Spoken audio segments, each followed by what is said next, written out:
This is a threat to our democracy and way of life. I think that's what the news said.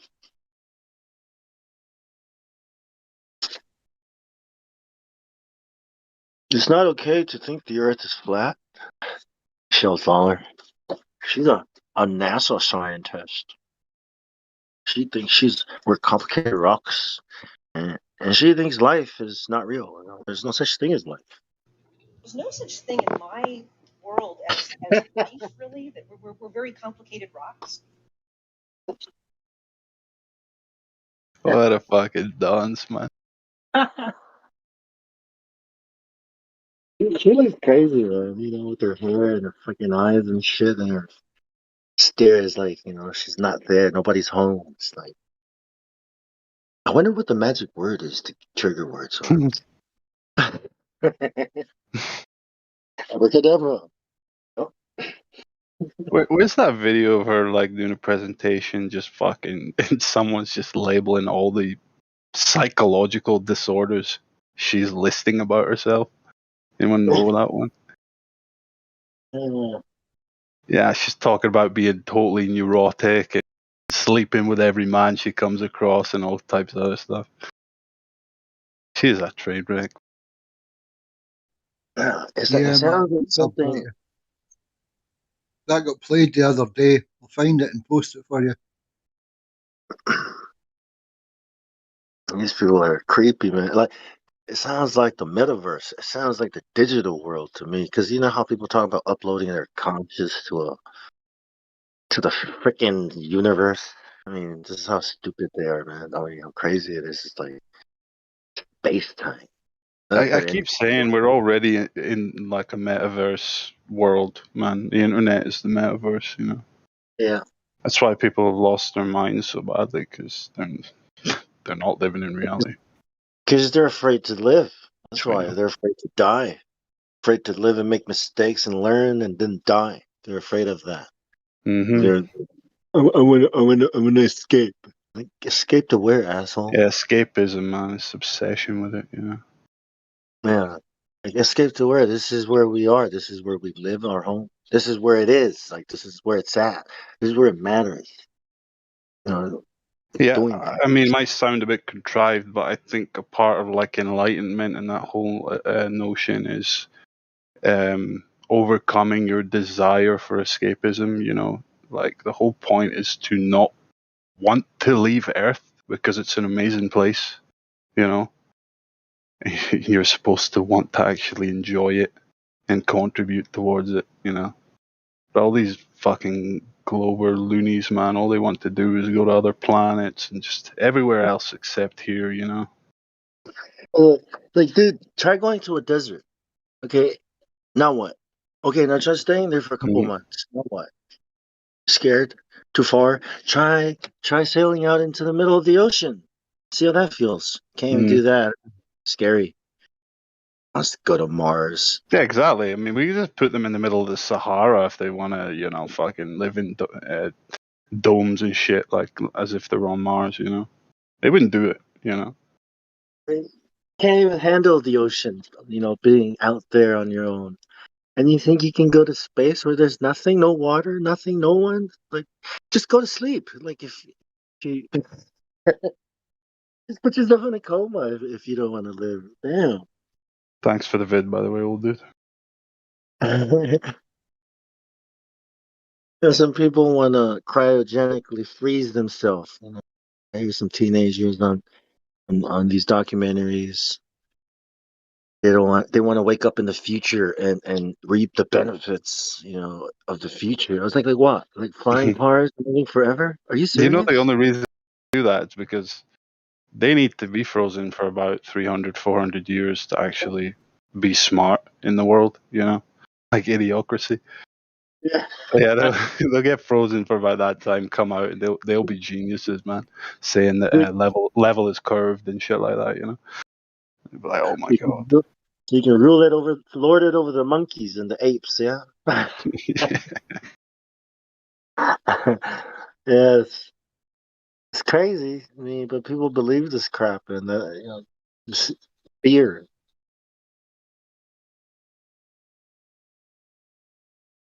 tell somebody a story and then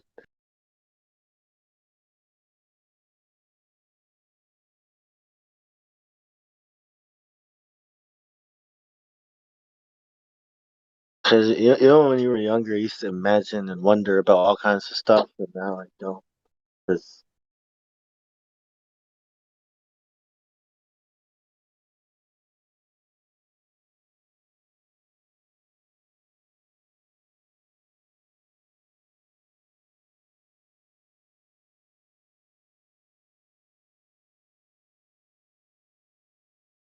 I mean, it's healthy to imagine and visualize and set goals for the future, but just gotta be careful not to get carried away and live in but your mind.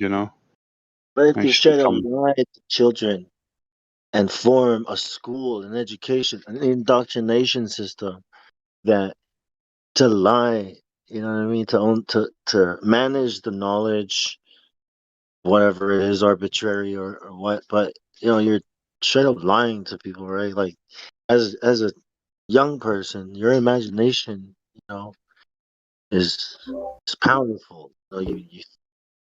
You're hungry for knowledge, you know what I mean? And it's like by the end of school you hate it. Either you hate it or I don't know. But Yeah, I you absolutely detested school. It was a know, complete waste of time. Just I don't know, enjoyed it for the people, the friends and whatnot. well, it's child abuse. But the It's rest just of it, all no. kinds of abuse, mental abuse. It's like an experiment, some kind of shit. Like we don't teach. That's not how we raise our children. Like we work with our children. Right?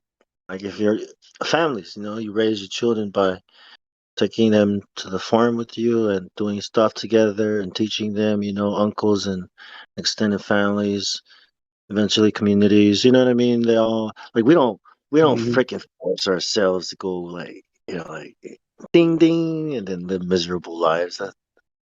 That's brainwashing. I mean, that's gotta be. Some the most wholesome people you meet, like they always have a background on coming up on a farm or something like that, and living that upbringing. They call it capitalism, but it's not. And they call it communism, but it's not. It's the same thing. It's right in the middle, right? It's whatever, but it's not natural. So What yeah, of is course. what isn't schooling? Yeah, the way life is set up, you know, the way jobs and the way the Industrial Revolution created the cities and this way of living that we live, where Hmm. we don't have anything. You don't own anything at all. You're It's like you're a product, a human resource. There it is. Yeah, that's the word. Like, Yeah, commodified. yeah.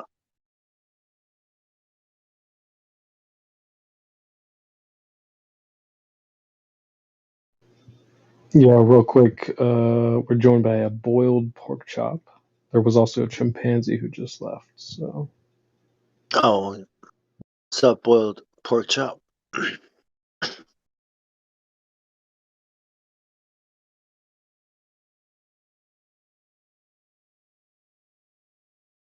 Add some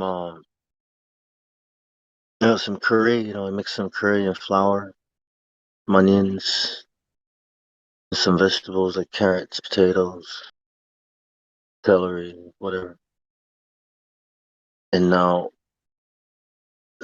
it's an awesome pork chop soup.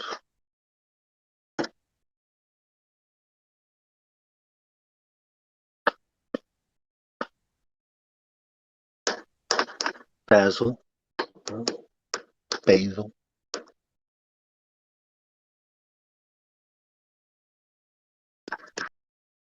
So boiled pork chop. What's up, man? Yeah. What do you think? Is it ball? Black?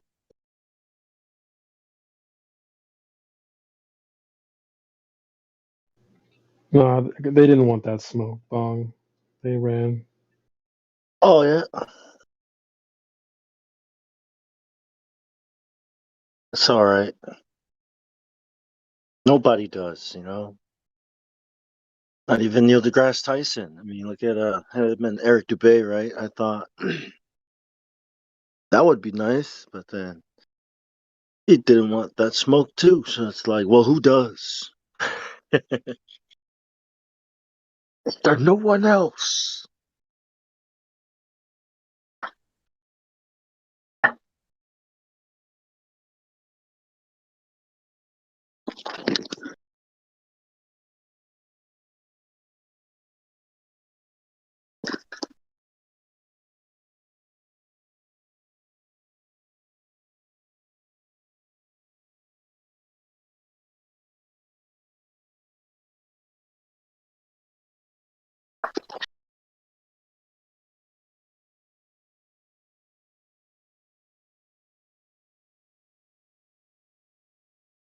Remember, remember when people thought the pandemic was more important than flat Earth? Psh, yeah, right. Yeah. That As was if. funny.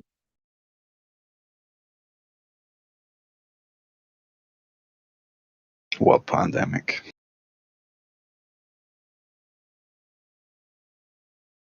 The failed one.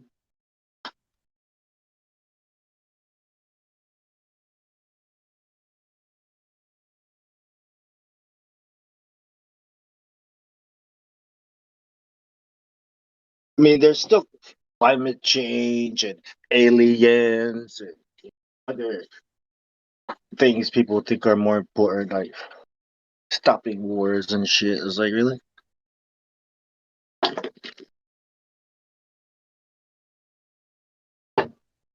People knew the Earth was not a ball. People would not want to fight wars because it wouldn't make any sense.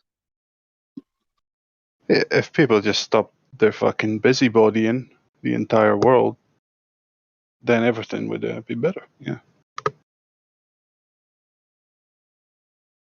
I mean, people That's find why it. flat Earth is important, because it teaches you to mind your own fucking business. Essentially, you're no authority over another, and no other person is an authority over you. So get on with your life, and yeah, let others get on with theirs.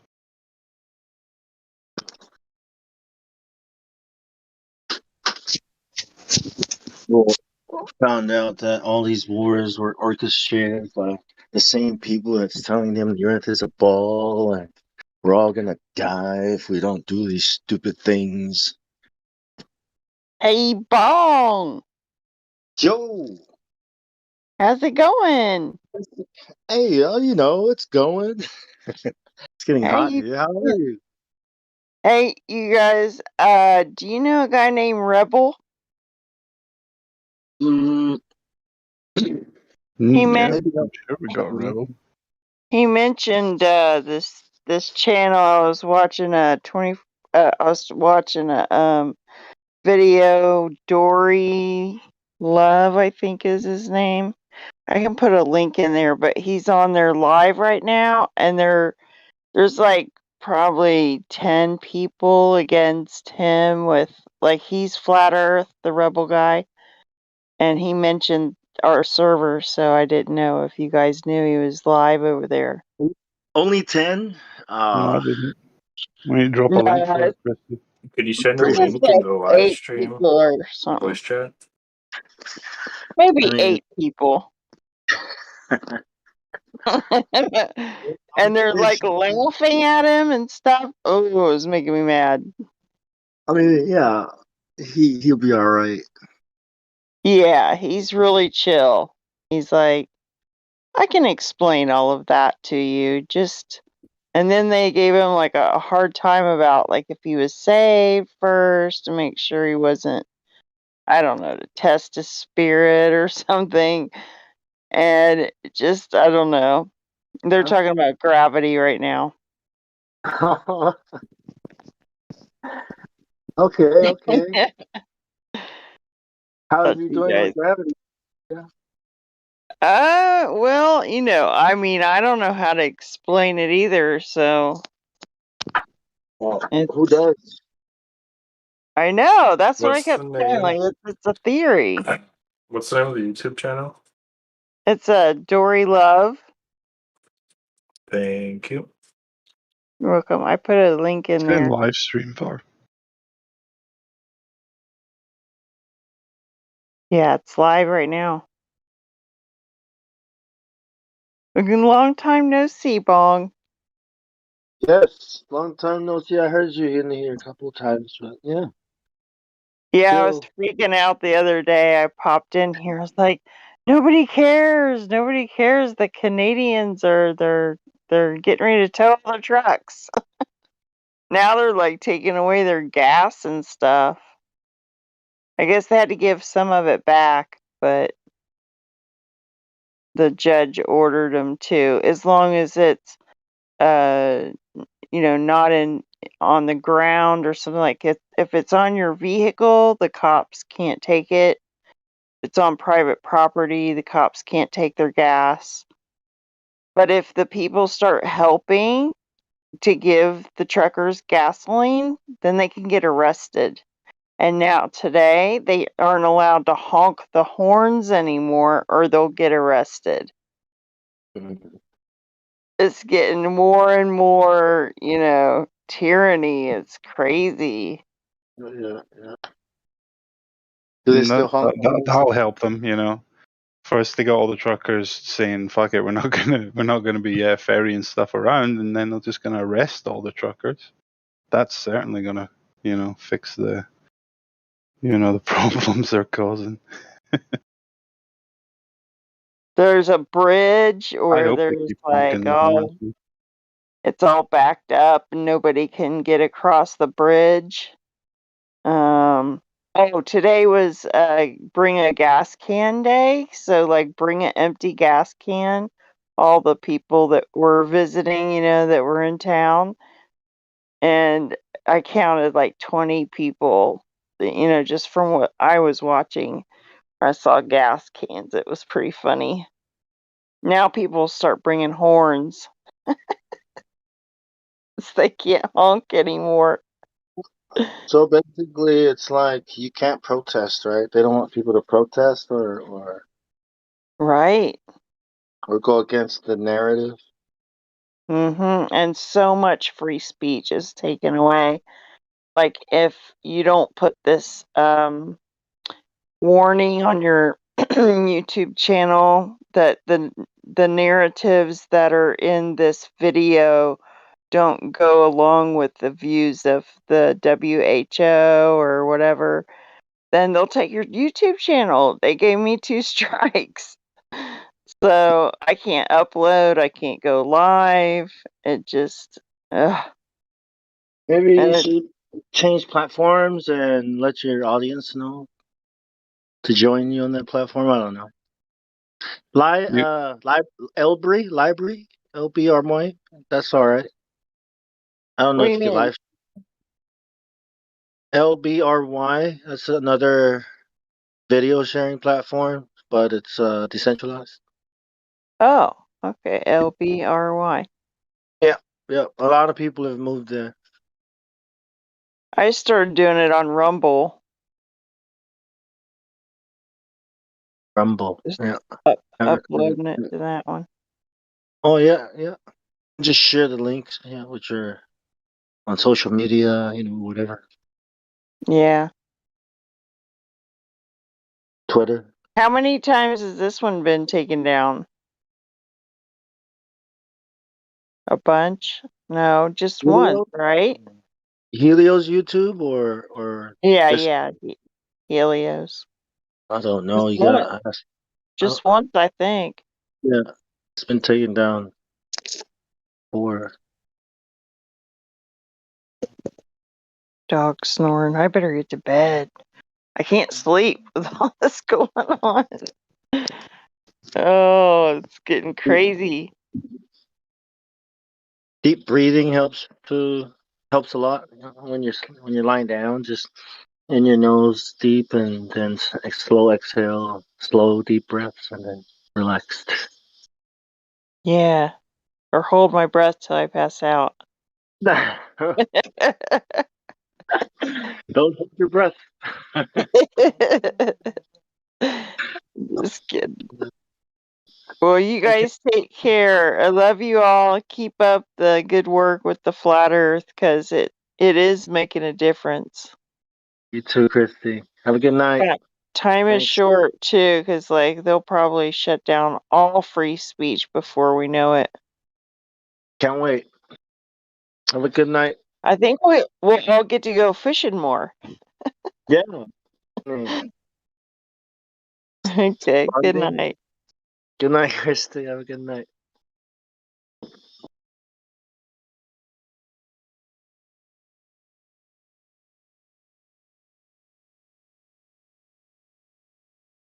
Like V for Vendetta.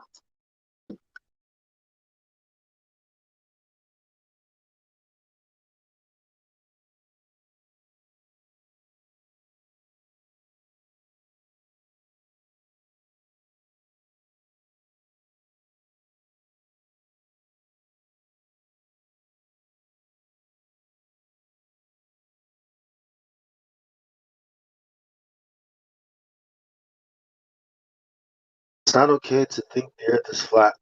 Show the all. Yeah. It's not okay.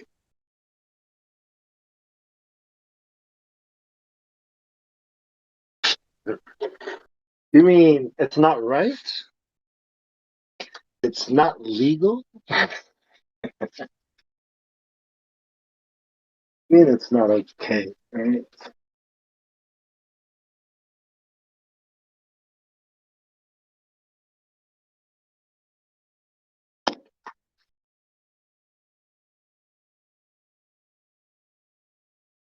Is it okay to value life, Michelle Fuller?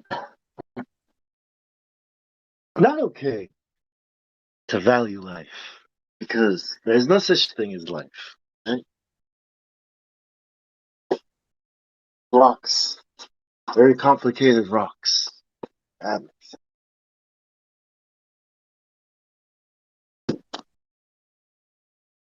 for example, this very spheroid rock that looks flat. It's very complicated.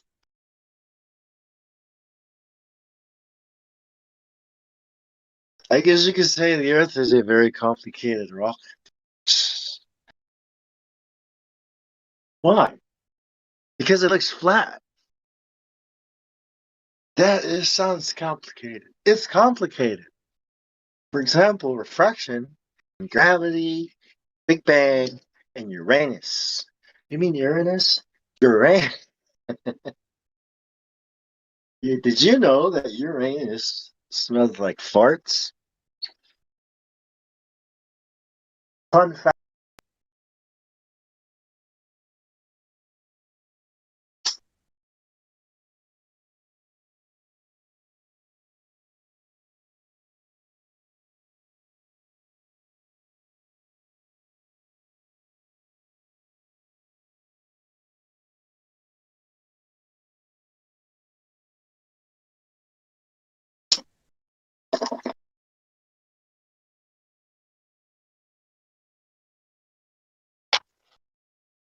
That's ridiculous.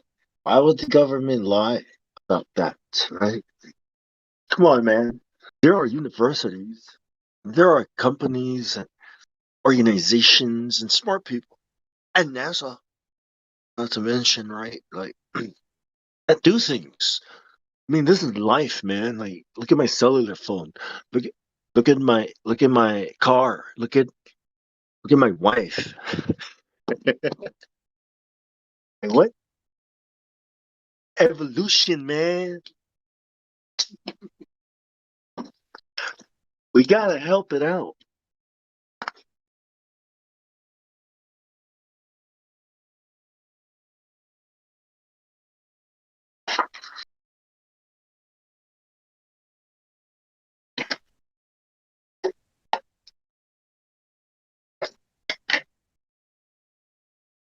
Somebody mute the. Somebody mute him. Did he leave?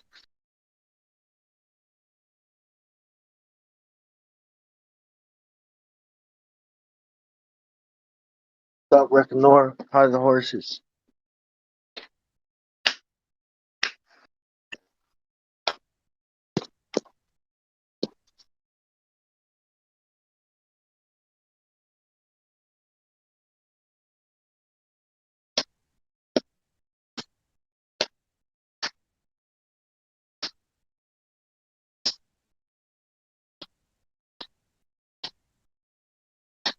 Oh, bang, right? Like, I'm gonna tell a story. Boom, bang. And at the fraction of the bang, like split at the plank time, like smaller than plank time, right? It could have been anything, anything. But what it is, it's like gravity could have been too weak to bring, like the configuration of the universe so that we can talk about it today, so that we can exist, right? It was like only a god could have done it. That's what I'm saying, right? It's like only a god. That's the argument for God on the globe Earth. Yeah. Like, why are you even thinking about that though? If you think you're on a globe Earth, like because a priest, because a Catholic priest told you, is that why? It's like Catholic priest. Why would a Catholic priest come up with a fucking, cosmology that goes against God and the religion that he's a part of? Like, what kind of church does that? And then You teaches, heretic. yeah. You heretic. You don't wanna believe. You gonna see. NASA gonna go to Saturn is raining diamonds and they will bring diamonds for everybody gonna be rich. You don't believe it. All those diamonds, yeah. Yeah. I, I It's think good that might, investment. yeah, that might be a bad idea. NASA That we, budget is the best investment of mankind. that's Yeah. just gonna lower the value of diamonds. It's not just bad idea. Remember when Cortez brought back all that gold and he thought he was rich, but he just freaking Yeah.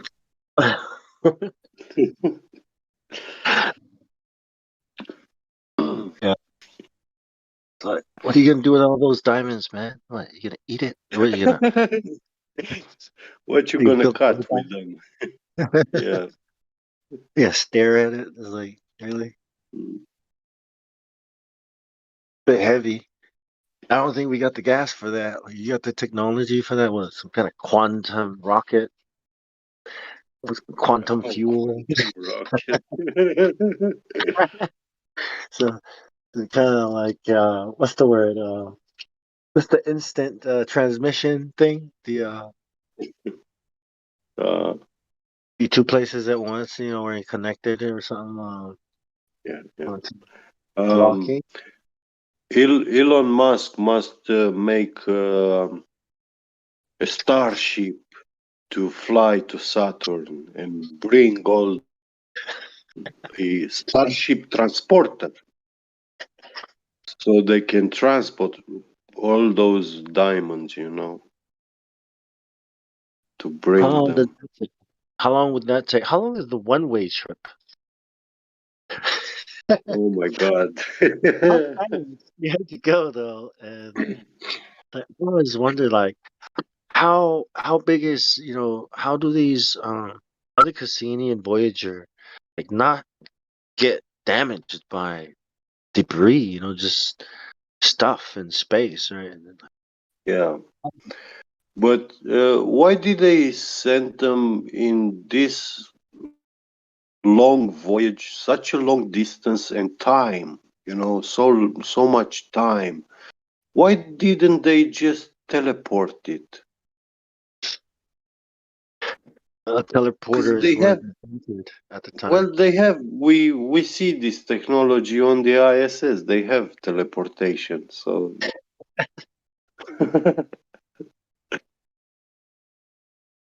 Yeah, yeah, augmented reality. Yeah. Well, it yeah, helped. it It helped. existed even when was the Star Trek launched? Star Trek. In the Yeah, 60s, Star Trek first aired, right? yeah, the first show in the I want to say it 60s. was, yeah, Yeah, like it 61 means maybe, I think. they had this teleportation technology back then. So why did they bother like going in a lunar module to the moon? They just teleport themselves, you know?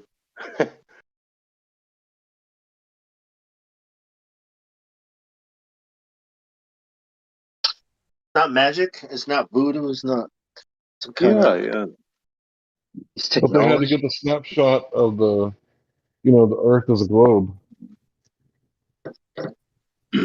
Well, I did think about the technology, right? And I was like, what would that mean for me, though? Like, how are you gonna take my atoms apart and rearrange them, and me not dying? Like, how do you transport me, though? Like, if you transport Your the essence, flesh. Yeah, right?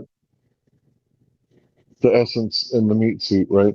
How do they get yeah, Bong in the other side, right? And how do they know you're not going to show up as Song Bao, right?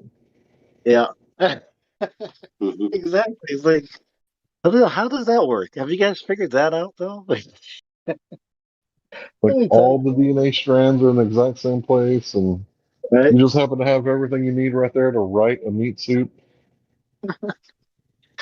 What kind of technology? How would that? So you're moving something physical. Let's take a rock. Let's say a rock. All right. Can, ah, that's simple, right? Not really, but what? Do you shoot it with lasers? But you just magically disappear and then reappear. Uh,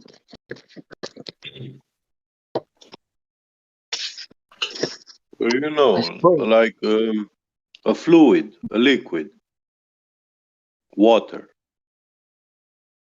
If you pour it on the top of the hill, it will leak all the way to the bottom where the surface is flat, and then it will just stay flat there. It will not leak anymore anywhere.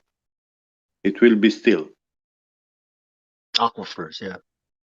Yes. So why it doesn't continue perpetually moving, Because there's rock. flowing?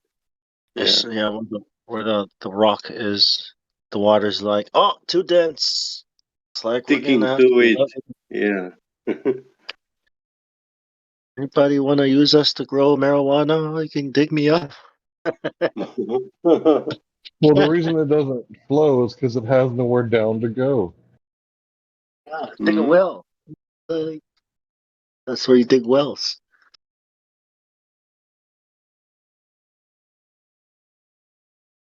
The water. The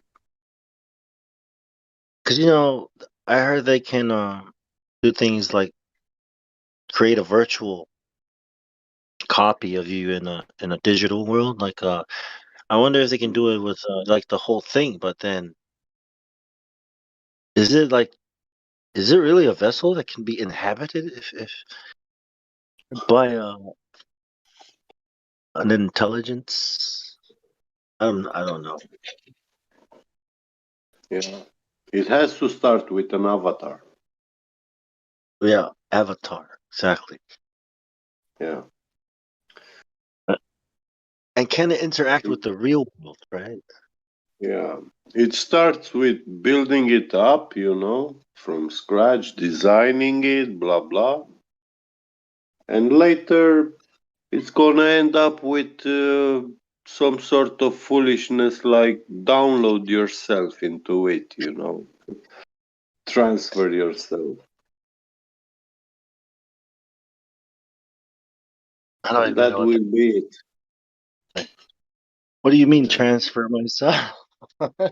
Yeah, like download your Hey, consciousness. are you trying to fight me? Are you asking me to fight you? Like, no, no, no, no, no. Upload. Like, what? Upload. Yeah. This guy insulting me? Like, no, he's asking you. Like, sounds like he's telling me to kill myself. uh,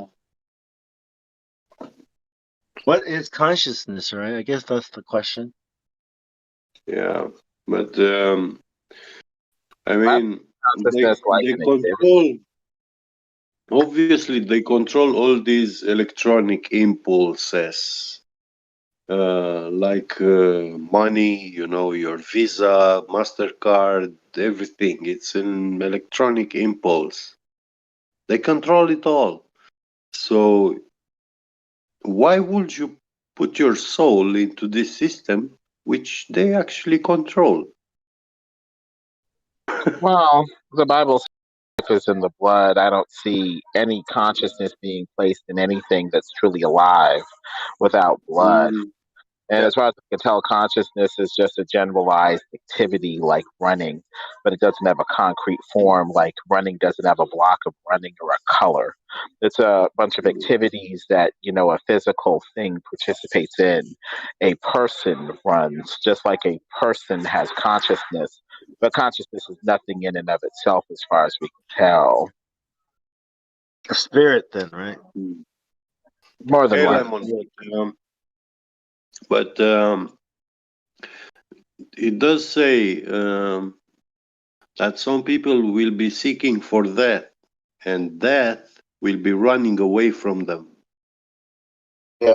Oh, yeah. Uh, so if they lose their physical body, and they will still be searching for death, how can we explain? I mean, they have to be downloading into something to find a different way to exist, which is ungodly, of course. I think AI. the way to heal the body and to basically regenerate it to the point where it can't die very easily. That's what I Yeah. suspected. But once That's you're what separated AI from the body, that's death. So is physical exactly death what anyway. AI is doing. Yeah, exactly what AI is doing today. Yeah. Healing. Yeah. That's a miracle. Yeah, So, it's crazy. I so think somebody the asked a nanochip. question. What's that? You go ahead, bro. Go ahead and finish. No, what was that? Oh, okay. Yeah. So somebody asked, what is consciousness? And I would venture to say, the consciousness is is the thing that makes the evolutionist, Big Bang cosmologist archetype tell the truth, right? Because they can't explain consciousness. So for once in their life, they have to explain that I don't know how rocks came up with consciousness. Right. Right. Please Or continue. what I do they wanted to hear what you call had it? to say, Lindenberg. What about soul? Is it not the soul, like the study of psychology is the study of the soul? Would that be correct? Saying, yeah, this thing that lives in you. I think it's something like that. Some of these terms appear to be kind of interchangeable. Mind, soul, that sort of thing. Yeah, you Yeah, know how when the he quoted the nephron. Bible, he said life is in the blood. It actually says that the soul is in the blood. But when you think about what is a soul, right? Well, the Titanic, so many souls were lost, right? So the soul and the life is interchangeable. But you don't think about it when you see it that way at first, or at least I didn't. How many souls on board? Yeah, How many souls were lost? yeah. That poor Pilots call soul. it.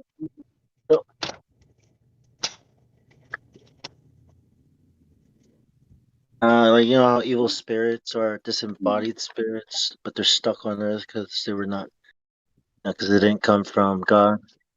But when people die, the spirit returns to God who gave it. Or I heard there was a place up there, a very smooth place with hollow places that look scary, where souls go when they die. And Abel is there. Abel is there, making his complaints. and against Cain, Enoch. Or, His cry out, yeah. yeah.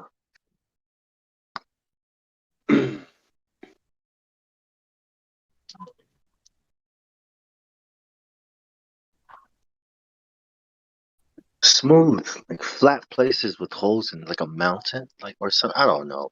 That means like smooth. It must look scary or big. Must have been big. I mean,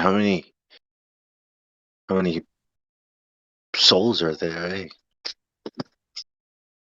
In totality, whew, a lot. Yeah.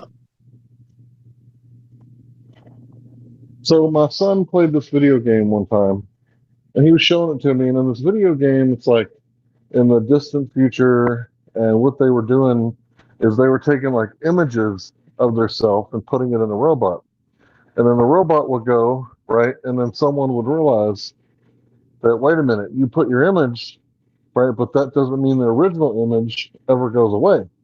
So there's like multiple clones of like the same person, and I can't remember the video game, but spoiler alert. He basically realizes at the end when he's sending himself to the new future that it's not going to be in the same body. So he sent his programming or whatever in a new body. So the old body was left behind. You know, it's a robot body. It's not even human anymore. But they still considered them humans. And when he realized that it was just a copy of himself that he sent, and that the real him was like still inside the consciousness, was still inside the robot, he like lost his mind. When the clone wakes up, the copy of a Yep. God. You know, we're created in the image. Like if you believe in the Bible, you know, the image of the Creator. I don't know what that But means, then, but but we're light beings, are we not? I don't know. I think, You don't yeah. know? I mean, not light, but I think spirit beings is better. I don't know. Martin, have Meta. you ever seen a dead body, like a dead human or a dead animal? Yes. Yes. So when you come upon it, you immediately know, right, that the spark is gone, right? Yeah. Yeah. Right. So when you feel there's no pulse, right, and there's no breathing, there's no temperature, right, and you know the rigor mortis is set in, like it's a carcass, right? So at that point, the spark is gone, right? So the life is what is it? Is it the electron signals that keeps the, you know, the oxygen flow to the body? I think What I is? think the body is also as important as the spirit or the light that's left, because eventually I think in the end it's going to rejoin as a new creation, right? A new body. But so that's why, the image, because it's created in the image, and who knows, I think Solomon, who knows if an animal spirit goes up or down, man's goes up or down. So, you know, the body, the image, like every creature, if you look at every creature, you know, the the the creature, God, God loves every sparrow, knows every sparrow that falls, and how much is a sparrow, then how much more are you. The flowers, the dandelion that blooms in the morning and withers in the evening. And then there's you, yeah. I mean, so like, everything, seems to be a story. I'm gonna get corny. Is praising God's, is singing God's praises for, for the So heaven. I've lost a cat before. It was really rough because it's like a cat I rescued from my grandmother's house, and we were like, you know, like computer buddies. I would sit down and play the computer, and he would just be like sitting right next to me. He was sitting down like a human, looking at himself, you know. And he was, in a lot of ways, he was He was a lot like Al Bundy, just always sitting there, just nuts out and hand in his pants, and you know, and I called him Stinker. Well, he got hit by a car a few years back. It was like as I went and got him, and I wrapped him in a towel, his burial shroud, and I buried him. It's like, man, that sucked, and I cried a lot. I cried for hours, and it's like I would cry and then close my eyes and then wake up, open my eyes and then just shoot tears everywhere. Like it was so bad. It was so rough. Yeah. But it was like my spark, his spark is gone. Like he Yeah. doesn't have the spark. Like here's his body, right? Yeah. But his spark is completely gone. Yeah. So I'm we're the light thinking, being, right? Are we the light being? But we're clothed in animal skin, right? Just like Genesis says. yeah, but I think when Adam's body, and Eve's body before the fall, may have been perfect because they were able to be in God's presence. God used to visit, and walk with them, and hang out with them, I and don't then say the after the word of God fall, was in the argument. Didn't it say the word of God? yeah, Let me go back but and look. I don't think this body is able to, the sin body is able to be in God's presence anymore without um dying or being destroyed because of and that's why the new Adam was able to fulfill the law and yeah, the story became the perfect atonement, right, for you know Barnabas. If you think about Barnabas, that's the world, and took Barnabas's place.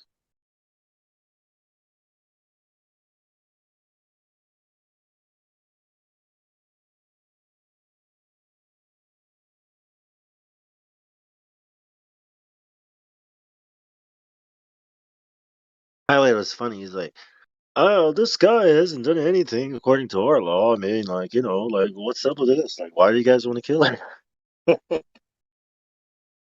And they're like, "Well, according to our laws, this guy committed blasphemy. He's saying this, that he's God and all that. He's God's son, and he's equal to God because he's God's son. It's like, he's deserving of death." It's like, well, look, guys, look, this guy is a murderer and a rapist. He's very deserving of death. So I'll give you a choice, right? Barnabas or Jesus. I was like, yeah, he probably didn't expect the people to pick Barnabas. Oh man, the shock Pilate must have had when they picked Barnabas. He would have been like, "Oh yeah, I'm washing my hands right now because these people are crazy."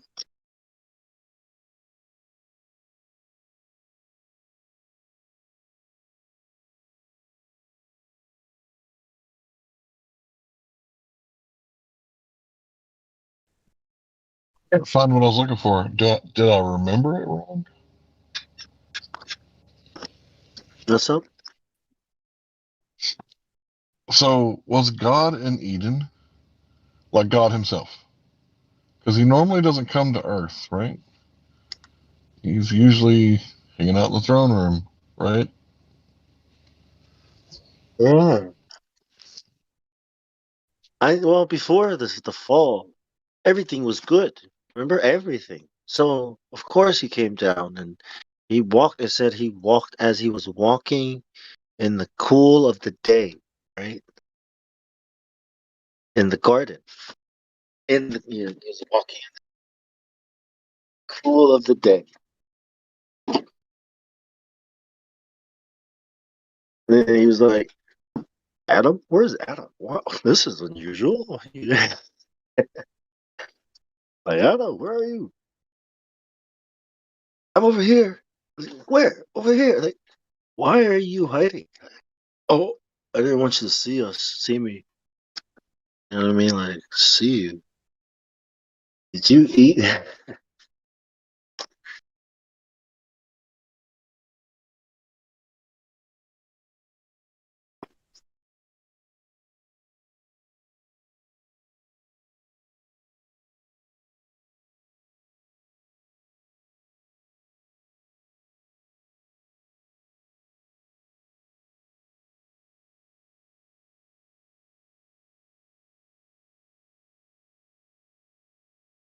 Yeah, Christians shouldn't believe the Earth is a ball because it's not biblical. Neither is Christmas, Easter, Halloween. What other holy days, holidays? Like when is the Sabbath? The seventh day, right? So why do people go? Why do people go to church and observe the first day of the week, the Sunday,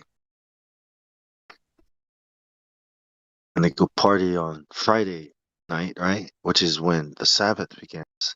And they get drunk all night into the daytime, and then people go party on Saturday.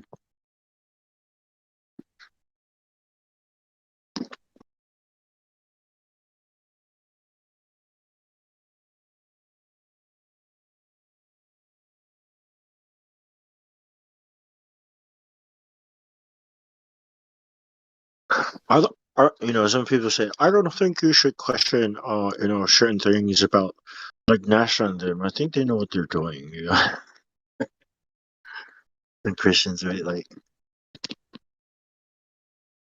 I think it's arrogant to do that. We know everything about everything. That's not arrogant. But you thinking that the earth, everything revolves around you, that's arrogant.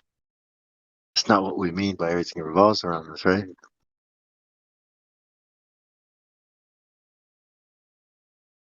It's like, no, we're just saying the sun, moon, and stars are revolving around us. Oh, you think everything revolves around you, don't you? Are you some kind of prima donna or something? Gosh, you're so arrogant. No, look at it, right? What are you talking about?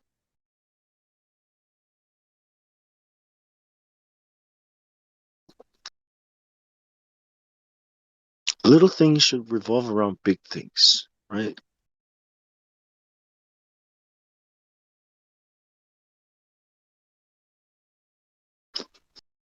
It's bro.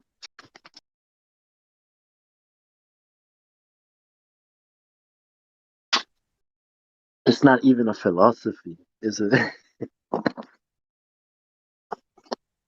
Everybody knows that big things attract small things. Like, really? How? We'll drop something. It's like, I don't know what the fuck that means.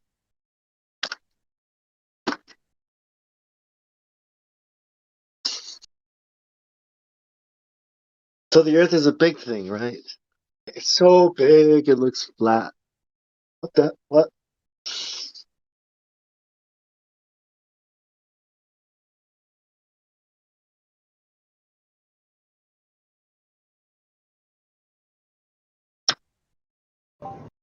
It's amazing how eager the enslaved are to play their roles, isn't it? Just to never question anything their masters tell them. And just get, go ape shit at anybody that does, Try and reel them back into the enslavement. Yeah, and why did they name all the wandering stars after Roman deities? That's kind of like, I was like, really? So it's not a religion still? No, poetry. It's poetry. It's just, Hey, but why Rome? Why the Roman gods? Why not the Chinese? Well, not the why the Roman gods, right? Like, why even gods? Like, isn't science supposed to be some kind of like anti-god thing?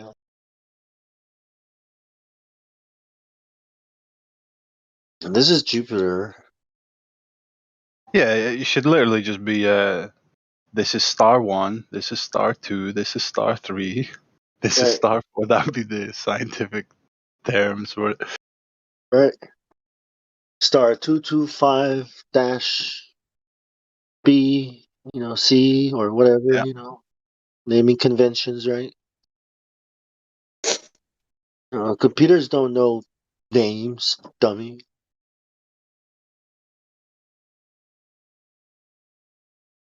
But they opted to give them their own personalities. Strange. This is the planet Saturn. What does that mean? You know, like the Roman god Saturn? No, what? What do you want me to do with that information? Isn't CERN a pagan deity's name? Isn't it? Isn't CERN Saturn's wife? Yeah, it's a some kind of forest antler deer god of the forest, Cernanus, something like that. Yeah, I don't know. It's coincidence. They're all coincidences. Don't maybe.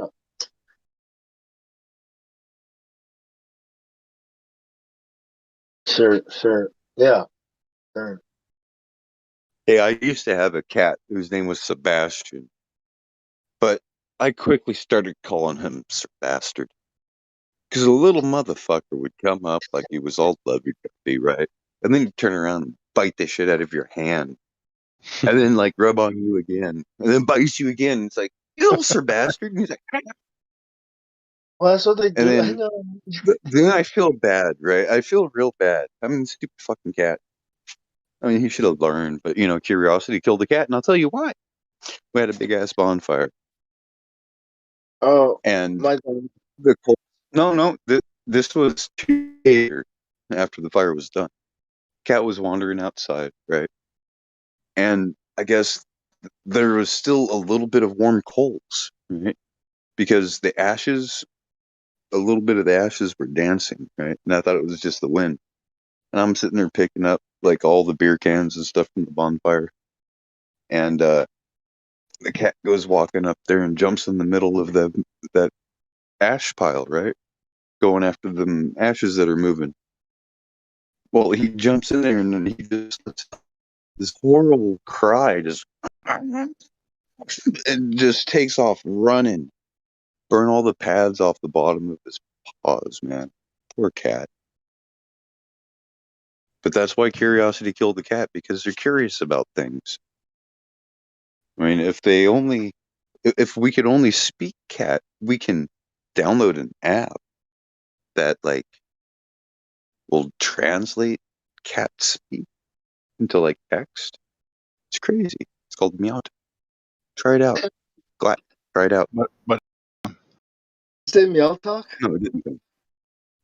Huh? Did you say Meow Talk? The name of the app? Yeah, Meow Talk. It's an app.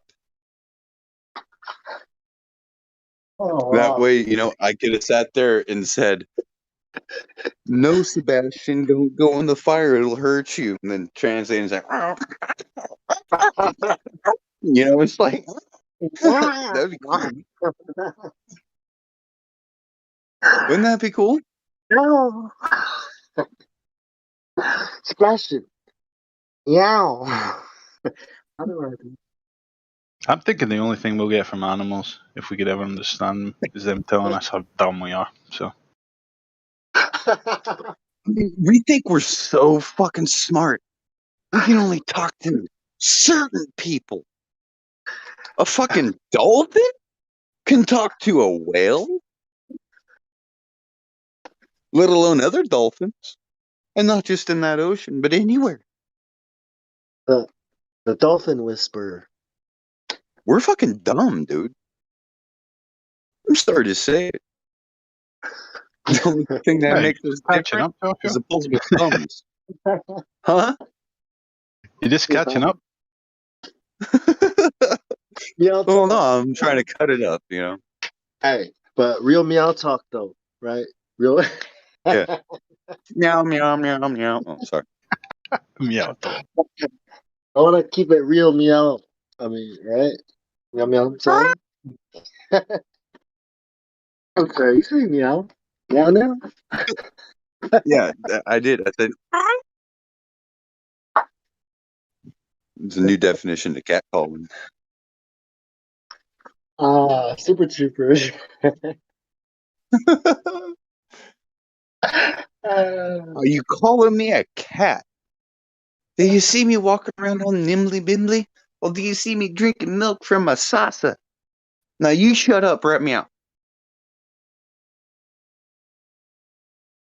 Shit, I'll write you up right here. Shit. Make fun of my speech impediment. That technically would be the proper cat calling for some people out there, you know, the furries and shit. Yeah, just got this down with The Anunnaki spirits. No. so cool, Now man. think Like, about it, man. I mean, where else? I mean, in ancient times, right? You had these strange flesh, these sodomites, right? And they thirsted after these strange flesh, right? Now, what would this strange flesh be? Well, you see depictions on these walls in these ancient places of half human, half animal hybrids. Wouldn't that be strange? Talk about getting some strange, huh? half angels or half. Well, no, that's why they lusted after the angels, because they had never seen anything like that. Yeah. What about And then the Gamora? half Do you know what Gamora's sin was? were the half human, half angel hybrids were like the kings of the world, and everyone else was a beast. Right? Human was beast. You're food, right? Because they ate Well, the everything. giants are the So kings. right, the men of renown, heroes of old. Yeah, those aren't necessarily Nephilim. They're of Nephilim blood. But Nephilim's not flesh of blood. It's spirit. Well, the first ones, the first ones, you know, when the 200 came down. Well, think about it. Like Nimrod, he said he's 1/3 man and 2/3 God. Yeah, and they hated people because, you know, How can he be well, 2/3 God and 1/3 man? That doesn't make sense. But it does if you are a man and you've done sorcery and whatever to make yourself a warlord, a god in your land. And then you take on a Nephilim spirit and become inhabited and you become 2 parts God, right? And maybe that is what transformed him into a giant. We don't know. Maybe that's what is going on. maybe it's in the next generation. Maybe generations are going to be modified through medical, through I, upgrades I like think Windows Jim 11. Carrey. Yeah, I think Jim Carrey is a giant, through right? Windows Remember when updates. he Yeah, did that that movie Mask? which When one? he did that movie Ah, Mask, he did an interview and he says, "Oh, I loved watching myself perform for this. This is a great theater," or something like that. And he was sitting there saying, "It's nothing like seeing your crotch giant light displayed on the silver screens like you're a 12 or an 80-foot tall giant." And everybody starts laughing at him. He goes, "What?"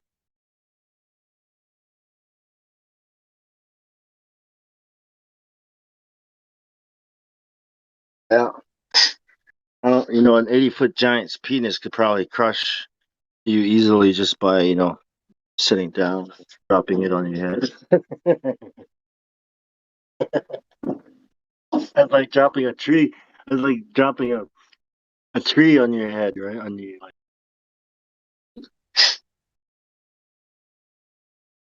wonder what they wore. You know, those giants, those really big ones.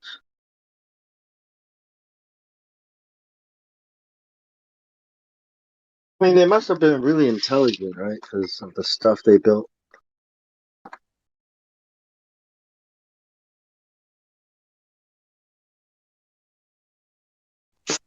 What do you think parasites are, Bob? Uh, Biblically bankers. speak.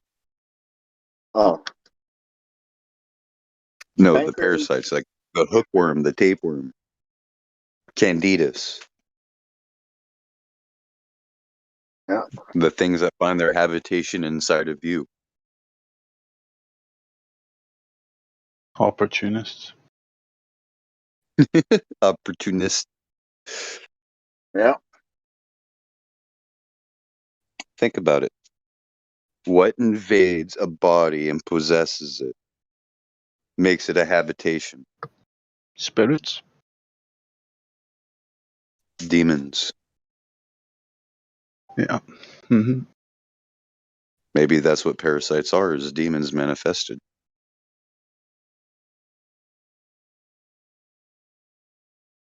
Or sin.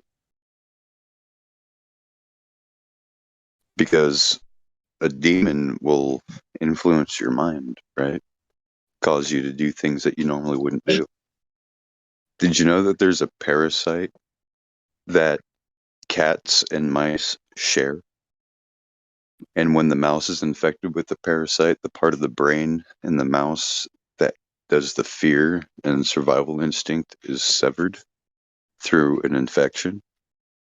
And the mouse will go up to a cat and be all friendly to it, so the cat will eat it and then pass it on through its feces, so other mice will get infected with it. Candidus is gut in everyone's gut, especially if you're an American or ever lived in the United States or eaten American food from a restaurant. You have gut bacteria called Candidus. Well, it's not really bacteria, more like a flora, like a fungus, right? And this craves sugar. It lives on sugar, so it causes you to, crave sugar. What's the best way to clear something like that? It's some HP Lovecraft type level. Right? Not the big ones, big monsters, but they're actually Alone, if they lied about everything, then why wouldn't they lie about that? Right? I mean, oftentimes the worms are always associated with the foul spirits, the demons. not very. Yeah, I mean, anytime a demon kind of like disintegrates in a movie or something, it's always it bursts into, a whole bunch of insects and this type of stuff, generally. So that's the depiction anyway. I mean, if they've lied about everything, right? They've lied about the earth. They've lied about government. They've lied about the stars. They tell you they're giant balls of gas, right? How the fuck do we even know what the hell the heavens are if we haven't even explored the depths of the ocean or what's in the depths of the earth? How can we ever hope to understand? Probably demons stuck under stuff. I don't know.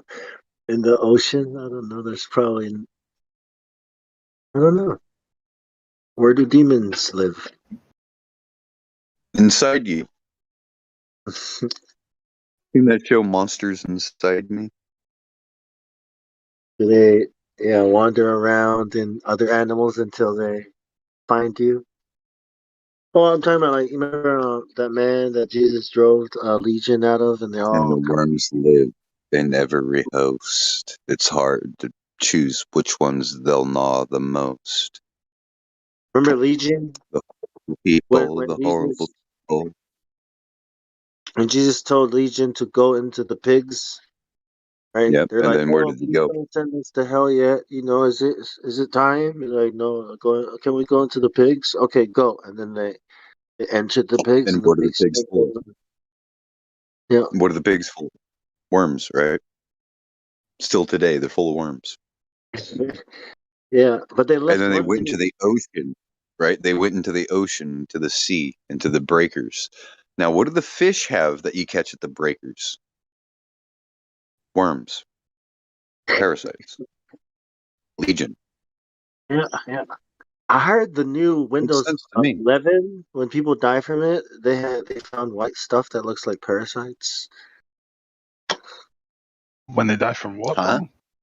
When they die from the new Windows 11 update, you know. Fuck, man. You know what I mean? I'm constantly.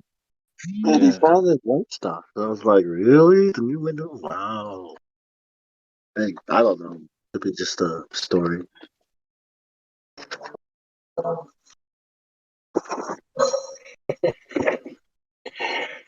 Yeah, all these parasite worms, they have demon names in Yeah. Latin.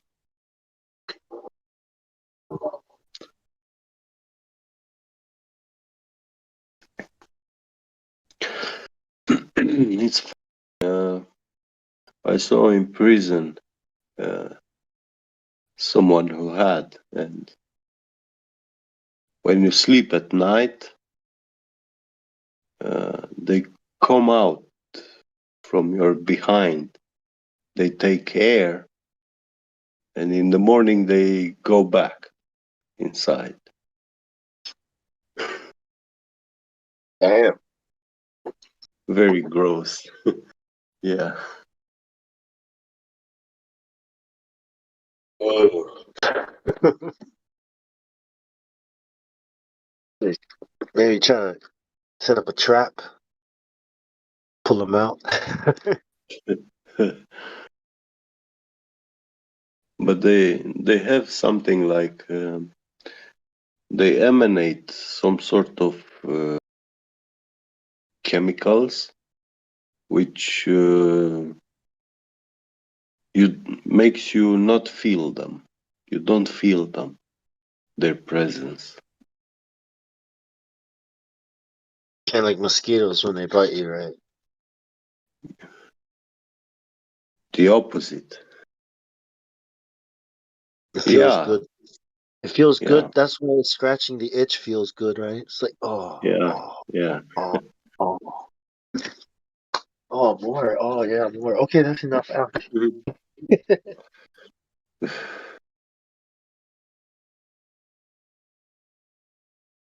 Oh, that itch and scratch is making me itch.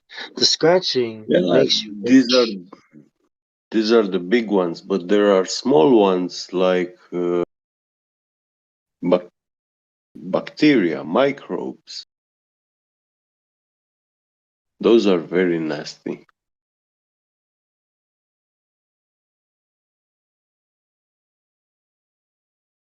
So if you fast and try to right cleanse, let your body do some cleansing and resting.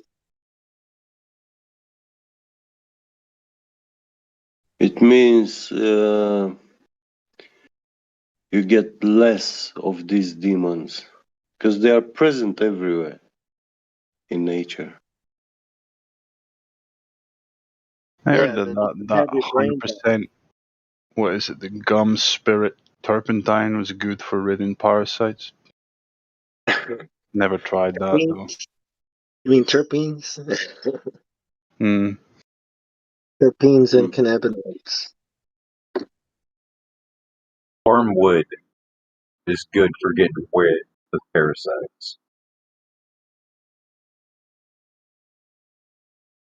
Wormwood? Mm. Yep. Interesting, yeah. Also, this incense, which they use in churches to burn it. If you feel sick Frankincense. from that smoke, you most likely have such kind of problems. You are possessed. Yeah, there's spirits. There's certain spirits around you.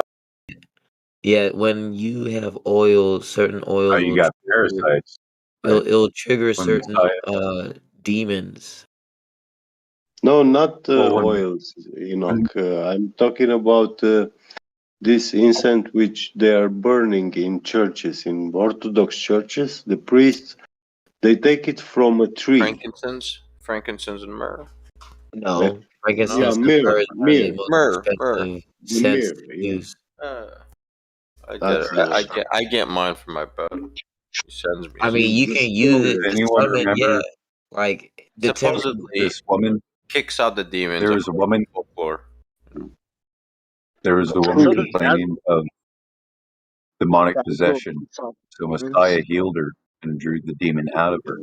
Now, how he did that is had her like open her mouth over a bowl of milk, and he captured the worm that came out of her mouth, and the worm like she starved herself for a couple of days, just as he said, and only drank water and oil. Right, that's fasting. Yeah, like when And then there's stuck certain her mouth oils, over the milk, and the worm came out of her and expelled the worm, and she was rid of the demon.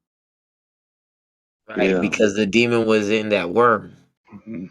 What The worm demon was Is it? the is the worm. worm, you know. Yeah, Yeah. like that's what I'm saying. Like it was forced out of her. Yeah, That's a That's worm the though. That's not literally a demon, right? demon, you know.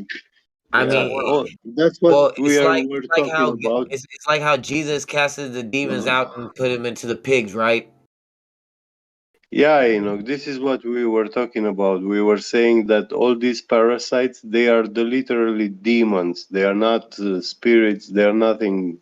They are physical entities, beings. They are worms, Okay. snakes Right. of I know all what you're talking. sizes. Yeah, I know what you're. We're on the same page. We're talking about the same Yeah, exact thing. yeah, good. Just making sure you Right. understood.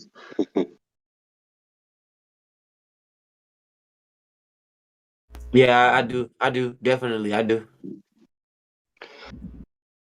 They are so gross. Wow.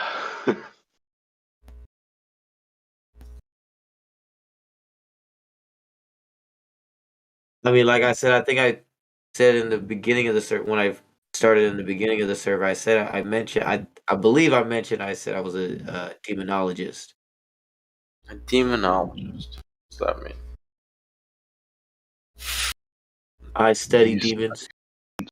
You summon them? No, I study them. No, I it's don't like Dan summon them. Aykroyd That's in How do you witchcraft, bro. Ghostbusters. study them without summoning them? Yes, This is my yes, follow up. yes. Part 2. I was gonna say, man, who are you summoning, man? Wanna know some names? You invite them over. I guess you have to, right? Heck no, man. You messing with we some get Jin, demons bro. in That's here not every day. good. Called Globers. No, I'm not. There are some which live in your sinuses. They come from the guts through your backbone, and they can come Well, out through by your guts, you eyes. mean your yin and yang, your uh they call it where you store your chi at. No, I'm not talking about that. I'm talking about a different kind of parasite. No, I mean like you said where your guts are at, like the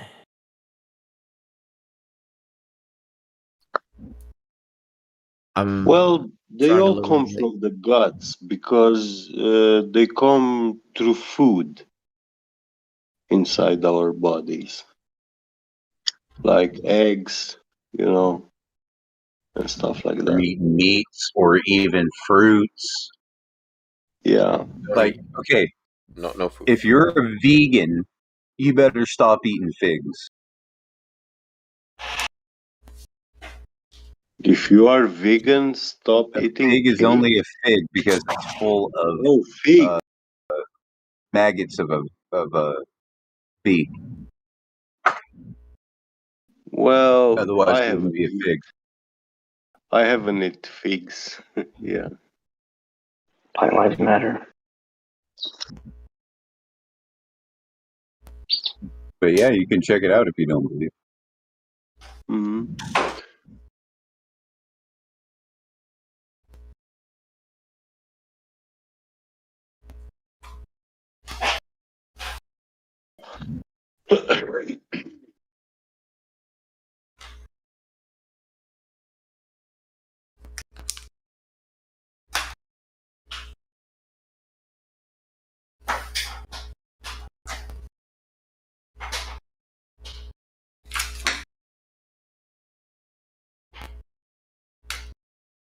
You guys still talking about demons?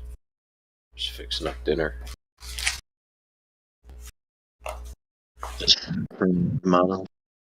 What up, Bong Sao? Good, bro. No, not talking about demons. Talking about fresh figs and bugs. Oh, figs are awesome. Love figs. And how they gotta get fertilized with that bug, right? The ant or whatever that I is. don't eat figs. I don't know too much about. I know because of the Bible, how Jesus cursed the fig tree or whatnot. No, No, no. why not? Figs are awesome. Fig trees only bear fruit thanks to something called the fig wasp. Yep. The wasps are born inside the figs, and when the females hatch, they crawl out into the new fig in which they can lay their own eggs. During this journey, they pick up pollen from the fig's male flowers and carry this into the new fig nest, pollinating the seeds inside. Cool. But it's a one-way trip for the females to die after laying their eggs, and the male who hatch inside the figs are stuck there too. After mating with the young females and chivalrously chewing exit holes for them, they are too tuckered out to leave, and they don't have wings anyway. So yes, there are definitely dead bugs inside a fig. I know. And it's The fig essentially delish. digests the dead Delish. wasps, then as it ripens, They taste ashes to awesome. ashes, dust to dust. Extra protein for me. Sign me up, brother. So vegans, you better find out how your fruit and foods are made, because guaranteed they all feed on life, living things. So Looks like what's the the fig point? tree is supposed to be the tree bearing fruit that you're not supposed to be eating. Is it really? I don't know, brother. I like it. Fig. It is Well, grouped in bunches and round like grapes, Is that what's that? and the sap of it is fairly toxic. You don't want to eat the sap because you could die. Well, eat the fruit, bro. Why would you eat the sap if it's toxic? He's talking about Israel. You ever Talking fucking about seen Israel. a? in the beginning, it You does ever say picked that a the fig word. tree off Oh, the no, vine? we're all gonna talk at once now. Yeah. Fuck. Go ahead, You Bob. ever picked a fig tree off, or you ever picked a fig off the tree? I think I have when I was younger. Yes. It's got all this white latex that starts dripping out of it. I know what you're talking about. I know what you're Israel. talking about. White latex. It's not. Yeah. What is it? It's not like. Yeah, that latex is never good. Okay. I just eat the fig tree, because he was talking about Israel, how he was expecting it to have fruit, but they didn't. Okay. Come on. Actually, it was the parable of the fig tree, right? Where, the figs will drop their fruit, and then another harvest will go, and then those two drop at the sight of a strong wind. They're mature. Oh, don't they drop Just their like fruit Israel whenever? will drop They at don't the eat sight of a typically. strong wind. Remember, wind means ruach, spirit.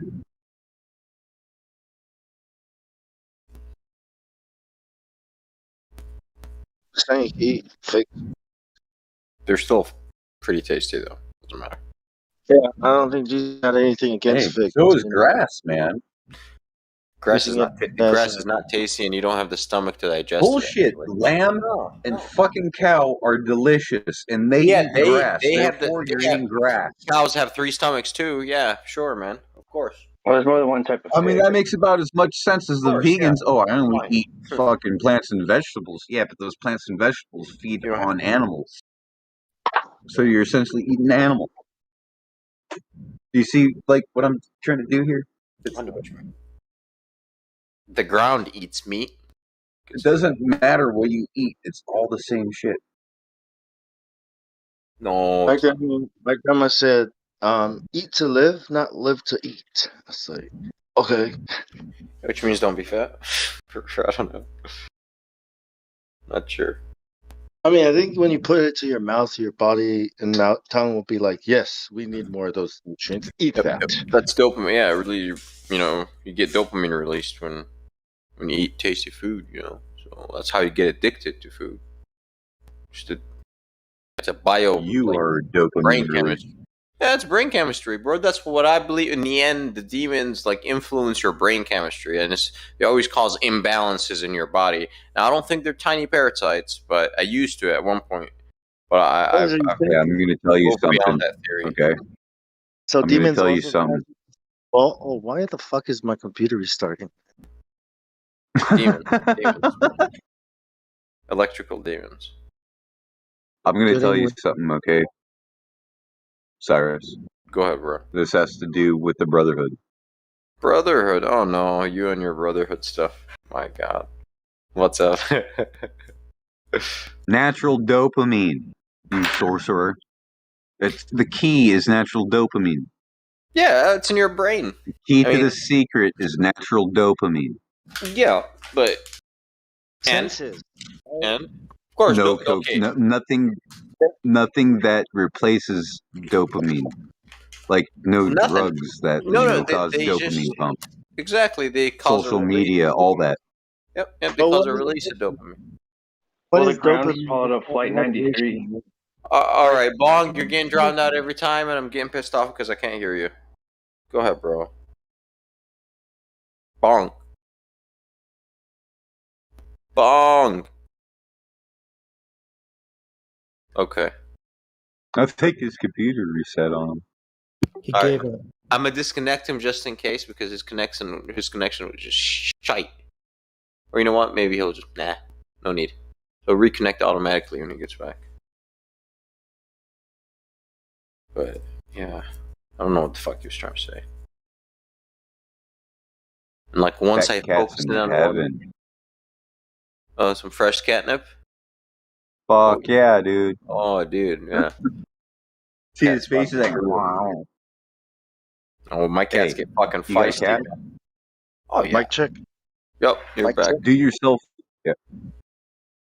yourself a favor, get Meow Talk.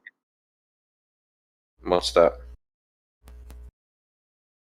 Talk to your It cats. Dude. allows you to know what the fuck your cat's saying. I already know Masturbating what my cat, dude. cat is saying. With Meow Talk. Download the fucking app and find out. Mention Oh, go the fuck TikTok. yourself, bud. Make what? Download the app, Meow Talk.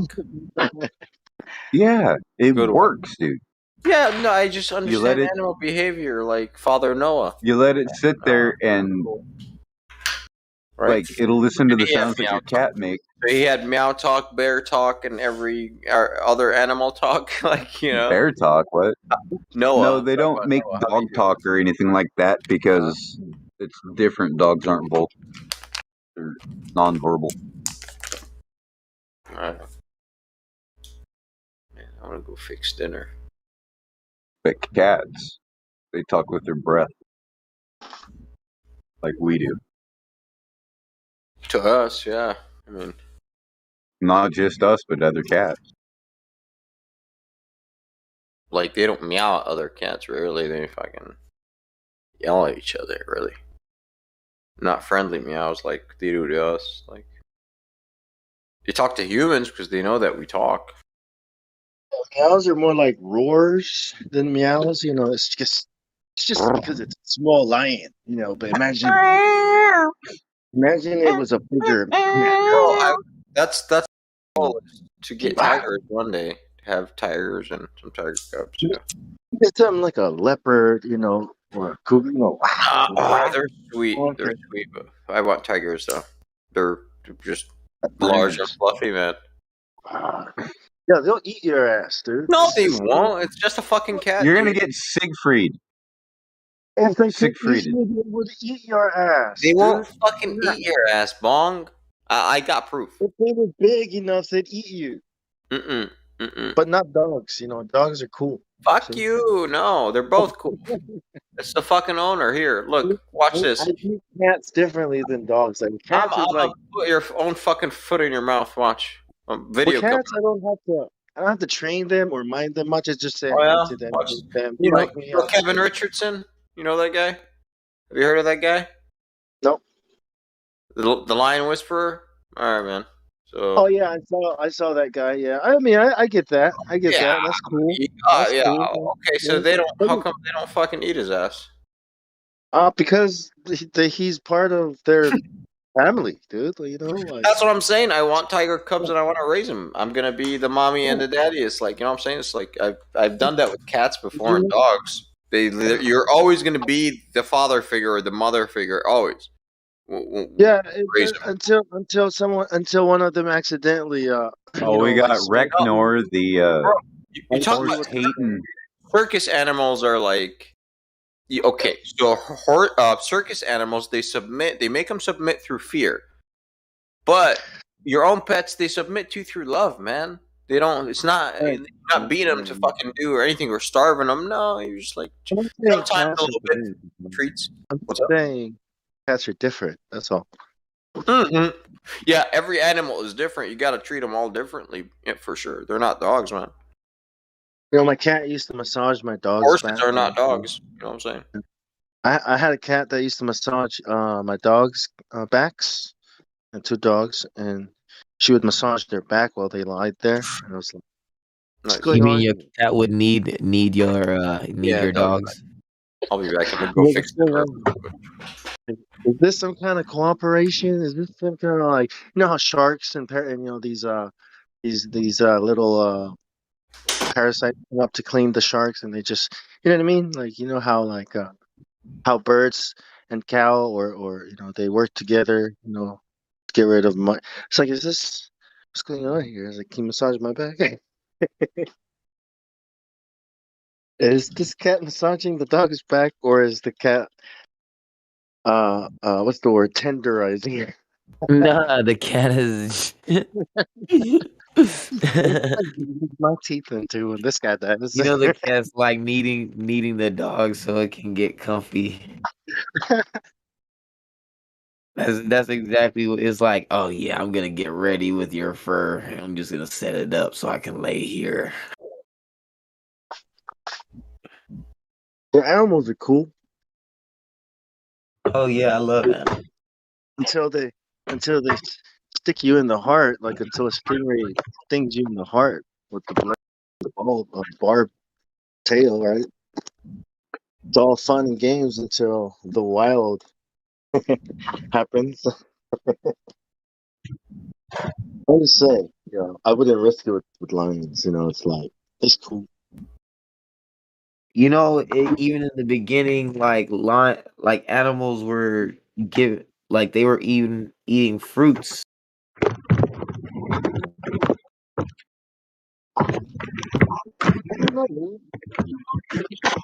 And it says in Genesis in chapter 1.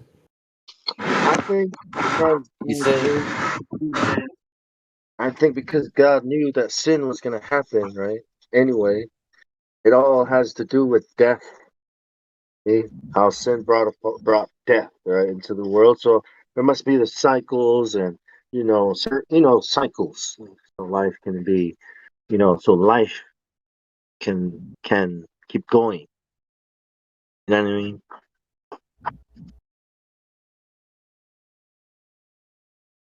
Make sense? Yeah. Cool. Like ecosystems, as life has to work together, in order for life to exist. The thing that they're trying to destroy, all this. like in the beginning, we were supposed to be like eating plants. It's like, did you know it said like, okay, it says, "Behold, I have given you every herb bearing seed which is on the face upon all the earth, and every tree which is the fruit of the tree yielding seed. To you it should be meat for to you it should be for meat, and to every beast of the earth, and to every fowl in the air, and to every creeping thing along the earth where there is life, I have given every green herb for meat." So basically what God was saying was that all the plants and veggies on the earth were actually used to be for meat. Yeah, We were of actually course, supposed to be especially all the vegans in the beginning. Well, yeah, there's a tree, right? There's a tree of life and a tree of the knowledge of good and evil. I mean, there's so many trees, right? There's trees with all Yeah, but kinds of don't eat the awesome fig. fruits, right? There's Yeah, That's don't eat not the vegan. fig tree. hey Fig's man, not vegan. But there's a but there's a but there's a In the fig. but for the fig tree though, there's a what is it? Would you say you said the tree? Wasp. Right, yeah. Because it doesn't get fruit in season like everything else. It just does its own thing, you know what I mean? Kind of like Israel, you know? Like Gangster. Right. And it does tell you too, like, do not eat from this tree or you will surely die. That's what there's God was saying. evergreen trees, trees that survive the winter, you know, that with still green during winter. There's trees that don't. There's trees, fragrant trees. There's fruit trees. There's all kinds of trees, and it's all. There's And then also different types of there's different types of figs as well. there's the herbs, man. The herbs are so awesome, you know, so tomato and basil, right? Like basil, Basil. basil, onions, and Fucking then tomato and basil. What the fuck? Jalapeno. tomato and basil, Jalapeno basil, yeah, a little bit, yeah, green peppers, right? Maybe Jalapeno. some You got up jalapenos. to you. Yeah, I mean, Jahalahi babalinos. Talking about spices now, Bong. Jabalonos. and the olive Jahalinos. oh, it's the spicy tomato sauce. Tomato sauce. Not just that's just tomato sauce, dude. Imagine the possibilities of sauces that could exist if we were all one world. A new world. That was a joke. Oh, I picked up what you were putting down.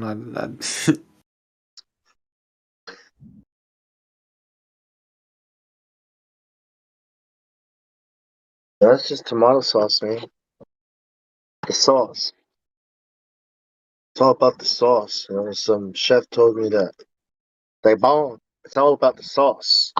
And yeah, you know, it's like a secret, the sauce. You know, it's like, no, I make the sauce. Not you, not him. I make the sauce. Okay? Now, go away. Okay. The sauce is ready. Here, use it. All right. Taste it. Like, I have no idea what the fuck it is. But it's good.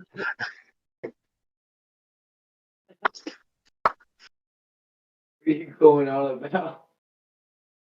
Tomato sauce. Yeah, I mean, I like meat. You know, with spicy meatball. You know, you put a meatball and some spicy, some herbs in it. You know, it's like, you know, and then the spaghetti or whatever bread. What kind of meat though? Because meatballs can be made out of different meat. Beef, whatever you want. As long as you got no pork in there, man. No swine, I'll eat them. But they're usually 3 meat. I don't eat meatball. Try meat. That's why I said something. I don't eat pork either. Yep. Best part of the cow for the best part of the cow for ground beef. You know. Can't eat pork, man. I feel you. I mean, I tried it and I feel bad for it because it's not delicious. Just regular. Nah, it's good when it goes down, but bro, you feel horrible as shit. I prefer beef over chicken over all of them, anyways. So I know what I like. Beef, not all fish. Fish that's not fishy. Let's talk about meatballs, man. I mean, I can stand tuna fish. You ever had fish? Okay, tuna fish is okay, but I don't really like it as much as salmon. Sardine meatballs. Long salad. Not into sardines. Fuck that. I mean, I'll have sardines on my pizza, but I can't have sardines with anything else. Sardines on the pizza or anchovies?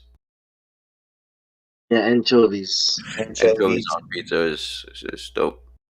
And chili pepper or whatever. Yeah. I like that. I can stand some anchovies a little bit. Not too much, though. Superfoods. Got a lot of protein. A lot of omega stuff. Right, Yep, you're 100% wrong. Yep, omega stuff and anchovies. You're right, man. I even supplement fish oil, and that's why Whatever that means. Fish oil is Frank- expensive. Anchovies are It expensive. is. Fish is expensive, so I just buy fish oil, right? For the omegas, yeah. EPA and the GHA. Or you could just go fishing and eat what you catch. Well, brother, wrong.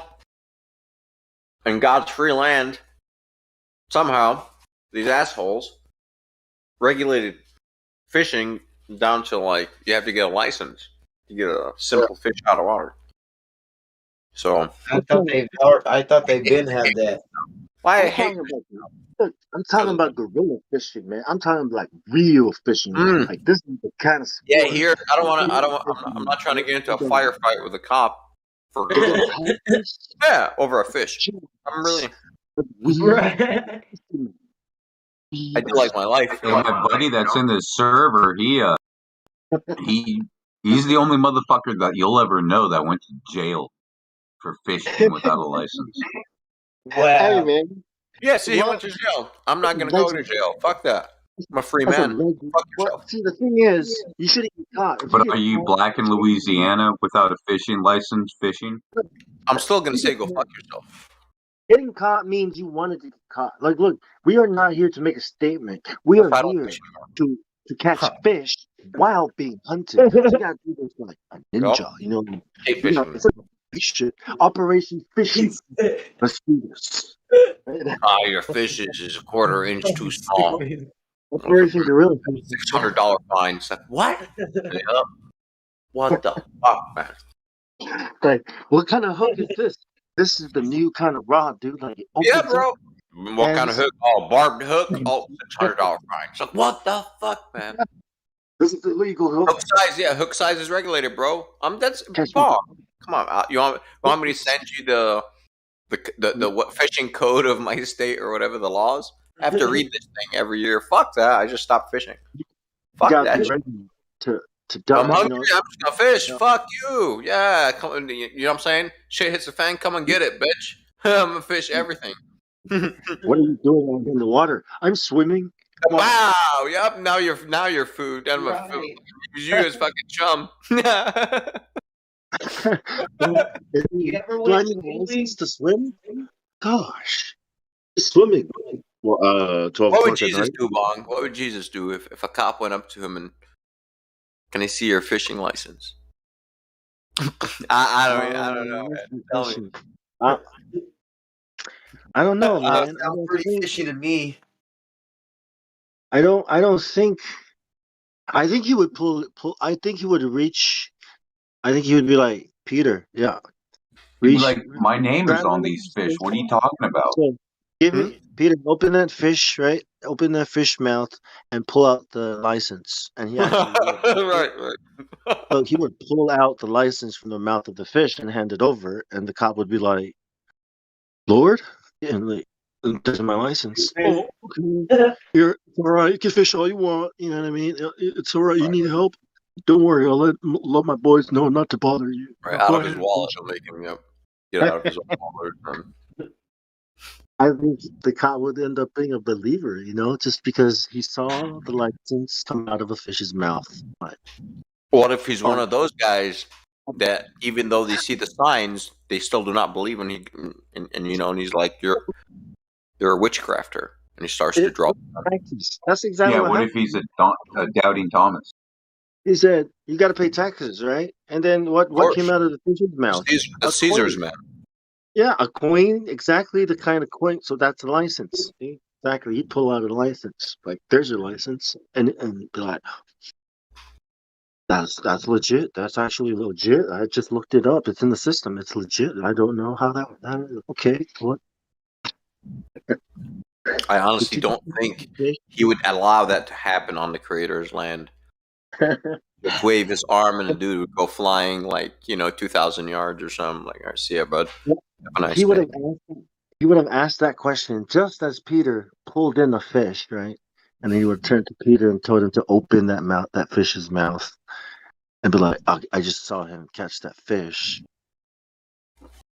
There was no time for them to set this up. He just pulled the fish in it. You know what I mean? It's like the water into wine thing, you No, know. It's man, like, bro, oh you're gonna no, have that was some globe water. deniers, bro. They're gonna behave just like the globe deniers that hop in here, bro. No different, I know right? there was water in there, right? But then when I poured it out, it was wine.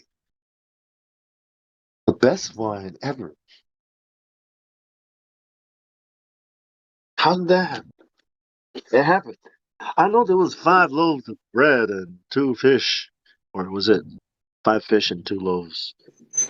And 5 people. All right, let me just do the math here real quick. Right, 1 plus 1 is 2. Okay, 2 fish. All right, fine. Because it was one. It was bong. Loaves, I just heard. I'm listening to bong. I turn around and I see that fucking fish come up. Here's the math. 2 fish plus I was like, five. that's bong talking Two right now. 2 loaves of bread plus 5 fish equals to 5,000 men, not counting the women, eating, and there were leftovers. So yeah, 5,000 equal. That's not equaling, dude. Hey, What are you that talking fish about talk. now? Hey, I'm that lost, fish bro. talking right now is bong right there. Coming up on I'm top of the totally deck. lost, bro. Like, we saw that happen. We saw it. Popped on deck to tell us a message. Like, already, a lot of people were there, man. Like everybody's talking about, like 5,000 people, 8. That's some real fishing, right? It's like, yeah, that's some fish. That's a lot of fish. What, 2? Oh, 5 fish is a lot of fish. What are you talking about, bro?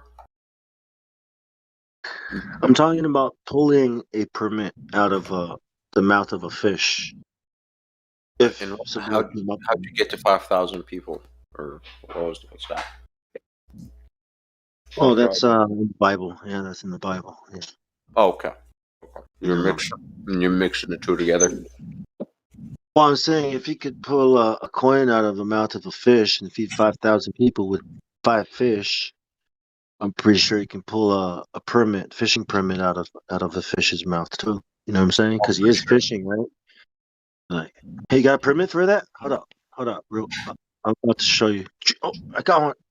There you go. Look, did you just? Yes, permit. Don't worry, it's legit. Wow.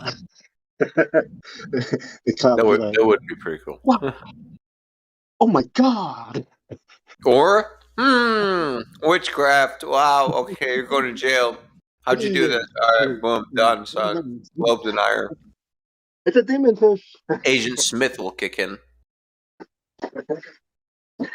How do I know that If wasn't a they're gonna demon? send people to go to jail for doing witchcraft, they should send everybody to jail for doing Isn't that witchcraft. how it went, actually, Bong? Right? Did Like, Bond say, "How do I know that's not a crack about me"? What you want to send somebody to jail for healing somebody on the Sabbath? What? What? You want to What? send somebody to jail for getting their donkey out of a hole on the Sabbath because it fell in a pit? What? Like what? Come on, man. What's next? no, there was no fishing on the Sabbath, right? No, there's no working on the Sabbath. Especially fishing. The Lord of the Sabbath said that the Sabbath was made for man, not man for the Sabbath. What does that mean? It's a mystery. Like, what does that mean? It means you can do good works on the Sabbath. It's the day to do good stuff. And think about God, of course. It's not just rest. You know what rest means? Like every 7 days we It's a day rest. to do no Every labors, no servient labor, and no well, manual labor. it's like a day of forgiving or that week. Because every 7 years the land should rest. And debts should be forgiven. Then every 7 times 7 years, everyone's debts should be wiped out, and everyone's the year jubilee type of stuff. So you know what I mean. Rest. What is that? What is enter? What is rest? You will never enter my rest.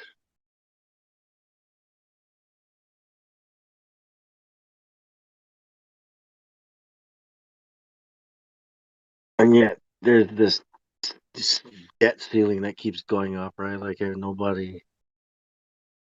buddy. Well, the best you could do is claim bankruptcy and then 7 years. 7 years, that's on your head. 7 long years. 7 years of famine. 7 years of plenty, and then 7 years of famine. You know, like over the summer, like sevens. Yo.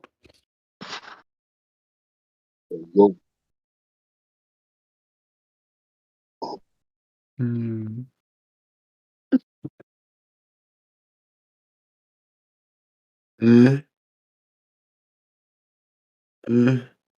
Well, if you just go, what if you just count the days, the years by sevens? You know, like every 7 day you reset every 7 days. You know, but instead of 28 days here, 31 days there, 30 days here, you know, just sevens. Would that be? Because there's I 7 days in a week. Duh.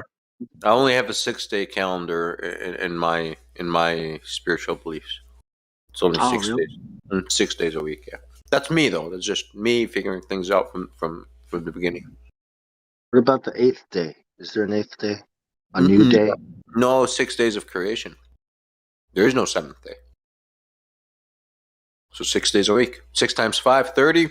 30 times 12, 360, 360 degrees around the circle. Perfect. 5 unlucky days, just like the Mayans. However, in my spiritual belief book, so let's not turn this into a religious fight, obviously. There are about 10, 10 unlucky days.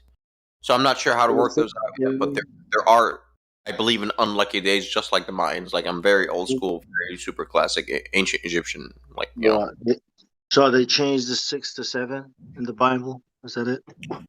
No, that's not what I'm getting at, man. But if you can, if you want, and I'm not gonna engage. You know. But you already have engaged. Too late to No, back I've out not. now, man. I've not. All right, I'm going to Muslims bed. use a 7-day You want calendar, the bro. smoke, though? You want me? Bro, Muslims use a 7-day calendar. Like I said, that's just me. Well, I don't know what the days are, man. I was just born yesterday, and they told me all this crap, and it's like, yeah, I'm only so many years old. I don't know. It's not like I'm gonna live like a couple 100 years old like they did in the past, right? That would have been totally cool, but I mean, I don't think anybody notices how fast life goes by, right? Mm-hmm. Till it's over. Running on the hamster wheel. I mean, what are you doing? "Oh, I'm saving up. For what? To pay for my mortgage. How long is that? 30 years. Like, what? Why? Like, what the fuck? Live. I don't know. I'm gonna be homeless if I don't. And if you do, then shut up. I can't go to Fiji. Sorry. Hey, can I just get away from it all? But Good luck. I can't. How are you gonna pay for your internet? You know that you're using right now. I mean, if you want to use our technology, Caesar's phones, you gotta like play the game, bro. What? Play the game. If you want to get out, you still have to play the game, don't you? Red pill, blue pill, yeah, whatever. You're playing the game, no matter what. I mean, you're playing the game now, right? No Their matter game. what, Their you game, choose. playing their game right now, right? Yeah, their game. Games have rules, and rules can be bent, sometimes broken. More like guidelines than rules. What kind of guidelines?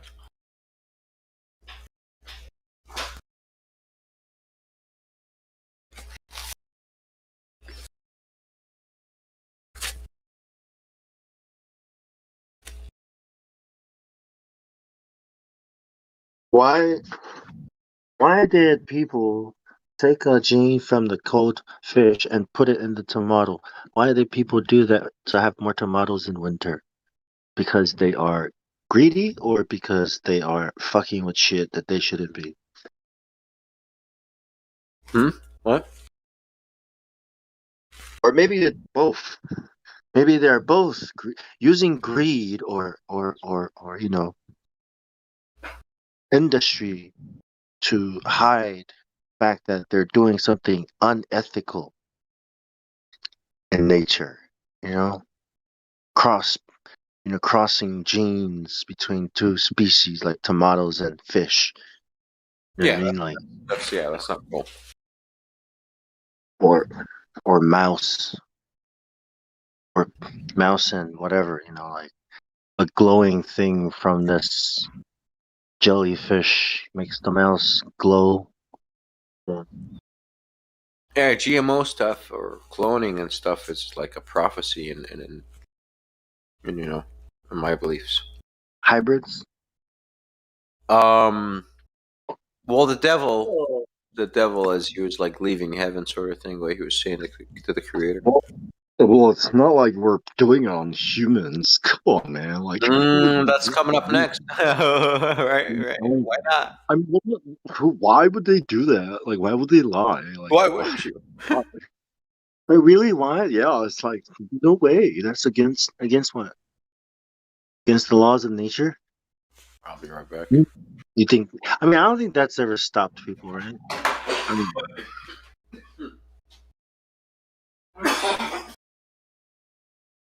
like, hey, I'm gonna pretend to be a woman. What's up? You can hear me okay? Yes. Am I low? Am I good? What's up, man? Yeah, man. What's up, on? What's cracking, dude? Chilling.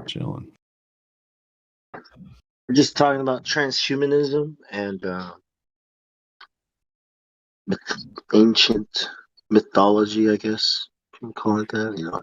Yeah, so I was just talking about the 6 days a week thing and 360 degrees and whatnot. I was wondering if the Mayans and the Egyptians also named their days after the wandering stars or had a correlation there too. I have no idea. I mean, the Mayan calendar is a big deal, right? Like, it's well known. Everybody knows that they have one because of 2000, right? Doomsday clock. It's only a big deal if you make it a big deal, right? Well, it's publicized, right? This culture had a calendar. What if it was 7 days a week? You'd get 336. Is that of any significance? I mean, Ancient Egyptians used to use 10. Does it have to be a perfect circle? 6 is clean. You get paid 5 times a month. You have 5 weeks. It's awesome. You know what I'm saying? You work 5, take one off. Work 5, take one off. Or work 4, take 2 off. Look, man, I just want something that works with the seasons because freaking some February is hot. Nothing changed. The solar calendar remains the same. All we're doing is just changing the duration, fixing like every month for 30 days, and it's going to be in the same because the seasons are the equinoxes and the solstices, right? So that's solar. So we're gonna, you know what I'm saying? Because February is like 28 days, and this everything is 30, and we have 5 unlucky days. Yeah, my plants are like, this guy is an idiot. He doesn't know when to start. Why do we have to have unlucky days? Where does this unlucky days come from? I got you. Because how many degrees do you have around the circle? 360.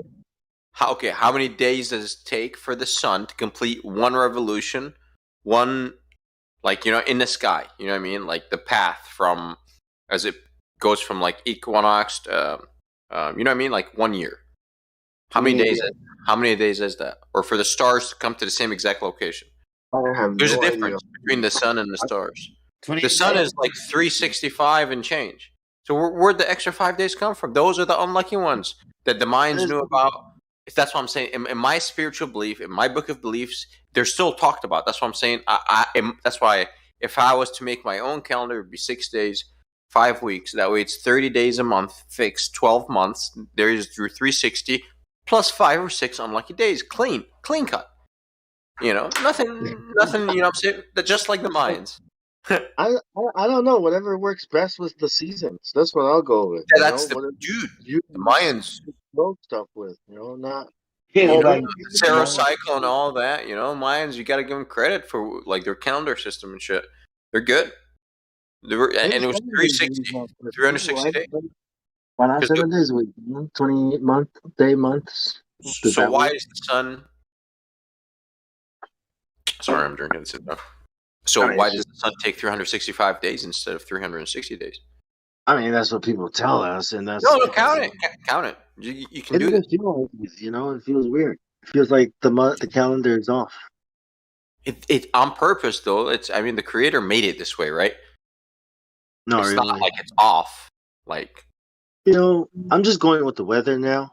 I don't really care about like I just it's right. If I look around and I see the flowers are blooming, that must mean it's spring. You know what I mean? So hey that's man, I'm with so you. I then go by the weather too. I'm human, you know what I'm saying? with the seasons. I If don't I worship see the like the sun. leaves are falling, so it's But probably coming.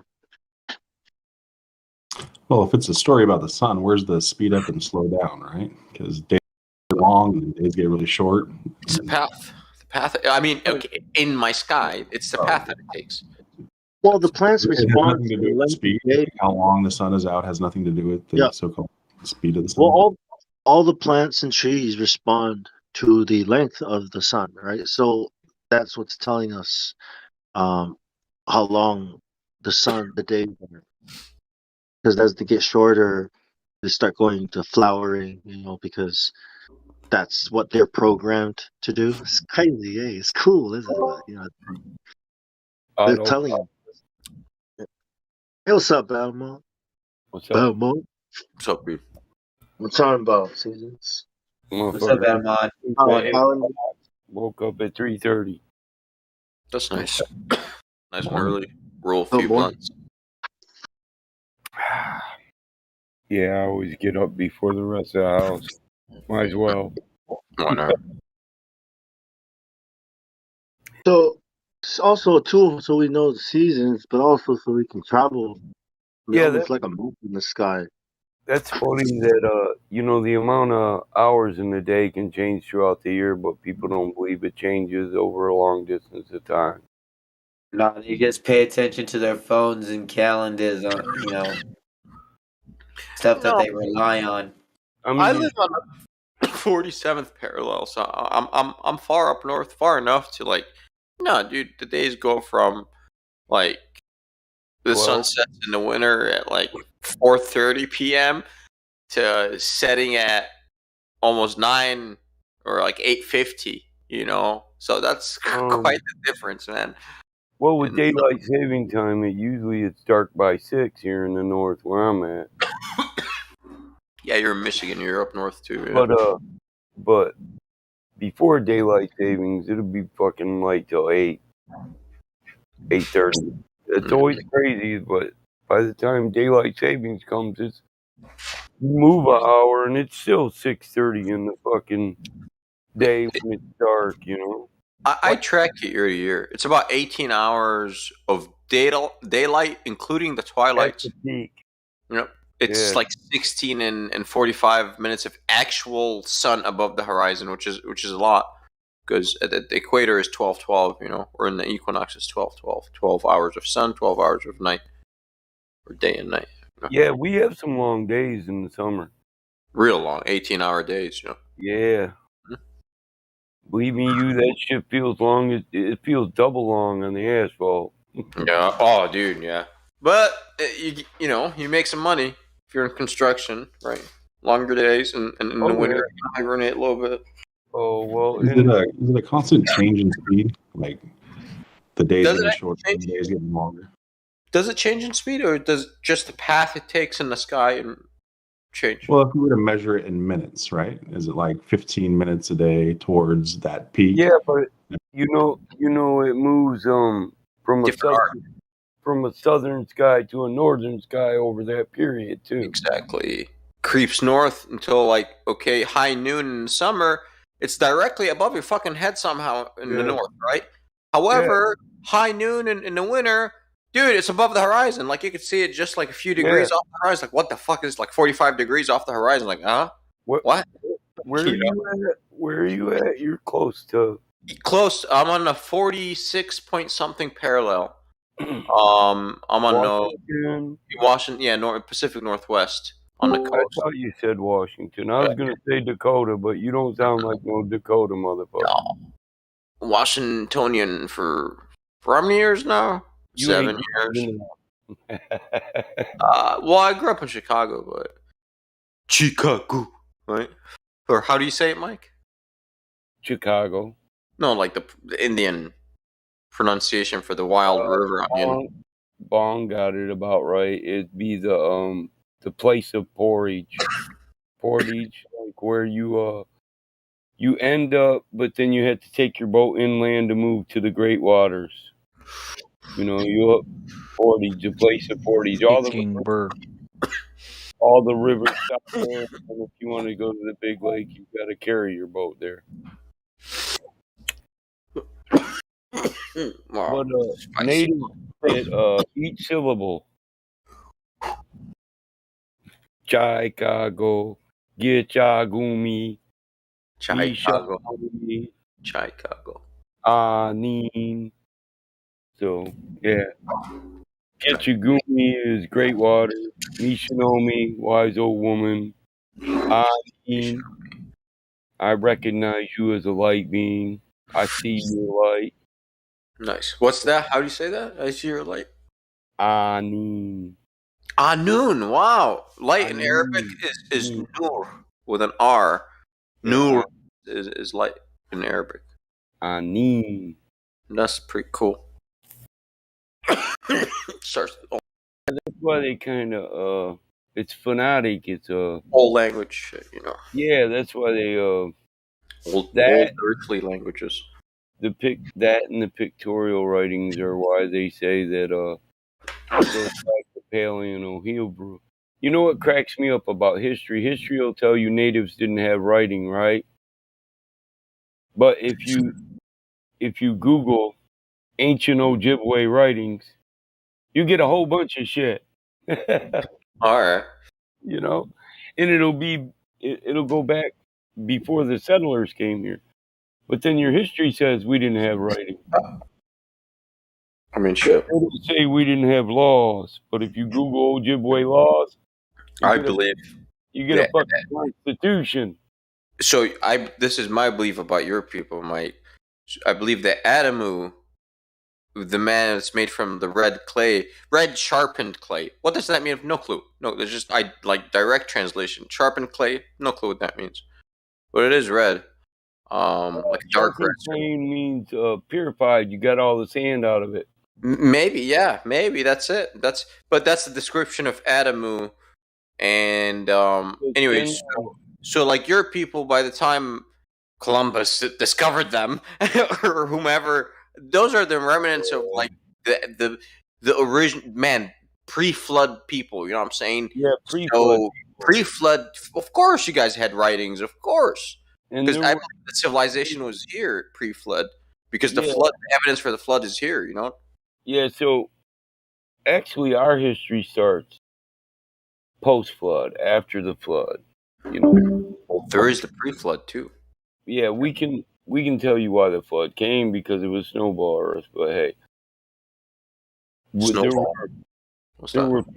Snowball Earth, frozen Earth. Ah, okay. Well, we don't say snowball. We say snow-covered Earth. And Earth to us is just the dirt below your feet. So the patch of ground you're currently on. You know, but So yeah, hunter gatherers. Well, that's just now. We know damn well that there were peoples before us. We called them giants or great people. Right. Because they had a lot of technologies. Yeah, we populated yeah. After the flood, when the waters receded, we used their empty structures on occasion. There's stories of great pyramids in America in native history. You wonder if they're covered with dirt or grass or called a mountain now because they're covered with dirt, you know? Yeah, man. That's the people of the mounds. You know, the mounds people are. They built them mounds, and their hut would be like a hole under a mound, like a rabbit hole. We talk about them in our history. I'll make my mound out of coconut shells. To me, it seems like those were mole people by my history. They like to dig underground a lot. They should make that coconut shell shingles. Hide from the light. Fire, man. Well, they'd be like clay shingles. Yeah, they're resilient, coconut shells. Yeah. How long can a coconut shell last? How long does it take that shit to deteriorate? I mean, put some varnish on there or something, put a coat or something, seal it. Seal up the pores. The water doesn't get in. Decompose it. Me and you are doing the same thing.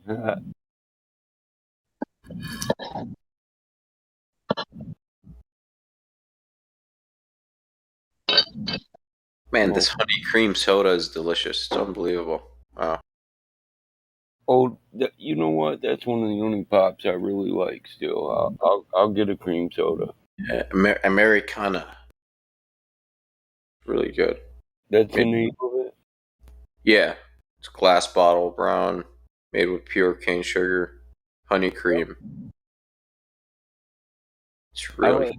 It's old-fashioned cream soda, then, right? I believe so. That's what I'll take a pic here. I'll post a pic. I like the old-fashioned cream soda. Yeah. Old-fashioned stuff is good. That's one of the only pops I'll still get. I don't do Pepsi or fucking Coke. Same here now. I do energy drinks too, but you do the Pepsi.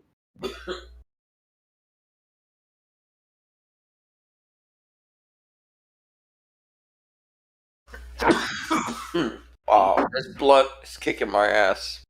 Hey.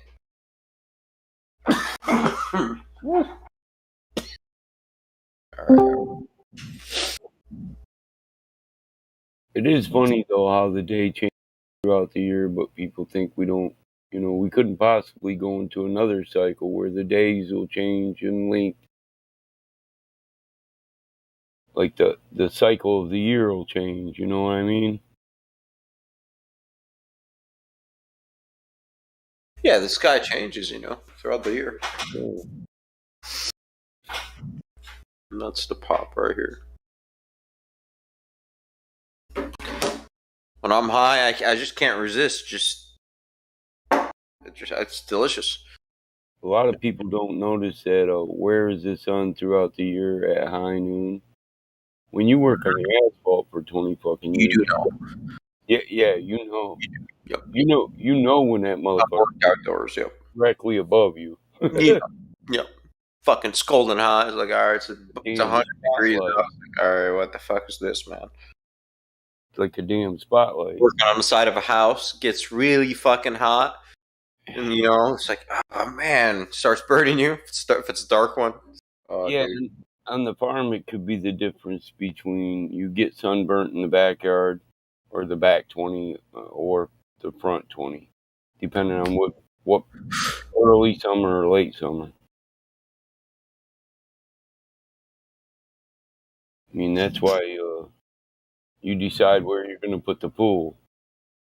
I put my pool on the west side of the house, so it gets the same amount of sun throughout the summer.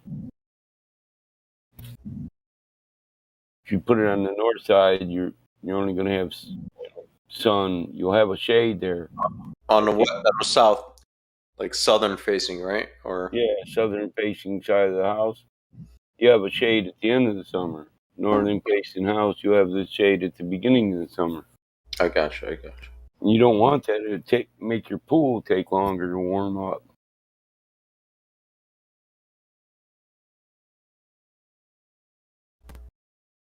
Bong Sao, where you at, man? Kind of dip out, motherfucker. I don't know. Dip. Probably made him jealous with that blunt. What was that? I was just growing some Roma tomatoes. seeds. Roma's nice. I like Roma's.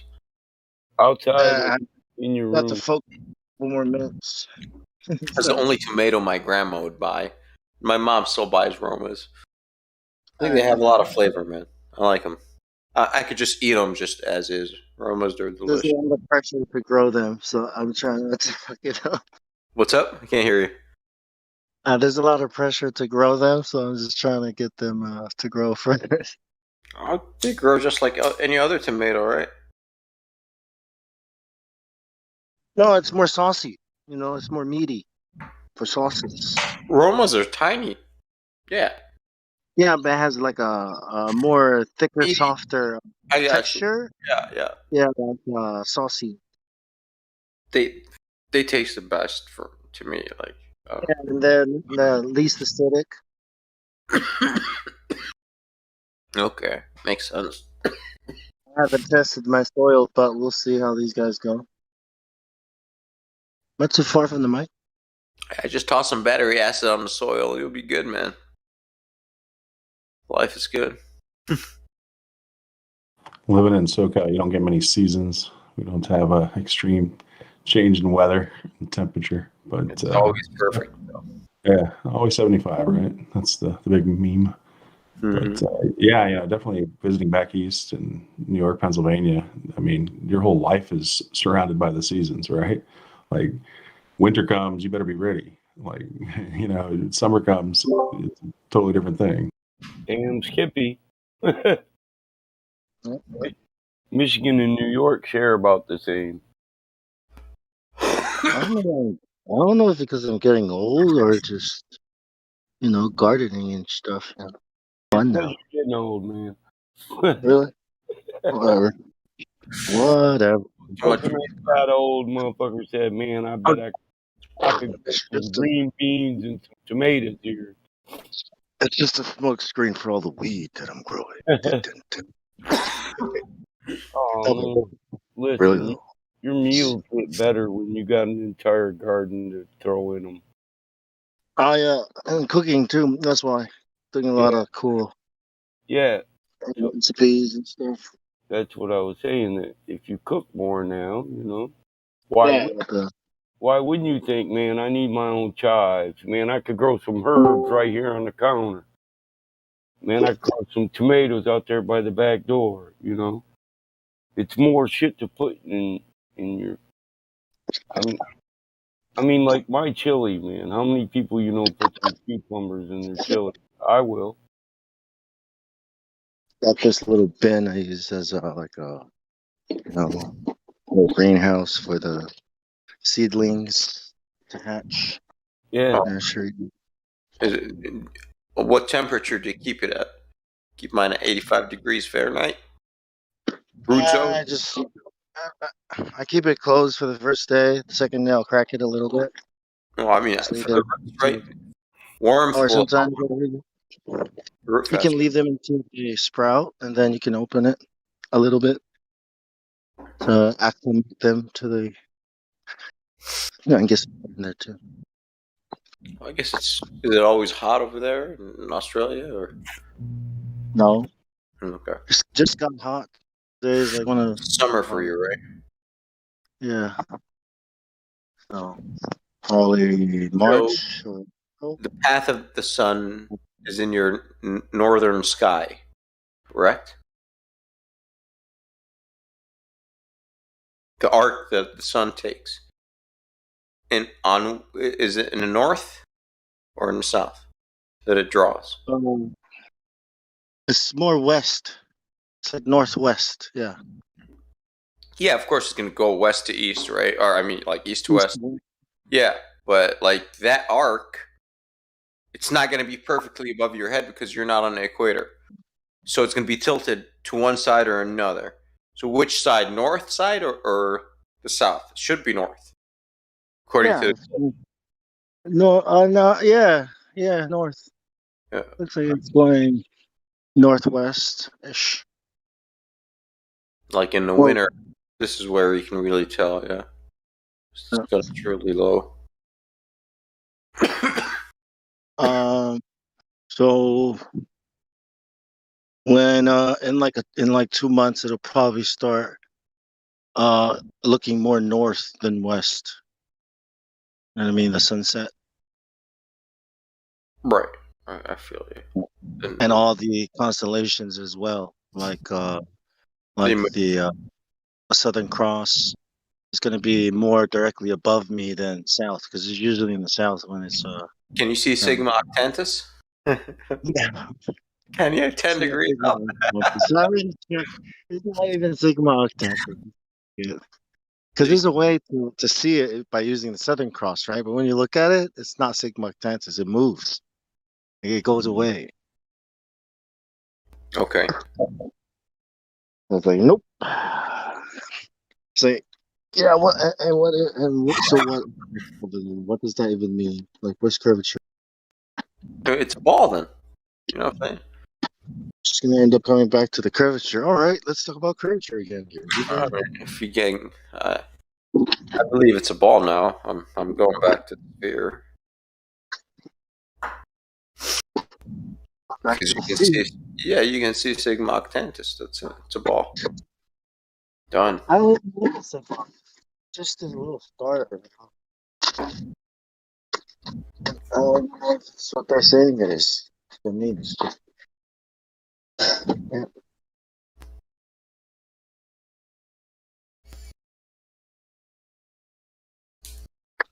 Well, it feels like traveling affects, like, sometimes it looks like it's directly above you, but when then you go north, it feels like it's more south now. It's like, what the?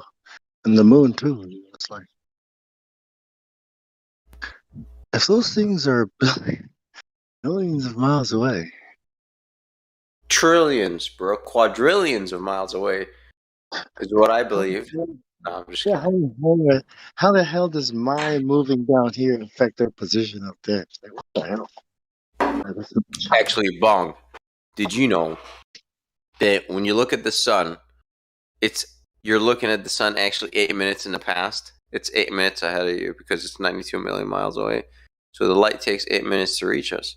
So already moved out of position. So you're actually looking at the sun in the past. Why can't it be instant? How about them apples, huh? There's no Globe vacuum. So logic, son. there's no medium. So why can't it be instant? Like it is in a. It's still it's not instant. That's the speed light travels at. It's That's 92 million miles away.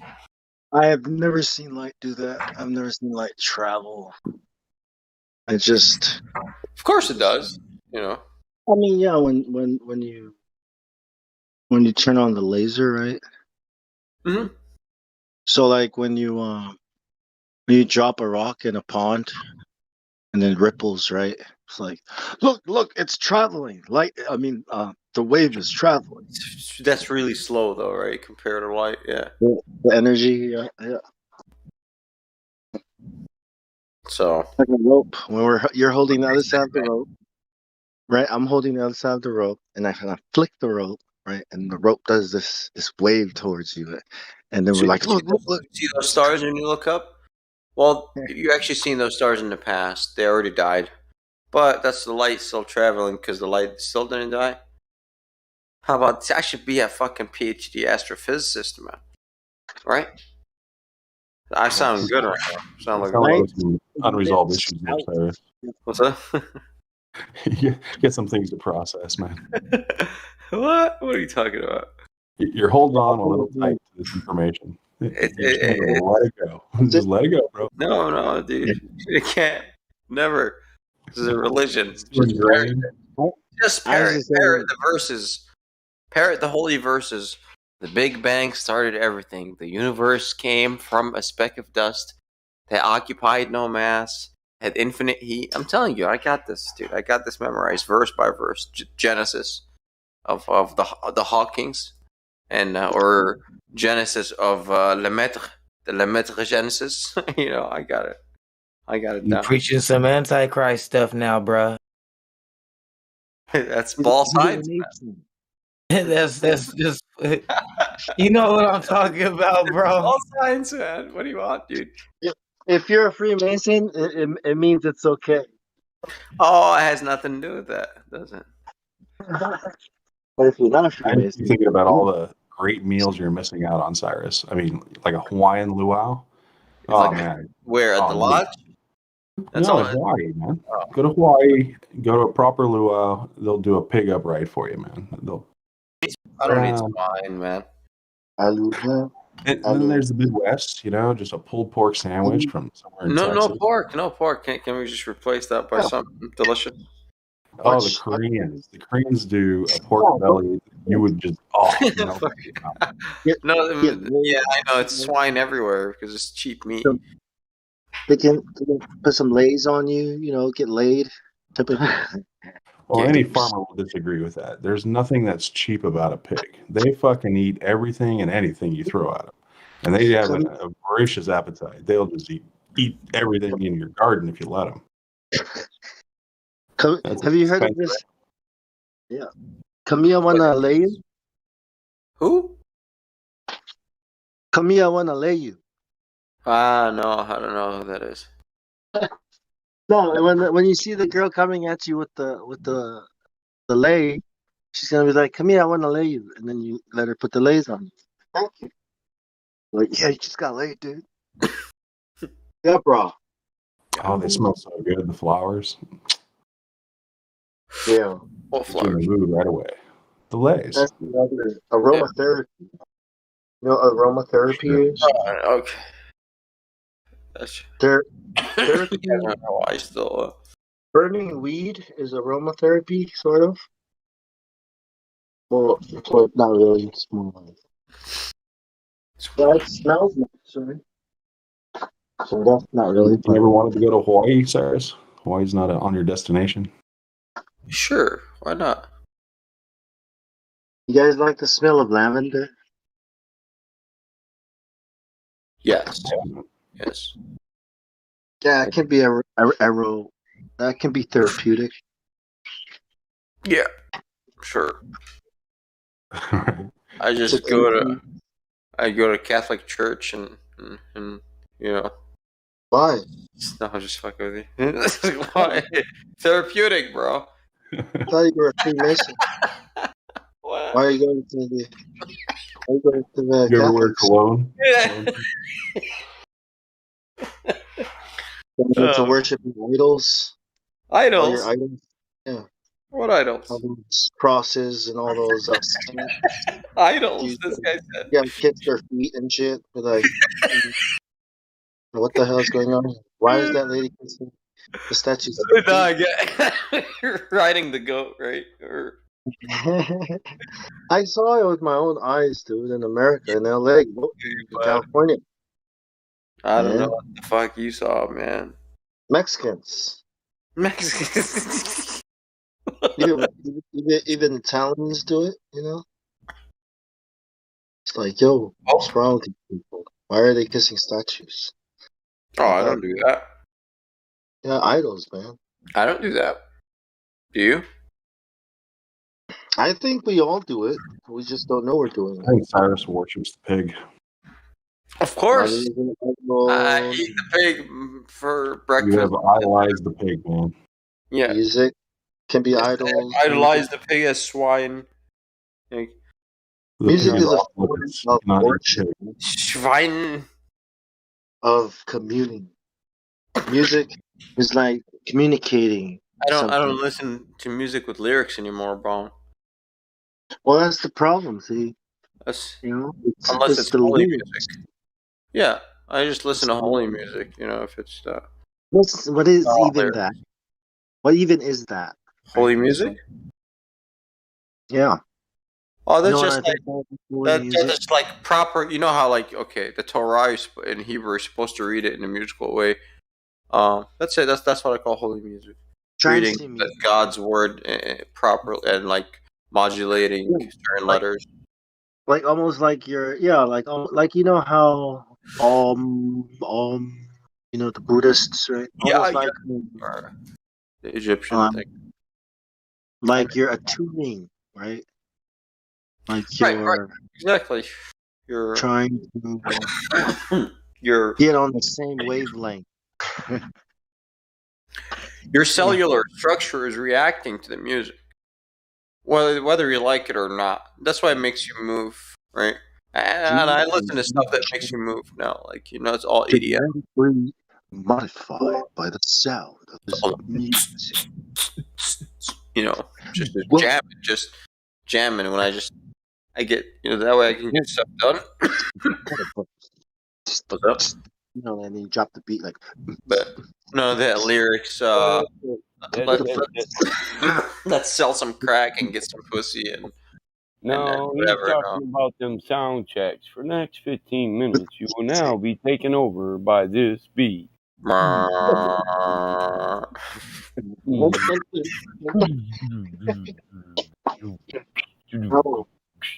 What?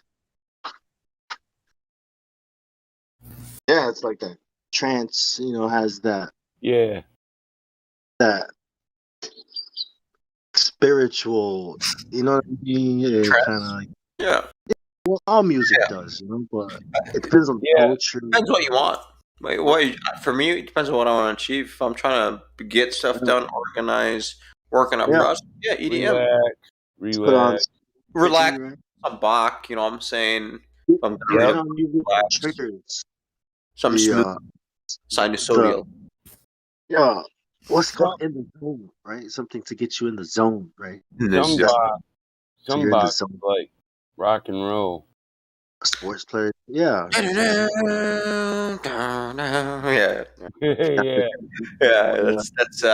Takata. Yeah. Takata, yeah. Dude, there's a lot of like Takata remixes, Oh my God, there's a lot of symphonies that'll move you like rock and roll. We're in like the 1600s, man. You know what I'm saying? That's classic, and it's so good. Yeah. I like that. Like, there's like a lot of, on YouTube EDM classical, takes. Like, it's really good. Like, Beethoven.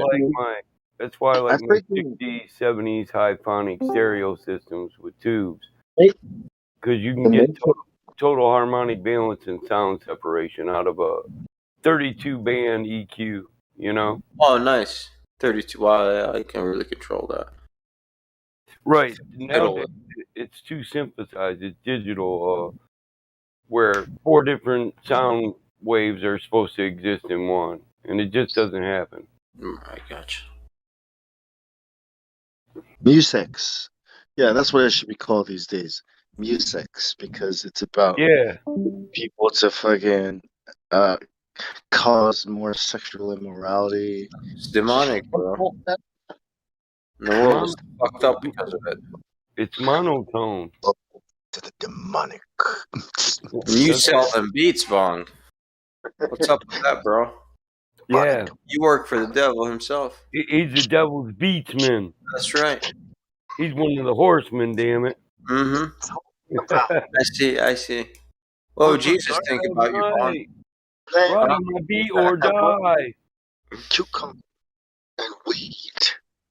Because cannabis is the future. So, do you read the lyrics before you sell them your beats, or you're like, no, it don't matter. Go ahead, put that shit on this. Go get some pussy beats. No, it isn't. Devil's cocaine. I live in the gangbang. Life in the fast lane. So, take us to the future.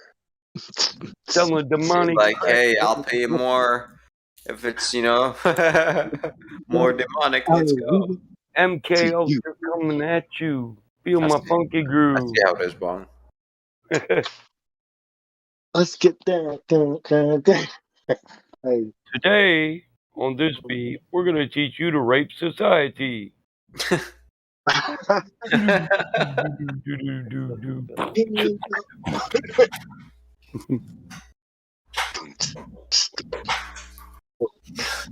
Orchal beats. First you steal their money, then you steal their honey. You get them on that drug that makes them act funny. Damn, there's a lot of mosquitoes here, man. I gotta pop your old grandpa in the face getting in the gang because you're a dummy. Mosquitoes? Let's see. I think lavender oil is a good repellent. I don't think I got bit by a mosquito in a long time, man. Eat a lot of garlic? Yeah, I do. There you go. It works, I think. It's a mosquito repellent. Yeah, You I know eat when a the crickets get few really different loud? kinds. They always favored my mom You when know I, when the I crickets, was younger. For we know some when the reason. crickets, you know when the crickets get really loud. Does that mean it's gonna be really hot tomorrow? Really? You know what Dread. I've Well, noticed? start Mosquitoes. correlating. Like, start recording temps, and you'll see Hey, correlation. mosquitoes love them motherfuckers that drink liquor. That's what I've noticed. And that's a natural observation. Yeah, it's like how the sailors read the Trying to weather. get You know drunk, what I Mike. mean? How does it go? How do they read the sky again? Something a day. Sailor's delight. Something in the morning. Sailor take warning. Red sky in the morning. Can you Yeah. tell the difference between a cricket and a grasshopper in the wild? Yes. I don't even know what a cricket looks like. No, I mean the sound they make. The grasshoppers rub their wings together, and some of them can sound. A young grasshopper can sound like a cricket. Yeah, I'm not really. I wouldn't. Well, I know cricket when I hear it, right? Not a grasshopper. I would think the I call grasshopper. that the music of the night. You know what I'm saying? It's not even the cricket. Music of the night. It's the nature. Nature has like music playing in the background. It does. Because silence, just no audible input going into your brain produces an awkward state inside your brain. Like, oh, what the fuck is this now? You know, nowadays it sounds like a machine shop. It's like a mouse. That's what my electric, the pounding of steel. Yeah, bro. When I just go like 5 minutes away from the city, it's like, wow, so I feel quiet. I can tell the difference. I can, like, I'll go to Detroit and pave a parking lot, and then I go back home, and it's almost like silence. Yeah. It's I like, want to go wow. to movie, right? As you're driving through, like, wow. I wish I could live country free like this, but I gotta go back to a stupid city to a job that I I gotta get that dough to buy me Well, some see, land, brother. listen, see the factories piss off the city folk, and in the country it's the coyotes, and then that goddamn rooster. Well, I don't mind coyotes, man. Coyotes, I mean, I'll figure it out. That's why I keep tigers around the compound. We'll see how many coyotes hop in. I like to fuck with my rooster, man. Think zero fucking coyotes. I'll have. He's gonna like sniff that today. tiger piss. He'll be like, Can fuck follow that coyote shit, back. man. Hey, like today, I'm up before the rooster, and I'll probably go clean his stalls about the time he's gonna get up, so I can chase him off his perch. Are coyotes raisable, dude? I mean, are they tameable? He gets I mad. can't domesticate anything in my belief. Yeah. Whatever. What about People domesticate eels, bro? Eels. It's like, come Yeah. on, man. If you can domesticate an eel, you can domesticate a dog, bro. A wild dog. Yeah, I would. Yeah, that's all. You know what I'm saying? Coyotes, they're fucking nature's ankle biters, man. Yep. Well, you know, domesticate them. They can look after your The first gen domesticated. Oh, dude, they're gonna be wild as fuck still. You know what I'm saying? Like, oh, you're gonna get bitten. That's just expect that along the way when they're young, and then hopefully not when they're old. And when they're old, just shoot them and keep on going until you get the right genetics that don't bite. I get bit by domesticated lions when I breed. My dog used to bite me when he was little, right? No, you know those are love bites. Like, nah, I mean bites. They get aggressive, show teeth, growl, then bite. Like a straight. You know what I'm saying? Golden labs are more aggressive than bull terriers. You know that? So now, yeah. Goldens? Really? So now my dog knows not. So I let him bite me, possessive. but it doesn't hurt. You know, he knows not to bite too hard. A golden lab will bite you just because you walked up in its area and before it knew it. Dude, our neighbor's dog did that, jumped at me, and I slapped him, and he went flying across the fucking wall. I was like, "Bitch!" Did he show teeth at you before? Like, did he or? Because they have. Yeah, he came up to me and like, and then he jumped at me. And he showed teeth. Yeah, okay, you're fucked. Like, Dude, slapped the shit out of him. didn't know how to slap, bitch. He just slapped him. He didn't get My lab makes the funniest faces when he's growling at you, dude. He really tries to intensify that I'm gonna kill you look. Yeah, No, but then he slapped the like shit out of they're him, and then just he's like, growling, right? That's just Yeah, huffing and yeah. puffing until they show teeth, right? They start pulling up their lips. Yeah, that's like the last red fucking flag. Like, you know dude, what they were I'm about to doing? bite you They're now. trying to You protect know what their I'm saying? owner. I'm They're trying to serious. protect the owner, which is our neighbor. My like, I went to wake him up so we can do the umu, right? So I was trying to wake him up. He was drunk, and I was like kind of slapping him, and then his dog came at me, he jumped at me, and I was like, get the fuck out of here! And he woke up because the dog barked, and I was like, wow, I was like, what the? And then the dog walked away, and I was like, yeah, I bet your owner never slapped the shit out of you before, right? As he walked away. I'm bitten by chihuahuas, man. Yeah, Small man, I dogs, can do the umu, dude. Shit, they're fucking dogs, ankle man. biters. Labs are The dog possessive saw me. over their owners and territorial. The next time the dog saw me, it was scared of me. You know, it was These afraid of kind me, of labs right here. and everything. So I was like, so yeah. I mean, dogs know. You know, they're just doing what they're trying to do, but until they know they can't do that with you. My female golden lab, the one I kept, she didn't even like my wife sitting next to me. That bitch would show her teeth. Mommy. Oh, wow. Damn. It's straight showing teeth. Yeah, holy shit. Yeah. Yeah. My old lady would be like, what chassis is that for us? I won't feed you breakfast. And then she'd lower her Bro, head and be like, I'm telling you, man. I guess. If I didn't know Wing Chun, I wouldn't have been able to slap. That was like an automatic slap that comes from training, Natural. man. Yeah. Energy slap. A natural slap. That's why the dog took it.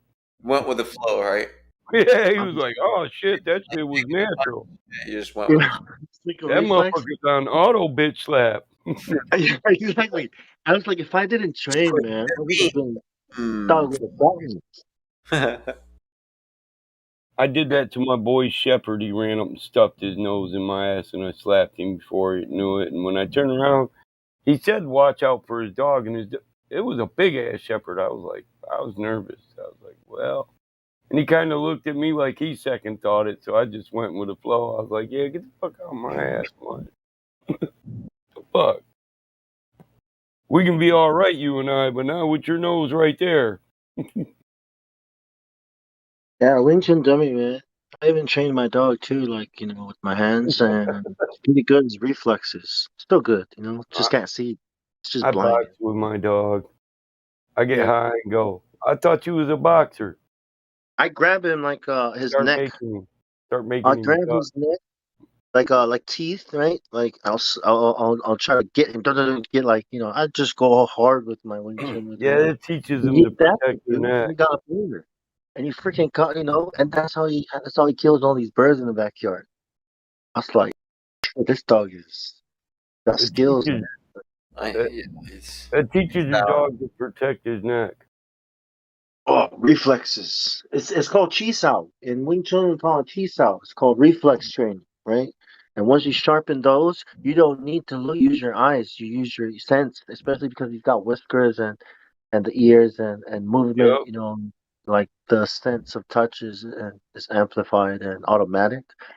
It's like this dog. Until you get a monumental reflex and you accidentally bitch slap your kid on their ass. Oops. Oops. Sorry. I'm sorry, hon. You can't be sneaking up like on dad like that. He's a combat veteran. The angle of your elbow is wrong. You gotta put it like tuck it in properly. You got to come in on dad on an angle so he can see you in the peripheral, kid. Like, if you had your balls out properly, you would have never gotten slapped. That's why I don't Yeah. care. That was your mistake, kid, not mine. I told you, higher. And I told you. Where was your blocking elbow? Reflex, think fast. But that is what Chisao is, yeah. It's teaches you to once you make contact, you have full control. It's like your touch and you you're in control. You know, when once you touch, Yeah. you're in control. Yeah. After first contact, it's all about transition. Yeah, closing the gap. Yep.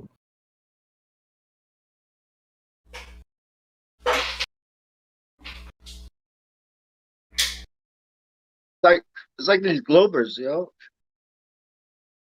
I like watching them Yip Man videos and interviews and shit. That little motherfucker, man, he was bad. Yeah.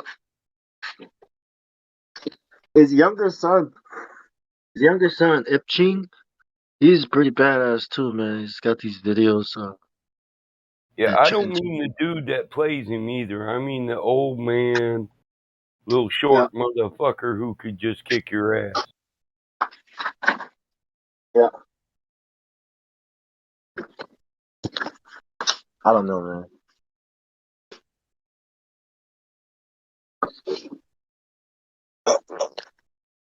I think Wing Chun teaches, like everything else, teaches you how to use your energy efficiently.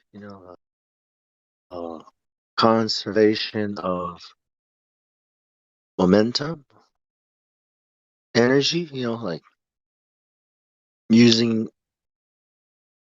your weight rather than your muscles to do the work. And positioning. Like chess. It's all about position, right? Like it's all about controlling the center where the action is. So, and then also it works with the art of war. Like they're all kind of teaching the same principles. You know, how to use your body in the most efficient way to accomplish the most work with little input. You know what I mean? The most output with the least input. And it's biomechanically, scientifically sound. It's like Minimum movement, this is some maximum gangster force. shit, bro. Dude,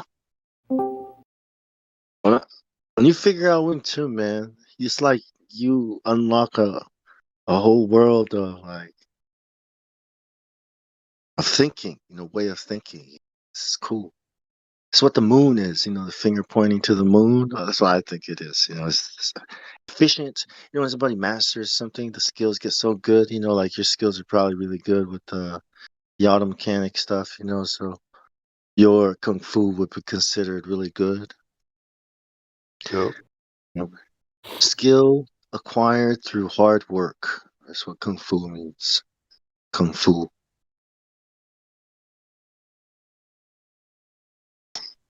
Like a finger pointing to the moon. You know what I mean? Like,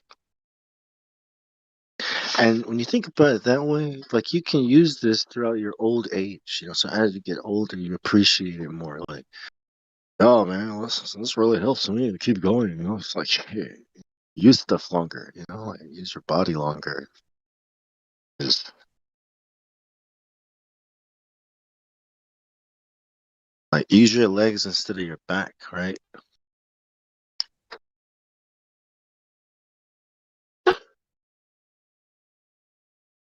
The 1 inch punch.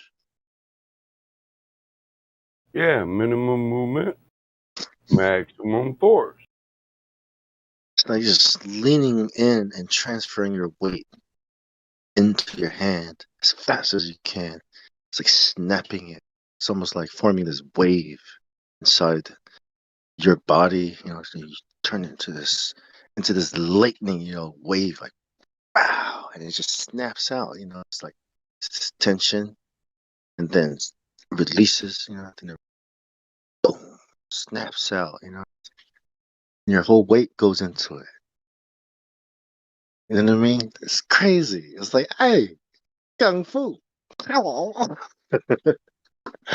It's not magic, but it's pretty awesome. Whoa, I know kung fu. Show me. Oh, you want me to jump? Nobody makes the first jump.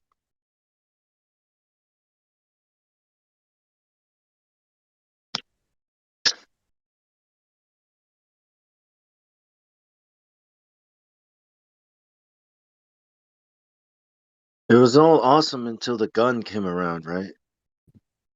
Bang. Anyone can kill you.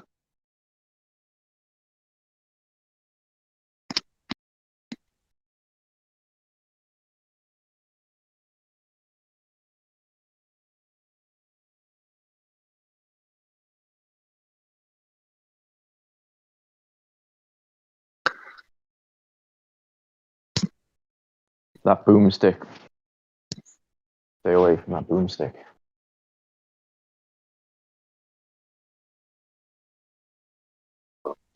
Oh, morning, everyone. Sorry. Morning, guys. You right? Yes. We are still here. Some of you been up all night, yeah? Oh, it's just nighttime here in Australia or anything. It's just been okay. listening.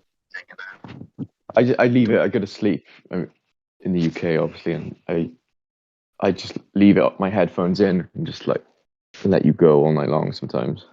And some people, American voices I hear, just on it all night. I'm like, how can they? Obviously, people can. American Voices in Australia. Yeah, man. That's just I can't comprehend that. Can't get over my head that. I don't really know what time it is better because you sound American and you're an Australian. How did you even get there? Doesn't make sense to me.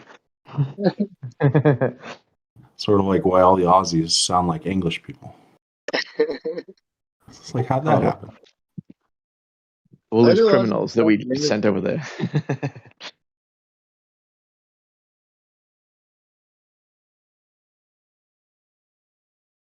Yes, some of us are, just waking up, and some of us are just, not waking up. Yeah, Mike's up early though, isn't he? I heard him say he gets up at 3 sometimes.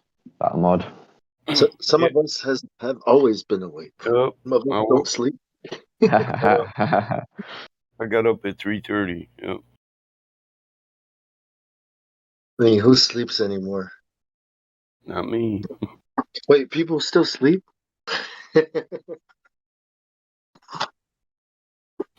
On a good day, I sleep. I do so much work during the day. It's fucking by 9 o'clock, I'm out. 8 o'clock. I hate it when it's 7 o'clock. 7 o'clock, I fucking wake up 2 o'clock in the morning. A lot of people think I come in at 2:30. They'll be like, "Damn, Mike been up all night." And I'm thinking, no, I woke up at 2:30 in the morning, motherfucker. Yeah. It's like you go to sleep at 12 and you wake up like, oh, right, I just got some sleep. And you check the watch, it's like 2 o'clock in the morning. It's like, yeah. What the fuck? I can't even go back to sleep. Okay, go back to sleep. Nah, this is not gonna work. I'm gonna go read something. And then all of a sudden you're up. Like, You guys get to see the new Matrix yet? The new one? Yeah. No. Nah, haven't seen it yet. What are you guys waiting for? Oh no, man. It's just not the same anymore, dude. It's like I was excited. New and But now improved, bro. It's new and improved. That's cool. You know what? I'm living the new Matrix. Like, check it out. We're in the metaverse, the omniverse. Watching CNBC the other day, and they were That's preaching. why it's Omnicron. We're in the Omniverse. There it is. I thought we was in the Underverse. Well, that's what NVIDIA calls it. I've been looking for Riddick. The world of decentralized of the blockchain. Decentralized, instant. The Helioverse, right? I mean, Coronaverse. The world is changing again. It's mutating. It's evolving. So how do you think the test went on the facial recognition software? I mean, you got everybody wearing masks these days. Well, the thing is, as long as you have a phone and you look at your phone and take selfies, it doesn't really matter because There you go. It's all sound. well, you got your eyes, you got can be ears everywhere. yeah, you can be tracked by your phone. But then what's gonna look? They're not gonna take phones away. They're probably gonna replace it with something better, right? Something you don't have to lose, or something that can be in your head. I don't know. That was in Batman. I was watching that the other night. I was thinking about you, Joker. And he's got every phone dialed into his computer. The guy's like, I'm not working here. If this is our, you keep this machine here. And basically you could map, anywhere with just sound, the idea that all you have to do is listen. Ultrasound? Yeah. Triangulate anything, right? Frequencies, all the same shit. Oh. Ultrasound is also what they use in, for these new prosthetics, where they use ultrasound to electromyography. That makes sense, or so, yeah. It uses high frequency, it's like so you can see what's inside. When your nerves start shooting off those signals. So it You're talking actually about how they hook up prosthetics to people, and they're able to use the fingers and stuff like that with their mind. Yep.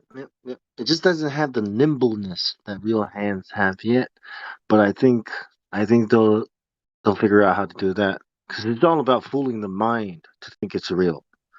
It's not really So about it we're having going to back be. to Terminator. Like everybody's gonna be a robot. Well, I think the metaverse and people living in the metaverse might have something to do with it, because it's real brains controlling avatars in a simulated world. So you know what I mean? It's almost like all the data. I don't know, man. It's has something to do with fooling the mind to thinking something is real. Like the phantom arm, the phantom hand that you think is there, but it's not there, but you kind of like feel like it's still there. That's what I read about amputees. It's like they feel that it's still. So if you just put something there, it's not hard to. I don't know. Depends on the technology. I was on a flight back to Syracuse, and there was a girl that was going to SU, Syracuse University, and she was studying how Alzheimer's and putting a microchip in the brain to deal with the data loss or the information loss, so people could remember shit. I just thought, what is the leap here? Is it that far? I don't know. Maybe it isn't. Maybe these things they're talking about with incorporating your consciousness with technology. In some ways, we're seeing evidence of it, right? Like you're saying, our nerve endings, the signals that our brain's sending, we're at least able to interpret those and put some sort of mechanical movement into them, right? But creating or keeping those signals going and interpreting them are two very different things. Then again, you've got hearts that are run with computers, right? You've got literal. The only way somebody's heart beats is with a chip. I was just about to say that. Yeah. Imagine doing that in the digital world, where you really feel like you're really in the real world. Imagine the digital world, just like the prosthetic arm feels real, and you can't tell the difference. I mean, who knows? Well, they I say don't you know. don't even need they say amputees actually feel their lost limbs. So I don't know how much of a stretch that. Yeah, go thing. Your brain in the jar type thing. Or brain Man in in a a jar, bottle. man in a cave. It's all pretty scary, the unknown, right? Yeah, something like that. What is real? How do we define real? Is it just a bunch of signals sent by our brain?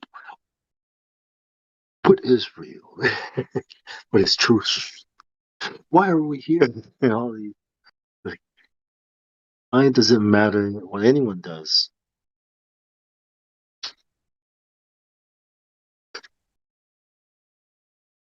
Here in the real world, blah blah blah. I was like, what do you mean real world?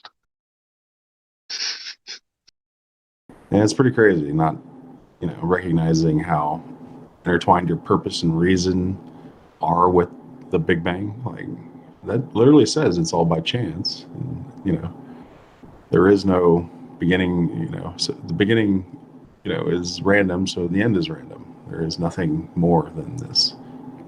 Philosophically, that's pretty heavy stuff.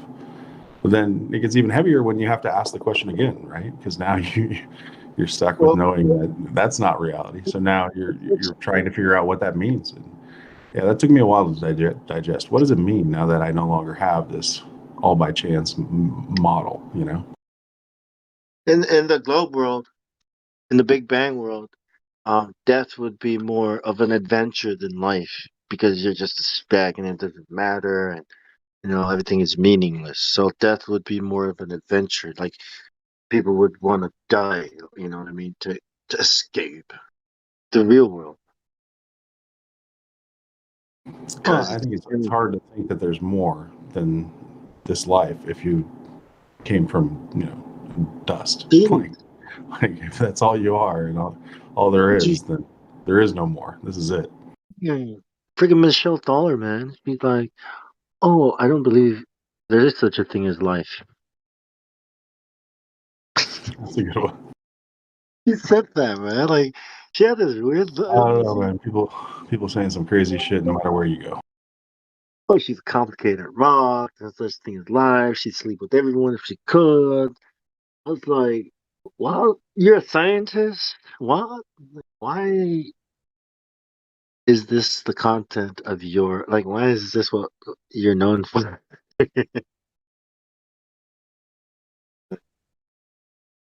I'm a science communicator. It's like, oh, okay, that makes a lot more sense. I get it Communication now. class. They teach me how to use words. I'm a professional word salad. Yeah, that's good It's stuff. not okay. It's not okay to think the Earth is flat. It's like,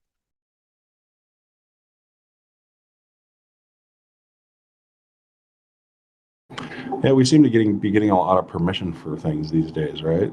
You know, gotta have permission for everything. They were talking about fishing licenses, and I get the idea that you don't want people is to it? run away with shit and take advantage of things, but this Is it? permission thing, oh my goodness, I'm kind of getting tired of it. Like every time I go to the airport, they want me to have a real ID. What the fuck is a real ID? Like all the other ones are fake. Like, what are you talking about? Yeah. It's like, is that the same as saying it's not okay to think? Or am I just exaggerating? It's like, am I not here? Did not? I paid for the ticket. Like, let's go. I don't have any box cutters. Like, can we go now?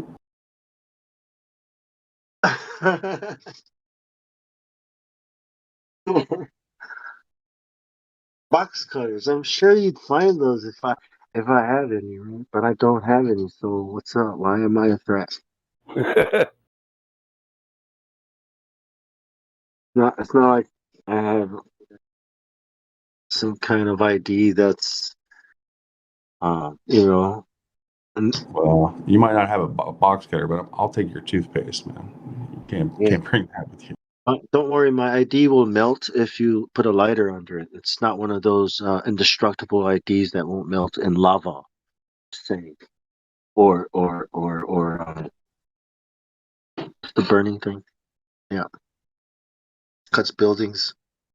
Thermite. Yeah, don't worry, my ID is not the kind that can survive thermite. Yeah, it's here. Just burn it there. See, it's a real ID.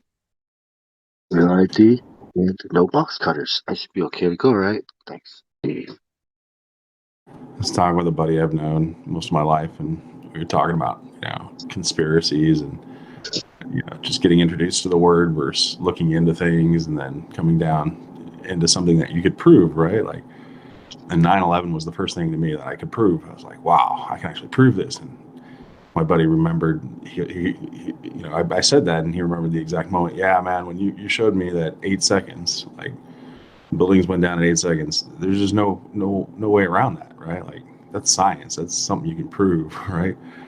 And man, since that day, you've been searching for things you can prove and go out and experience the real world, and rather than all this conjecture.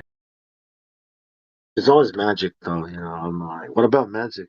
What do you mean magic? Well, like Hollywood, NASA.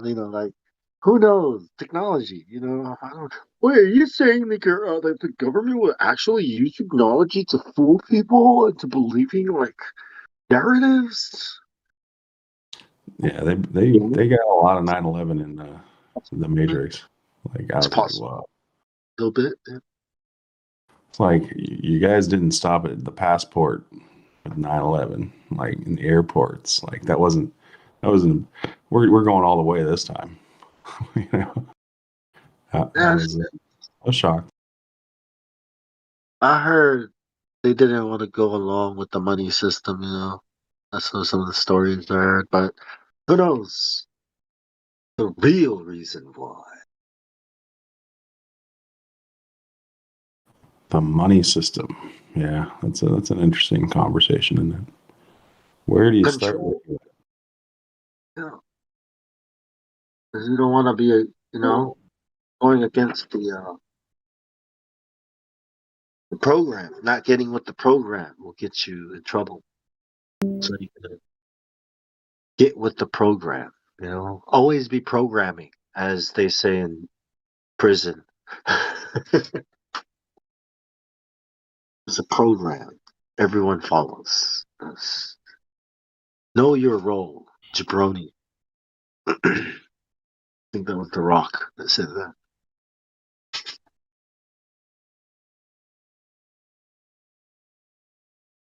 The actor.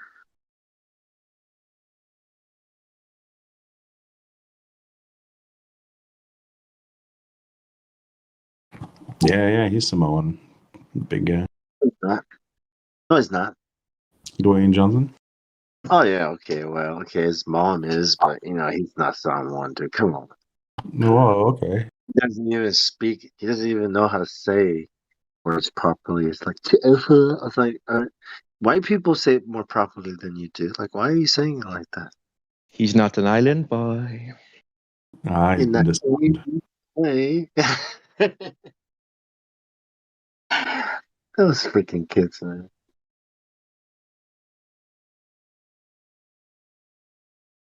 Well, you know, you had to wear a dress. So it's like, yep, there he is wearing a dress. That tooth fairy thing, I think. I don't know. I haven't seen it, but like that's weird. You went from being the Rock to wearing a fucking to a fairy. It's like you better not come back as the Rock and start calling other people fairies. I mean, what the? You sound like a big fan there, Bong. That's a Dave Chappelle thing, isn't it? Punk ass tooth fairy, yeah. Freaking dude, I was like, what? Hey, you're not the Rock anymore, nigga. Fairies wear boots and you gotta believe me. It was so sad, man. I was like, he's not someone. He's some kind of tool for entertainment, Hollywood. Yeah, that's what Dave Chappelle said about all the actors, and they make, once they put them in dress, it's like they've got a control over them. Something like that. I forget. Yeah, that is what they do. It's like, nah, you're no longer the Rock. I don't care what Hollywood says or how many movies you try to be in. I hate the doing Fast and the Furious. Fuck you, dude, Dwayne. Dwayne Johnson. That is who you are now. All you will ever be. The Rock is dead to me.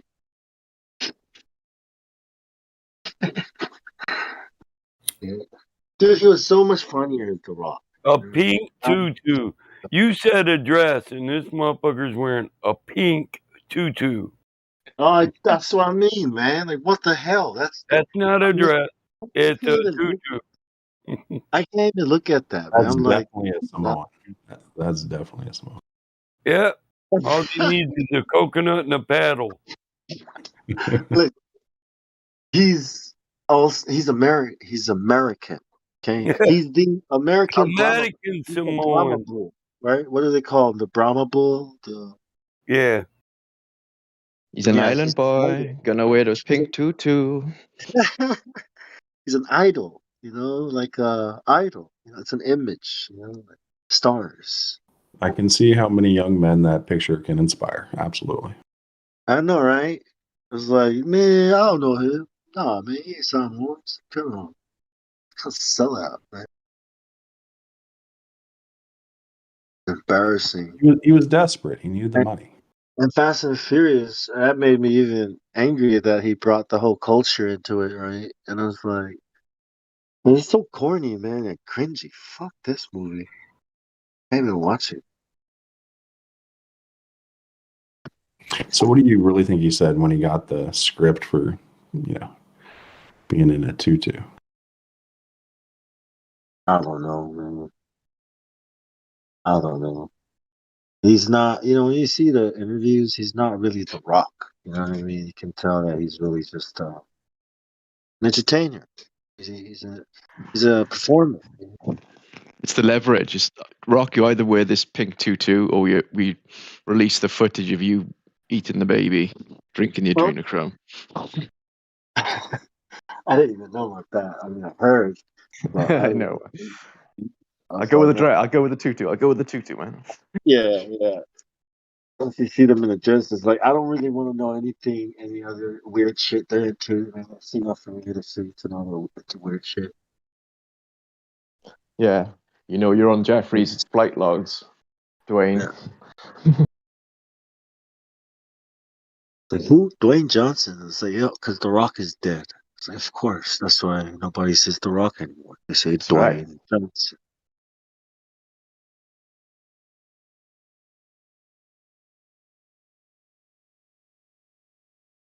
The Rock is Samoan. Yeah. The So, the character. You know what I mean? That he portrayed, right? But this Dwayne Johnson is a different kind of idol. So I mean, I don't know. He's the actor. Actors are idols, right? he's a Samoan in a tutu. That's it. Hey, yes, I guess. Okay, fine. I mean, that's fine. I don't really care. A lot of people have been in those weirdos were in there. So you started in WWE wrestling, yeah.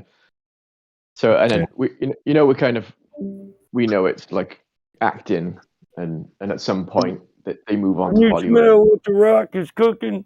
Sure, it's fairy steak. But wrestling has changed. You know what I mean? The whole the whole vibe. It's all so I new world orderish. I haven't seen it since I NWO. was 16. But I was gonna say, it's like an innocence. It's the first time kind of acting. He's all like new to it, and then like we're kind of very much thinking, oh no, that's he's now made it because he's gone to Hollywood. He's kind of moved on. He's a proper actor now. But it's like, but now he was That's better how. in the beginning. Now he's just been Well, using yeah, that you're lion always looking system. for the Yeah, you're looking for the right character that the people will respond to favorably, right? So you're always Yeah, trying to yeah. reinvent yourself until the audience or goes. Then yeah, this is the one, and that's the one that usually they portray. Or I don't know about Macho Man Randy Savage though, man. That guy look legit crazy. Oh yeah. Me and Randy Savage. It's like, oh, damn, this guy. Hey, who did he pile drive and say, "You smell pineapple"? I don't know. I was thinking, like, back in the day during Shakespeare, you had men that were dressed as women, right? Like, would you have protested the same thing? Like, oh, I can't go see that. Like, that's guys dressing like girls. Well, why would the hell no? I wouldn't want to see that. Nah, I wouldn't see it. Be weird. You know what I mean? I was blown away by how much that tradition seems to have held true, though, right? Like, we see a lot of that still That's happening without us even knowing. Wow. probably that's probably because the people practicing the traditions are gay or something. Why would? Yeah. Or is it the whole same thing? Wear the dress, or we release the Epstein footage? And they had it back then in Shakespeare days. So basically, you're saying you're not man enough to dress like a woman. Now I'm thinking of it more as like it's a really embarrassing thing, and we need to demean you and show that we've got control over you because you're just a pawn to us now. You act for us because we've got other shit over you that You know, So just that we wearing could use. clean clothes means all that. I don't know, man.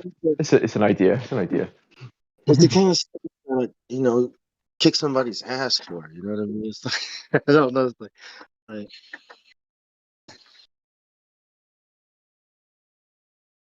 somebody try to force you to do something against your will or something you didn't believe in or don't want to. Yeah, it's kind of Dave Chappelle's idea. What I hear it, the men wearing a dress thing, like all these. Wasn't it Ricky the Dragon? I'm not familiar with Ricky the Dragon. Steamboat. He was Hawaiian. He pile drived him off the top rope onto the judge's table, and he said, "You smell pineapple." You really watched that stuff, Mike? You were into it? Oh man. Well, we're talking the 70s. I was young, yeah. George the Yeah, Animal. I guess there wasn't much on TV back then. Yeah. Dog. I still got all the wrestling buddies. When I say I had them, I still got them. They're in the box, in the attic. Wrestling as a sport is still super competitive. I was surprised, but Midwest, back east, they take that shit serious. I like Macho Man, Randy Savage, and Ravishing Rick Rudes. Jake the Snake. Yeah. Jake the Snake. Met the $1 Million Man. What's his name? Ted DiBiase. That guy was a boss. The Iron Sheik. Yeah. And Owen Mr. Hart. Perfect. The Owen poor Hart. man. Arn and Olin Anderson. Mr. Perfect. The Twin Towers. Yeah. Bam Bam Bigelow. Wait, that was WWC. I worked security at one of the beach bashes or whatever they're called. That was pretty interesting. I was ringside. They're pretty cool guys. Like when the cameras are off, it's totally different. Yeah, the Undertaker is pretty cool, man. Have you seen him? His interviews, like his shows. He's on the shows, like the trading shows. Pretty cool. Have you seen Rowdy Roddy Piper in It's Always Sunny in Philadelphia playing the Maniac? Oh. That's the best character ever, man.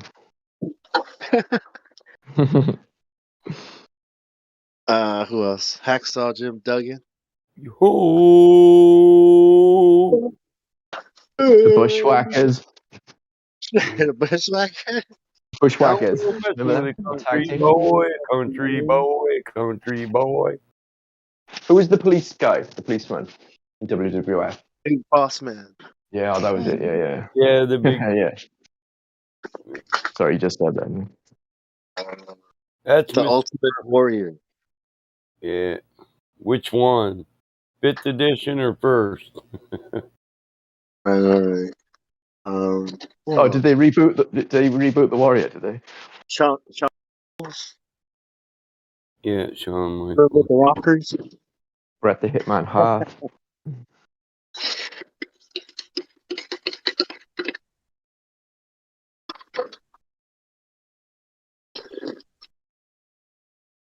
Man, they used to be fun. The dramas that used to happen, hey. Mm-hmm. Sometimes Mr. T was in a WrestleMania. No way. Oh, yeah. I pity fool. Mm-hmm. Roddy Piper. Like WrestleMania 1 was Roddy. Don't mess with the Maniac. Hulk Hogan, Andre the Giant, Mr. T. Superfly Snooker. Yep, Jimmy the Superfly. I loved him, man. He did that. Yeah, the Superfly jump off the top rope really high. Remember? Was it called? Was that a move name? Superfly. Super duper fly. Superfly. Is it? Yeah. Snooker. You guys are totally geeking out on WWF. I love it. Dude, like our family and my grandparents used to sit around on Sundays to watch wrestling. You know, just Hey, like the drama. You know. you know, Bong liked the snooker. He was like one of the first Islanders, right? Oh, represent, bro. David Tua, though. You guys know David Tua? Who? The boxer, David Tua. Oh yeah. Yeah, he was pretty dangerous. He wasn't as he was a Mike Tyson, but he was pretty. He had some hard hits, like knockouts. You know. Didn't Tua go against Foreman? I think that was one of his better. Yeah, I think Foreman would have. Yeah, Foreman definitely would have won in his prime. He didn't go against him. Well, Foreman fought. I put my money on Foreman. Tito Santana. So what was his biggest fight? Holyfield? King Kong Bundy. Tyson, Mike Tyson. Jimmy Hart. Mike Tyson knocked him out for Ali. Remember Greg that? the Hammer. Nikolai Volkov. Iron Sheik. Barry Windham. Tyson in his prime versus You on David the Tua. wrestling still, Mike? I would put my money on Tyson in his prime. Yeah. Oh yeah. Boy, you'll eat your kids, man. You'll eat your kids. Well, it's his technique, you know. That's well, I don't, you know, and plus he's more conditioned. Mike Tyson said that. I eat your kids, Amanda. I eat your ear. I eat your kids. You took it. I bite your ear off. Eat your kids. I put you in the ass. Look, it's there on the floor. Come at nighttime, and we're gonna go out on a date, and then I'm gonna kiss you, and I'm gonna buy you a dinner, and you're gonna love me, and then we're gonna go watch a movie, and then we're gonna go home. That was on what was that? Key and Peele. You see Key and Peele? You channeled a bit of Michael Jackson as well, then, in that. There's a whole lot of something in there. I went to a Mike Tyson fight. It lasted 30 seconds. Dude, Mike Tyson, dude, when you went off, I was like, what? I put you in your eye, man. You're gonna love it. It's like, dude, it's not prison. Dude, like, what the hell? Hey, Mike Tyson said to a guy, "I'll fuck you till you love me, faggot." I love Mike Tyson. Man. He's cool, man. It's just that when he went off, I was like, bro, it's not it's not prison, bro, man. Like, you gotta use different words, bro. Like, I don't give a fuck about what words I use. These are the only words I use every word I fucking I don't like it. And then I end up seeing that they've got a cartoon for Mike Tyson, like for kids. Like, what?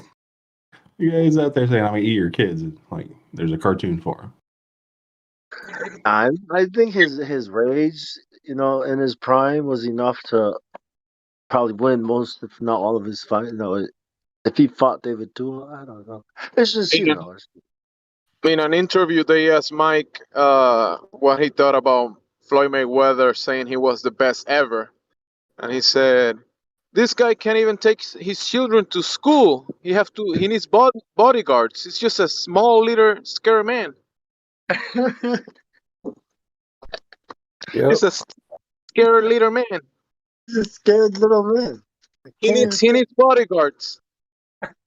He goes everywhere with bodyguards." Mike Tyson's from the streets, man. He's like, you know. Has he ever been seen in a dress? Because he said, "I'll eat your kids, man." That's on some, you know, Hillary Clinton or Hollywood level frazzle I'm sure drip. he didn't mean that literally, man. It's like something you say to try to, you know, express how angry you are. But when he bit Holyfield's ear, I was like, I don't know about that, man. Well, Mike was a little dude too. Like, Mike wasn't a big guy. You saw that he had problems with the bigger guys like Holyfield. He couldn't get close. That's why he was so frustrated. You know. It's like I can imagine that Muhammad Ali would have no problem with him. He just put his hand out and say, "Yeah, go ahead, little dog. I'll wait till you're done." Yeah, I don't know. Muhammad Ali in his prime probably would have won. Yeah, I just think size-wise, people forget how small Mike was just because he was so ferocious. Well, he's got this sidestep, dude. That's the thing. He's got this sidestep Oh, hook, he's fast as hell. I mean, don't get me wrong. and it just comes. You can't do anything against it. That's why. And if when he times you right and he does it properly, like you're just nothing you can do. The only thing you can do is probably like step away as fast as you can. Well, you never Maybe let him get that close, right? run. You just don't never get that close. Well, yeah, he comes in, he does that, he charges in. Yeah, I think he'll do that sidestep. It's like, yeah. Lennox Lewis, how he fought him, and Holyfield. Yeah, that's the way to. When they trying to set up a Lennox Tyson fight, like fairly Lennox, man, recently? he's a champ, dude. I've Yeah, always like. I was going for David. I wanted David to win, but I was like, yeah, come on, man. I'm like, I think Lennox Lewis.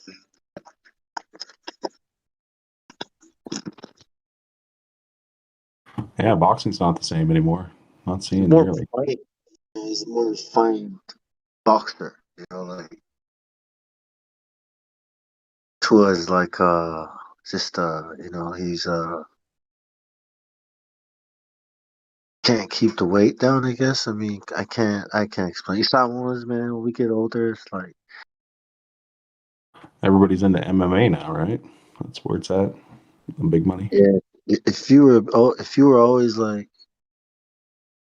if you don't watch what you eat, like you pretty much are gonna put on. It doesn't mean you're gonna be slow, but it just means you can't do certain things.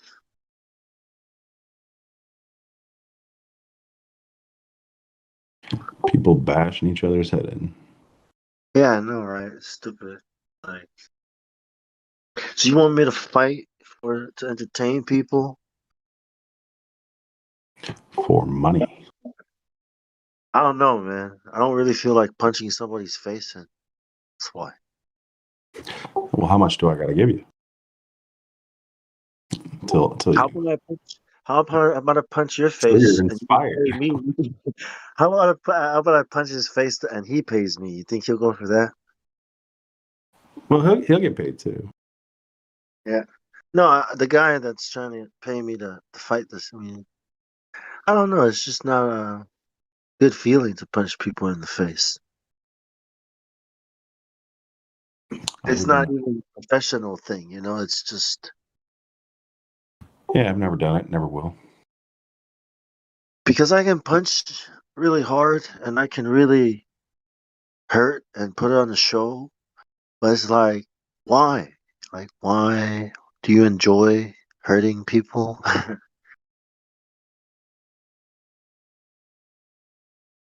I mean, when it's too Primal far, about it, I guess. I don't know. when you kill somebody You'll instantly, see is that the going? history of it, though, right? Pretty gruesome history when you look back at it. It's like football, the NFL. Where you gotta smash your head against other people's heads all the time. The harder you smash, the better you're considered you are, right? And then you get brain damage and die young, like boxing.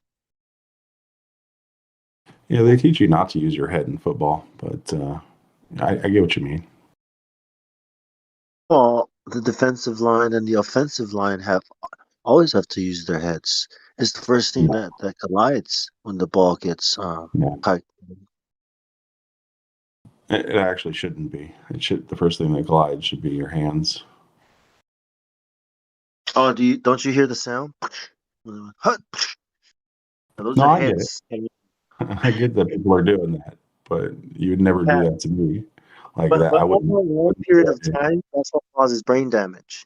versus so the boxing gloves too is the same thing, versus getting punched by like an actual fist, you get knocked out on the first punch, right? So these like to cause brain damage. I mean, getting punched over and over and over. Oh, you've heard it from the beginning on these things, right? Like, it's just not good for people. But everybody knows it's not good for people. The question is whether or not it's okay for people to do things that they know aren't good for each other. Like, I guess if they want to do that, then more power to them, right? Well, it's why I don't. It's why I did it. It's why I couldn't play football or compete in boxing or these kinds of sports because of the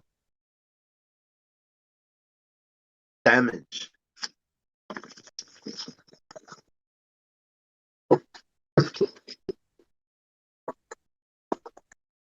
Yeah, I was actually told not to play Pop Warner football because of that.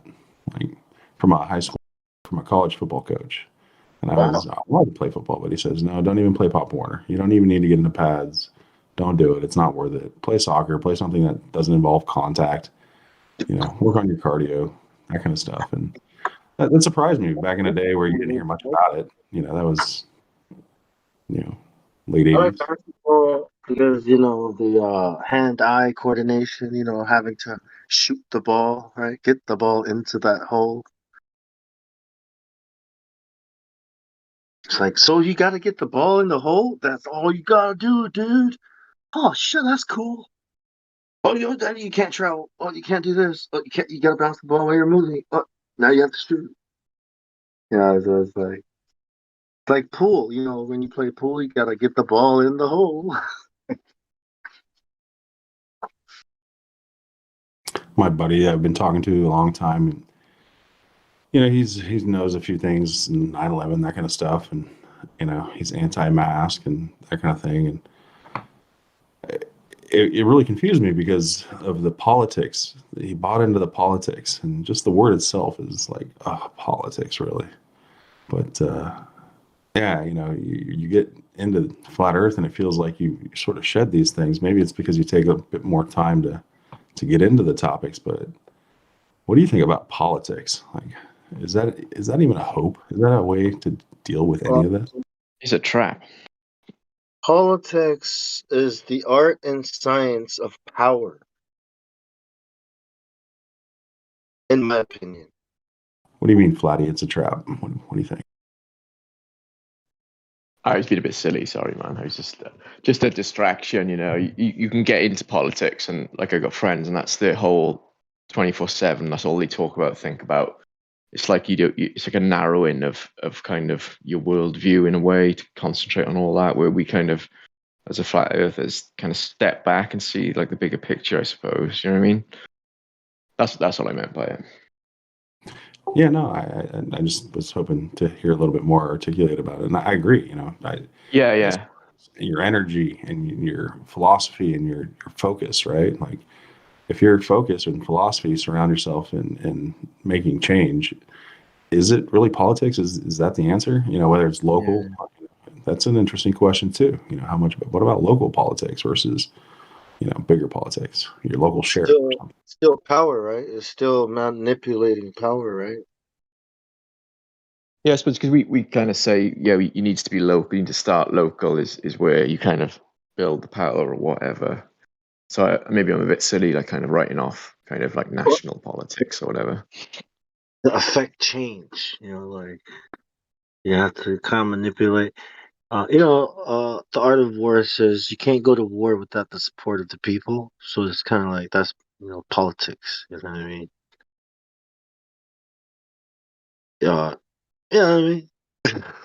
Yeah, it's a hard conversation to have, coming from the point of view that you recognize politics is a sham, right? Like, as far as the, generalizing. But, locally, there are things that you would go, well, is there a way to make a difference there? And you would have to evaluate that on, individual by individual cases, obviously. How big is your town? How many people are we talking about?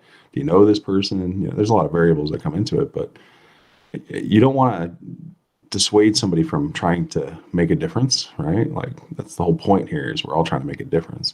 Yeah. But you want to make sure that energy isn't wasted. So like where are they drawing the line when it comes to their involvement in politics? Yeah, I kind of feel like they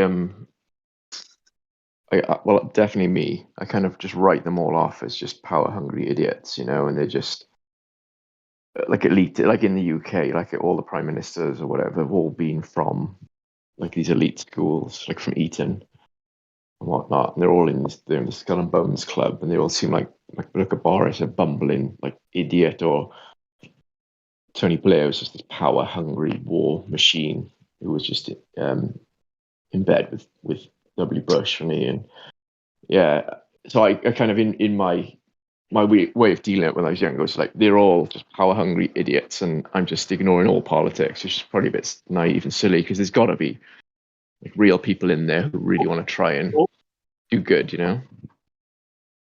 It's like rich people, wealthiest people with religious agendas, you know, controlling the laws, and you know what I mean, the way politics, you know, the way things happen in Congress slash, you know what I mean, like people with corporations Becomes football teams as well, or sports teams at that kind of hyper focused level.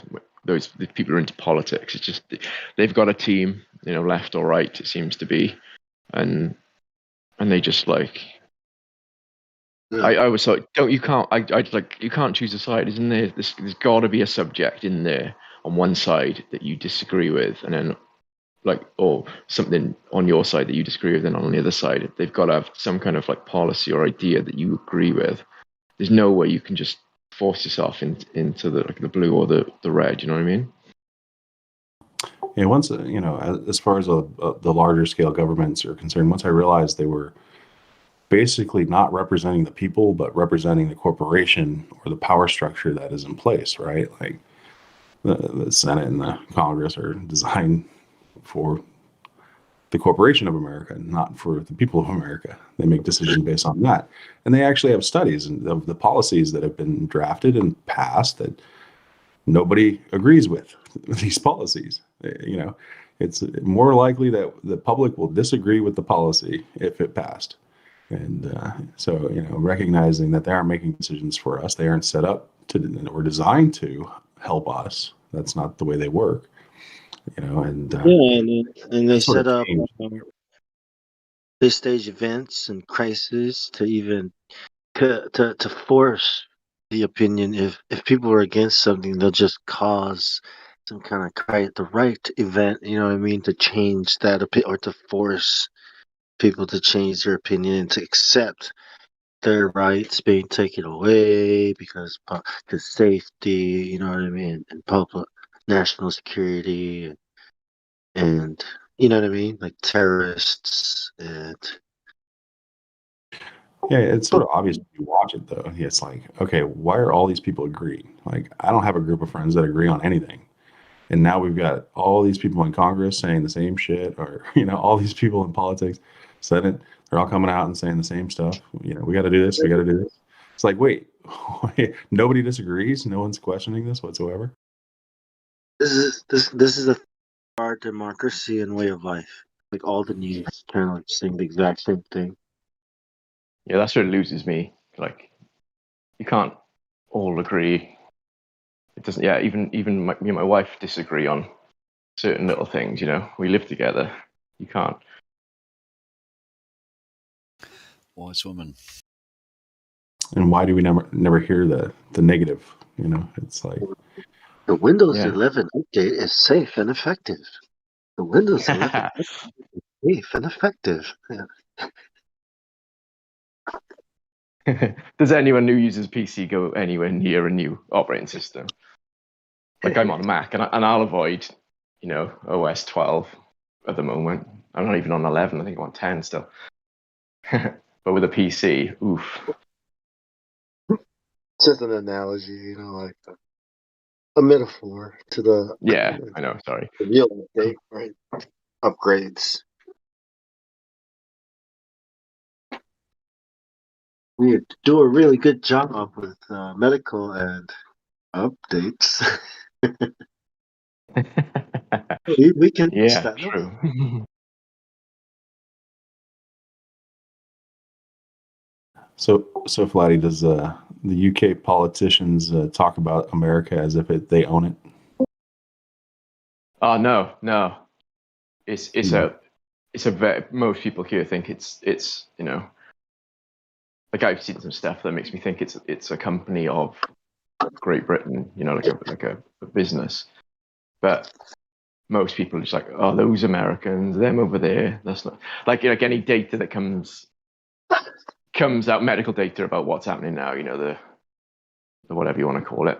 I'm not going to mention it, but they'll say, well, that's not NHS data, that's American data. I'm like, don't you think all these medical people talk to each other? They're all intelligent humans, aren't they? Isn't the science the same? I know it's not what I believe in those things, but people just consider America as somewhere completely different. It could be China, it could be France, anywhere. When was the last time the Pope was in Europe or in the UK? Oh, I've got no idea. He lives in Europe. Yeah, I'm UK. Sorry. I don't watch any kind of news. I know when I was a kid, he was doing a tour across America, and I was just, kind of enthralled with the reception that he got everywhere he went. I was like, wow, people really like this guy. I wasn't very religious, but yeah, it was. I remember in the 90s seeing him in that car where he stands up in that bulletproof glass car, yeah, and all the fanatics just around, like pretty much everyone I know does not care about that guy, So who are all these paid actors like chanting and waving banners and wanting to meet him? Yeah, that's something I've never thought. What country was that he was in that glass covered car? He was driving around was it a 400-meter racetrack at some Olympics, Frankfurt or Berlin or somewhere? Yeah. Someone tried to shoot him. That's right. Oh, he didn't like his lap time. No, I remember seeing him in America too with the protective glass.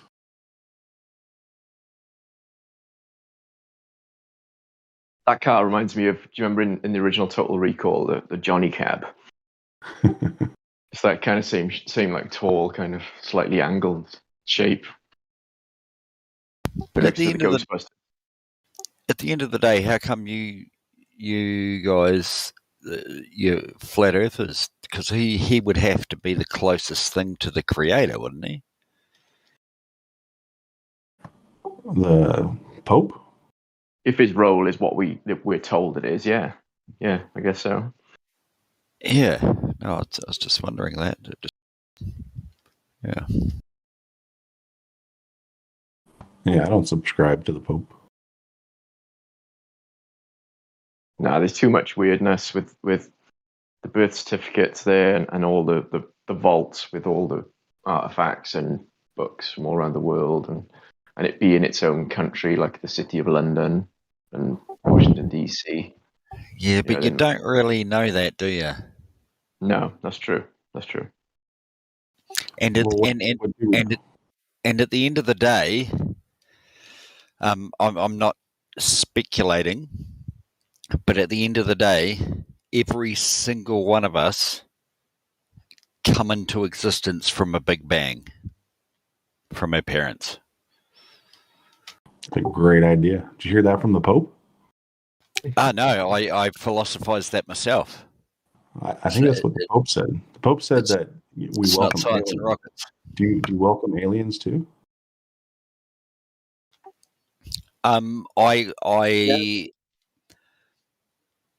Sorry, someone. Go ahead. You philosophized it yourself? No, well, I mean, it's not science and rockets to come up with that you and I and everyone that's speaking in here was not here until a big bang happened. Like mom and dad? Banging. Yeah, is that what you meant? That's what I thought instantly. Yeah. I thought so. It's a fucking disgusting way to think about it, but if it didn't happen, we wouldn't be here. You made me think of something I can't unthink now. Yeah, you reckon that's And what the priest? You reckon that's what the Catholic priest meant when he came up with it? Mom and dad, Big Bang. Okay, and I'm copywriting that theory right here and now too. So, no, but all I'm saying is that going back, like I was talking to a mate tonight, that a friend of his had literally got cancer and died within 4 days of diagnosis, and no, hang on, and he said to me that he was thinking about it, and a blink of our lives, even if we live to 100 years old, a blink of our lifetimes is nothing. It's incomparable to anything. What, 80 years? 80 to 100 years? Of course not. I mean, yeah, if we live to 100, 80, 100, 120 years old, that is absolutely nothing. yeah, my uncle died in his 50s because of cancer. So it's like, what? Yeah, exactly. That's half nothing. And no. You're wrong here. No, I'm not saying it's nothing. I'm just saying that in the comparison of time, even if we live to 500 years old, that is not even a blink in the comparison of time. I think no that's time to waste. that can't be filled that the Bible talks about, and that only God can, called eternity. I don't know, you know what I mean? Because all this learning thing. Yeah, dude, I totally get what you mean with that, because I don't have I don't believe in such shit, but when I'm in trouble, I've said this before, when I'm in trouble, I don't know who I'm asking for help, but I'm asking for someone. It's only happened once, and it worked out. Well, you don't have to believe in it. You know we're gonna die, and it's such a short time that what we do in this short time doesn't really matter unless there is a God. You know what I mean? The actions, all this crap we do is for nothing. We worry and fight over nothing for nothing. So it's such a short amount of time, unless there's God, it's meaningless. Yeah, but all I'm saying is that we can worry and we can do all this shit, but whoever we believe in is not going to save us tomorrow. I could walk out the front door tomorrow and get hit by a bus. I don't know that. Well, who wants to live forever, anyways? Right? I think everyone does, don't they? Why? That would be crazy. Why would you not? Because if you lived on a ball, you'd have to worry about getting away from the solar system, which is, you probably won't, right? Because in 8 billion years, it's going to turn into a red giant and just kill everything. So that's the first thing to worry about. So why does it 8 billion years, 80 years? You know what I mean? Oh, that's a really, really sad answer for the flat Earth. I'm sad to hear that. It's not about flat Earth. It's about the idea of eternity, forever, of living, of life having to end. So, Jazz Conda, can I just answer that thing? Who wants to live forever? When you said that, my instantly thing was, if we could live forever, could we live like in a healthy state, like pre-middle age for a longer time? Because when you said that, my mind just went, oh, I'm going to get to 80, 90, And then do I keep living it and slowly getting older and older and older? Because I think a lot of people, when they get to old age, just want to tap out, don't they? They just want to go because they're just falling apart. Yeah, dude, and that's what I was trying to say tonight when I was having a beer with a friend. Hang on just a second. I'm trying to answer the question. A friend of his was old, like 87, 89.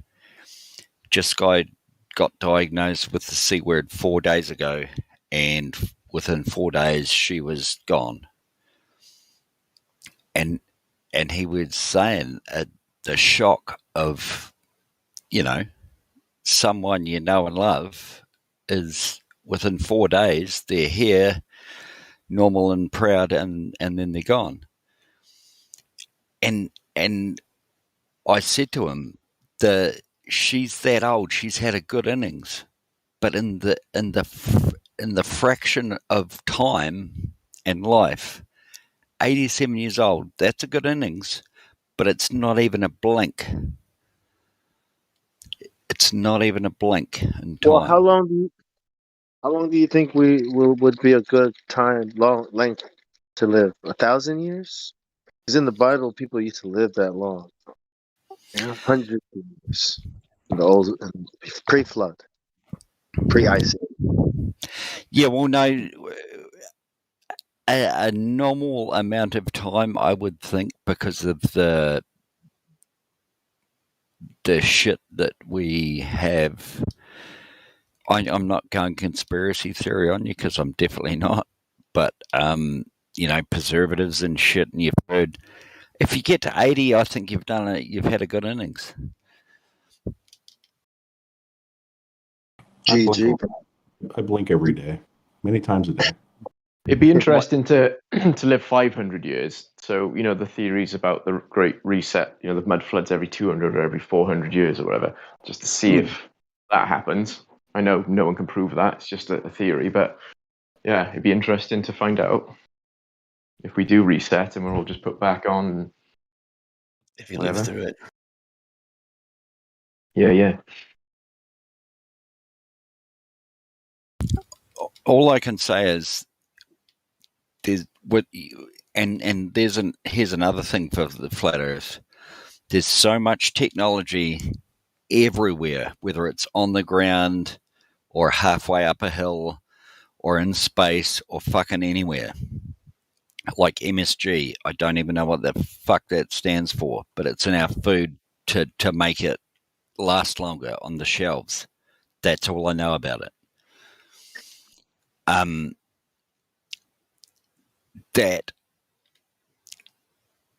That does its job, and it does it really well, and it has for 10, 15 years.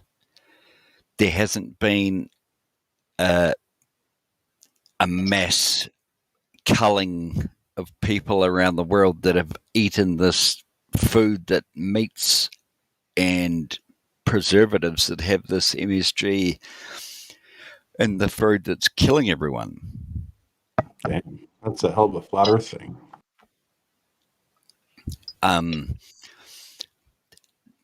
There's just so much that doesn't make sense. MSG and flat Earth. That ironically has nothing to do with the Earth. That's the last thing I'll have to say.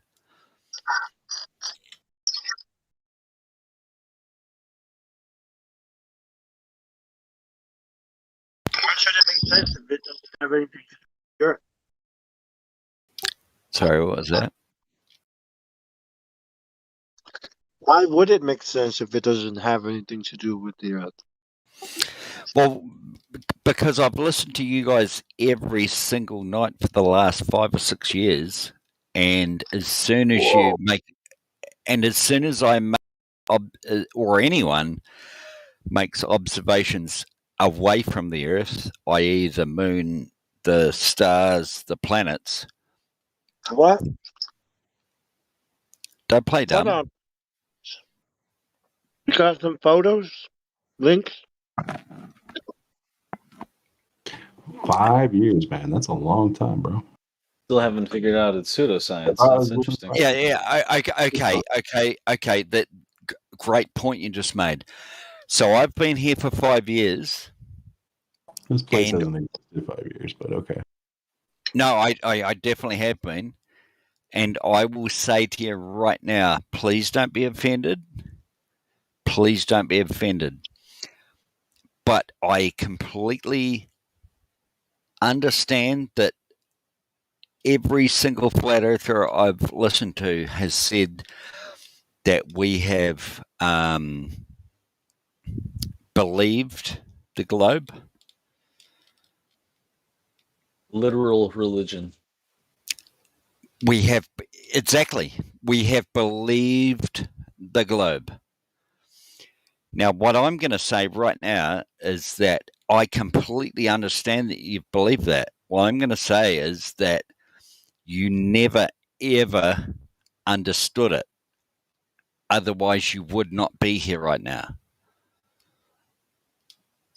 But what if we understand it enough and that made us become flatties? It could go the other way. What makes you think that we don't understand the globe specifically? Oh my God, Lemon Bird, you are. If you understood the globe right from the start, you're never ever going to be a flatty. Okay. But you need to be specific. What about us? What is it about the globe we don't understand exactly? The thing about the flat Earth is that if you understood the globe exactly, you wouldn't be a flat earther. Logic. It was a good argument. Sound. You mean why it looks flat? Sorry, I moved him to Cogdis. I deal with him over in Gems. He's a nightmare. Yeah, man. I can understand how they say it works. I just disagree with it. He was calling me paranoid in my DMs. Yeah, all that fantasy is just so wacky. It's as simple as that. MSG though, guys. Yeah. But they say you don't understand it, so that meaning we're stupid, and then that's that Gem Panda's whole server is you're just idiots. You're just fucking idiots. You can't, they can't they go to that idiot kind of demeaning within a sentence every time I listen there, and this guy is the same. I know what it feels like. I remember. Yeah, they've got no. That it just makes me disbelieve the globe even more when they're like that. Like you can't they're lost in space. Yeah, I know what it feels like, Lemon Bird. Did you just mute me? I don't understand. Therefore, it must not be. You can't. I know you want one, but you're going to have to wait for the surgery. Oh my gosh. What's wrong with you, man? Do you drink? Are you drinking? Lemon Bird just fucking muted me. Oh. All right. If you guys can't handle the truth, just fucking.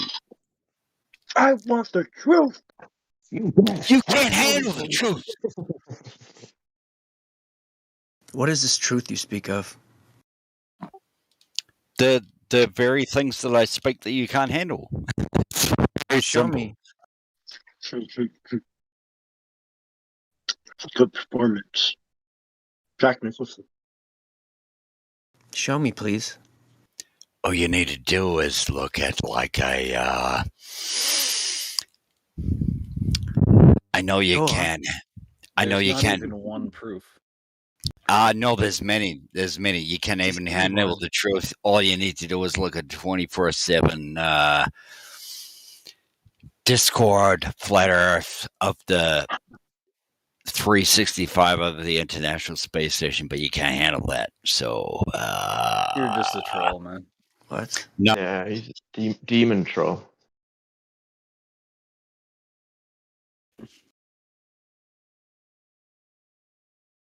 5 years. 5 years of trolling. Yeah, that's sad. Waited 5 years to tell us that. Man, you still haven't figured it out, Jasmine? Damn, even if he doesn't think it's, can't you just think that there is a possibility that what you see or what we're told may be not real? You know, maybe there's got to be a 1% in his brain that maybe something's not quite, you know, as they say, as I believe. He's a closet sir. And then No, their magic works in whatever strange way. It works well. It's the funniest. Yeah, sorry. And I was saying he probably has those doubts, but then he just overrides it. Like, no, I've gone this far, you know. Yeah, I don't care if people like believe in the ball, or believe in if it's flat. It's what gets me is the inability to even consider that there may be some tiny bit of doubt. You know, just right. Something, even if it's like, you know, 0.00001% in their brain, like, yeah, that moon landing. It's not even a shape question. Yeah, Once it's you just realize what's going on. Yeah, because like I'm a flat earther, but I can't say I'm 100% like in on it. You know, I'm 99.9999. But there's gotta, you have to Yeah. you know, because even like I was just thinking about, because I see it as those cognitive dissonance kind of globies. Their brain is not allowing them to have more information, to have more truth. It's kind of, they're being protected by their mind. Okay. But then there's got to be a level of that with us. Like our minds are open a bit more, but even like the most Zen kind of Buddhist monk, whatever, that his mind is completely open. There's got to be something in his human brain that's protecting him from something that we don't realize is there. You know, so no one can be fully aware of everything, and you know what I mean. There's always got to be some kind of protection for the, maybe, I don't know, but there's got to be some. Yeah, there's room with all them. There's room for some. You know, it's not like they're going to disprove us. I see it more as they're all potential flat earthers, globers. It's not the other way around. Yeah, Or a lot of true. them just can't seem to get over the lie, you know, that they. Yeah, like they're all potential truth seekers. Then even not even using flat Earth. I think it's a big thing for me. For me, it's the sense of there is an evil out there, and that's enough for me to be like, okay, yeah, they could easily pull off whatever's necessary. Yeah, that sense you have, they'll just say that's woo-woo bullshit. Like, Exactly. Yeah. And if you've been lied to so many times, have been lied to, it's like you start to just accept it. That, well, maybe that's a lie too, you know. Through all their occult nonsense that's thrown in our face all the time, it's obvious, right? I mean, what do you want me to say? They throw the occult nonsense at us. It's like, what do you want? What's going on? To remember, every day for 6 long years, I have come here to listen to you. But all the occultism shit is getting worse and worse and just more obvious and obvious. It's almost like they're just throwing everything at people, just, you know, to stop everyone waking up. It's got to be something. I don't know what the deal is. It's not like it's the hard. Why do the you 80s. persist, Mr. Why do you keep going? I waited 5 years to tell you about the dangers of MSG.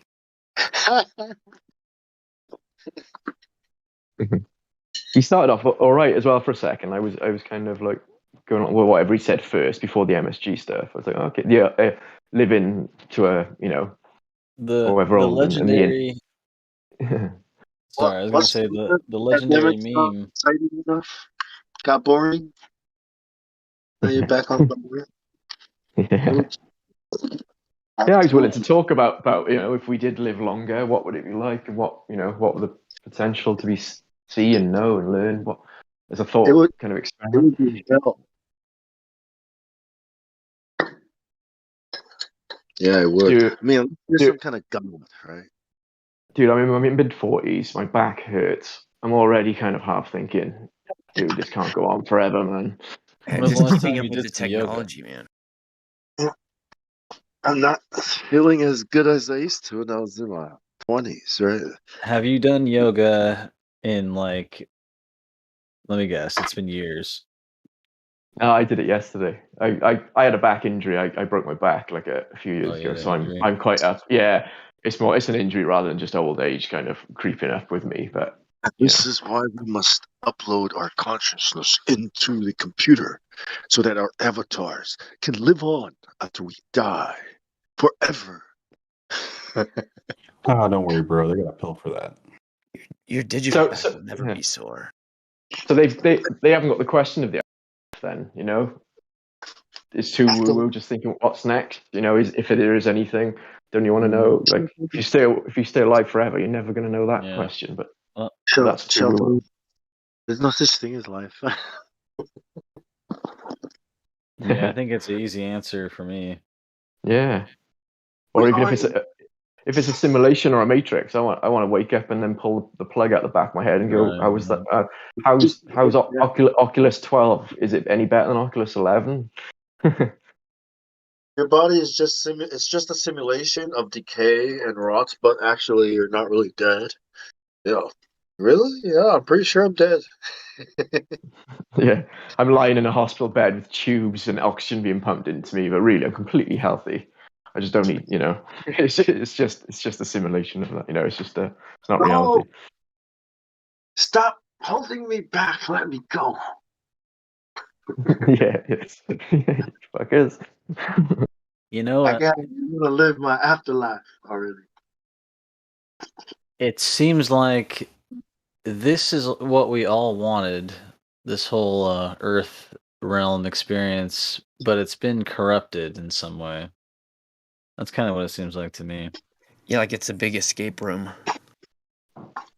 No, halfway through us being here, there was a Windows update, and it went wrong. The longer time you get, the more you get out of it. I think it all depends. Right. Wisdom, right? Wisdom feels really good. Yeah, and then when you're 90, 89 years old, and you get to the point where you kind of learned everything, it's time to jump out of the program, not stay in and just be wandering around bored like a vampire, knowing all everything. Yeah,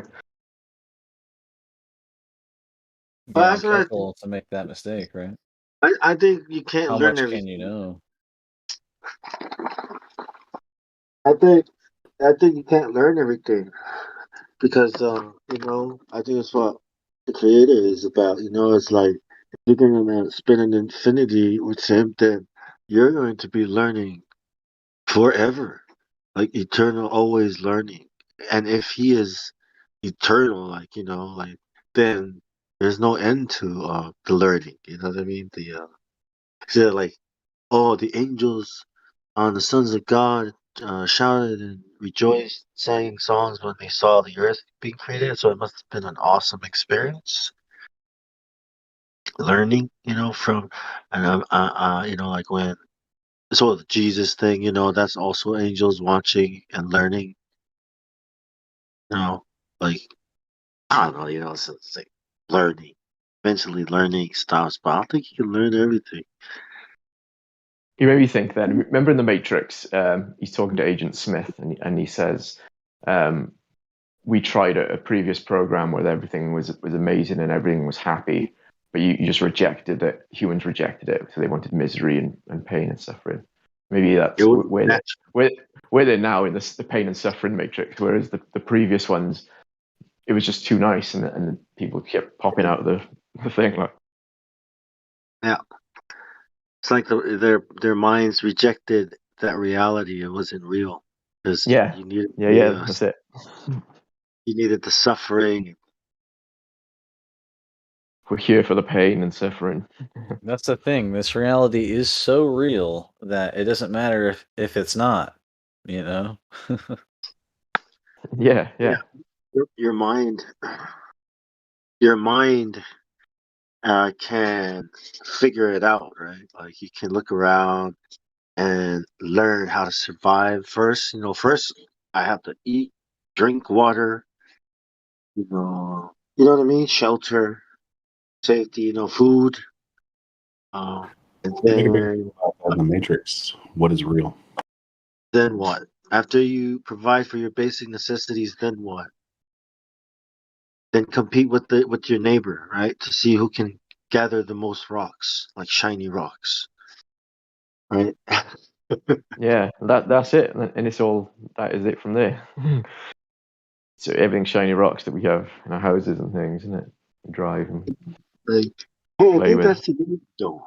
I must have everything that everyone has. Like, why?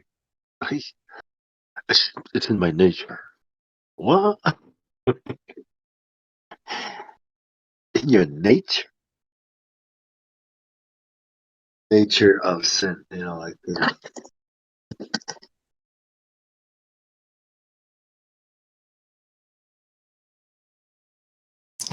It's an interesting question. What is real, right?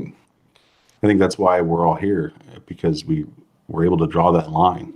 We were able to define what is real through a method that everybody knows, the scientific method, right? It's the best thing we got to empirical evidence. And we recognized what is real. Like, reality is what you're experiencing.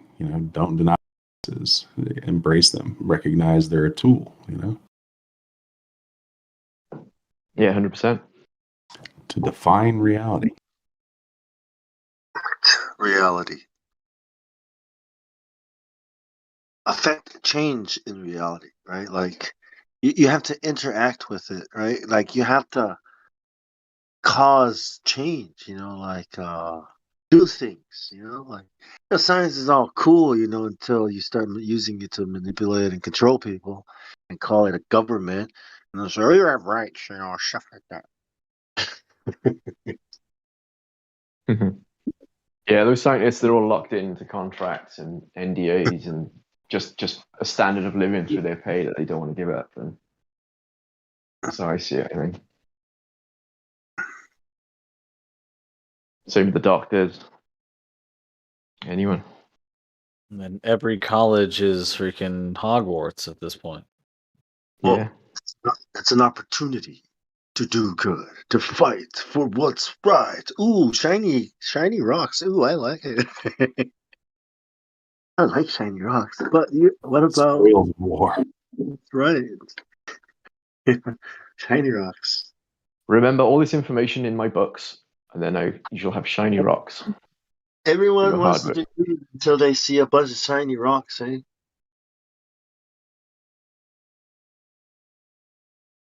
Everyone wants to do the right thing until they get a whole bunch of shiny rocks. Like, what's that? Dude, even I take my dogs on the beach. Yeah, I see a shiny rock down there. I'm like, oh, what's that? It's not really a piece of glass, but there's some kind of human attraction to shiny rocks, though. It's the Shiny original thing. kind of. Yeah.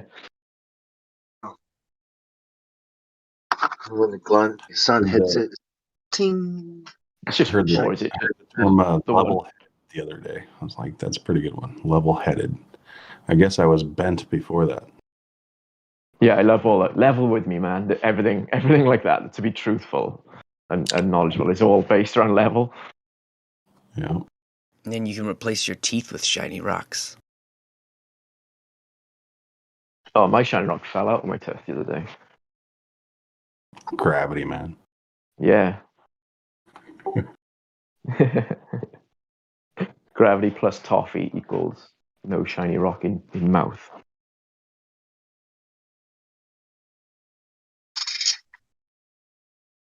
And I can prove that mathematically. That formula. Gravity plus toffee. Shiny rocks mean, look at me, I have a lot of shiny rocks. Like, yeah, me too, but I don't go around showing it off to people so they can jack me. Damn, dude. Like, can you at least pretend like you don't have. Why? What's the point of having a lot of shiny rocks if you don't wear it and put it in your face? Polaris looks like a shiny rock. I was blown away when I saw Polaris. I was like, whoa, that's a diamond. Look at that. Shine I bright can't like a diamond. rocks in my mouth. It doesn't fit. What am I going to do with them? Oh no, try sticking it in your eyes and nose and lips and shit. See? And you look at Saturn, you're like, oh shit, man, there's an eye in the sky. What's going on here? Like, I have all shiny rocks in the world. Like,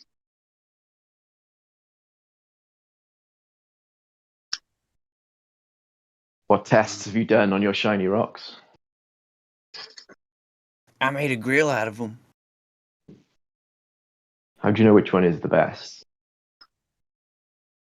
Well, a lot of girls into shiny rocks. Like they think they got powers and stuff too, like crystals and gems. It's like, whoa, okay. it looks nice on people, right? Like, hey, look, I'm wearing a shiny rock. Ooh, it's so shiny. Yeah, I know, right? Like, yeah, cool. Did you ever have a pet rock? I got that assignment in school. My pet rock. No, that sounds not very British. Did you carry around a bag of flour? Pretend it was a baby. Teabag? Like a. I don't know, man. People who have pet rocks, I think, are weird. You know, it's like, do you play with dolls? What? I'm just saying, you have a pet rock. It's kind of forced on you. Which, I'm just pretending. Is this like that thing they do in high school where you got to take care of like a rock or something, I just pretend it's a baby. It's more like elementary school. You just like they tell you to paint on it, and then it's yours. I don't know. Exactly. It's a rock. Well, it's a baby. Okay, that's cool. I'm gonna go see what the chess club is. I'm gonna go see what the what those guys are doing on there. Bullying or something weird. This guy's pretending. I've had babies. That rock's not going to keep you up every 3 hours wanting nappy changes and food. And... So you guys don't have dogs? yeah, yeah. Most people have pets already. They're actually pretty cool, man. They're like these real live animals you have to take care of, or they'll actually die. You know, like unlike rocks, you can just leave them in your room and shit, and tell people you're taking care of it. It's like, oh, it's a room. Okay, it must be It's low even maintenance, though, dude. It's super low maintenance. It sort of plays into the narrative more than you would think, too, right? Like you came from a rock, an exploding rock, right? Right. Colliding Yeah, rock. exactly. Yeah. And now rocks are your friends. The big responsibility there. Doesn't the narrative continue with the pros too? That the one girl says she just thinks of herself as nothing more than a rock. Yeah. What about pet trees? Can you have pet trees? Can that be a pet? A tree? Because you gotta water it, right? Yeah, but usually trees are older than you when you're a kid, so. Trees are friends. Yes, trees are friends. They're not pets. Trees are not pets, man. They are friends. Right, Mango Tree? That's right. I'm not a pet. The dog is like, oh, that's fucked up, man.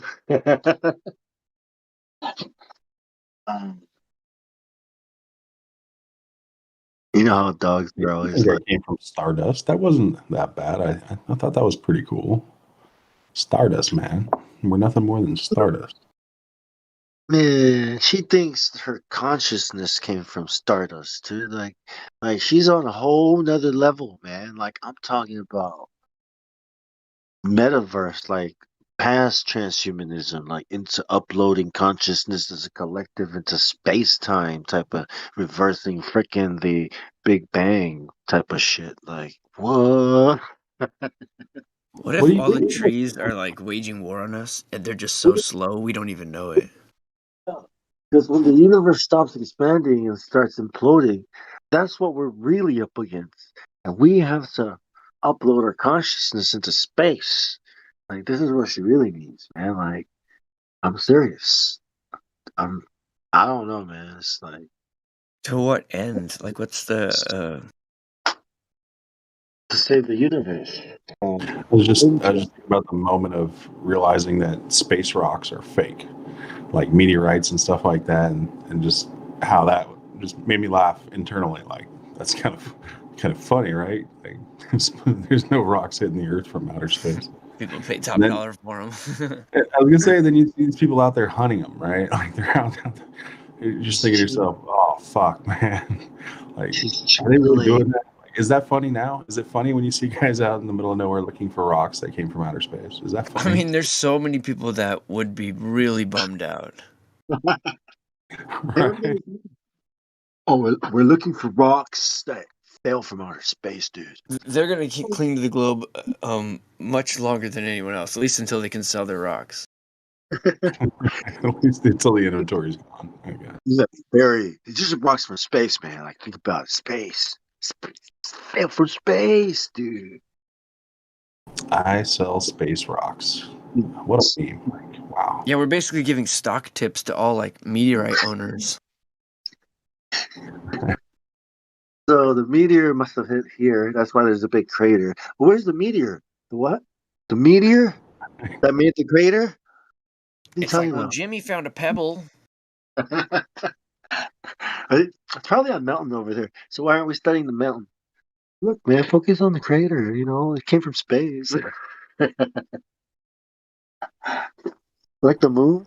I went to one of those craters in the middle of nowhere. You're like, what the fuck happened here? Like, this is interesting. It's some A rock? space rock. Huh? It was a space rock. So That's it's the best we got. Space rock. deep in the earth. No rock, but that's what we're thinking, man. It went into the earth? Yes, it's buried deep in the earth. Cool. That works. Run it. Print. I didn't realize the power of space rocks, right? Like, space rocks have a really amazing, like, there's rocks that are coming towards Earth all the time, right? They're being shot at us, like, at these speeds that they're gonna vaporize the whole Earth, man. So what are we gonna do about that? Like, that's a big problem. Yeah, there should be major collisions between these space rocks and all the satellites floating around, right? Right. Yeah. But the the magnetic field of the earth combined with gravity help. And plus space is so big, you know what I mean? It's like the chances of things colliding are negligible, you know what I mean? Like virtually, that's how big space is. And But that's space why rocks are hitting Earth all the time. Like, what do you think comets are and like asteroids and shit? Like, like Yeah, bro, tell us the meteorites. dinosaurs, bro. There's a lot of rocks hitting Earth like all the time, right? yeah, the magnetic field of the yeah, the magnetic field of the earth and gravity kind of create this and the atmosphere create this shield, right, that burn things before they hit the earth. So It makes you wonder what the fuck they detonated over Russia. Like, we're just keeping an eye out for is that real? an asteroid or a rock that could actually what do you call it, a world ending, we call it a world ending event time. So yeah, we're just looking out for that one, and I hope it never happens, or else we're gonna have to figure out how to survive in space and colonize Mars. You know? Well, I think that if there really were space rocks, that NASA would probably have the largest collection of space rocks, right? Like, you'd have to study this shit. So you know how to blow them up, where they're coming from, what they're made of. Like, where's the world's largest collection of space rocks? Does it exist? Well, Moon rocks. I heard those were all fake. What happened to those? Why does every rock from space have to be the same color? I don't know, man. It's all the THC on it. They're all made of wood, petrified wood, NASA, moon rocks. Ash rocks. Yeah. From space. That's where life comes from. All these rocks brought life here, and water and the oceans. All the rocks brought oceans. Yep. Water rocks. Like water meteors, yeah. So you're saying my pet rock is alive? Your rock brought the water and the life to Earth, and that's why there's no such thing as life. We're all complicated rocks. I get it. You know, it's Sort of blew me just away looking into rocks being alive, the Romanian living rocks, yeah. Costa Rica spheres. I was like, oh, we got some growing rocks here. And they measure Yeah. the mountains to grow every year, right? They might have blamed it on tectonics, but they say they're getting taller. You just gotta zap it with lightning with the right conditions are right. You hit it with lightning, and then this thing that you call life, which isn't a thing, right, happens. Yeah, we just call that natural selection. Yeah, where the lightning was like, bang, things moving, not life, but things moving and breathing and talking and shit, but not life. It's If you put a pink tutu on that rock, you no longer call it a rock. It's now Dwayne Johnson. I don't think Samoan that rock. I don't think the mountains are growing. I think the moon's gravitational pull is pulling the mountains away from the Earth. yeah, There you go. We got pulling action. yeah. It's like, so what do you call it? Not life. What is this biology thing? What do we call this? Not life. That was so short lived for me. I'm like, oh yeah, they talk about the moon and tides, right? Let's look for some of that. Yeah, okay. It just doesn't exist, man. No one's ever correlated the two. There's no, college papers on the fucking subject. You're like, damn, wow, I guess I don't know shit. It never made sense, really. Well, everybody knows it, but they don't know, like, was it taught to me? Like, where the fuck come from that the moons affect the tides? Everybody thinks they do, but It just never really explained that well. At least to me, it was just like the moon does it. But the tides are always changing, and the moon is not always there to affect them. So it's like, I don't get it. I mean, I know things happen in in the new moon, but I don't see the tides. Like, I don't know. What about babies in the womb? Are they affected by the moon? that's a good question, man. Because a lot of people think what's above us affects us down here. That's for sure. I was always amused by astrology, by your chart or all these kind of things, and How it can how be how pretty does deep. how does the body form in the embryo? You know what I mean? How are you?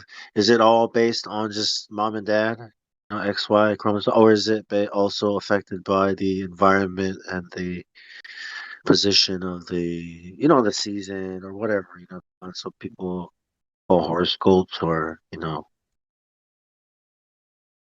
Yeah, it's horoscope.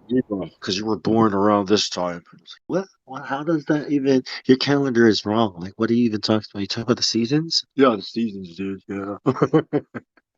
Yeah, fall, dude. You know what I'm saying? You're like around that time, like, oh, like Jesus. Oh, yeah, you think you're like Jesus because you're born around the same time? Well, Libras. You know what I mean? Coincidence? Yeah, it's like, oh, if you'd only been waited one more day, you would have been born brave and courageous. Like, well, it sucks for everyone else then, right? So Oh, not really. close. You can do stuff. Oh, like fucking like classes in a goddamn video game, right? Like, yeah, every race has their own attributes and magic stuff they can do. Oh yeah, cool. Yeah, magic. You have doctors inducing early birth just to hit certain character traits.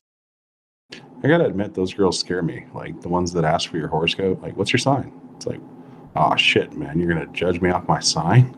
Like when I was born makes a difference to you? Oh no, this isn't gonna work. Like judging for all kinds of stupid shit, aren't you?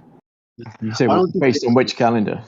You should pick some more things I don't control to judge me with. Right. You tell me, right? Why don't you tell me my sign? And if it's right, you have my permission to continue interpreting what you think is my sign. Go on, guess. Oh, you sound Never weird told because you when I was born. because you're really aggressive.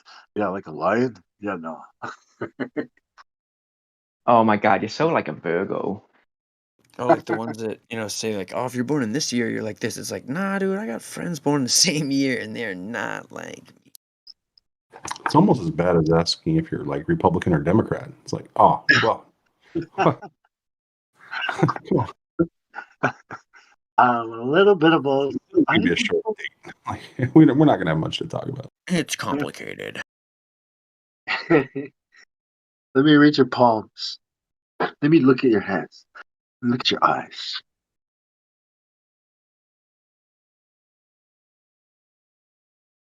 All right, biometrics acquired. You have been verified. Verification successful. Welcome to the metaverse. We have been waiting for you, right? Here's your avatar. Feel free to explore the real world. It is strange. It's almost like they've invented a new form of racism with like the mask thing, where it's like a visible, exterior component to your appearance is gonna, trigger thoughts and words in people, whether or not they're accurate or not. Oh my god, your face. I'm a proud maskist. Maskist. Each side is kind of looking down on each other. It's just a strange thing. With me, put your mask on. That's evil.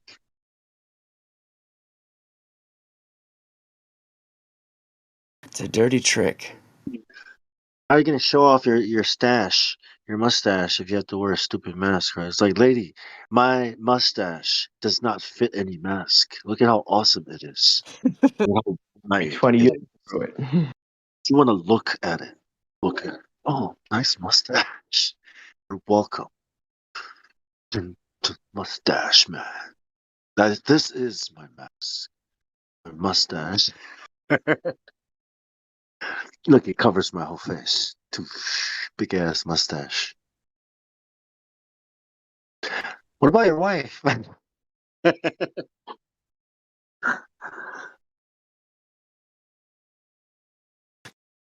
Faces, you know what I mean? Like in the Bible, if you didn't have a beard, you weren't a man. It's like, really? What about mustaches? Alright, fine, mustaches, fine.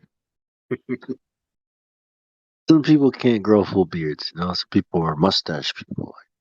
Yeah, that sounds a little bit racist, man. Like, are you kidding me? Well, there's some racists that don't have facial hair. Yeah, we racist against beards, man. It's like I'm not, man. I'm just saying people are different. Yeah, you like handlebars. I like stash. This guy likes sideburns. I don't care. Like, I like all races. Yeah, a lot Don't of mind. Native Americans don't grow any beards, I don't think. Oh, a lot of Asian culture. Don't worry, they Yeah, grow. They grow in all different places. Like. I don't think I've ever seen a Native American elder with a beard. I mean, I could be wrong, but I know, right? That's weird. Mexicans. Look, Mexicans. Yep, they are to me. Mexicans and Native Americans, the same thing, man. Like, I don't know who the hell separated them, but similar enough. Like. Are you getting more racist by the day? What the hell? Is Battle Mod still you? No, am I wrong? Okay, I could be wrong. Who Battle cares? Mod's got family. He can confirm any elders with facial hair. Native American women are hot, though. oh, yeah, I wasn't trying to say anything negative. I was just thinking Probably about because they don't have any facial hair. general. No, because they're hot. Because they're brown and they're freaking hot. Is that racist? Sorry. Nah, it's interesting. The mask thing divisive and the racism thing divisive, right? Like, it's almost a meme now. Everything's racist, right? We're Yeah, always that's what I offending mean. somebody somehow, and we got to make sure not to offend anybody ever. It's like, oh my god, really? Yeah, You think oh my that's God. possible? Why are you using words? Please put on your mask and shut up. Oh my God, why are you talking? You're How dare hurting you me. remove your muzzle?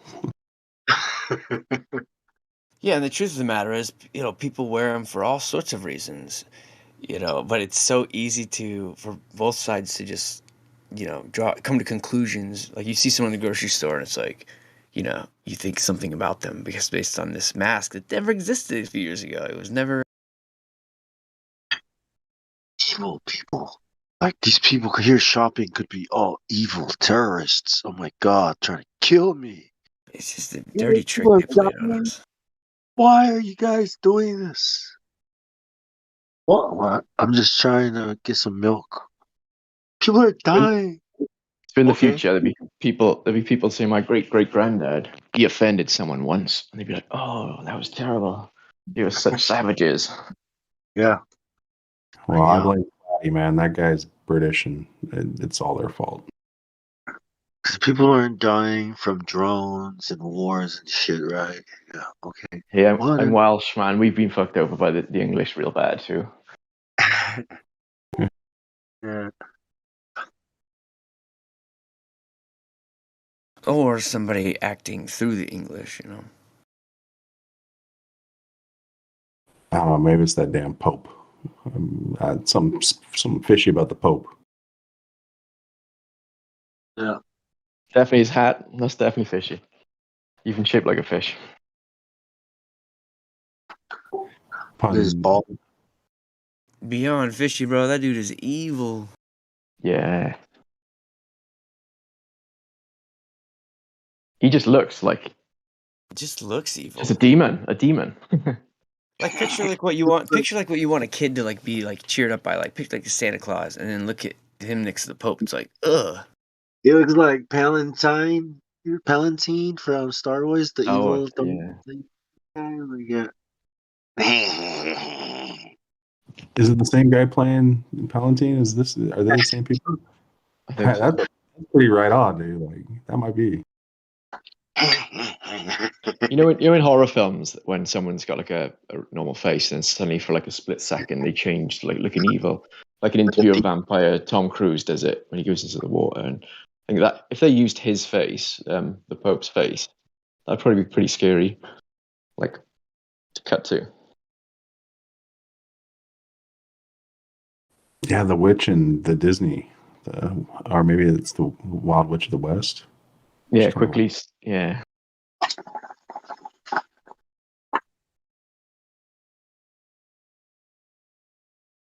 Well, he definitely fits the role, right? Like, isn't the church designed to make you fear the wrath of God?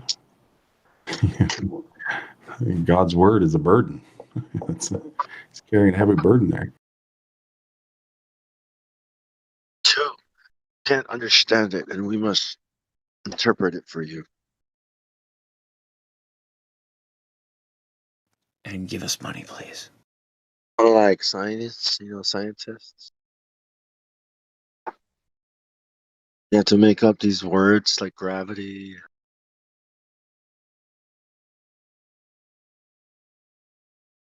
What it is?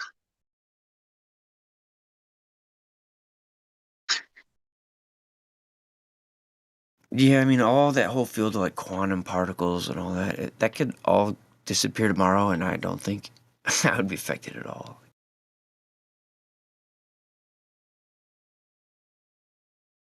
I don't really see how it applies to like functional life.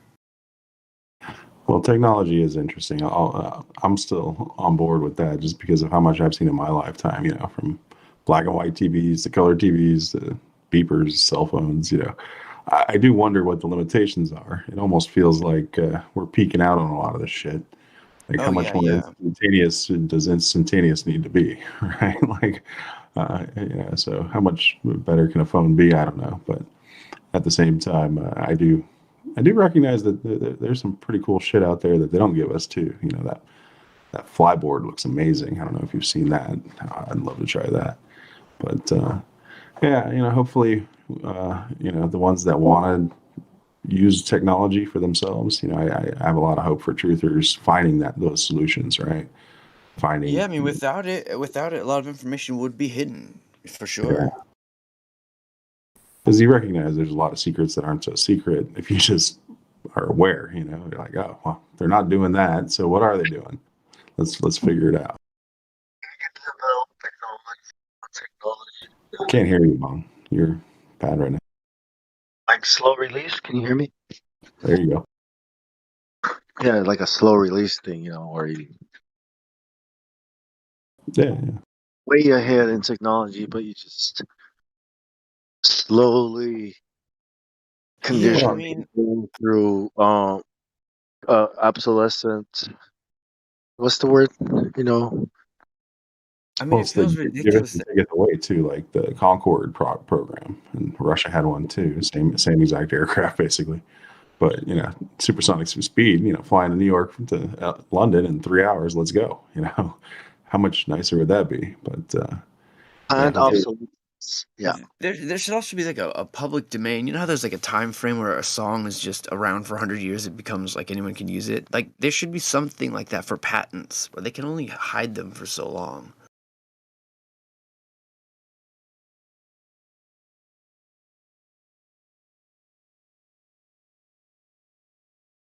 That's how you brainwash everybody by controlling economy, and industry, and services, industrial revolution. Like trade, resources. Yeah, and they from the beginning they had it all cornered. Like they cornered all of it. Whoever this group of people is. Yeah, and then it's the craziest thing to tell people that the Earth is a ball. I mean, if you think about it, how can you tell such a lie to people? Like how can people ever believe such a stupid idea? But when you look around, remember growing up, it's like, holy shit, like, how? Like it doesn't make sense, but everyone that you know goes along with it. So you're like, okay, yeah, I guess so, yeah. Hey, Bomb. It's the Emperor's New Clothes, isn't it? It's just. Yeah. Emperor's New Clothes. I think the elites they tell us what they're doing. Yeah, except in this version, the little girl that points it out gets, beaten by the mob. But what are you referring to? The Emperor's New Clothes, like the little kid at the end that's like, but he's naked. It's like, in this version, then she's turned on. Yikes.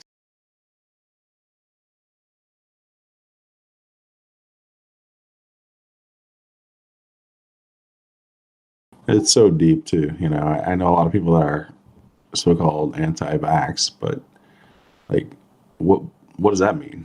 Or anti-mask? Well, why? There's so many different ideas out there that prevail, even though that it might not necessarily be the truth. It might not be getting at the core of what. You're a bad person. Nobody gave You're a a damn. bad person, and you should not be able to speak in a public square. But like nobody used to care if you got a flu shot or not. Right. Free at your local store. I'm anti-mask. No ski masks, no welders masks, no doctors wearing masks, nothing. Nobody's allowed to wear a mask. No astronaut helmets.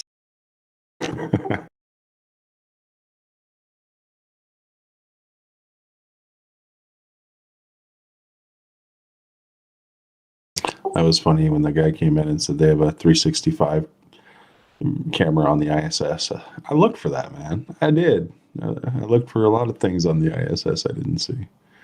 I was kind of disappointed, but hey, that's life, right? Like you're gonna win some, you're gonna lose some. They got me. They got me good. Hairspray on the ISS. That's what you're gonna look for. There you go. Wires are good. Bubbles are good. And they always have these like ancient laptops to present the illusion of like, oh, we've been up here a while, but they'll get fresh fruit.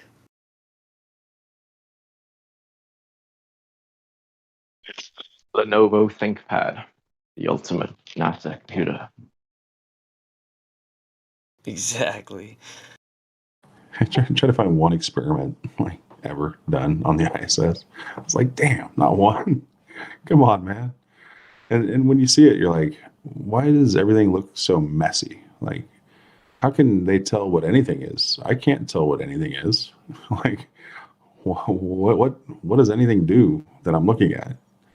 And yeah, the facade drops pretty quick because you recognize that you're not doing this for adults, right? They're playing with pizzas and all that, doing cartwheels for kids, right? And then it becomes sort of sinister. It's like, fuck. Like, it's like, damn, this is a fucking cartoon. Like, this isn't even meant for me. It was meant for me when I was 12, 13, 14, 15. Like, damn.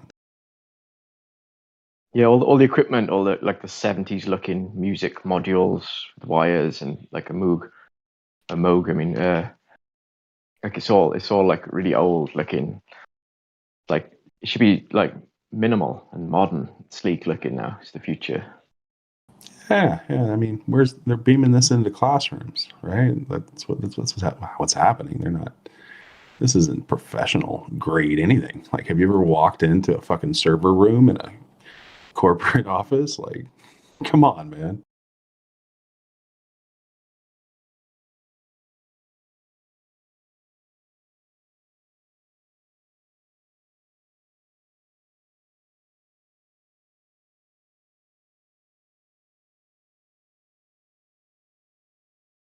Needless to say that going back and looking at the moon landing footage was even a little bit funnier. Like, oh man, growing up with computers and learning about paint shop and animation Yeah, it's program. unbelievably bad, dude. It's Oh, unbelievably bad. There's like pixie dust that shoots out of it when it. Oh, so I learned something the other day. My wife was speaking to my mother-in-law about just what I've been listening to and things, and I guess she's in her 60s now. And she said, "Oh yeah, I remember the moon landing. Nobody here thought it was real. Nobody. No one in her school. No, they all thought that just isn't real." I was quite blown away by that.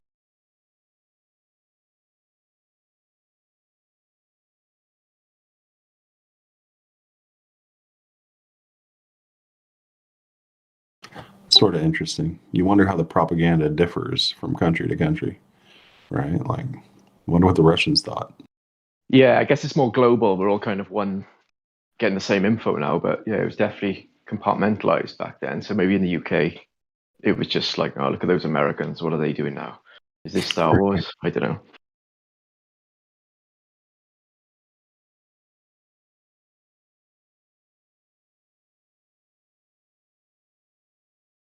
Yeah, I wonder what China thinks about their program.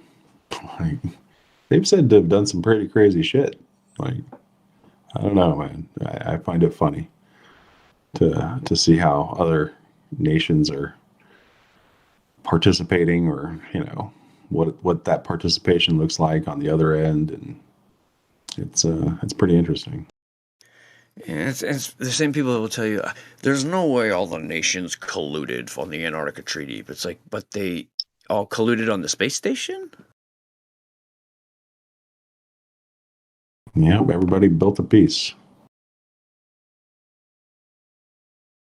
But NASA's deciding they're gonna get rid of it now.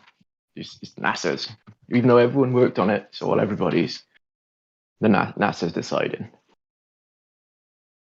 we're gonna hide it in the ocean.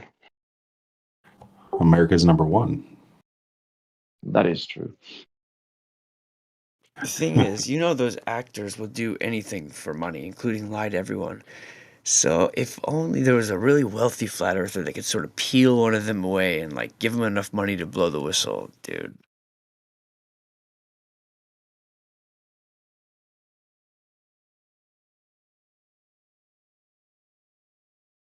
I did laugh about how I used rocket science, right? Like, that was the science that was so freaking hard that you almost had to be stupid in order to know it. Like, that's how I remember using it.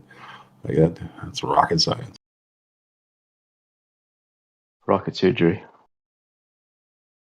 brain science.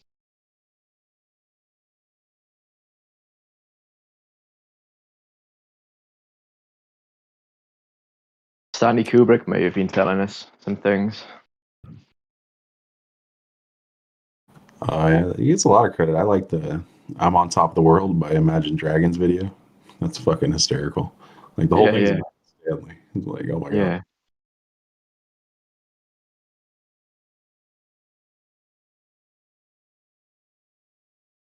Sort of seems like the not so well kept secret at this point, or the thing that they can all chuckle about, right? Like ultimately, it's a giant jobs program, so everybody got paid. A lot of happy people out there, were a part of it, felt good about it. It worked. Like this thing got away with it 6 times, 7 times, whatever you want to say. And it works to this day because they're still getting $60 billion. That's working, right? Like that's putting dollars to work. Yeah, NASA's like a distribution center for money to like the 3-letter agencies, I reckon. Well, I think it even goes further than that. I laugh because I actually worked on what was called a NASA project. It was a steel box, pressurized container. That's all it was. But the idea that I got some of that NASA money is fucking funny to me. Like, I don't know how that even happens, but yeah, it's a jobs program, right? You could be a CIA asset now without knowing. Right. I got a brother-in-law that fucking makes parts for NASA. Like that's one of their contracts. It's like, what can you do? Yeah, man. That's when you start to recognize the scope. It's like, well, people are invested with more than just, their minds. It's their pocketbooks that are invested. This person's job, is they lose that contract, they might not have a job. That's the fact of the matter. Yeah, my career. Everything's like we're kind of brainwashed into. You've got to have a career. That's the most important thing in your life. Work on your career. So then once you've got that career, if someone threatens to take it away from you, they can use whatever lies on you to manipulate you. Absolutely. Reinforcement of the control system. Absolutely. And I see that with the pandemic, right? Like this is all medical reinforcement.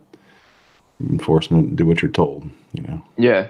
I've got a doctor friend, a GP, and she is like on our way of thinking about it all. So we said, would you like come out about it? She's like, no way. Like my family is fucked. That we lose the only income, and so that's how it can be kept. Things can be kept secret. It's just people say, no, I can't lose everything. Just to be yeah.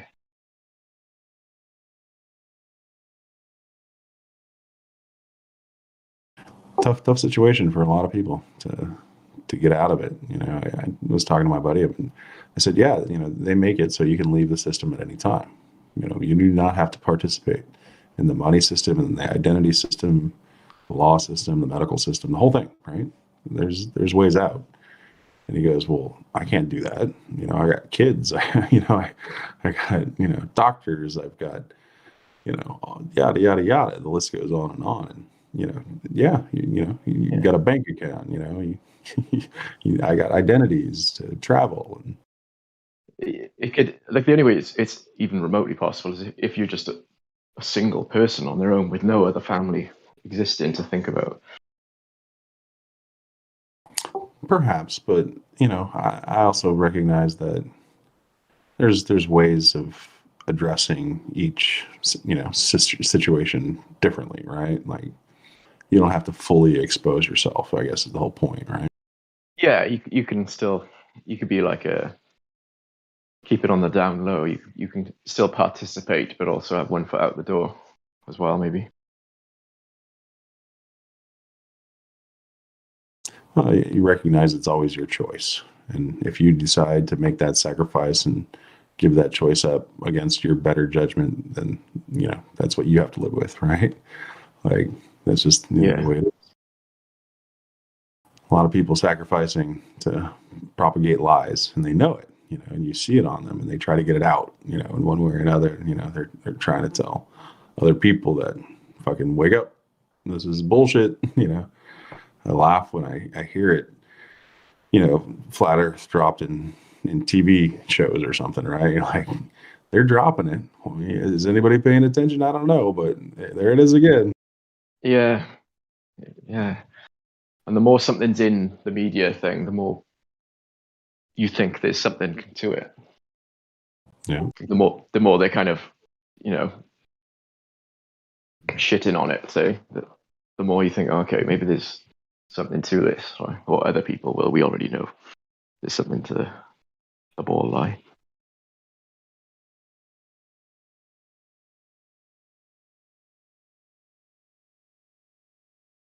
And taking responsibility, turning off the TV, not watching the news, not paying attention to the bullshit, but focusing on ways you can make a difference. Not easy, responsibilities, lines of work, college system. It's pretty amazing to think what a challenge it is to just tell somebody the earth is flat. Like, holy fuck, what did I get into? All I said was flat earth, bro. Like, chill.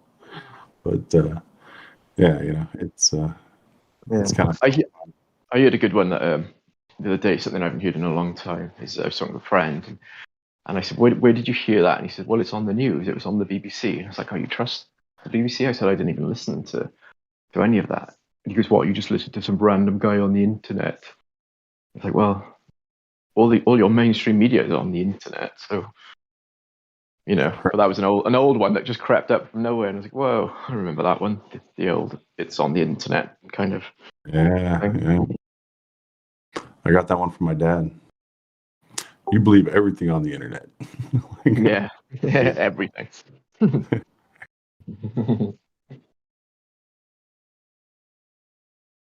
Like, no, but I consider most things on the internet.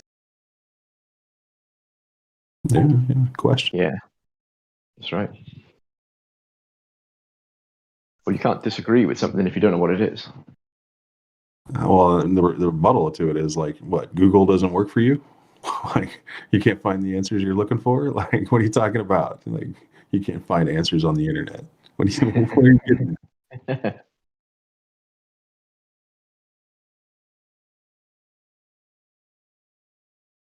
It's like last time I checked, like the answer's right there. Like, ask Alexa.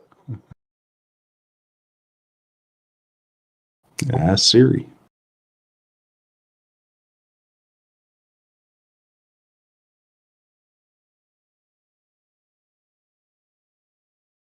Here's something I found on the internet.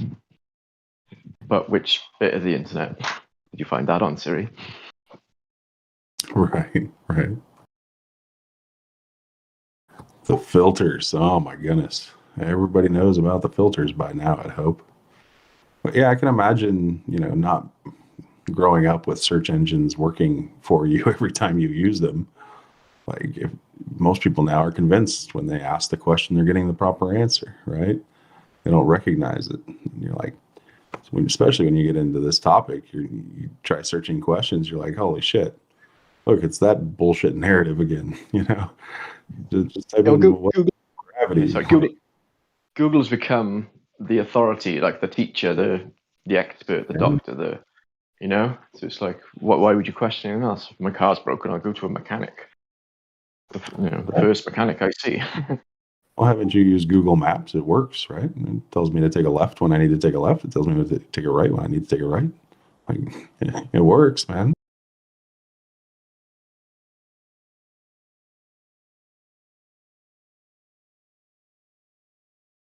Yeah, it's pretty amazing how monopolized a lot of these systems become too, right? Like, we all remember. Well, I don't know about we all, but there was a time when there was a lot of search engines. Yahoo was probably way better than Google at the time. And there was a time Alta before. Vista? Was Alta Vista a search, or was that a browser?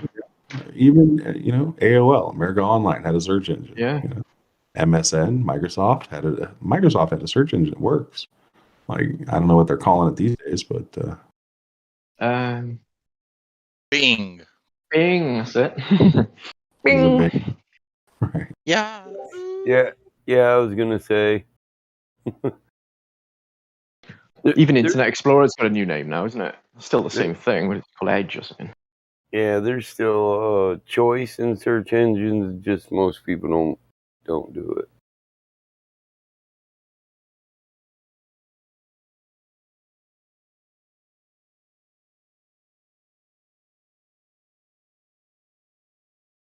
He was pretty good there for a while. Anything that was being taken down from the net, you could find on Yippee. But it went down for a while, and it came back up. I don't know if it's the same. It's IVM. Okay. It's different format though. It takes a little bit of getting used to. Yep. Ask Jeeves. Is he still around? Duck, duck, go. Yeah, I was just thinking about that. I laugh at the idea that their motto is that Google sucks. They're filtering you out. Swiss cows. You ever use that? Yep.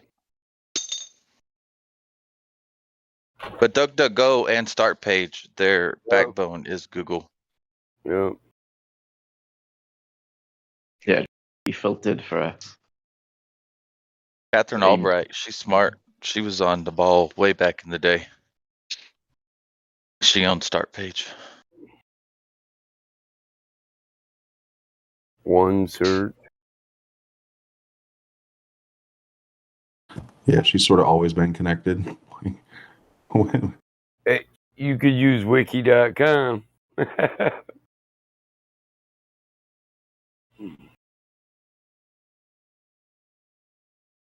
Oh, I remember Wikipedia.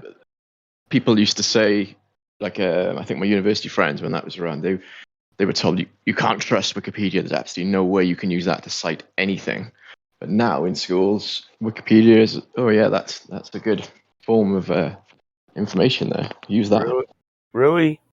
Yeah, I've seen that change happen. On a collegiate level?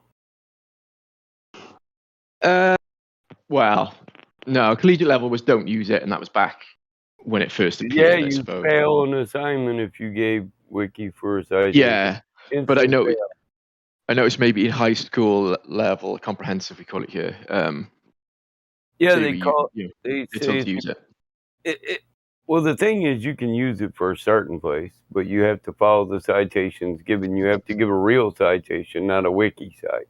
Yeah, that's true. Yeah, if you're doing a paper and you need to cite it properly. So wiki is a good starting place. Yeah. But the only information you should trust should be from a cited source. And if But I they have don't, seen, they don't I have cite a seen, source for a premise, then fuck that premise. yeah, but I've seen a change in like the high school level, like the education kind of system, where it's gone from can't trust that. That's the man on the internet rubbish, and then now it's, oh yeah, Wikipedia. Look on Wikipedia, get your info there. Because obviously, like a lot of high school students don't have to cite things in papers and things, you know. Yeah, my daughter's homeschooled. I don't allow her to use wiki unless it's a starting place. And yeah, we took ours out of school and you don't ever use that. You follow direct citations. Wiki isn't a citation, in my opinion. No. My experience with Wiki in the beginning was that it was poorly written, and it was very broad and general information. It didn't have like very much depth to it. And then I realized, well, this was an open source situation, so Yeah, basically, anyone could change it. It used to be, didn't it? and I was You like, could log well, in as long as you don't change too much in one go. Then I've done it. I've done it on people's pages. You know, just joking around. A so long like, time ago. how is it any different than any of your other forum pages? It's basically an open forum, you know.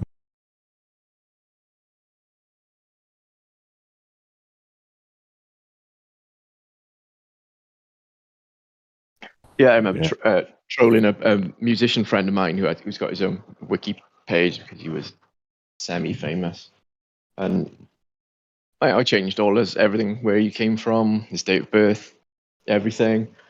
And then because I went in 4 times to try it, it then stopped me and said, "I think you're you're moving too fast. We need to slow down before you can change anymore."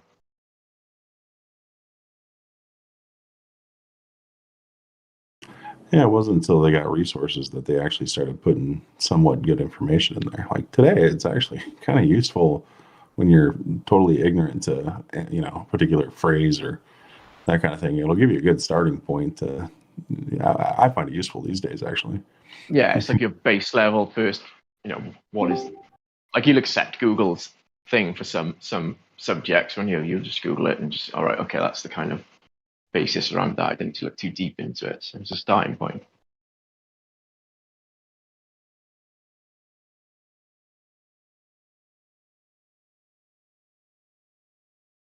I was kind of hopeful when Google said they were going to scan every book ever made. It's like, all right, let's see this. Like, what are you going to come up with? Google Earth, Google Book. Just like. Well, that would have been that would have been 1984. They'd be changing all of those books. That'd be the biggest opportunity to change history, change meanings of words, change everything, and just burn Fahrenheit doing it. Is the Vatican going to open up their library? How far are we going to go with this? Like, there's a lot of books out there that are pretty interesting, like well kept, guarded secrets. Yeah, I'd love that keys to the Vatican vaults, and just have a little look down there. Is it like Indiana Jones' room with all the boxes, the warehouse with all the boxes with the Ark and stuff at the end of the first one?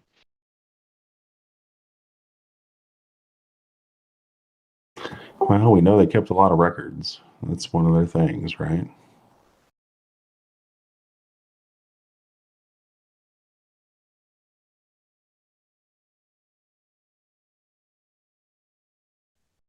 It's just saying they're like a giant old music shop. Got a lot of records in there, a lot of vinyl. I'd imagine it's all digital now.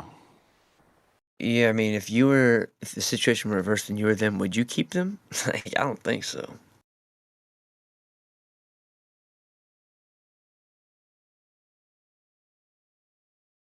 I remember India talking about books that are only available in like the Harvard Law Library, things like that, the Harvard Library. Like there's a lot of collections that are semi-public that we have limited access. Yes, that's true. That's an idea, though. You said, yeah. So if they're the keepers of this secret information that they don't want others to know, why keep it unless to pass it on to people that they trust in the future? Yeah, the Vatican Library is just empty.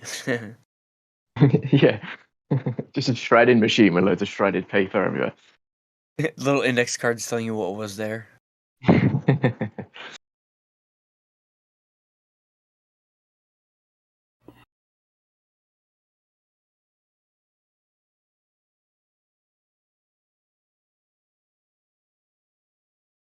Yeah, Flat Earth definitely shows you the value of information, right? Like, holy shit. Like, I guess the truth does matter. Like, it has some value. They spend a lot of money deceiving people. Like, this is a big program. It's the keys to the gate that the gatekeepers are keeping from us. But the thing is like, yeah, it's a big program, but the execution sometimes seems so sloppy. It almost feels deliberate. Yeah.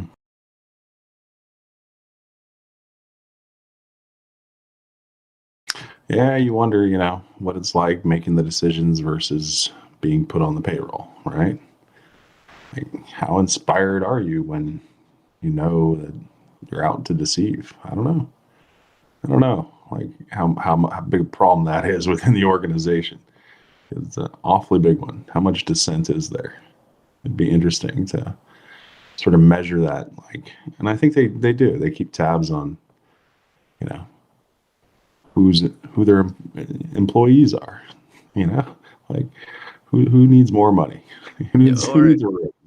Or is it like a classic case of like, smart boss and then dumb henchman? Like, yo, what should we do, boss? Like, it's like those guys keep, fucking it up.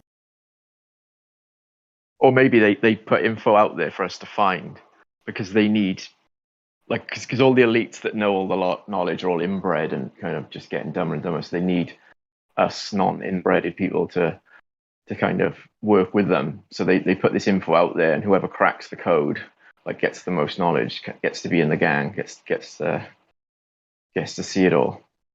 No, UAP. Right. Like it's a big escape room. Yeah, that's it. UAP made a good point one time. He's like, "Hey, I'm not promoting inbreeding or anything, but if you think about it, everybody in history that's ever led everyone, like they're smart enough to lead the group, right?" He's like, "What if they just teach us that inbreeding is dumbs you down, makes you retarded, but yet I thought of that's that. true. Why do they do it, and why are they smarter than us?" Yeah, it's true. And even like all throughout the all the, I can't think of the right term, the popular people in the Bible, they were all marrying their first cousins and whatnot. You go try it. You try it first, and I maybe go later. You go and I see don't your got a cousin. cousin I don't got a cousin good enough looking, man. Not Let me know how interested. it goes. Yeah, I'm not sure about them being the smartest people. I don't know. They say you should Or be is it just that the in a people that are, room, or is the people but that are normally sleeping with their cousin are just kind of like dumb already? Oh, I learned something about Boris Johnson.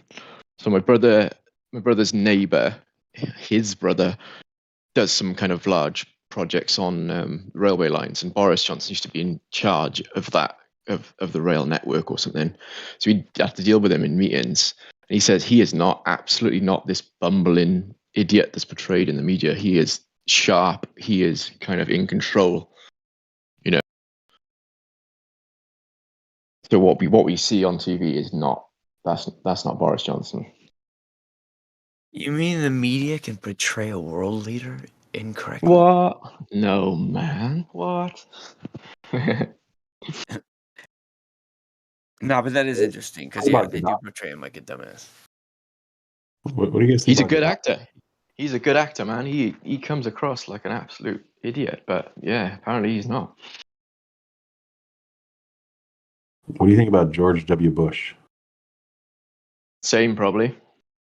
How about Junior?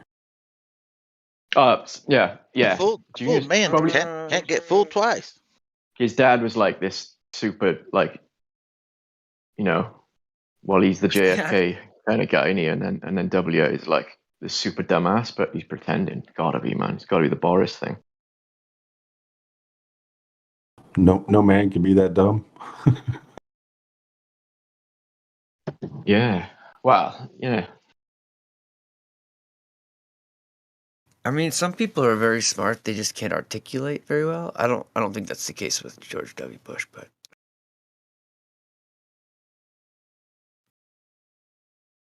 I always thought Cheney was running the show. That guy's a fool too, man. I don't know. What do you think's the idea behind then portraying a dumb kind of leader to just get them out, to make sure that party or whatever that organization's voted out, or I don't even believe we actually have the vote. Though. I don't think their goal is for you to trust your government because it's always good to have divide, but just do what you're told. in a way, it almost makes you drop your guard because it's like, oh, he's just a dumbass, and you're not really, looking at him hard like you would someone that you think is smart and maybe outfoxing you. So do you reckon Biden could be a pretty sharp guy, because he seems like he's. I mean, I think he's gone beyond the point. Yeah, maybe he's actually is a demented old man. Yeah, this is Obama's third term. Is kind of what I think. Oh yeah. We'll let you smell all the hair you like as long as you act like a dumbass. Yeah, there's an amazing moment on his inauguration day where he's walking through the doorway and he says as he passes two soldiers, "Salute the guards." And you realize that someone was saying that in his earpiece, and he just repeated it out loud rather than do the action. It's fucking hilarious.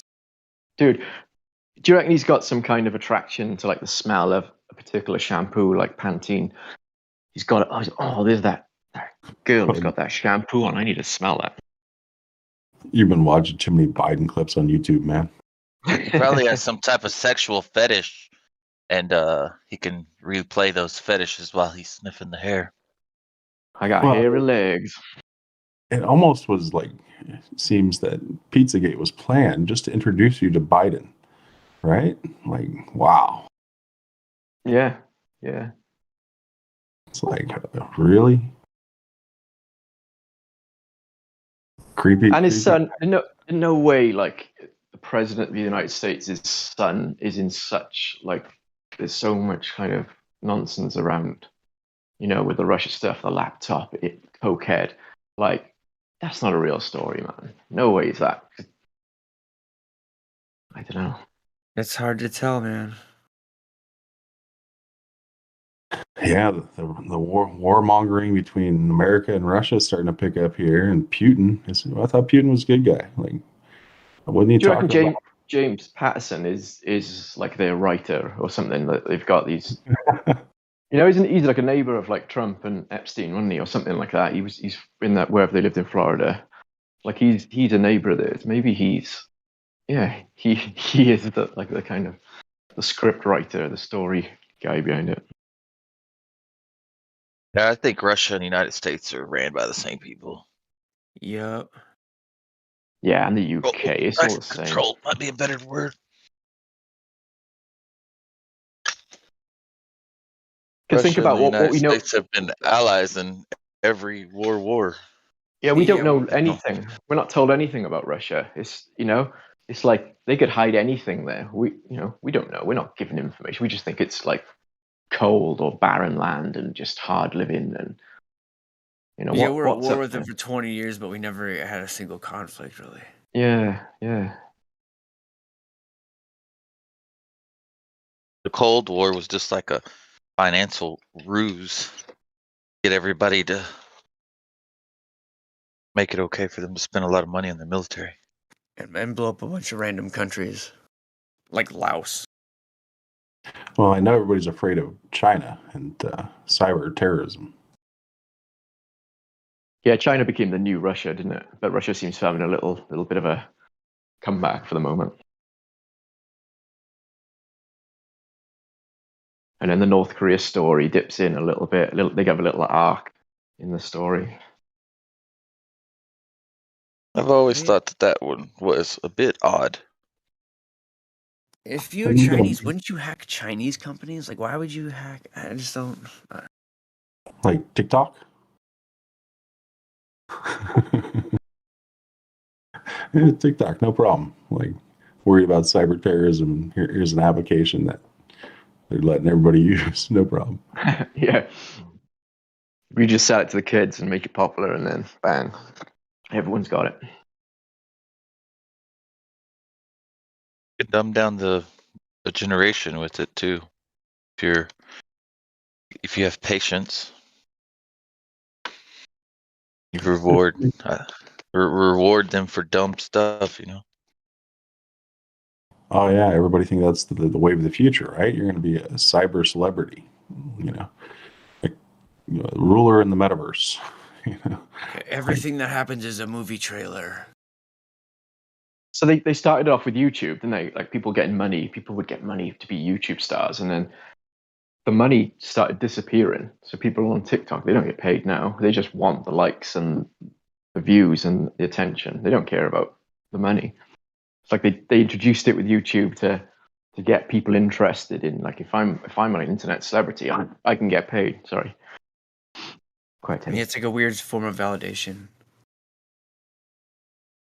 So then they take the monetary bit away, and then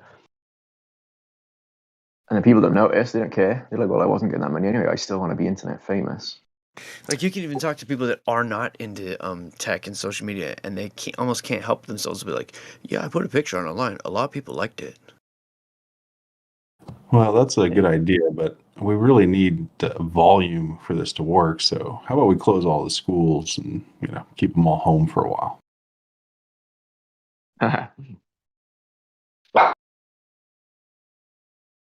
Yeah, amazing, just amazing. The social interaction and has now become social validation, right?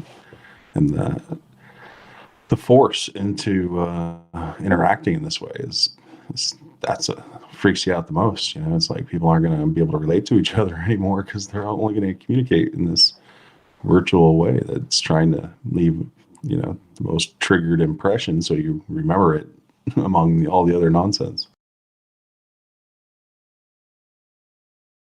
Yeah, I feel bad for kids right now. They don't even know how to play, I feel like. You know how many people there are just throwing ping pong balls trying to make a trick shot right now? So they can have a fucking viral video. Like, there's millions of people playing with ping pong balls right now. I feel bad for people that call their offspring derogatory terms like kids. Yeah, and the language is changing too, right? Everything's as short as can be. I didn't know that was derogatory, I guess. Yes. A baby goat never shuts up, man. It just bleats all the time. Let's have a tit in its mouth. 150 years ago, if you told another man his child was acting like a kid or was a kid, they've been fighting words. I hadn't heard My that. children will tell you they're not kids. If you call them kids or kiddos. We're not kids. We're children. We're not baby goats. Is that why they call it like a school of fish too? Like kind of like mocking.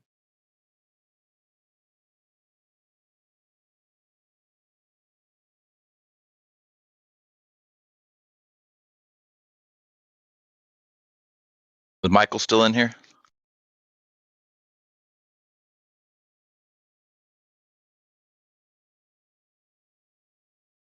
Might be out feeding the cows. Well, it looks like he wasn't gone too long ago. Should be around, right? You got a big question for Michael? No. Just want to say, hey, yo. Talking about words and speech, and he hates doctrines. I was just gonna say, like, what does it mean if you doctor something, like paper-wise? Yeah, that's not a very good thing, right? It means you've altered the meaning or intent of the document.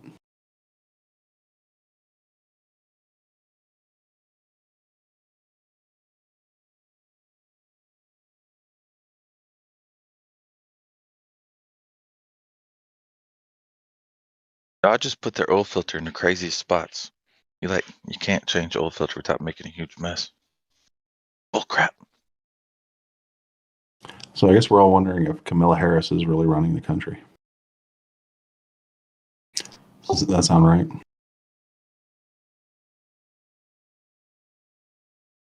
From Alabama.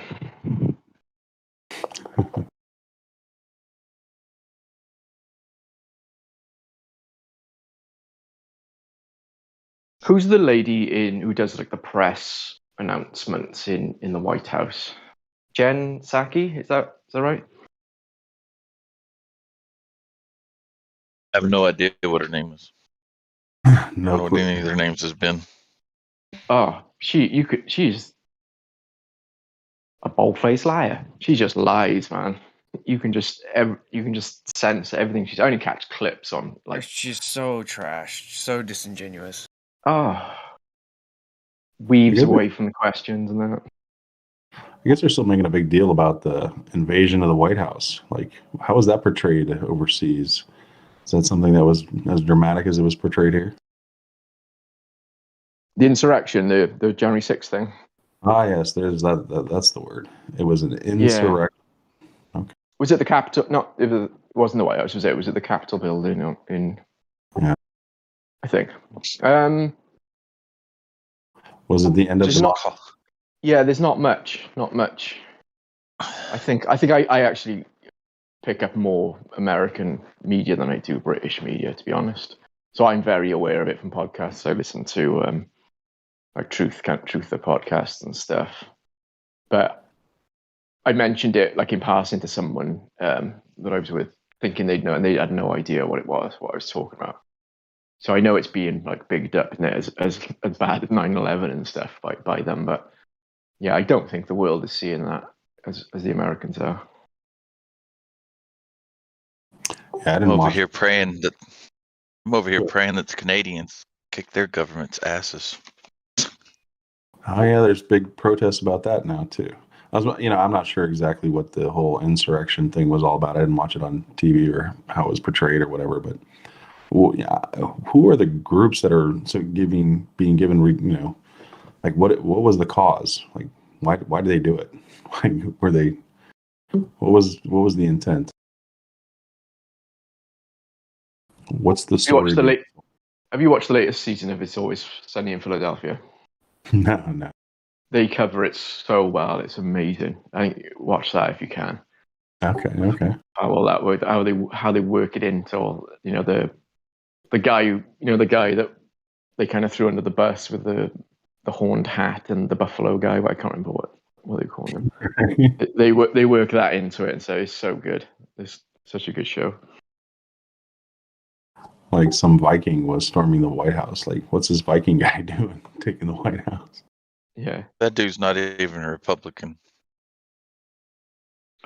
So from what I've seen is the police or the guards, so the military or whoever, the guards, proper guards that are supposed to protect there weren't on duty. This is what I've kind of picked up from the media I've seen. They were on duty. There was some kind of police in there who let in these they weren't even protest. They were like very peaceful protesters.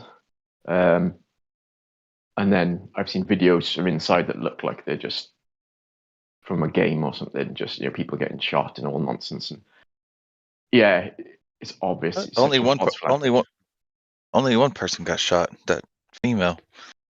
Yeah, that's right. Unarmed female. I think we heard over here there was a number of them at first, and then it was that one female because she shot at them or something, or I don't know. But she what?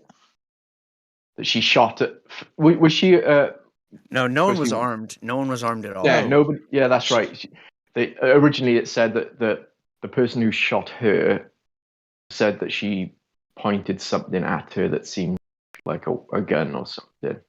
Bullshit. She was like climbing up on like a countertop. Yeah, man. Yeah, because So there was a little bit of it in our news, and then from what I've heard, then is So they portrayed it probably as you see it, but I don't think they're not doing it as the scale over here, because it doesn't really affect. They're kind of using that false flag in America for a reason, aren't they, towards Americans? So I don't think it really affects us over here, so they don't really show it. Stupid. They need new script writers. James Patterson's losing. Yeah, that was nothing. Yeah, I'm trying to figure out what the purpose was. What was the intent? Like, what did we get out of this? What happened? I don't think that was if their Nancy. plan. Yeah, if Nancy didn't put it on, the whole thing was just to get her laptop. To blackmail From my her ass. understanding, a lot of people were getting pushed forward from the back, and the police were just like, "Come on in." Yeah, that's what we saw. So it was a Trump rally somewhere down the road, 20 minutes away or something, and then apparently he said, "Let's go and take back the Capitol."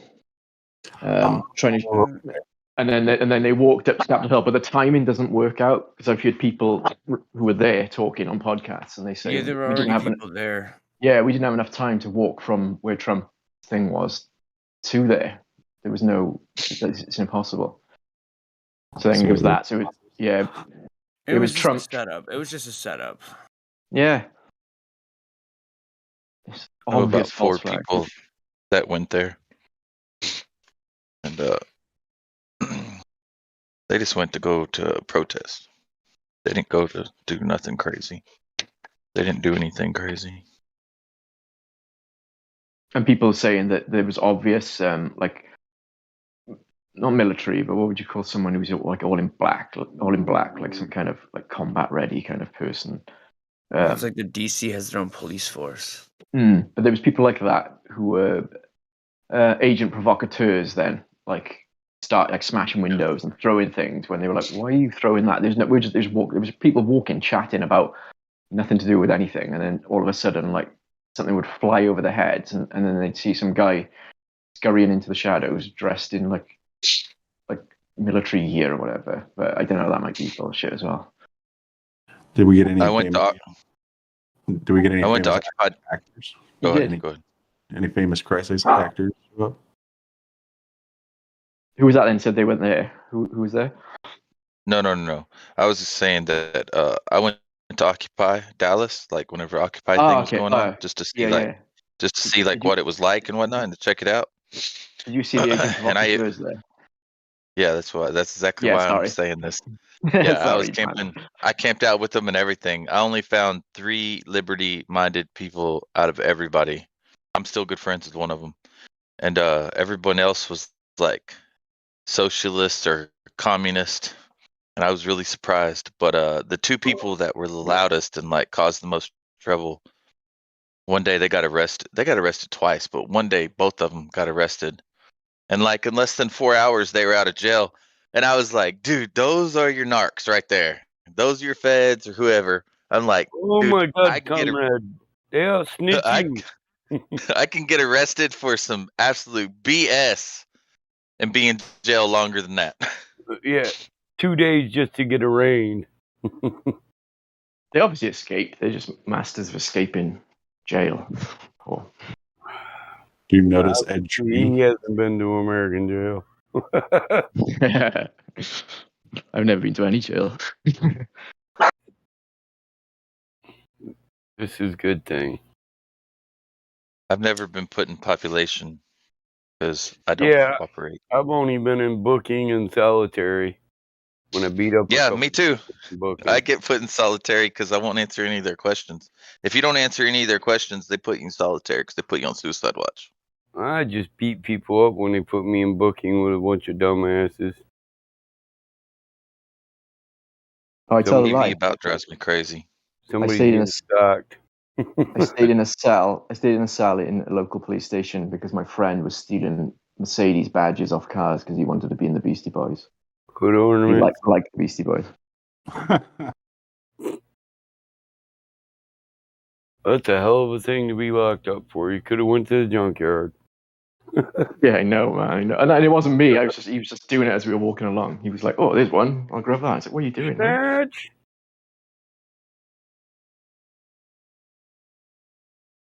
There was a thing in the 80s where people were stealing hood ornaments and putting them on dog chains and making necklaces here. Yeah, it's a similar thing. This was like early 90, like Well, maybe the 1991. city kids did that. Us country boys, we'd sit around the campfire drinking beer, telling them, I don't know why they steal a hood ornament. They can't even drive a car. They were doing it to get into entry level gangs. Because of the Beastie Boys, man. He just told you. They was trying to look like Flavor Flav. Yeah, the Beastie Boys would wear the Mercedes or the Volkswagen badges around a chain, when they not quite as bold as Flavor Flav. A hidden way to put 666 on them. Yeah, man. Yeah.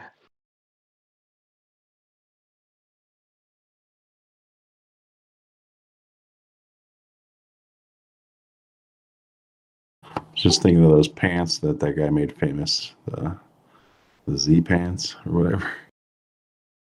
MC Hammer. Yeah. Parachute pants, yeah. Just. Oh, man. I was so into hip hop at that point. Like, just any, commercial hip hop. I was only a kid. I almost rocked those parachute pants, man. I almost did it. Almost. He went and tried that shit on. He was trying to do the moonwalk. And crisscross had everybody wearing their pants backwards. Make it jump. I admit, I did it. I wore those jeans backwards. I may or may not have. When that was popular, I was wearing Jinkos. He said, what he just told me was he had fiery skulls on his shit. Or those mammoths, dude. No, I didn't get that one. No, I never liked skulls. Even as a child, I never liked skulls. I'd get like the girl on the rocket and stuff like that, but I wouldn't wear no skulls.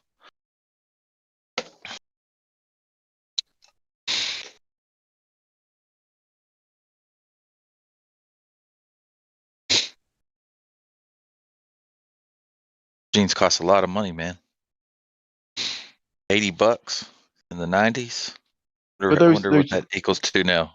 Were those Jinko ones that price then? Yes. Damn, I didn't realize. Because over here, you'd find them at like fairgrounds and like carnivals style clothing, like obviously rip-off ones. But we didn't really see ones like that in like for that price for $80 or whatever. To be fair, they were so baggy. They were probably more like 2 pairs. That's what I was saying. He was wearing them bell-bottom baggy motherfuckers. Me, I could fit 11. I could fit, I think 11 beers. Or just cover your entire shoe. You have the crown on the back pocket. I could fit 8 beers in the pants, 2 in one hand, and then I drink one. That's how it was 11. I kind of get 11 out of that. I used to get Jankos too. I got my nephews Jankos when they were younger. Because we grew up with them. But they had a lot of flaming skulls and stuff on them when I got them for my nephews. They weren't like what me and you were getting in the 90s.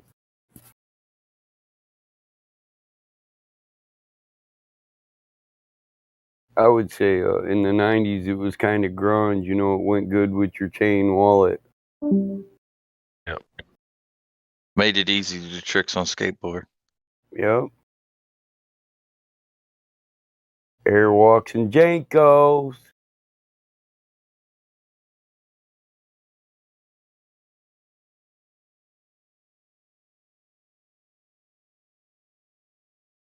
Never liked that alien symbol, but I did have lots of airwalks and vans. Bands and airwalks. He said it. That was a skating motherfucker there. Skate or die. Skate naked and puke. One of our friends one time got in like some conflict with some gangbangers from another town. He told them to meet. We called it the Bowl. It was like this concrete place where we'd skate. They showed up and pulled in. There was like a auto mechanics place across the street. Do a They skate pulled by in. with a board face smack. They pulled in. They pulled in like 4 cars, and then like another 50 people came out of the tunnel. They never even got out of the cars. They just left. Motherfuckers hitting their cars with skateboards. What? No, we left them alone. We didn't know if they had guns or not. We left them alone. But if we were waiting for them to get out, though.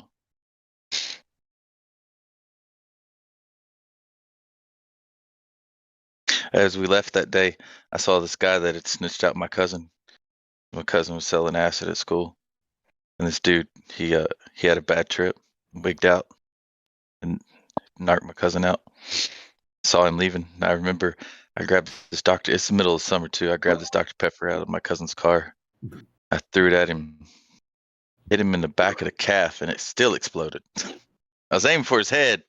I'm bad aim. He's far away too, though.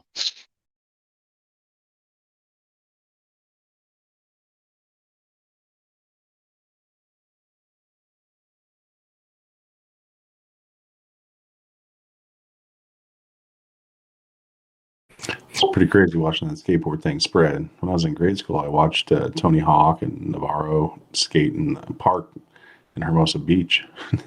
Next thing I knew, I'm a teenager, and these guys are superstars, and the sport's everywhere. It's like, whoa, that was pretty epic. Yeah, he got a video game. Good video game. It happened so fast. Our friend Mick West made that game. Mick West, yeah. Oh, hey. Mick West, hey.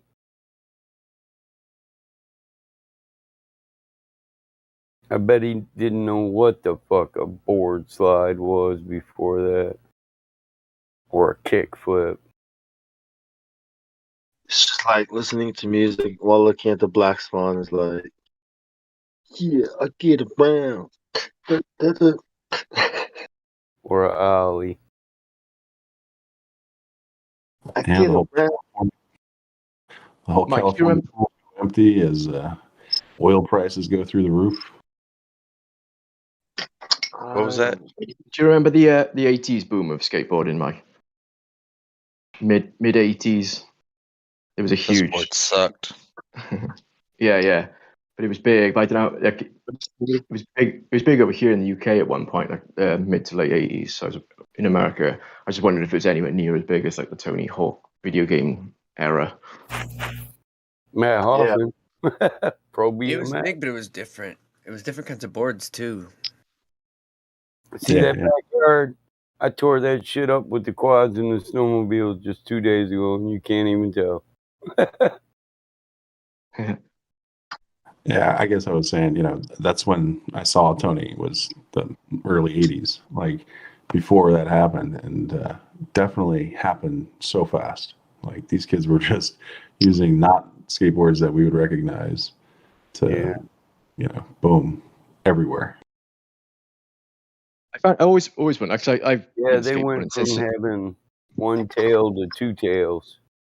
Yeah, they were wider and heavier, and Like I skated. I started in '86, and I still skate to this day. I went yesterday, and the weirdest thing about the whole Tony Hawk thing was at that point, when the games came out and he became this huge superstar, vert skating was like just looked down upon in skateboarding. It was just, but I think it's because the X Games, if I'm thinking now, actually, because the X Games was so big. I think vert skating had a little resurgence, and then Tony Hawk became The a X god. Games? I think you're right. Yeah. Are you saying X or X? The X Games. XYZ. I know there's the X Games. It just sounded like he was saying X. No. X. It's language. Popular videos coming out of Mountain Dew X Games. the videos coming out of California in the early 80s were that the swimming pools were empty because of the economic crisis, and kids were using skateboards in them. They were doing fucking crazy shit. Yeah, the Z-Boy era. And I feel like there's a lot of like garage bands that were kind of using the skateboard videos as music videos, kind of. Mm-hmm. Oh, yeah, definitely Blink 182 and those kind of bands overdid skateboarding in videos. They said that Red Hot Chili Peppers song. You're in the video game, skateboarding around. 90s thing, right? Yeah, I think they skated actually. They were kind of involved in the 80s with skateboarding. The Chili Peppers' first album was very like in a lot of skate films back then. Just the skater boy, or something like that. Back to the Future. Emo life, right? Yeah, 85. You got Back to the Future. What's up, man? What's up, dude? That was the first I'm time a I could rebel. recall ever seeing skateboard being cool. Like, I'm a rebel too, man. You want to smoke some weed? Oh, you're so rebellious, man. Let's smoke some weed and be rebels. All right. You're talking about skater bands from the 80s, the Suicidal Tendencies. Hell yeah. Pennywise. Agent Orange. I don't watch movies. Agent Orange. See, this man knows the Faction. Yeah, Faction. Oh, well, Steve Caballero was in the Faction, the pro skater. I've met in real life JFA. like normal people. We're just confused. Dead Kennedy. Chuck Treese. He's a skate punk guy. Yep. Circle Jerks. What's emo mean anyway? Emotional? or that movie Kids. Man, that was a jacked up movie, dude. Yeah, it was. He raped that girl. Yeah, man. That movie would have been Great. cool if they'd have left that part out. It'd have been all right. I hate that movie. So Harold Hunter was a pro skater. He was in that. Black guy. He's dead now. He died or something. I don't know. Yeah, I was like, what? I can't believe that just happened. I wished I wouldn't have watched this. This pissed me off.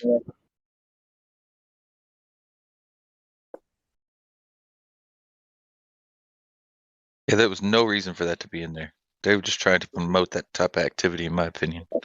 I remember seeing Freddy Krueger when I was little. I was like, hell, Yeah, man, cockroach scene. Even the description of the movie I'm looking at right now is like a day in the life of a group of teens as they travel around New York, skating, drinking, smoking, and deflowering virgins. Yeah, it doesn't say anything about rape. It looks like they're in Marketable. love. It's marketable. Yeah, it was marketable at the time. People, the culture. You know what I mean? Like, now they're popping pills and lean and all this crazy other way of rebelling. It's like trap emo. Doom, doom. Boom, boom. Right. Mumble emo. Mumble rap emo. Yeah, man. Popping pills. I'm so addicted to pills. Like, how do you even afford them? Isn't it like you can grow it on tree, like in the garden, right? Pills. Rappers wearing dresses with rainbow color hair, but they're still gangster. Island boy. Island boy. I was like, hey, these guys, no, those guys are different. Those guys are just, TikTok people. I was like, oh, okay. So they're not part of. What about that other rainbow face guy? Which one? 6ix9ine. Is he like the? Oh no, not that. That guy's some kind of plant. There's. Oh, okay. It's only the people that are dying from overdose that are actually. Yeah. Gonna take it to the top. Just an island boy. Hey, Flatty, speaking of things in the past, what did you think of Princess Diana debacle? Oh, I think that was. Do you remember what year that was? Was it late like 99, 98, 97 maybe? Yeah. That might have been the beginning of my awakening. Really? Okay, so you do. Everyone here in the UK knew there was some fishy shit going on there. Like a lot of people just thought because she was seeing Dodi Al Fayed, the son of the guy who owns Harrods, shot, like the famous. I think he's Saudi, something like that. Yeah, it was pretty public at the time. Yeah. So the story the initial thing. Yeah. So in the news, it was the paparazzi made them crash by chasing them through the tunnel in France. But everyone just think, well, no, the royal family killed them off because she was seeing, she was going to leave she was pregnant with another racist baby and been a disgrace to the royal family. Yeah, but She also knew what was going on, kind of, right? Like with the. That's it. Yeah, in my mind, I was like, oh, she knows the secrets. Yeah, I think that was the beginning of it. Some cryptic interviews where she kind of alludes to that. Oh, definitely. Yeah, that was the start of my awakening, I think, because I just knew there was something fishy. Like, I don't know, like I think I started with JFK because I used to watch the Oliver Stone film a lot, and then How many people were in the car? Those Four? her, the boyfriend and the driver is from what I remember, but I could be wrong. Oh wait, JFK. JFK. JFK, right? Yeah, sorry, my bad on Princess Diana. You remember 4, right? Didn't that boy call himself the Virgin Surgeon? One. Yeah, I'm just asking because I remember 4 as well. I remember 4, yeah. Especially when I was studying it. But yeah, that's one of those Mandela things because you ain't gonna find a video with just 4 people in that car. There's 6 now. I drove this old man crazy. Man. Like the guy that I met. He's the first person I ever met. First person I ever met in person that like knew about as many conspiracies as I did. And he was really impressed because I was so young and he was older. And when I came across, look, I don't tell anybody about that stupid Mandela thing, right? Because of this experience right here. I told him, I was like, hey, man, how many people were, because he's big on JFK. I was like, how many people were in the car when JFK got killed? He was like, 4. Why you ask me such a dumb question? I was like, because you can't find a video with only 4 of them anymore. There's 6 people in the car now. And he's like, bull crap. I'm like, I know, right? Because whenever I was studying it, there was only 4 people. I don't remember much, but that's one thing I do remember. And then maybe I kept watching this video over and over again, because they were trying. This one theory was trying to say like the driver shot him, right? And he played it over and over in slow motion, over and over. And I remember seeing that, and there was only 4 people. And I didn't buy that theory, you know, but I watched it, you know, because like don't condemn a matter before you've looked into it type thing. And anyway, so he's like, no way. So I show him a few videos. He's like, dude, these are doctors. You're just trying to joke with me. I'm like, no, get on your own tablet there and like just try to find a video where it's 4 people. Like you ain't gonna find one. And he's like, I'll go get my newspaper. He's like, I got the newspaper, the Dallas newspaper. Yep. And he's like, I've read it a bunch of times. So he goes and gets his newspaper, right? And he starts reading it out loud. He completely wigged out, started screaming and yelling and stuff whenever he read in his own paper that he'd read many times before. When he read that that Conley and his wife was in there in the car too. He was like, "This paper didn't say this before." Yeah, he should freak out. That shit is scary, dude. Holy He's shit, throwing man. a fit. He got sick afterwards. This is why I don't really talk about it, especially like people I know. He got sick after. He was sick for like a good year and a half, man. I think it stressed him out so much. Like I think he lost it. I think he lost his mind for a little bit.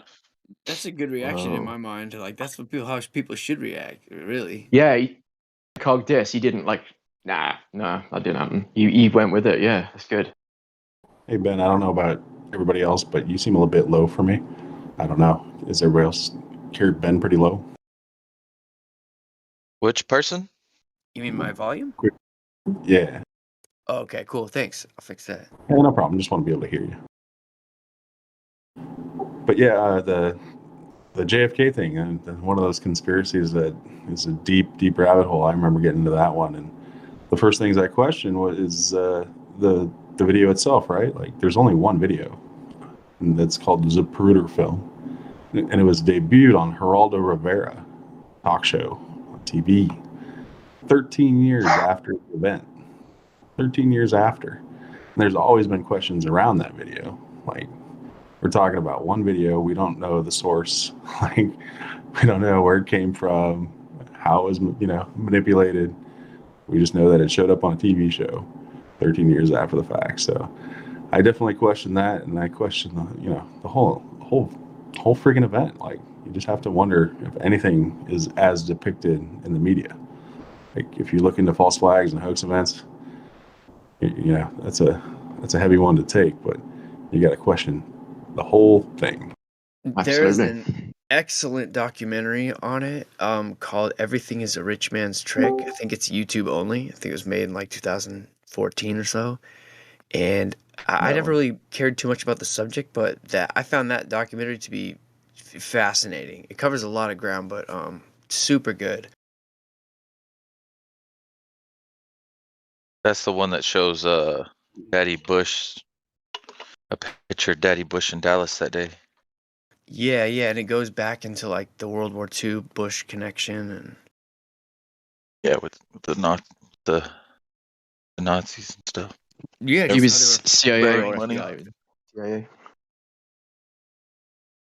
Like, I mean, going back to the moon landing to 9/11, like, there is no hoax too big.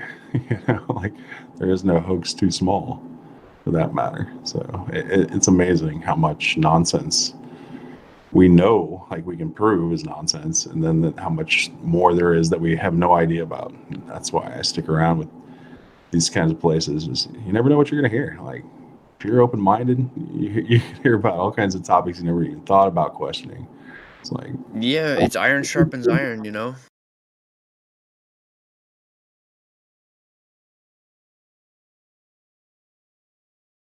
I didn't think about how the sun worked, the moon worked. I didn't think about how the stars worked.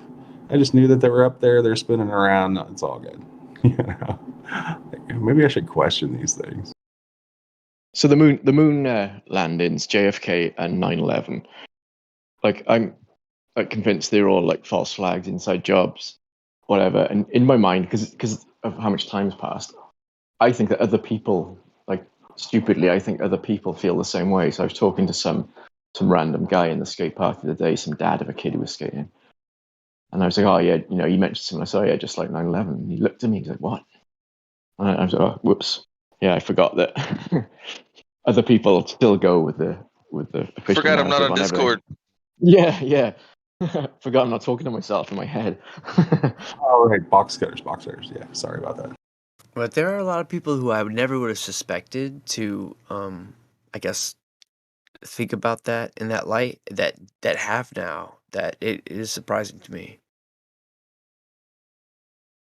And it's one of the less taboo topics, right? We had 9/11 as an inside job, as an actual movement. Like, you saw shit, posters, billboards, you know, newscasts. Like, it was publicized, sort of like, you know, Occupy Wall Street.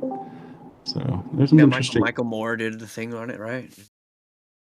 Yeah, there you go, Michael Moore. Yeah. What was that? Fahrenheit 9/11? Is that what his was? yeah. Yeah, when Michael Moore does a film on it, you know that there's just something to it, right? I can't figure out where he is. He's in the dumpster, man. I can't bear to watch anything he makes. He's definitely controlled opposition vibes, isn't he? He's got to be. Well, then let's put, you know, some of the more, you know, controversial But ones. still- Alex Jones or Joe Rogan or, you know. Yeah, but still, he did a documentary on it for whatever reason.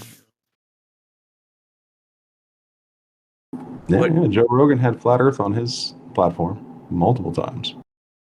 And in that that Everything Rich Man trick, that the idea is laid out that Oliver Stone, some of the stuff he did in covering the JFK thing was like a distraction, a controlled opposition type.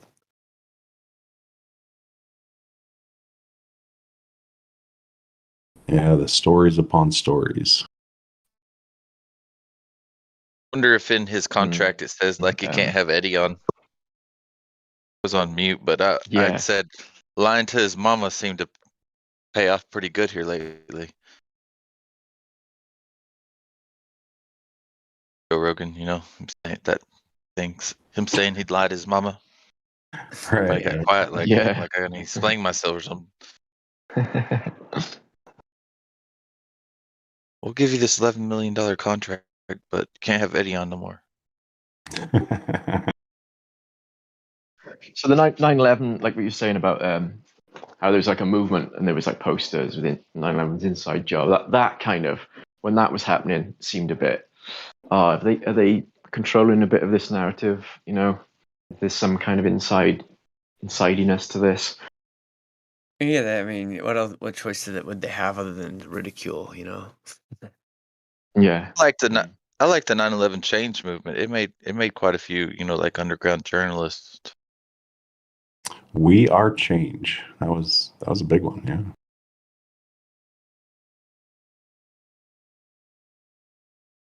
Now we have an anon, like QAnon and Anonymous. Like, Anonymous is supposedly the largest protest, one of the largest protests in human history, because the amount of people that, I guess, globally participated, or worldwide, however you want to put it.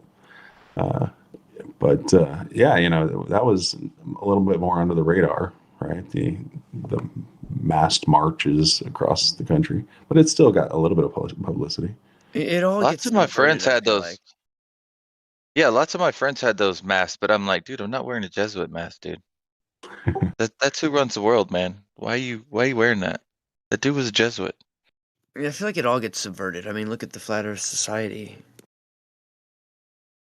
Oh yeah, that's a good one too, right? Because you got presidents speaking about it, all kinds of politicians. Flat Earth Society, like, where'd that term come from? Do you think QAnon's like a totally controlled opposition kind of deal then? I can't believe people are still buying into that, dude. Yeah. I mean, they realize actually these people now are so stupid, but we can just spoon feed it to them and say trust the plan, and they'll just come along with it. Well, there was Dude, a I marked called- shift in direction in that, like about halfway through it. It changed entirely. I called like a YouTuber because he puts his phone number up, right? I called him like a year and a half ago and asked him. He's like part of a multi-level marketing thing. I was curious about like how much it cost, and I just want to talk to him. And I noticed he had like put a like some Q crap on his video, but it was like subtle, right? If you didn't know about it, you wouldn't have known what he was doing. So I called him. I was like, man, you're not falling for this Q crap, are you? And he was like in it, like that's the only crap I talked really. I let him talk, right? Anyway, I called him last week because my dad's getting pretty bad, and I want to buy these supplements. And I was like, so what's your opinion about Q now? I was a little nicer about it, and like he's still, man. I'm like, how can you be so brainwashed to think that everything's going to be happening in 2 weeks, right? Now it is a year and a half later, and clearly none of that happened. He's like, One no, thing, there's politicians disappearing and blah blah blah. They're just doing it low key. I'm like, man. yeah, I don't know about Okay. all that. I'm with you on that. That people, but I will say one thing is it brought a whole new audience to the idea of being lied to, like the whole boomer sort of generation. Like people like my folks are like flat earthers now, which that never would have happened if they hadn't started down that road. Yeah, I think that's something they didn't realize could happen. You know, they didn't think about that consequence. That Right. like pushing it so like in that way, it'll actually have the opposite result with a lot of people. And it opened a lot of doors in that generation's mind, I think. That I can't fault it for that. Well, no matter what it was or what it was intended to do, I'm grateful that that was one of the outcomes. I just posted a video of a gentleman who has done some deep research into the subject of, the Epstein and the political connections he had. And he goes down that rabbit hole and he discusses QE as well. So I posted it. And his conclusion was that QE, Q apparently is a code for CIA or something like that. And they had positioned him to, in a sense, deflect those in the community who were already skeptical about what they were hearing from the mainstream, and to steer them in a direction that they controlled.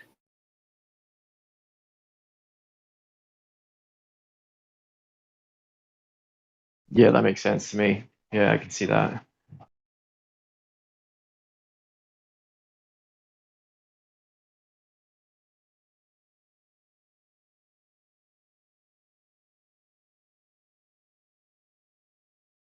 Like with everything, I feel like even things get away from them, you know. Yeah, but someone's on the job, right? Like think things are at work. No doubt about it. They get together quite often during the year in secret meetings, people who, the influencers of the world, and they discuss absolutely every aspect of their plan and how to execute it. So this has been going on for 30 years now. And they're clever. It's not that they don't make mistakes, but I think that they're moving in the direction they want to move quite precisely the way they want to. The pandemic being, so sort of this last phase of it. For the Great Reset. Yeah.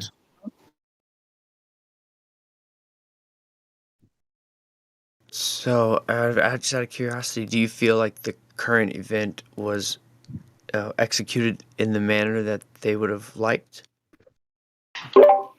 Yes, absolutely. Look at it.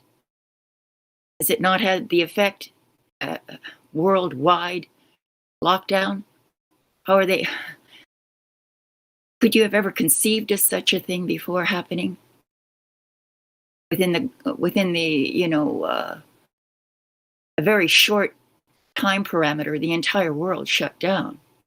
Oh That's yeah, no doubt. Yeah, you're right. I couldn't have conceived of that. I feel like some it was different in different areas of the world. You know, I was just curious what your thoughts were on it. You cut out. I didn't hear you.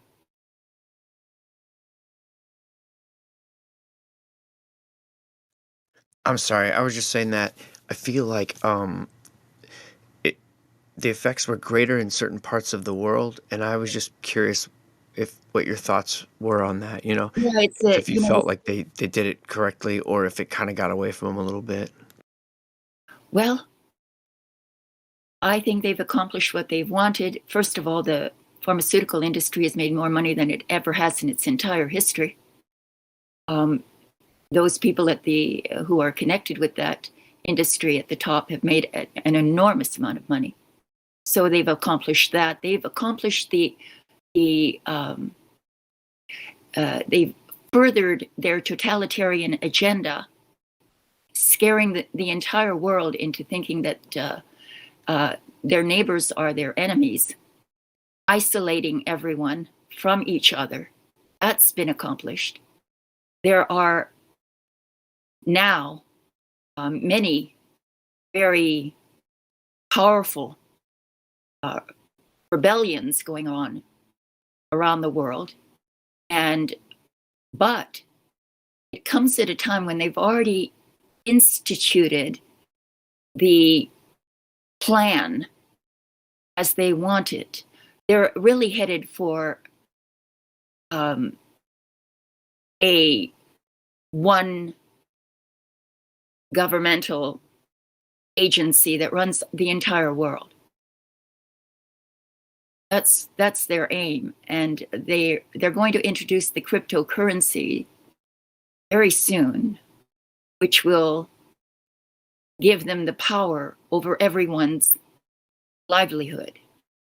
So, yeah, I think they're doing a pretty damn good job. If it was the 1980s and you would have said crypto, everyone would have thought you just said communist currency. I've been studying it for a year, Bitcoin and crypto.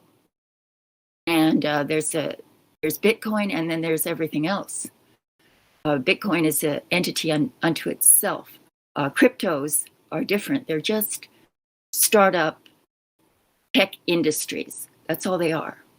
They use the currency as a stock to raise money. Bitcoin is in a class unto itself.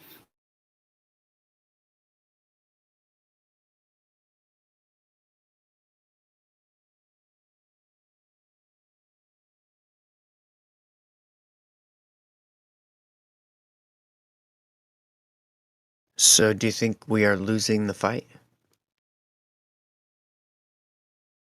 There's a fight. Where I want to fight. Let's go. It depends.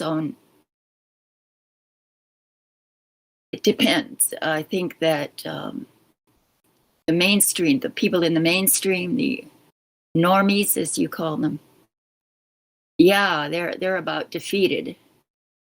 But there are always, and no matter what kind of horrible governmental situation the world is in, there is always a small band of rebels who turn the tide eventually. And I believe that to be so right now.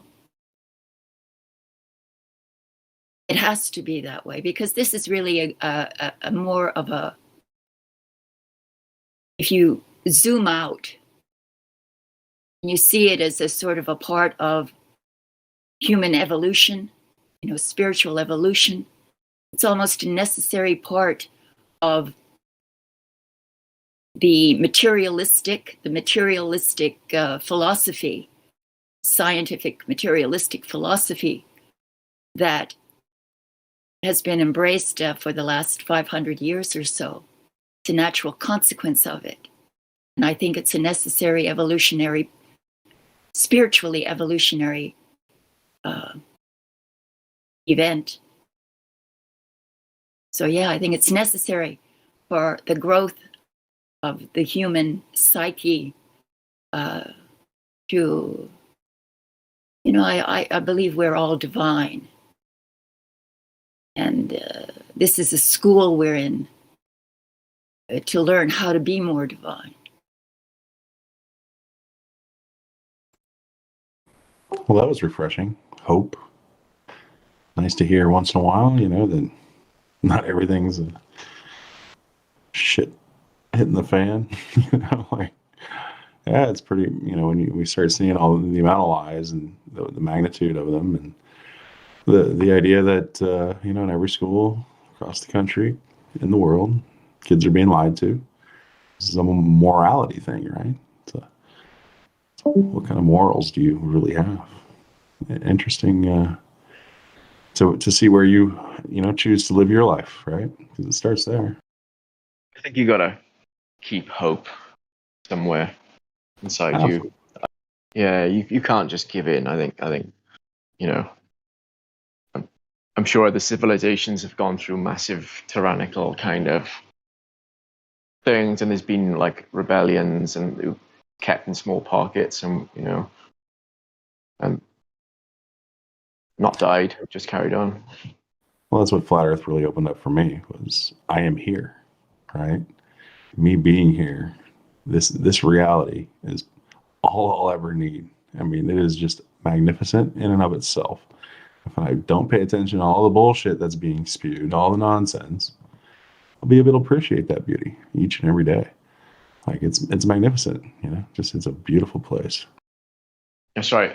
And if I overdo it sometimes on the conspiracy stuff, on the flat Earth stuff, and my brain says you need a break, and I'll go and I'll switch off for a week or so, and you go outside and you use your senses, and what you see the beautiful world around you, and know nothing else. Yeah, go look at the stars, go look at the moon, go look at the sun, and And even if you all don't the know what different they are, they're phenomena beautiful. that they present.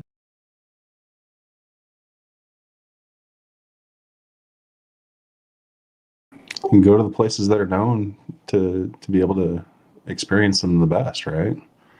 Like, you want to hear the crickets, go somewhere where there's a lot of crickets. You want to hear the frogs, go somewhere there's a lot of frogs. There's just so many different things. Waves, go to the beach. Yeah. Exactly. And so you can go see a sunset over the ocean. It'll resonate. You'll feel how magnificent it is.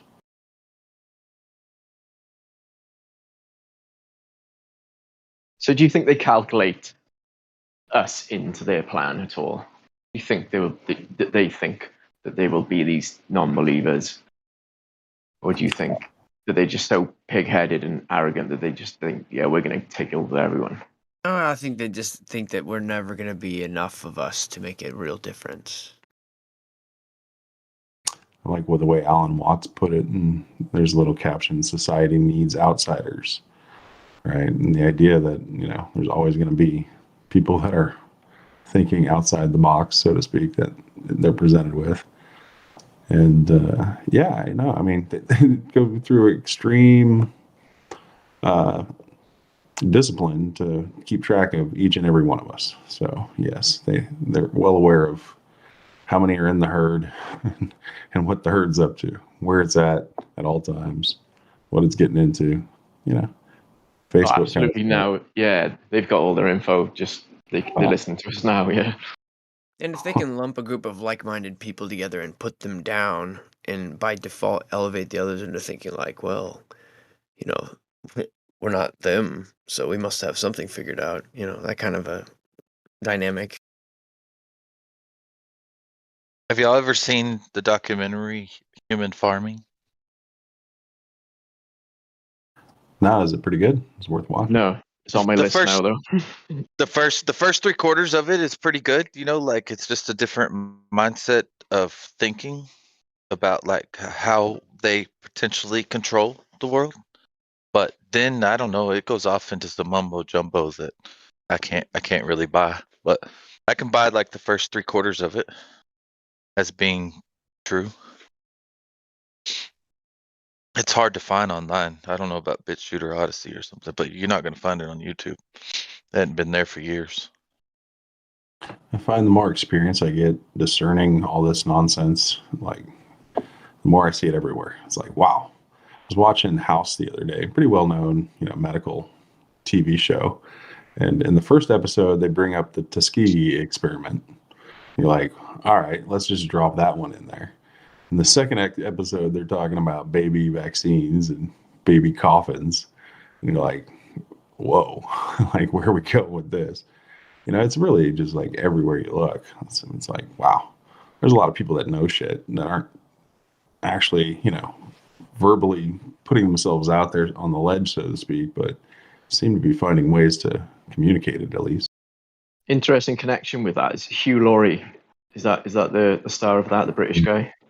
Yeah. So his comedy partner that he did comedy in Britain with a long time is Stephen Fry. Have you heard of him? So he's a very like outspoken kind of truther kind of guy as well. But you know, that's a little tangent that was connected. That's all. Did you ever watch Hugh Laurie in the space thing he did? What is it called? It's like a mockery of Star Trek. No, I kind of like he was, their comedy was very like mainstream kind of TV comedy. So it wasn't like something I was into. So I kind of wrote him off a while back, and I really looked into. Do you recommend House though? Is it a good watch? Or? It's a medical thing, so it's a bunch of nonsense. But I like the attitude portrayed in it. So you know, it got pretty good reviews. I wouldn't say it's a truth thing at all. Like they drop some like not ideas, but subjects that are related to what we kind of look into. Yeah, I mean, you'll find more on South Park. You know, there are seemingly TV shows designed specifically for, you know, talking about this shit. You know, you find a lot of stuff in Always Sunny for Philadelphia, like you were talking about earlier. But I'm always amused when something seems specifically designed. Speaking of specifically designed, what is that English film that was a series that it was totally about the pandemic? Just watched it recently. It was freaking amazing. Oh, I don't know. What was that? I'm gonna have to find it. Like in current times now, kind of. Yeah, they remade it in American too, and it was a totally different kind of thing. It had John Cusack in it. In Yeah, America. okay. I saw some clips from that. It was nuts. Yeah, the English one though was like, yeah, spot on. They both struck the tune of the pandemic. Prior to the pandemic, it was sort of like foretelling how this was going to go down.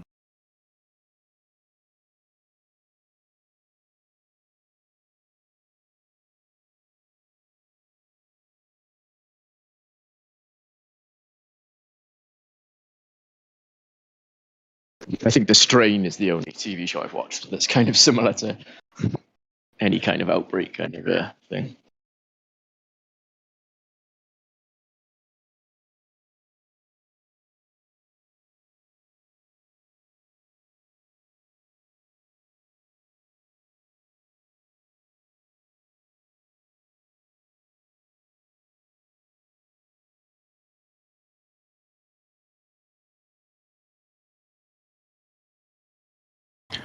You got me, so I got to look it up. IMDb John Cusack.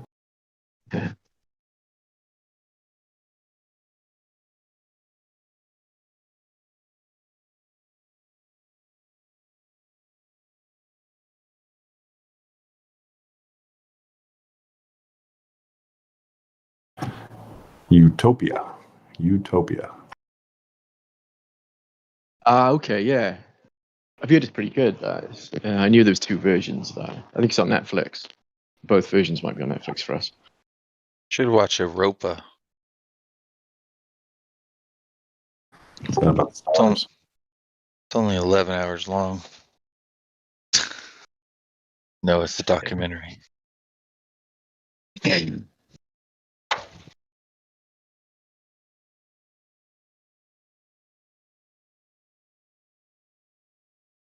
So it's a quick one sit-in watch then. 11 hours. Yeah, on times two, that's only 5.5. I was just watching a 5-hour thing Indio dropped in here.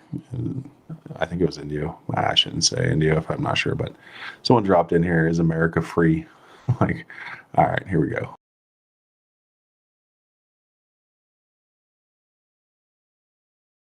Even that.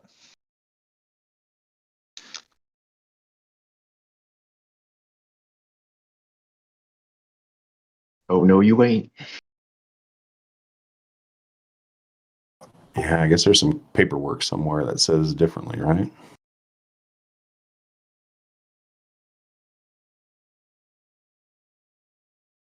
You're All lost this, at sea like all of us. all this damn paperwork everywhere.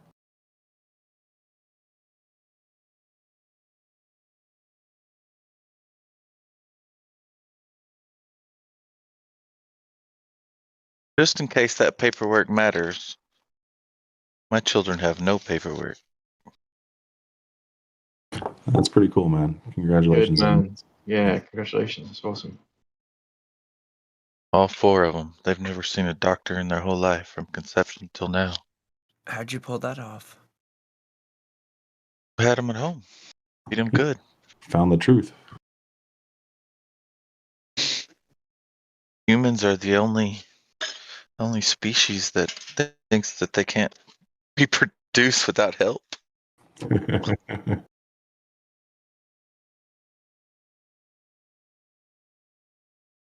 Ignorance, right? That's Like, dope. doesn't everybody know how to deal with that? Seriously. Like, why does I think everybody? it's fear. I think it's just fear based Ignorance ignorance. created industry, right? Like, the ignorance creates industry. Like now you False have, hope also. well, now you have to get an ambulance, right? Because these things never happen when they're supposed to happen, or sometimes they don't. Let's schedule it. Let's cut your guts open and schedule it. There you go. We can tell you exactly when. Well, we didn't think we had a choice with it, with the registering kids, getting them paperwork. We just, Oh, I we don't just have think kids. Ah, yes, children. I have property.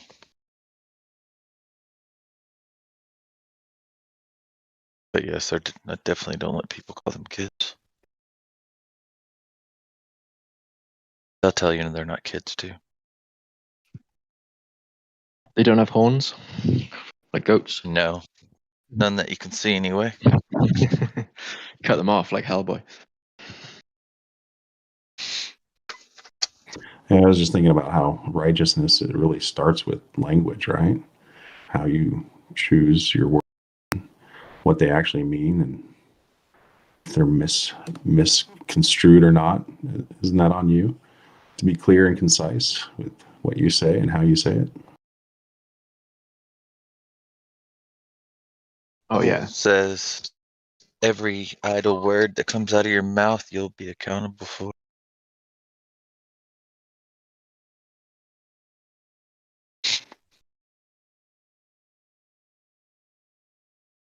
I don't know exactly what that means, but It's like looking for needles in haystacks when you're looking for truth, man. It's not easy to find. A lot of conjecture surrounding little grains.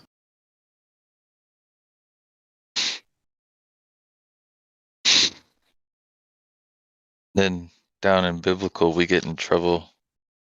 It's just like ballers come in here, right? And like y'all don't let them get away with making claims they can't back up. And down in biblical, people come in, and they'll say something, and it's biblical, right? We're supposed to be able to discuss biblical. It's like, show us in the Bible, man. And then they can't. They have knee-jerk reaction, just like ballers. They run off whining, playing the victim. It's like, man, we ain't doing nothing no different than y'all are up here. We're just asking them to show us where they got that from. And then when they can't, they freak out.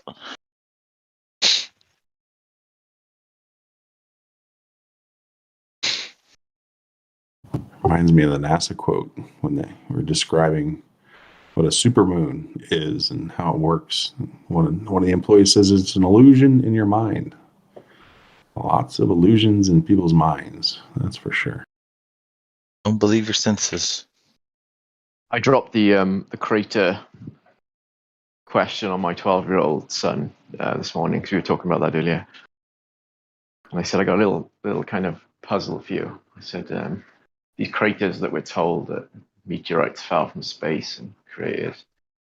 Before I could even finish, I could see it in his eyes, his little brain, his big brain was going, and he said, "Where are they now? Who moved the meteors? Why aren't they're just holes? That doesn't make sense." So I could see the deprogramming is already working on that child. Well, since the face that we see of the moon, whatever we see, it's always facing us. It's always facing the Earth. So yeah, in a heliocentric model, how in the heck did all those meteors hit in a 90-degree angle? Were they coming from the Earth? Because I mean, they would have to be on a parabolic curve to go around the Earth and hit it. How'd they all get in there at 90-degree angles? His question to that, he said, "Well, I suppose they," he uses they as the scientists, they will say that the gravity or the atmosphere or something, as it came into the Earth's gravity, it straightened up. As it hit a certain point, it straightened up and then came straight down." And he says, "Well, that doesn't make sense. Why don't airplanes get pulled down if a massive, super heavy ball of rock flying 1,000,000 miles an hour gets straightened up by gravity or the atmosphere or whatever?" He said, "Why doesn't that pull down planes?" Stuff. He was like, "Yeah, that's nonsense." Like, I was very proud dad moment though. Insert SpongeBob meme here. Gravity. Yes, please. Yeah, I haven't got posting privileges, so I can't put anything there. Someone like to give me that. Anytime you have a child ask a question, it's always inspiring, right? And to present an idea that makes them question things is just the best. But thinking about the whole moon thing, you're like, well, if the moon is a rock that is circling around the Earth because the Earth is big, why aren't there any small rocks circling around the moon? Like, it's just a dusty thing, right? Like, wouldn't there be a lot of dust and rocks to be circling the moon?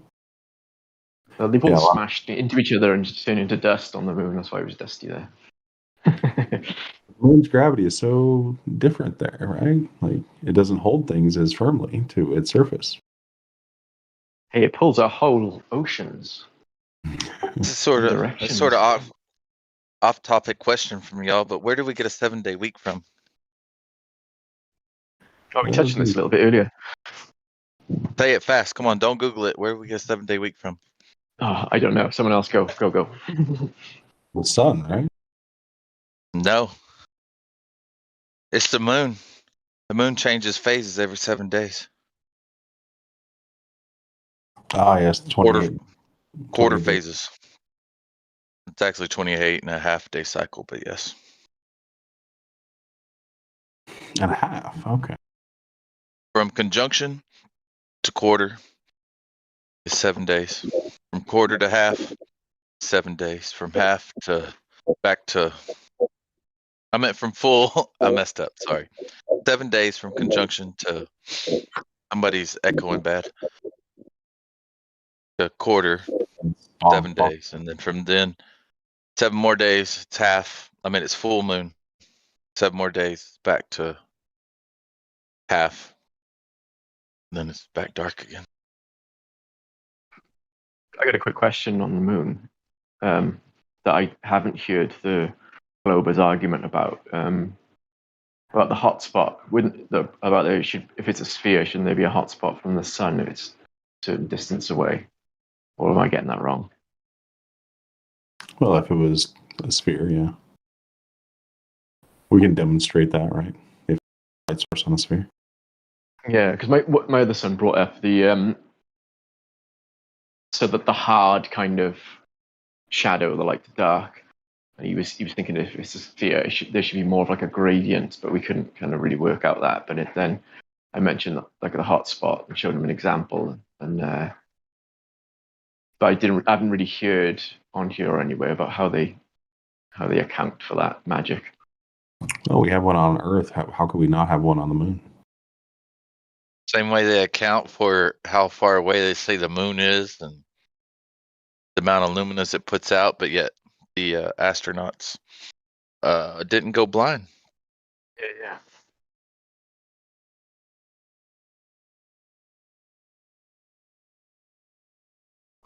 I'm just trying to I was Magic. I was flat earther before I came here, and I can speak on conspiracies all day long, but I love how some of you guys in here just your knowledge on how to debunk their flat Earth claim, their globe Earth claims. I just need to I'd love to be able to do that. I just need to listen to everyone just brushing up on little bits. So, Yeah, Michael, to approach it, right? Like you don't know where to start sometimes. Absolutely. yeah, because I've got to the point where I understand it all, but for me to it's going to come up in conversation now with other people at some point, and I don't want to be like a bumbling kind of idiot, just with half facts and things. I suppose Yeah, I could look in your resources, can I? in just casual conversation with Michael, he don't appear to be as sharp as he tries to act, right? But then you hear him debating somebody, he's sharp, man. Definitely. Good debater, man. Even I'd ask him that question. Crack Villain, he's got a strong kind of Cockney sounding accent. Are you familiar with the Cockney, London Cockney accent? So sometimes that can sound to other Brits as being maybe not as intelligent. It doesn't make sense. It's just kind of like a British kind of thing. Like some people think the Southerners in the US, the rednecks, that a lot of people seem to think that they are less intelligent because of their accent. So hearing him going off with his Cockney accent, just going off on people, it's just amazing to hear. It sounds good that that way. Like if it was some super intelligent sounding posh guy doing it, it wouldn't be as impressive. I don't think it wouldn't hit as hard.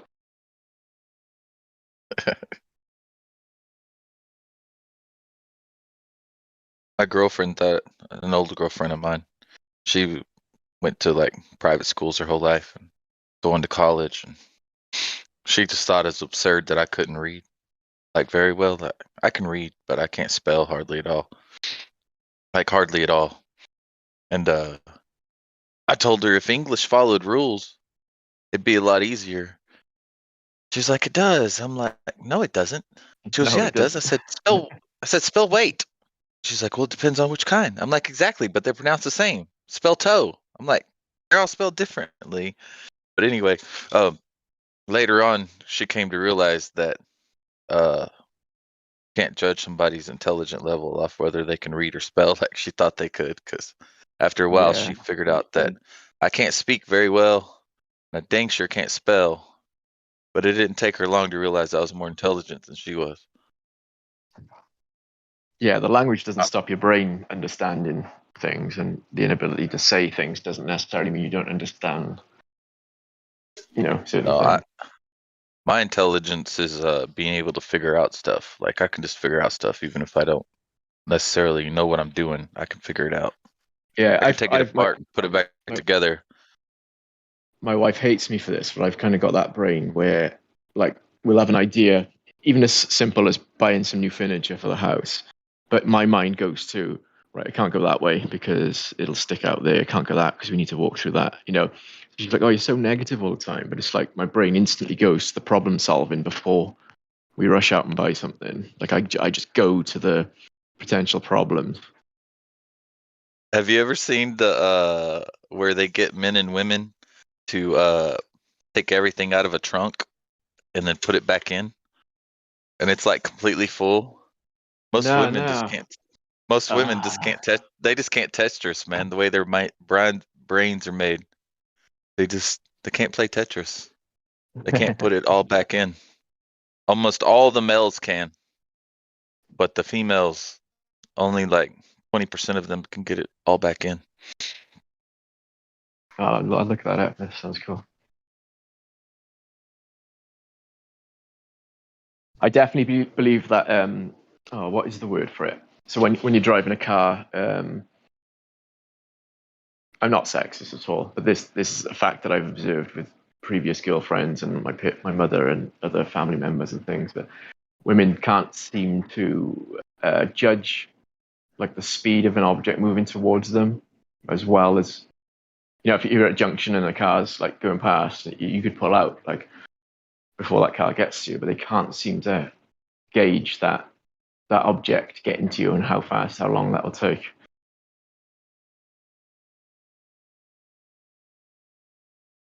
Most of the people that live out here in rural areas in Texas, they just don't care. They pull right out in front of you, man. It's like, dude, the speed limit's 55 here. Gonna pull out in front of somebody like speed limit's 30.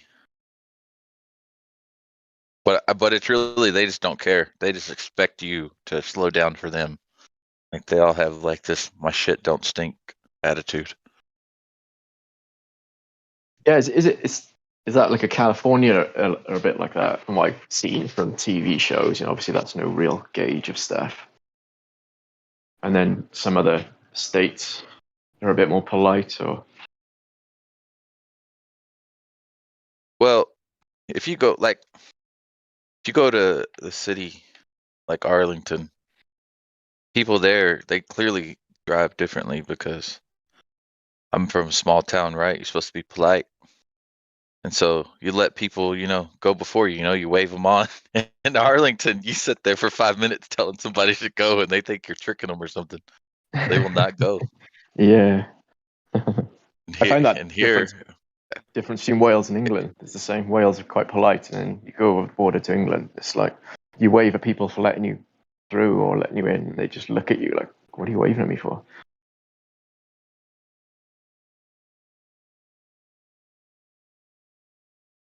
people in California seems like also like families, right? They'll just jump in their automobiles, even if they're going like a 3-hour travel. They just all like just take out, it's no caravanning or nothing.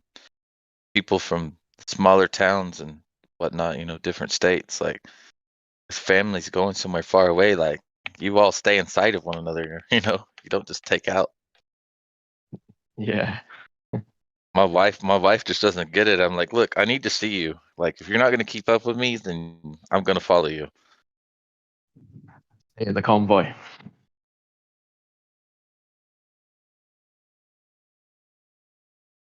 Like, we're supposed to watch out for one another. You can't watch out for one another if I can't see you. You're going to rely on your cell phone That's call, interesting. like if something happens. In LA, one of the harder parts of town, so to speak. I was on my own quite a bit, and I think that small town people's fear of big city is a little bit exaggerated, because what you recognize by living in the big city is that most people are just trying to get along, right? They're not looking to create waves or drama between each other. They're just trying to take care of their own business. And there's good people around no matter where you look. Like, you're always in shouting distance of a good person. So bad people don't rule the day, so to speak, in the big cities as much as you'd think. There are neighborhoods, obviously, that you probably shouldn't be in if you don't know it, that kind of thing. Don't get me wrong, but I really enjoyed growing up in a big city and feeling like, I saw people for what they were, no matter what their culture was and how different they were. They're just trying to take care of their own business. Yeah, I've experienced that. I lived in Cardiff, which is the capital of Wales, and it's very cosmopolitan. A lot of people from all over, and it's cool. And then, yeah, you go to small places and you see a bit more racist attitudes or whatever. But then in the cities, I think I come from a smaller place, and you'll see like an old man had fallen over, and the amount of people that don't stop to help him get up or whatever, whereas I kind of rush over. There's a bit of that kind of thing as well with cities. That people don't like to get into other people's shit at all. It took my wife a while to realize, like, if somebody's broke down and we're not in a hurry to get somewhere, I'm going to stop and try to help them. Yeah, of course. I don't care. I don't care how long she got to sit in the car or the children got to sit in the car and wait.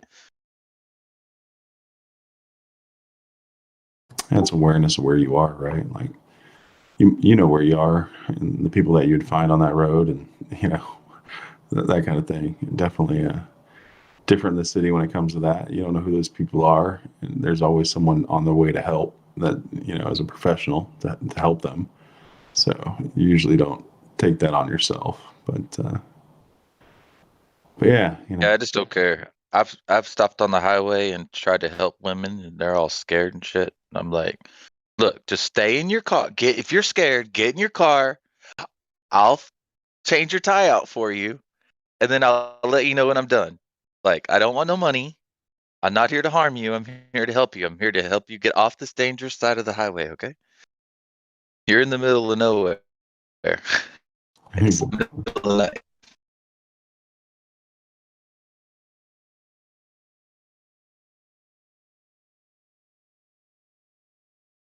But I also always carry, so I don't have fear. Some people have, even when I wouldn't carry. I'm not scared, but still. Oh, you roboted me then. I serve. Yeah, for a big chunk of that. Yeah, the sun's starting to come up. I don't get as good a service. I was just saying I help people. And they're scared a lot of times. Yeah, That was my point. So is the your service not as good because of the gravity? Is that what you're saying? Or the refraction? Something to do with the sun, man. I don't know. Once the sun comes up over the horizon, my service is not as good. I only have one bar out here during the day, and at night I'll have two most of the night. As long as I leave my phone sitting in a certain spot. There's like 3 spots on the property where the phone will work. That's pretty interesting, man. Usually, always, except for when the sun comes up.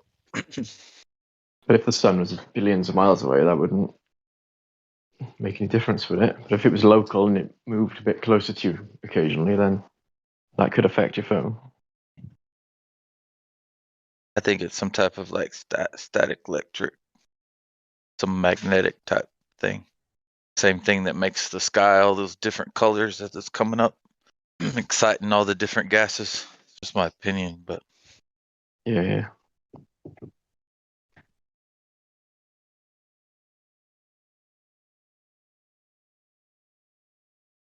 There's some proof of that stuff. Absolutely. Definitely can't believe people when you talk about that stuff. But yeah, you're getting back to the whole idea of where to start with people and how to shape your argument, so to speak. If you even want to make it an argument, you gotta question that premise to begin with. Like, oh shit, am I looking to get into an argument or a debate? Do I want to do that? Because that's a totally different animal than just discussing it or introducing it or planting a seed. Or there's a lot of different ways to go about it. Yeah, you can't get into it. If you're interacting with someone for 2 minutes, a passing kind of comment, it's not going to work, is it?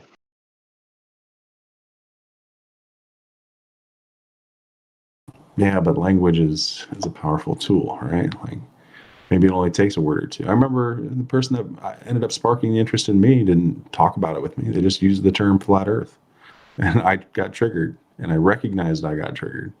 I was like, holy shit, why did I get triggered and say that was crazy? I don't even know what it is. What does it mean? Like, how can I say something's crazy without even knowing what it is?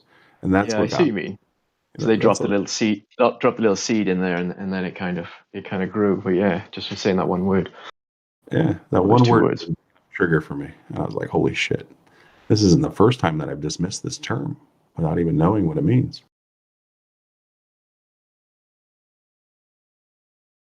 Yeah, I was talking to a guy in it that I kind of know in a shop, and he was telling the person before him, and then started telling me in the queue about, oh, I was watching videos on flat earthers.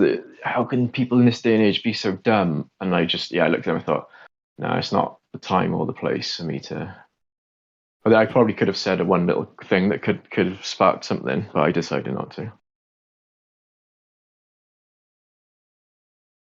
Yeah, I'm sure you know all about Einstein. I got you.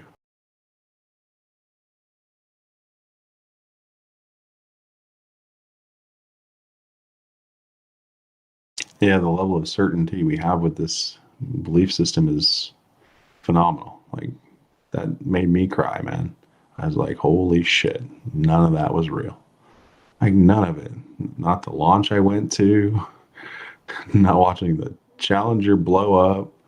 Like, what was real? Like the space station, moon landing. Like, oh shit, where's this stop? Like, Yeah. oh my. My brother accidentally, he's not fully down the road, but he's into like sci-fi and moon stuff and things, and he showed me that that 70s movie Capricorn 1 is on YouTube. So I said, "Oh, cool." And the day before, we'd been discussing about how can the lie be so big? How can these engineers working, on the launch in front of their consoles, how can they be lying? Have you seen the film? Yeah. Yeah. So What? Capricorn 1. And my wife told me about it, but I haven't seen Yeah. it. So it's like they're just about to launch the rocket, and they get pulled out, and then they pretend to do it, and they just feed all the test data to the engineers, so they think that they're kind of monitoring or controlling the rocket go up. And in reality, or in the story, they're just feeding them like test data. And I said, well, to my brother, I said, well, that's how they could lie to those engineers. They're not seeing any rockets with their eyes. So It's an old movie from the 70s, right? That yeah, I forget the actor's name. That's the main guy. I remember him being in Ocean's 11. He's like a big guy with a kind of deep voice. Oh, I should I could look on IMDb again. they're literally faking the moon landing in this movie. That's what they're doing. They're showing that they faked it, or at least leaving that impression. Showing the studio, showing everything. It's amazing.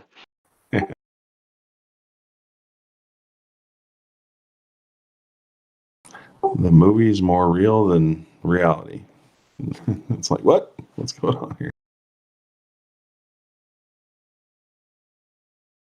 Watched another parody about the moon landing being faked. Moonwalkers. Have you seen that one? The British parody.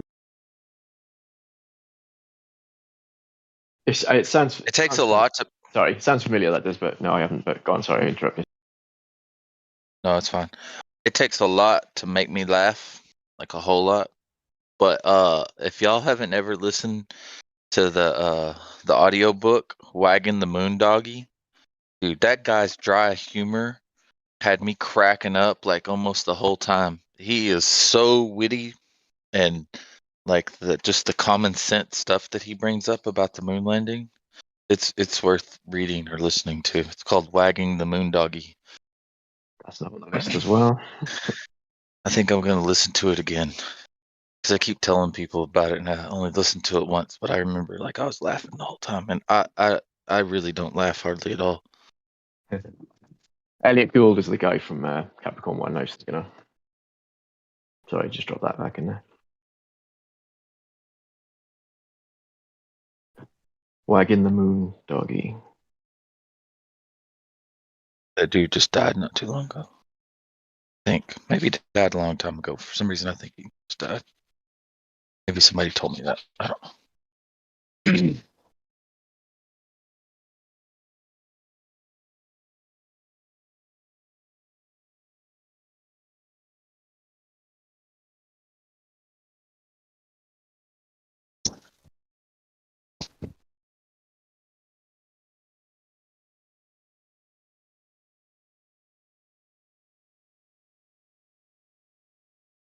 Yeah, we were talking about the ISS and how they're going to blow it up or whatever, and I got a picture of Elon Musk's face here, thinking about the Tesla in space, and my goodness, was that just a really poor job or what? Like, you think, all right, we're going to the future, let's do some futuristic shit.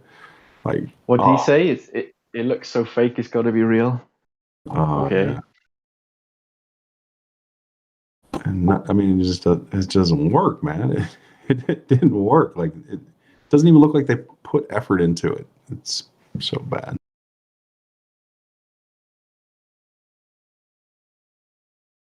They got people thinking they're landing rockets backwards. Like, come on, man. Yeah, that car thing, I reckon, was a mistake by them. Because that's like people who believe everything else can doubt that thing. Chucking that up there and just leaving it go. It's from his favorite movie, right? Winnebago's in space. Spaceballs. Oh yeah, of course, yeah. Where he got the flamethrower idea. I love the vacuum cleaning robot thing. Right. Sucking the I was watching those rockets land like over and over again the other day, and I'm just like, man, if that's real, like, who gave them that technology? Like, where did they get that technology from? Because it looks so amazing that I just can't. My mind just can't believe that that's real. Everyone I've seen, there's a cut as it either just before it lands they change the camera angle, or there's smoke and then there's an obvious like the smoke changes drastically. Is that something you've noticed, or is that just one video I may have seen? Well, even more than that, where is the technology on the rocket? Like, that's just not possible, man, unless you're doing something. And to show you're doing nothing, like, there's no effect to evaluate. Like, you can't do that. This is not possible. Doesn't anybody know anything, like, about physics? Or, like, come on, man. I guess that they just think we've seen so many Hollywood movies now of things landing on things that it's just in people's minds that is a possibility, and they just accept it. Yeah, I mean, it's almost one of those things that I don't even want to explain to people why that's not possible. They should know why that's not possible. Like, But what if you went and saw it with your own eyes? well, I mean, experiencing something is totally different. Like, if you saw that shit happen, then all right, like, I want to go see it too. Like, let's go see it. But come on, no one's seen. I was just watching. Land on their ass. Yeah, I was watching it the other day, just over and over again. I just got this eerie feeling, like, man, if that's real, that's like fallen angel technology or something. Yeah, I don't know. Maybe it's just what I know, but that's like saying, well, what if I took you to outer space? It's like, no, bro. Like, show me how it's being done, or don't fucking claim it. Like, there's no evidence that they're even doing anything that would make that possible.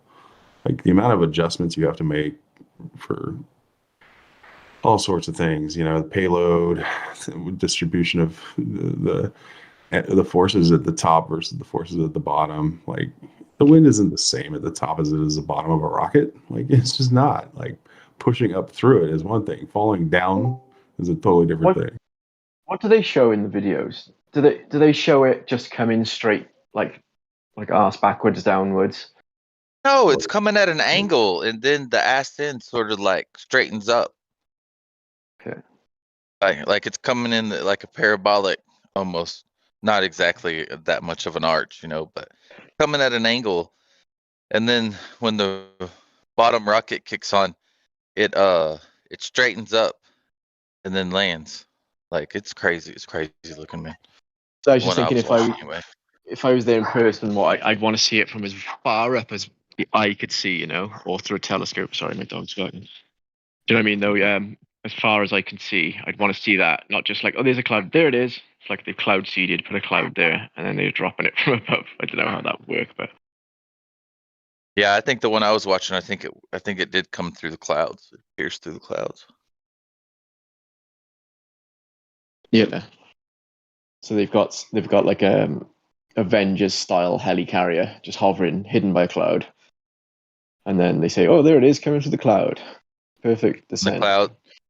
And the clouds are there so that some type of a jet can make the sonic boom happen. Yeah. Two jets, because there's two sonic booms that you hear. Right. Yeah. And then the big helicarrier thing just moves away with the cloud across the sky, and and it's gone.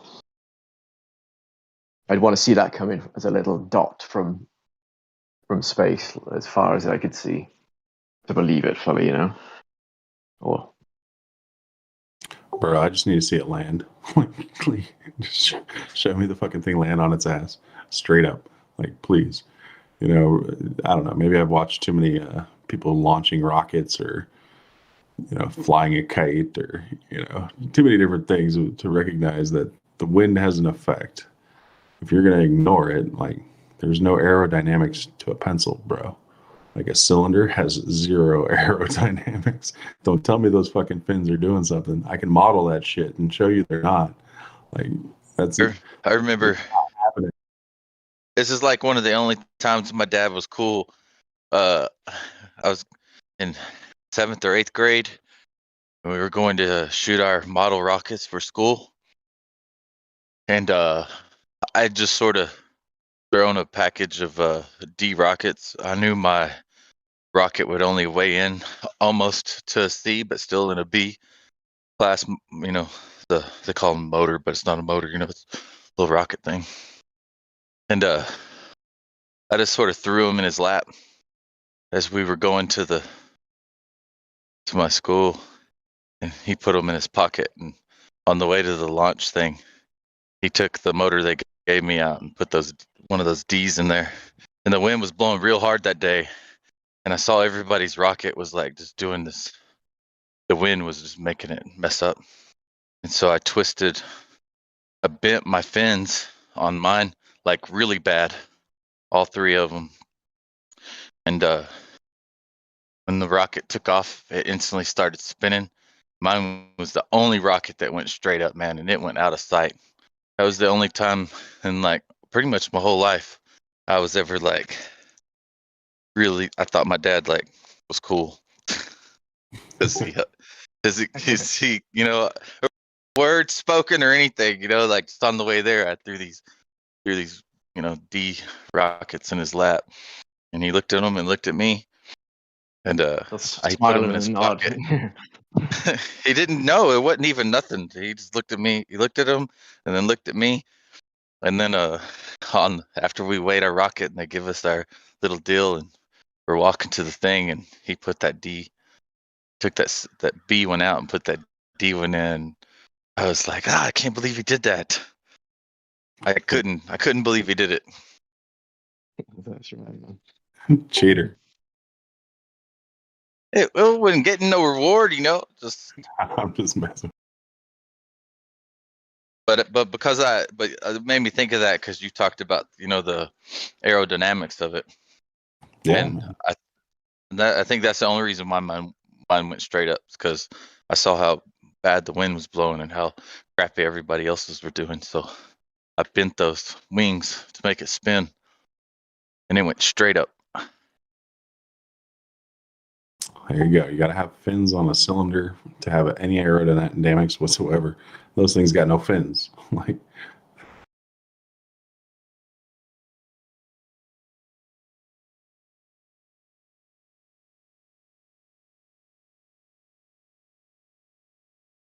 Anyway, the sun's coming up over the horizon now. I'm gonna go to bed. Y'all have a good one. Peace. You too, bro. Well.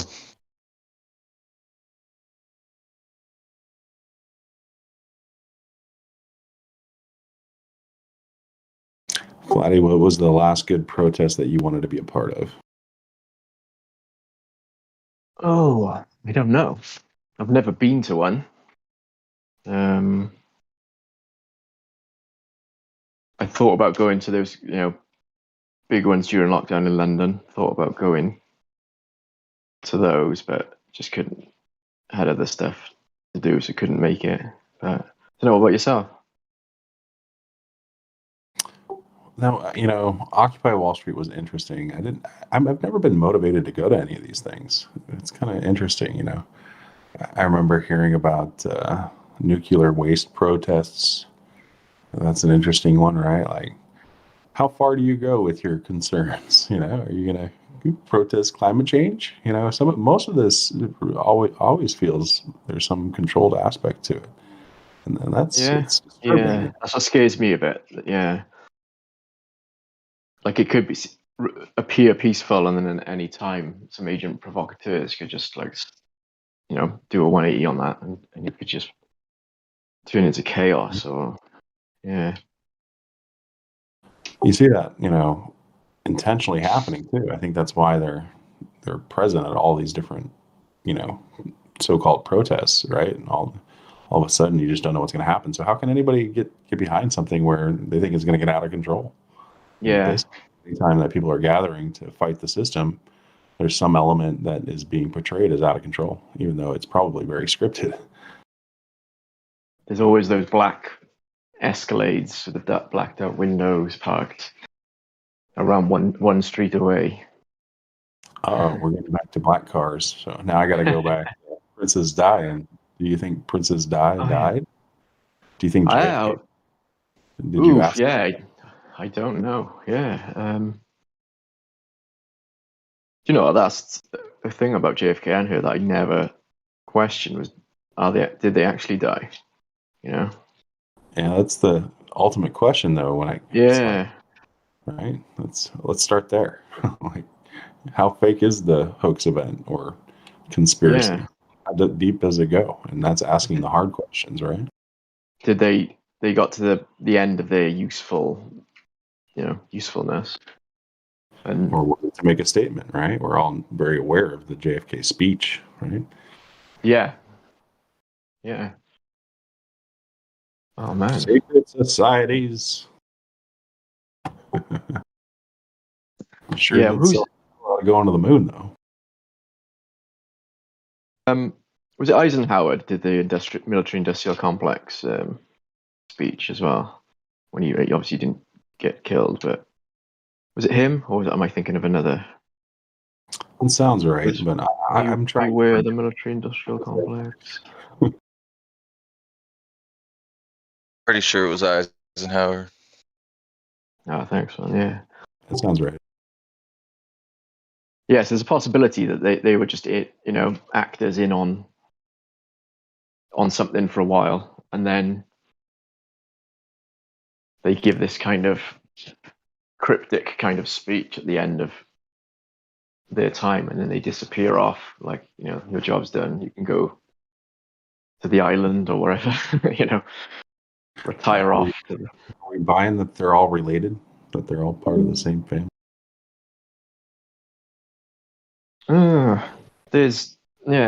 I've seen some people try to explain that there is connections between the Kennedys and the Bushes, the Obama, and the Windsors. Yeah, it's interesting, right? It's like, I don't know. Like, somebody says they are. Like, they're not disputing that. That's kind of interesting. Yeah, that's true. What's the guy's name that signed the Magna Carta? They're all related to. Oh yeah, King George. Someone put that in the chat a couple of days ago. I've got that document. I can't remember who it is now, but yeah, that name is on there. Oh no, it wasn't that. It wasn't Magna Carta. It was it must have been Battle Mod, because it was something to do. He was saying about a law or a treaty that was signed by the natives, but that I think is the same dude might be on that kind of on the Magna Carta if the kind of dates match up. I'm not sure, but yeah, the names are on there. The Rockefellers, the Rothschilds, and then the ones beyond. Are they on the Magna Carta? No, I don't think they are on that. But they're on the Balfour Declaration. Right. The Balfour. Okay.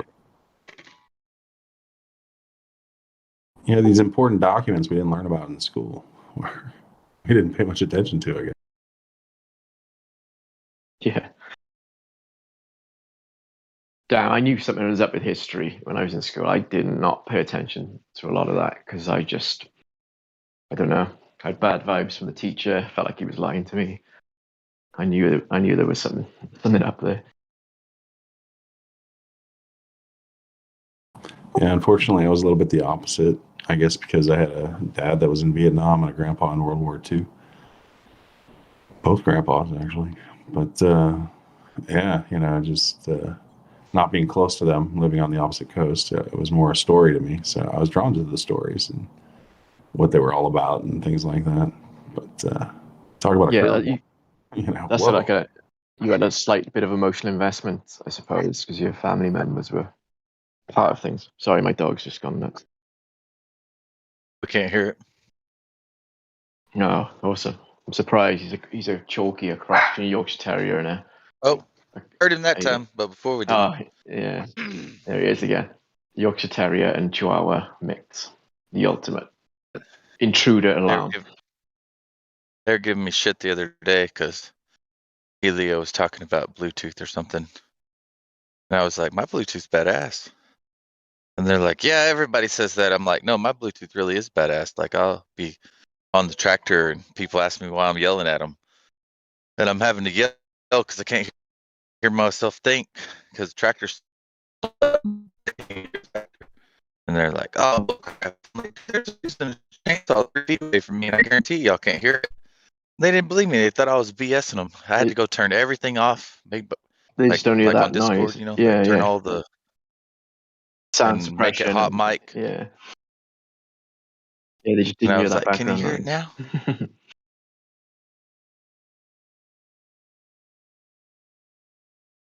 Yeah, if you ever need a Bluetooth that goes really far away from your phone, Go Work 2. That's what I'm talking on. Oh, okay. They're sweet. Go Work 2. I can get 100 yards from my phone and still talk on it. So what's up They with break easy. What's up with the Bedford? What? Did you say it was the Bedford document? Bedford. I don't know how to pronounce it correctly. I'm a Southerner, you know. We don't know how to pronounce anything correctly. That's why I can't spell. But it's called the Bedford. No. Balfour Declaration, or I don't know. Look up document that gave Israel to the Jews or something like that. That was the creation of Israel. Yeah. Okay, Whatever that's called. Yeah. World War II.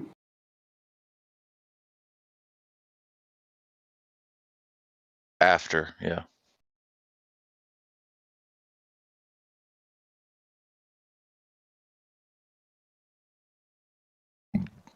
If you find it, tell me what the correct pronunciation is. I think you got it right the same time, Balfour. I don't know, Flatty. It's from your parts, right? Sorry, I was muted. Yeah, is it Winston Churchill or something on there? I don't know. I'm not, because I dipped out on history. I still need to go back to kind of World War II kind of stuff and these kind of, document kind of style things. All good. I've dipped in a little bit with World War II. Priorities, right? Like, searching out the lies from the truth and stuff. Sometimes you don't want to spend your time on the lies. And Yeah, most that's of right. history is a lie. All information ever, we've got to go through and change back to the what happened. Stick with what we can prove, what we can do.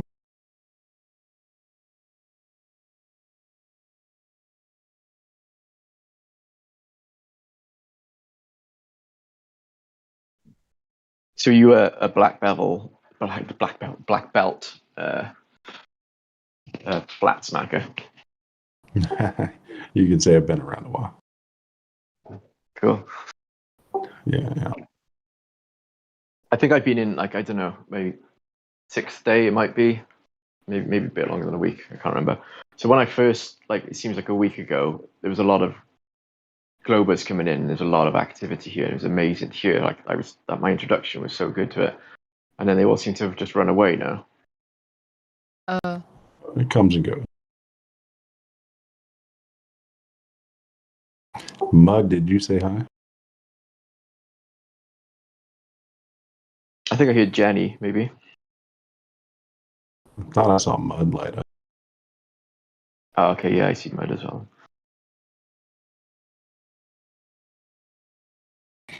Yeah, as far as being a black belt, so to speak, you can be around the information and familiar with the information for a long time, but that doesn't mean that people you share it with, you're gonna convert or open their mind, right?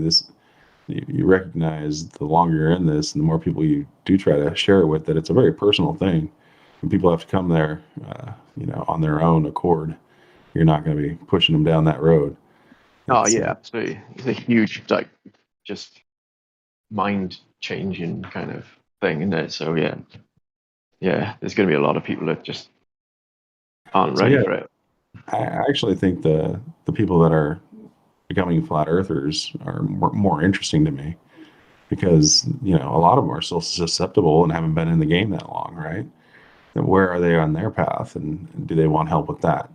Right? There's a lot of people that are just getting into this information and seeing it for the first time that are curious and have questions, and I love those questions because not only does it remind me of the time I asked them, but they inspire more questions, right? Make you more Yeah. curious. Other questions that what's next? I like in here as well. Yeah, there's flat earthers that seem like they're quite high level or whatever, and they disagree on things. Like everyone disagrees on something, and I love hearing those little, like they're not arguments, they're like little discussions over, just little things like that. Someone will have a slightly different view over something. I've heard Elijah talking to someone else about something. Damn, I forgot what it was now.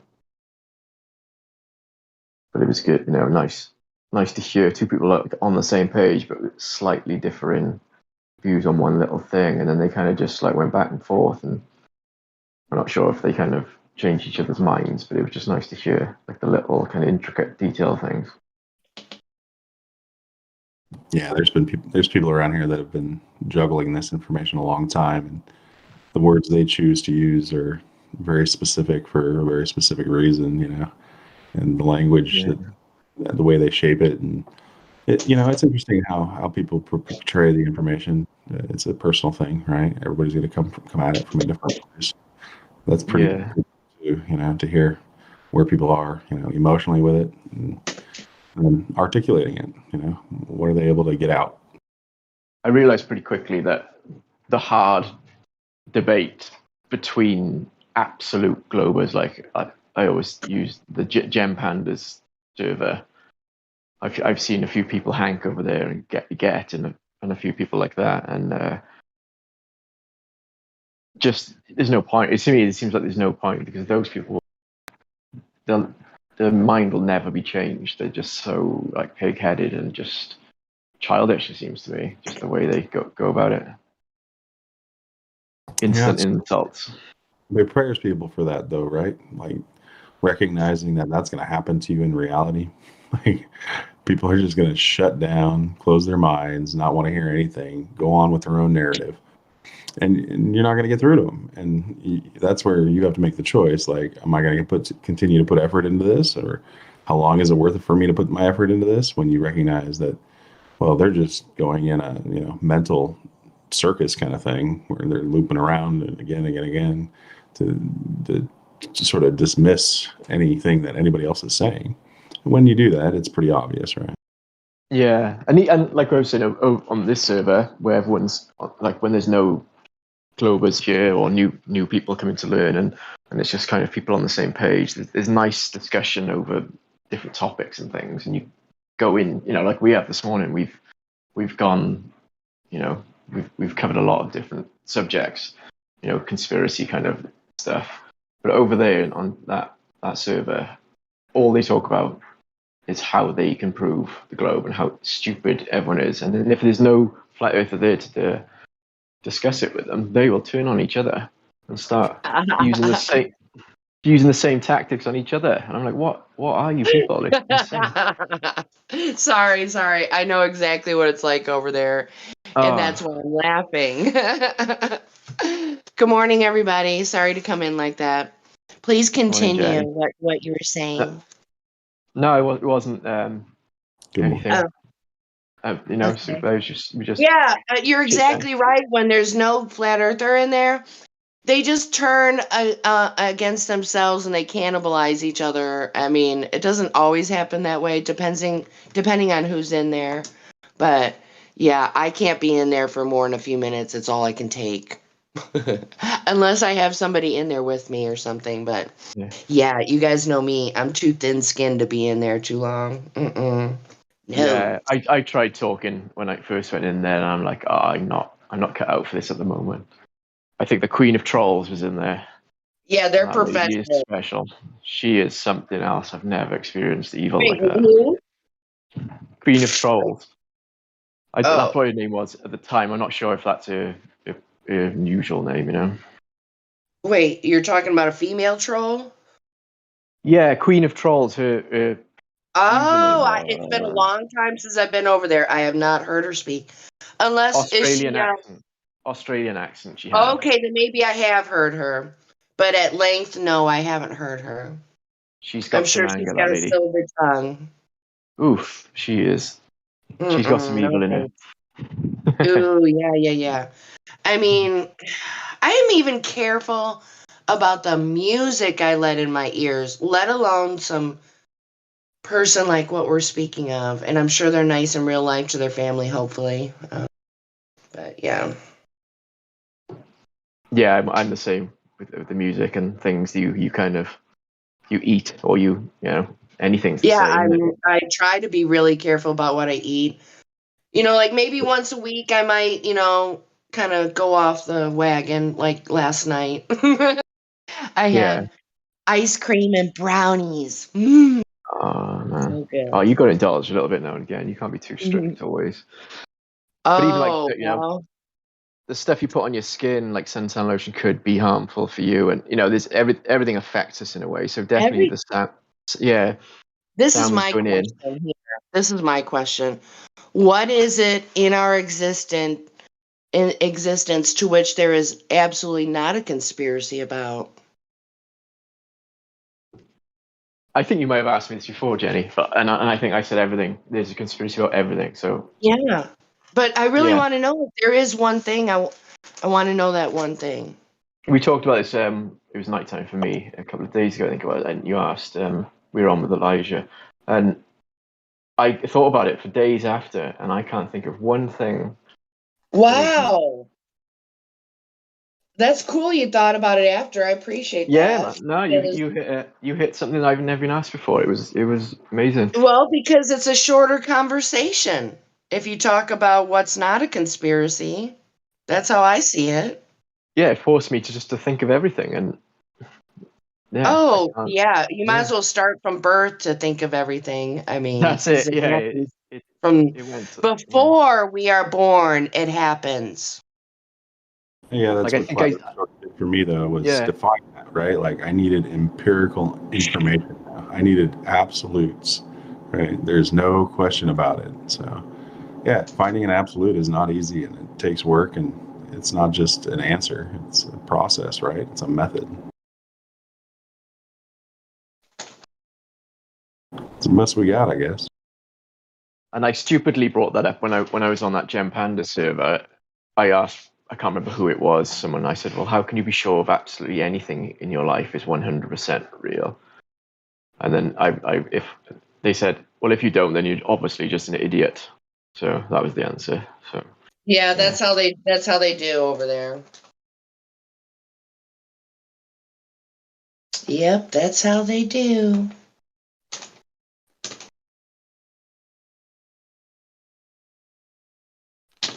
you got me thinking about that again now, Jenny. That question. We should think about that because we should know. ask other people that question. I mean, if you ask me, that's the quickest way to meet somebody where they are. Just be blatantly obvious about it. What do you think is not a conspiracy in our existence? But I think myself and is it Thema? Is that how you pronounce your name? Thema. We were talking about like I was just saying how I found you guys like a week ago, and I can't, like I'm not good at I believe all what you guys are about, but I just can't tell it to someone else, and I've got to the point in my life where I think I feel like I need to speak to someone else about it, and I needed If to you're kind of green, sorry, keep going, keep going. No, go on. But I think that what you Oh. said, like what isn't a conspiracy, could be a good like. Them was telling me like lots of stuff. See, the thing is if you're green to flat Earth, if you're wanting to meet somebody where they are with some other conspiracy and then move into flat Earth, if you're green to flat Earth, I would wait a while till you're a little more I'm not polished. green to flat. Because I'm not green to flat Earth, but green to discussing it. I'll say, Oh. you know. So it's in there, but I don't know how to articulate it in a way that I think I want to get it out. You know what I mean? So that's why I've been listening to Yeah, you I guys. would just wait. You know what I mean? Yeah, just listen. Because Yeah. you can really damage someone's idea of the whole topic, and it could make them not look into it for years, and maybe that's how it's meant to be or whatever. But also, there's one other reason I was going to say. Oh, you could damage friendships and family with friends and family. Hello. Yeah, if you Hello. want to practice on strangers, I guess, but don't do it with friends and family. Hey guys, real quick. I just checked in. I don't know. I think he wants to ask a few questions. And, Yeah, exactly. It's actually for a YouTube video. It's an interview with a flat earther.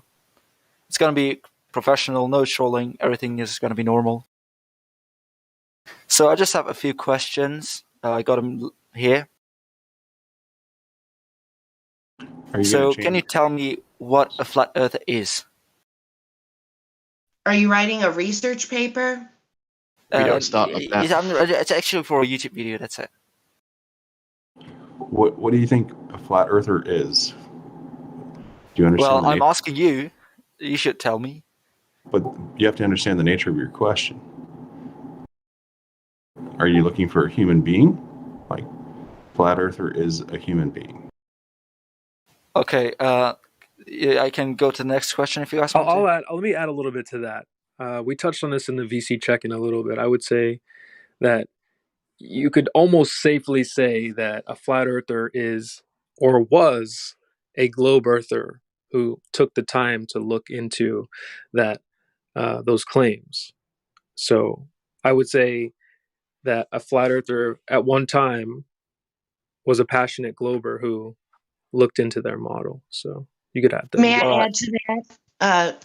So it would be a flat earther who was lied to make them think that they were a globe earther, and then they looked into things, and then they became a flat earther again.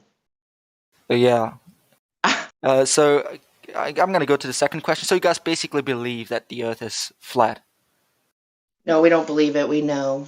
Because it's observably, observably and measurably flat. It's been done. Exactly. Do you have proofs that the Earth is flat? And could you show me?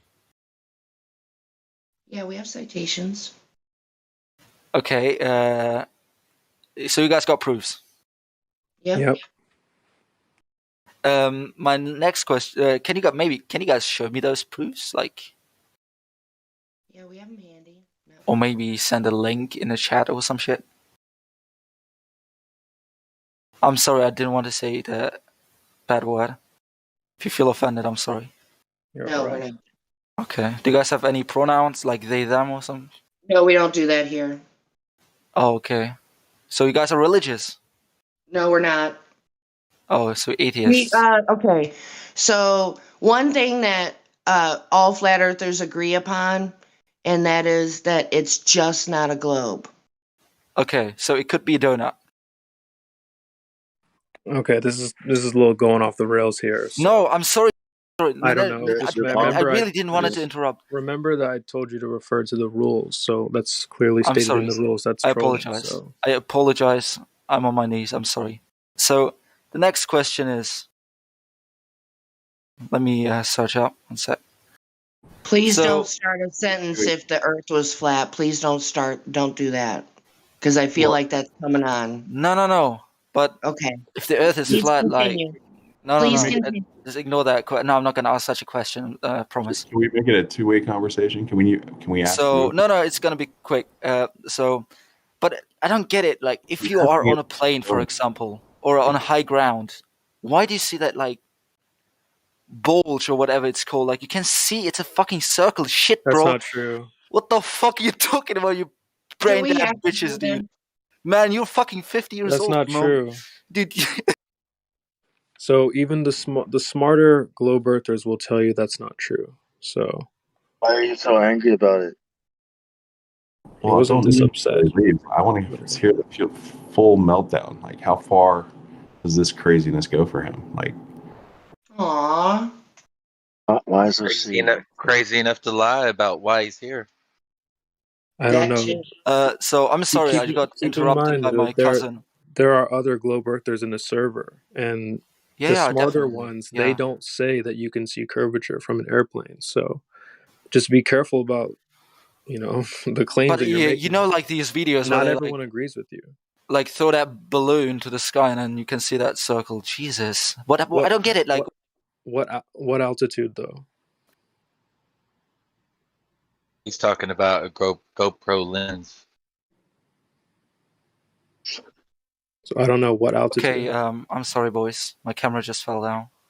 Anyways, okay, so you guys not religious? You believe that the Earth is flat? What altitude? What? Like You said if he you sent a balloon up. How high? so no, you guys don't even have proofs that the Earth is flat. That's the thing. I just put one in the chat. It's probably Albert Einstein saying that the Earth is flat. No, it's I can see actual already. evidence of the Earth. That's rich. Oh my god. Dude, so I don't know. This is really bad acting because you couldn't even hold character for longer than 5 minutes. So maybe if you calm down, we can actually go through the evidence. Actually, thank you guys so much for watching. Hope you. Can we take away that VC verified? Yeah, I got you. Thank you. You should just ban him. Not No, I Don't know. ban me, please. I thought you don't put up with liars. Yeah, it was doing it for the Instagram anyway, so. yeah, good publicity, right? All publicity is good publicity. Maybe somebody will hear the questions we asked him. That's exactly what I told him. But yeah, stupid at whatever. as far as posing the questioning and answering the question, right? Like sometimes it's better to ask a question like, well, why don't you prove the ball? Like, what do you know? It's proof of the ball. Yeah, that was simple, right? We don't have to get into proof of flat Earth. I don't have anything to prove to you. The Earth proves itself. Go look.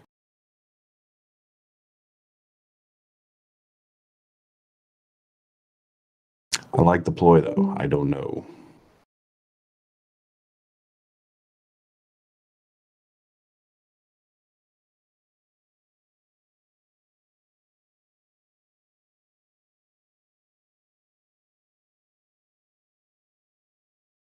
There was a time when all the anti-flat Earth stuff bothered me, right? Like, there's a lot of it out there, just making people out to be a certain way, right? We're the crazy people, we're the idiots, all that stuff. Like, damn, really? You gotta paint me in that box every time I look up, or they're telling me I'm an idiot. Like, all right, here we go.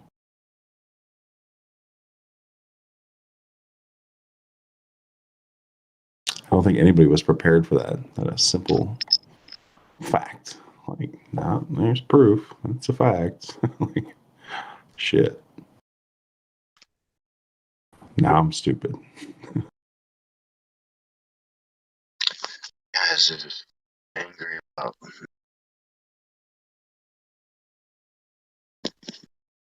It's the epic twist, right? You learn something and then you're classified as stupid. It's like, wow, that's heavy.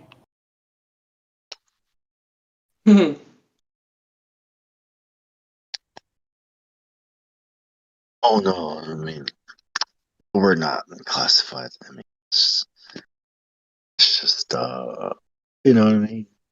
It's like the Matrix. So all idiots are geniuses? Whoa, what's going on here?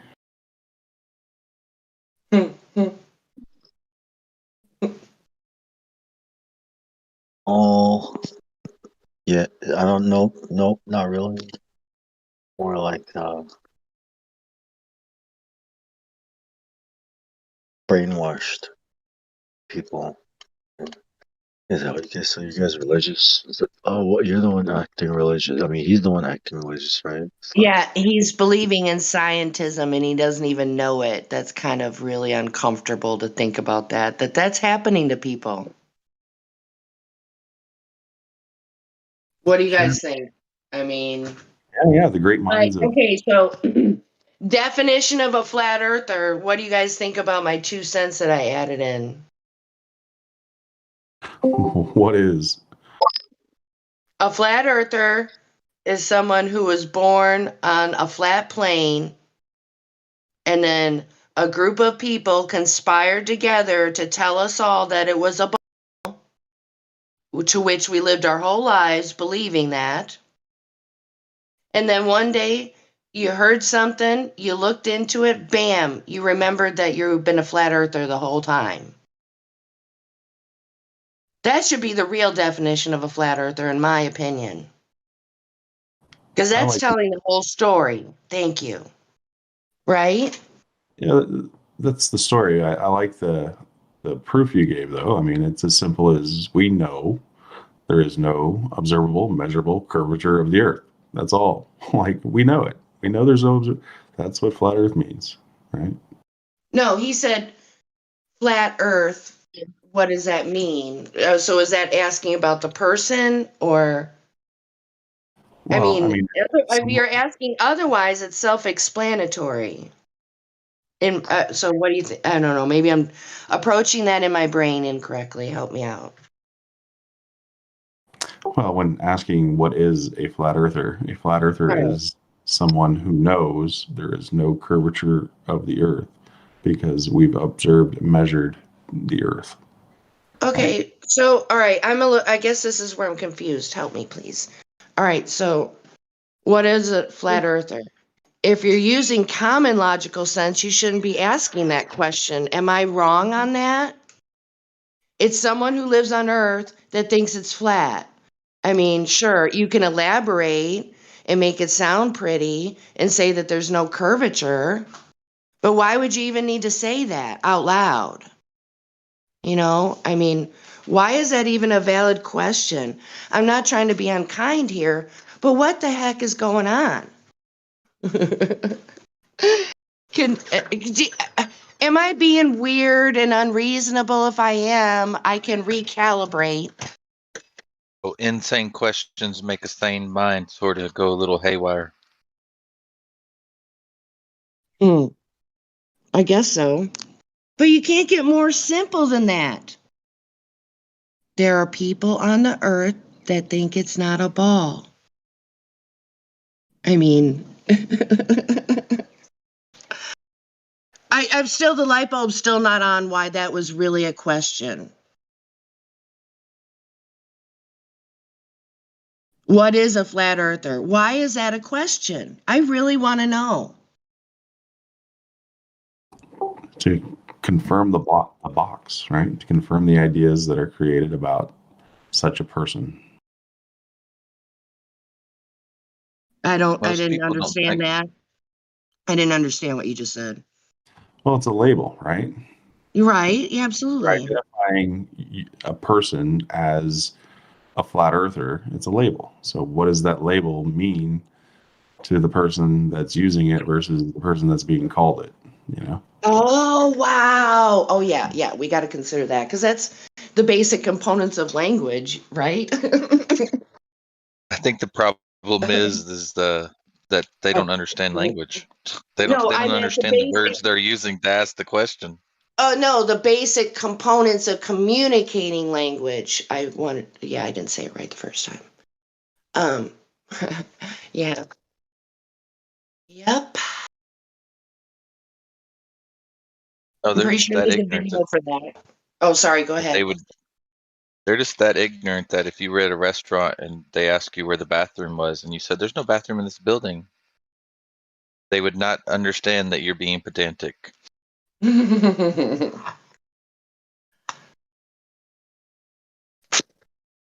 Nor would they investigate for themselves. They would just say, okay.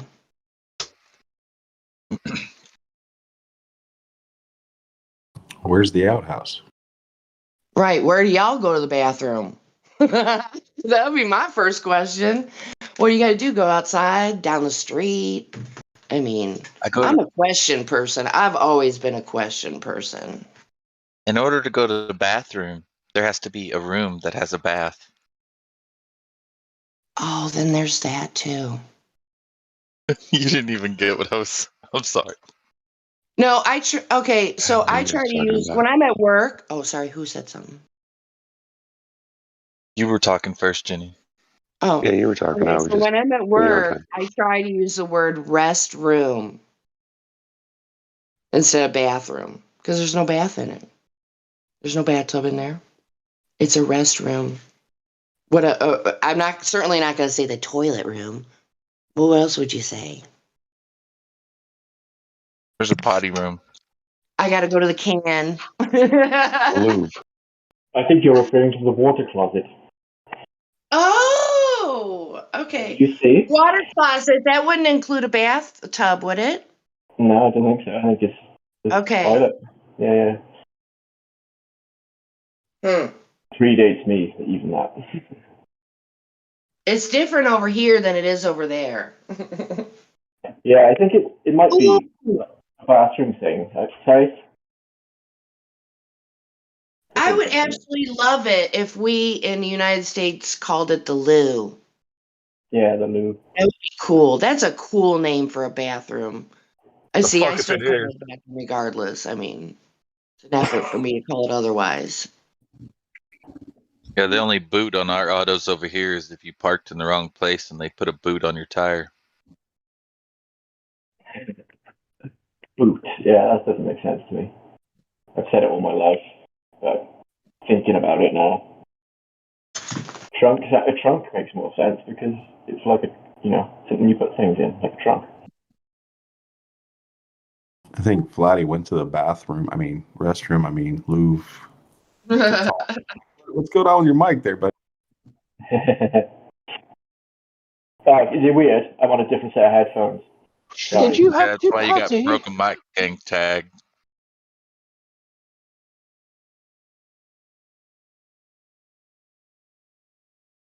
What happened? I was on a different That's set of why. headphones and I sound like crap now, I think. And then I said that's why he's got the broken mic gang tag. Yeah. Oh, so it's a real broken mic. He should get a Yeah, different. no, It's it's real not broken. broken mic. It should be my good set of Bluetooth headphones.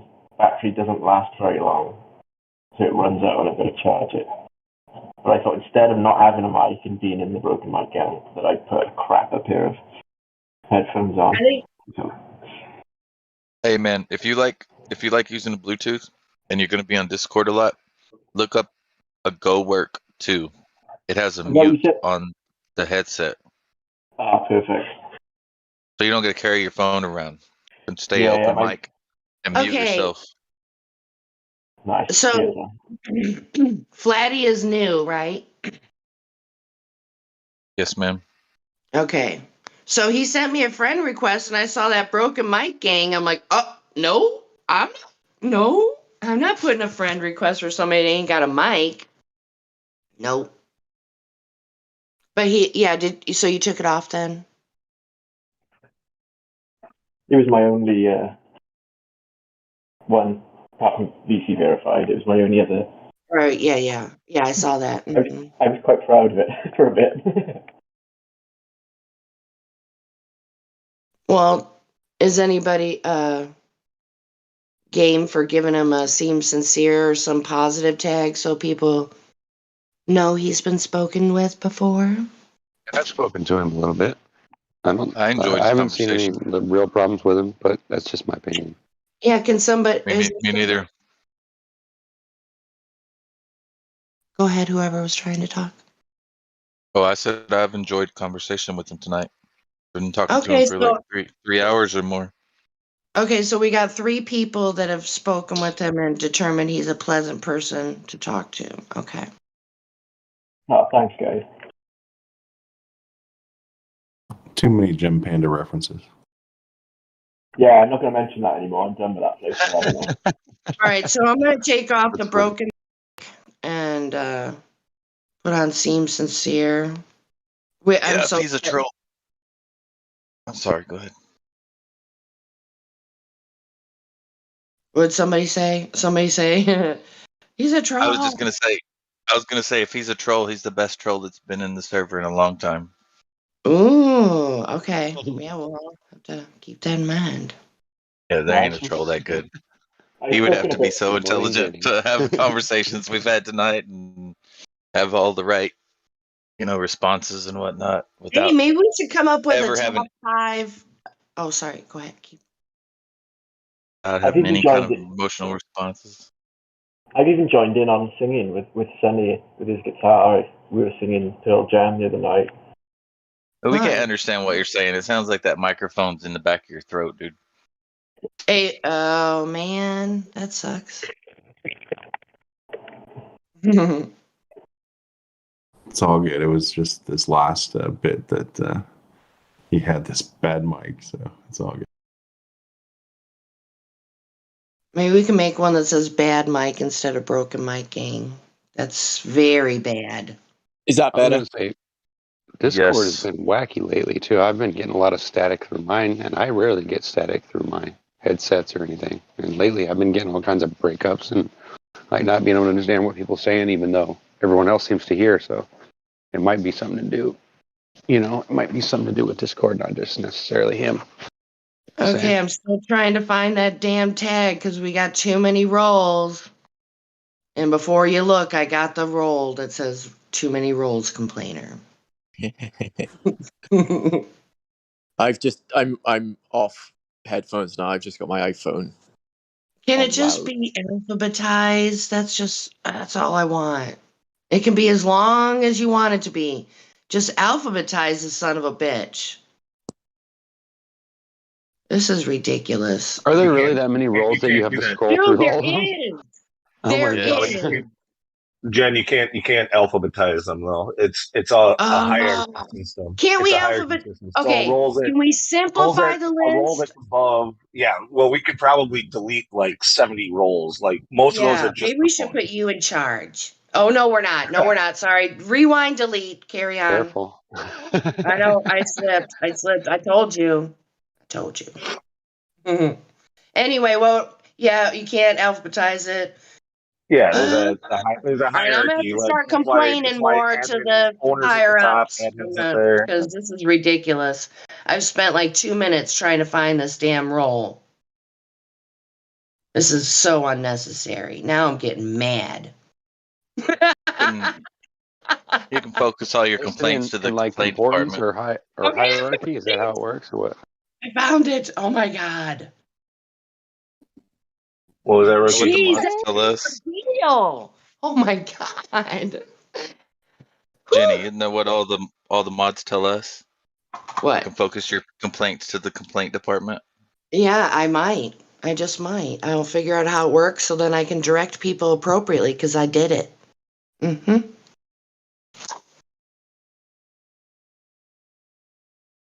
Well, in that case, you might need this, Jenny. Huh.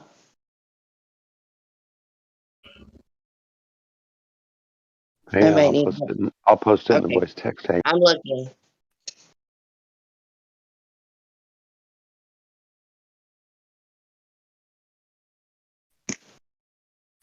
Thank you for that. Seems sincere, Jenny. Oh yeah, no problem. Thank you. And if you do, all right, going on what that you were the best actor ever. It can be taken away. I'm just kidding.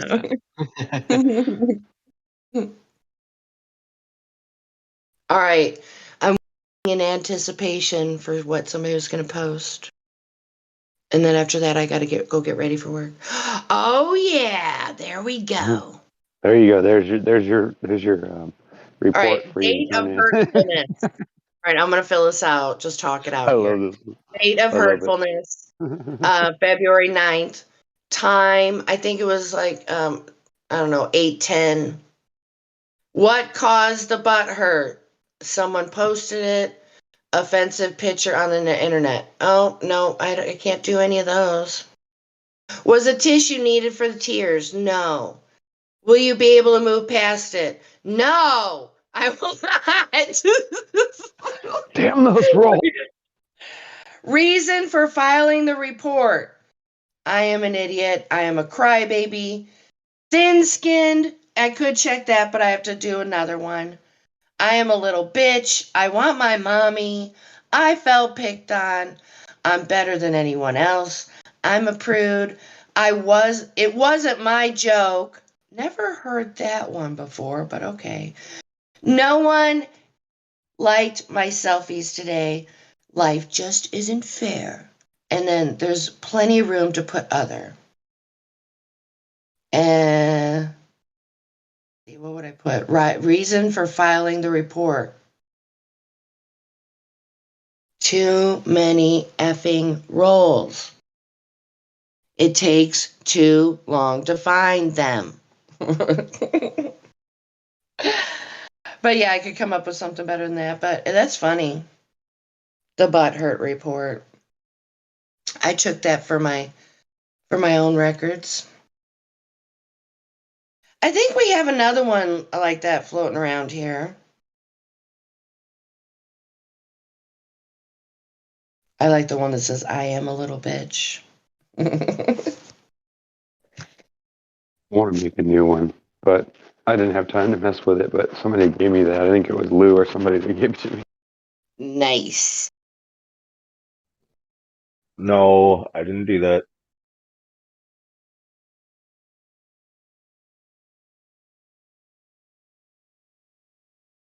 I can't Well, hand it out was rolls somebody. anymore anyway. I haven't been able to hand out rolls in I don't know how long it's That's been. not what I was saying. I was saying the butthurt report that I posted up there. Oh. A little picture that says, how was your butt hurt or whatever. That's the thing I posted. How I was was your saying, butt I hurt? think it was you or somebody in the room that posted it that I snatched it from. Is all I was saying.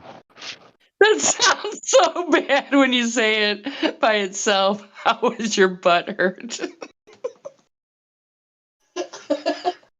I thought it was hilarious. When I first saw it, I laughed my ass off. I was like, this is going to be good for all kinds of texts.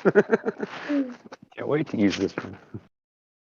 Okay, but all right. So it says what caused the butt hurt, referring to it as It it could be funnier, though, too. implies in context. I mean.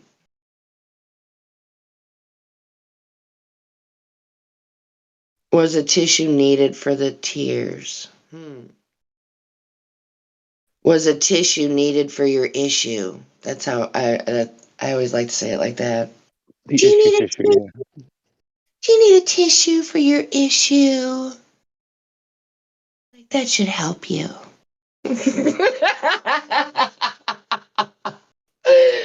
I'm amusing myself, everyone. Thank you for putting up with me.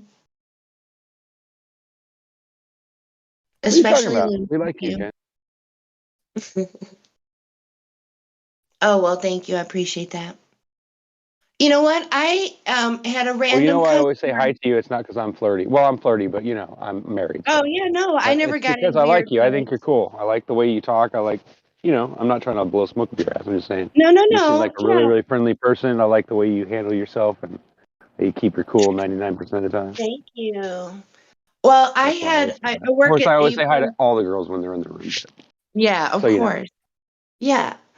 So I work as a grocery store cashier, and somebody who I've waited on a couple times randomly, far apart intervals. He came up to my line with a bouquet of flowers, paid for them. I asked him if he wanted his receipt, and he said no, and then he handed me the flowers, and then he walked, he gave me a second to thank him, and then he walked away. I'm like, whoa, okay, that threw me for a loop. So it wasn't like a guy giving me, I don't think it was, I don't know. He's, all Were you right, having I'm a not bad day trying to or be a something, or what? bitch. I'm Like, not were trying you to be a showing bitch. totally? Way shorter than me. And I don't know, it just doesn't seem like a love connection to me. I didn't get any vibes like that from him before. But we did have really nice conversation about plants. So, but yeah, he just randomly handed me the flowers. I'm like, wow, thank Plants, you. huh? Yeah, that's usually a lead into a date thing, you know. Like, let me plant a Really? seed. Really? So I'm naive. I guess maybe I'm naive. I don't know. He might just be nice. I don't know. I didn't meet the guy. I'm just saying. I mean, usually when men buy you flowers, it's either because they feel like you need to be cheered up and they're really nice people, or they're looking to tap that. Just No, saying. I didn't get the tap that vibe. I could be naive, but and maybe he's shy and doesn't want to. I don't know. Who knows? But Or next maybe time he I was truly see hoping him, you would because of your personality that you would have said hey or something like that if you were interested. I don't know. Maybe I mean people, like I said, men do different things for different reasons, but usually it's because they're interested. oh wow, okay, I'm an idiot then. I guess I'm gonna have to tell him. No, you're Like, hey, not. am I an Because I didn't idiot? meet the guy, but I'm saying, in my Well, opinion, I'm just gonna say, were you just trying to be friendly, or am I an idiot? That's what I'll say to him. well, yeah, you can ask what his intentions are. I don't think that would piss him Well, off. Do no, you? I mean, we kind of have like a microscopic, like acquaintance type of interaction. Right? Because you see him quite a bit, right? No, not quite a bit at all. That's the whole Oh, thing. but just you have, you mean? Yeah.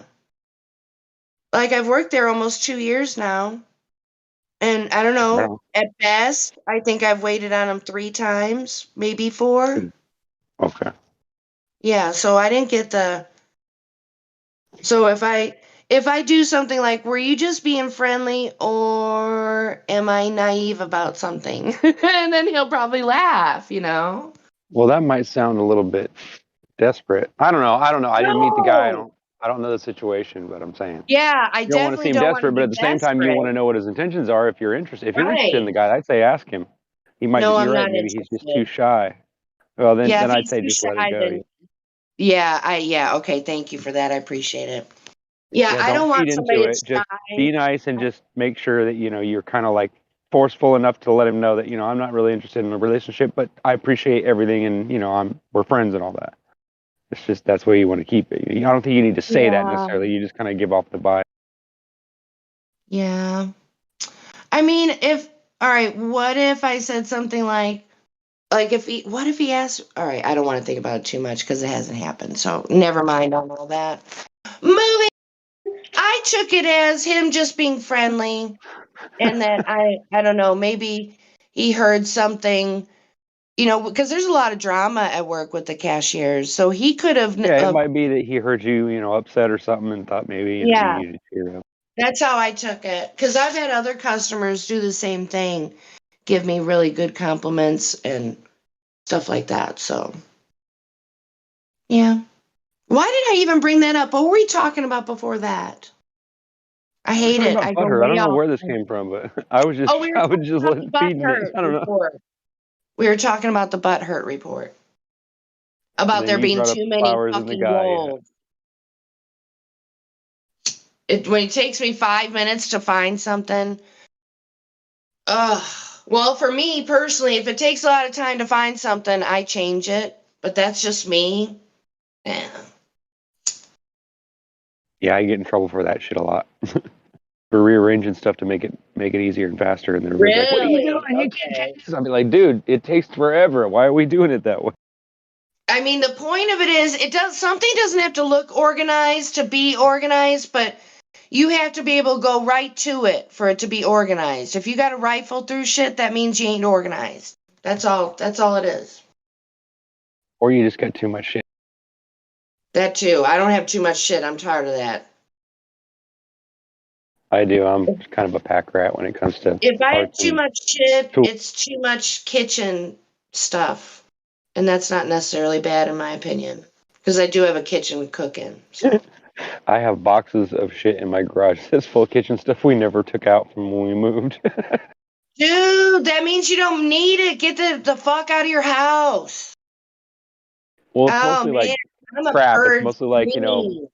drink I'm a mixer purge. kit sets and shit like that. But still, it's like I never Have a let go of it, I garage guess. sale, dude. Just leave it in your garage and have a garage sale. I couldn't have a garage sale. I'd have to tear this place apart. eventually he's gonna need that crock pot or that fondue pot or something like that. Like, you know. Well, I'm able to get to those. The whole house isn't piled. It's just my garage and the backyard a little bit, and the spare room. But it doesn't go through the whole house. Yeah, for me, if it's been like 6 months or there's dust on shit, I reevaluate. If it's a keepsake, of course Yeah, you get a point. It's not like I can't get rid of things because I give stuff away all the time. It's just like I hold on to stuff if I think I can use it again. You know what I mean? And of course, it doesn't necessarily mean I Well, do. I But mean, if you use it for a occasionally, I holiday, give somebody something. They're like, "Oh my god, I can't believe you had one of those." It's like, oh, if that you makes me feel good. So I hold on. yeah. So if You you know use how it it like is. on The a moment holiday, that's useful to hang on to. I you mean, might be holding on to something for 5 years without using it, 10 years without using it. ooh. The moment you throw it out or get rid of it, whatever, it only takes a Somebody will couple of ask for weeks. You're like, shit, now I need it. Like That that's sounds just the like way a it always self-fulfilling works. prophecy to me, Lou. That's my impression of what you just said. Hey, I never said I wasn't nuts. All I said was I'm a fat crap. Damn it. For me, it's like cables and adapters and shit. Like I've just got this huge freaking collection of like wires, You sound like adapters, me. cables, what like I have a just tons of huge that box. stuff.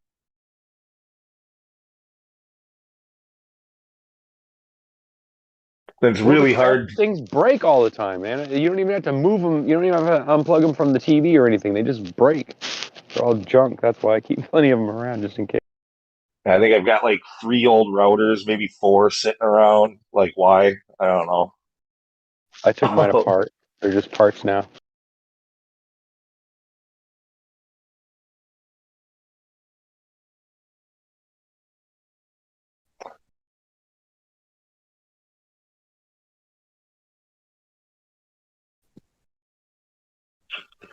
And a cable collection is a bitch too because that stuff always wants to just get all tangled. Like keeping it organized and untangled, you got to have a strategy for that. There's never enough zip ties. No, it's called you just need twist ties. What do you mean? No. Actually, you know what works really good? So it was like some like life hack thing that I think my ex years ago saw on freaking Instagram or some shit. But just save old toilet paper rolls, and then like so you can label what it is. You can wrap it up nice and slide it in, Oh, and yeah, then because some people don't like to bend their cords and such. I do no, know no, that. yeah, no. You definitely aren't supposed to be bending your cords. You're not supposed to be kinking Yeah. them in any way. And yeah. Oh But, man, yeah. I need to that's a bad habit I have and I know better. But anyway, so yeah, that's a fabulous idea actually. yeah, it works pretty well for a lot of stuff. Right, cut up paper towel rolls a little bit shorter, or save the old toilet paper roll, whatever. You know what? I got a funny story really quickly about paper towel rolls. This was oh my gosh, almost a decade ago now. And I was a totally different person, but still me. Anyway, so I felt compelled to save my toilet paper rolls. And it was no purpose of my own. I was just putting them in a garbage bag. And because I knew they were used for, like in my subconscious, I knew, well, whatever. I knew that they're used for crafts or other different types of things, art, projects, what have you. So I had no idea what I was going to do with them, but I was saving them. And so at the time I was going to church and I'm standing in the church office and there's, the director and the lady that did the children's program, the director of the children's program. And she said, I forget what she had said, but she said that she needed toilet paper rolls. And I said, you know what? I just so happen to have a whole garbage bag full of them and you can have them. And she just dropped her jaw. That was like the best synchronicity that I can think of. Definitely a top 3. I don't know if you guys would consider that a synchronicity, but she needed him for the kids, for some sort of project. And she said she had gone on Amazon and couldn't find what she was looking for. God And that's needed what you to she stop collecting paper towel rolls, and he gave you freaking. But it was so good. It was such a That is an great feeling interesting. to be in that That is an moment. interesting thing. Yeah, it was a great moment. It really was. I mean, I guess in That makes my you mind, wonder if I there was under isn't the a reason impression for that this. I would eventually use them, not to give them away. I had no intentions of maybe giving them away. So, yeah, it was great. It was the best. For me to be there when she said it, yeah, that would have to be called a synchronicity. You know, others would call it a coincidence. We all know that doesn't exist. So yeah, whenever I think of toilet paper rolls, kind of sort of that's what I think of. You know, like when you hear a song and it takes you back to a certain moment in time, something you did. I mean, it can do us. I don't think yeah, I have a smell or two. I think everybody has all those, right? Anyway, we should do a Globy check. Is there anybody? Did anybody join? Probably not because it's early in the morning.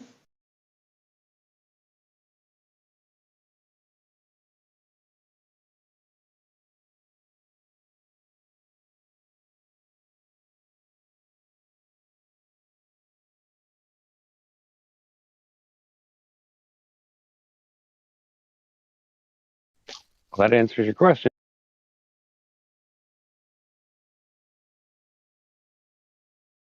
Would that be a negative?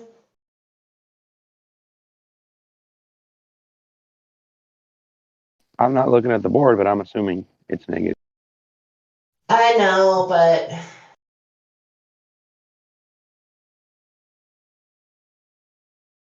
Rookie, what's your favorite flat earth topic to talk about? Let's see. Probably like atmosphere. You know, like atmosphere, whatever you want to call it. That's probably one of mine because there's so many reasons why it can't match up with a ball. That's probably one of my favorites. But I like all the topics. I like depending on the situation. I mean, I like talking about. So when you talk about the atmosphere, or when you like to, when with that being your favorite subject, really, Sometimes, well, how yeah, because it how do usually you leads to apply, something interesting, you know. how do you apply that to people you talk with in real life? If you were able to segue into that, I mean. Well, I don't know. Let's see. How would I So you're say it? talking about the average individual that doesn't know the heliocentric theory, let alone that it's not even supposed to be a model. People don't know that stuff. Right, right. Well, usually How would what you I use do, your well, I guess what I would do is generally I'll wait for them to bring, something like that into it. Like, the air is going around with the spin of the earth because of gravity and all that. And I'll say, okay, well, how does that make any sense? And I'll no? explain to them, what do you mean? Okay, Oh ask no, me no, again. no! I meant it different. Okay, let me try to just. This is my bad. Let me try to Oh, how ask do my I question bring it again. into a conversation? Is that what Yeah, you mean? like okay, so like if you were to make it seem like it was a casual question, like if for me, I would say to an average person, "Wow, did you know that we only see one side of the moon?" And then start a casual conversation with that, and then bring it into flat earth. You know what I'm saying? So you got to take what you're passionate about and be able to take that information and be able to simplify it for someone that you would know in real life. And Right, right. then you would be able to talk about it for a moment and then bring it to flat earth. Then I guess I might want to change my favorite then. Because Really? Okay. I like that topic so well just because there's so much to it and so much you can talk about, and there's so many things about it that don't match up, right? Whereas like some of the other subjects just seem like, they hit on things but they're not really convincing, you know what I mean? Whereas when you start hashing out, how pressure would work and the pressure gradients and all that, everything to do with like, containing pressure and all that kind of stuff, it always leads to like things that people people question about, right? That's why I like that one. But I guess if it would be like my favorite one, I don't know.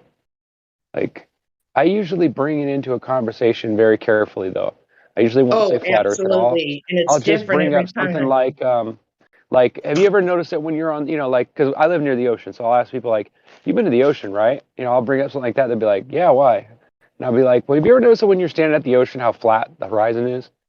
And they'll just look at me like, yeah, okay. And then I'll bring that into it.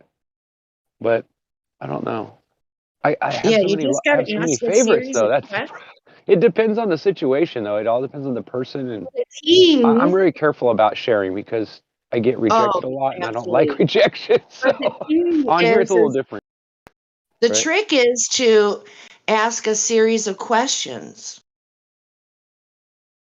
because you're trying Right, to but I help don't know. I guess I them. haven't really sat down and thought about, that side of it, to be honest with you. I do a lot of sharing on Yeah. here and I do a lot of talking, and I'm knowledgeable obviously, Well, but the sharing you do I on guess it's here, a fear, It's a fear that, the you know what I sharing mean? you do on here is completely different than what you do in real life.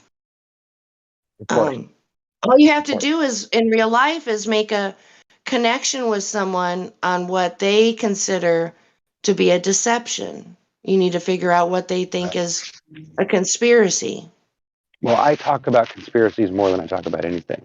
I'm always talking Well, about so chemtrails and all this and that. whenever Mhm. I hear somebody mention a conspiracy, my head perks up like a little meerkat. Woo!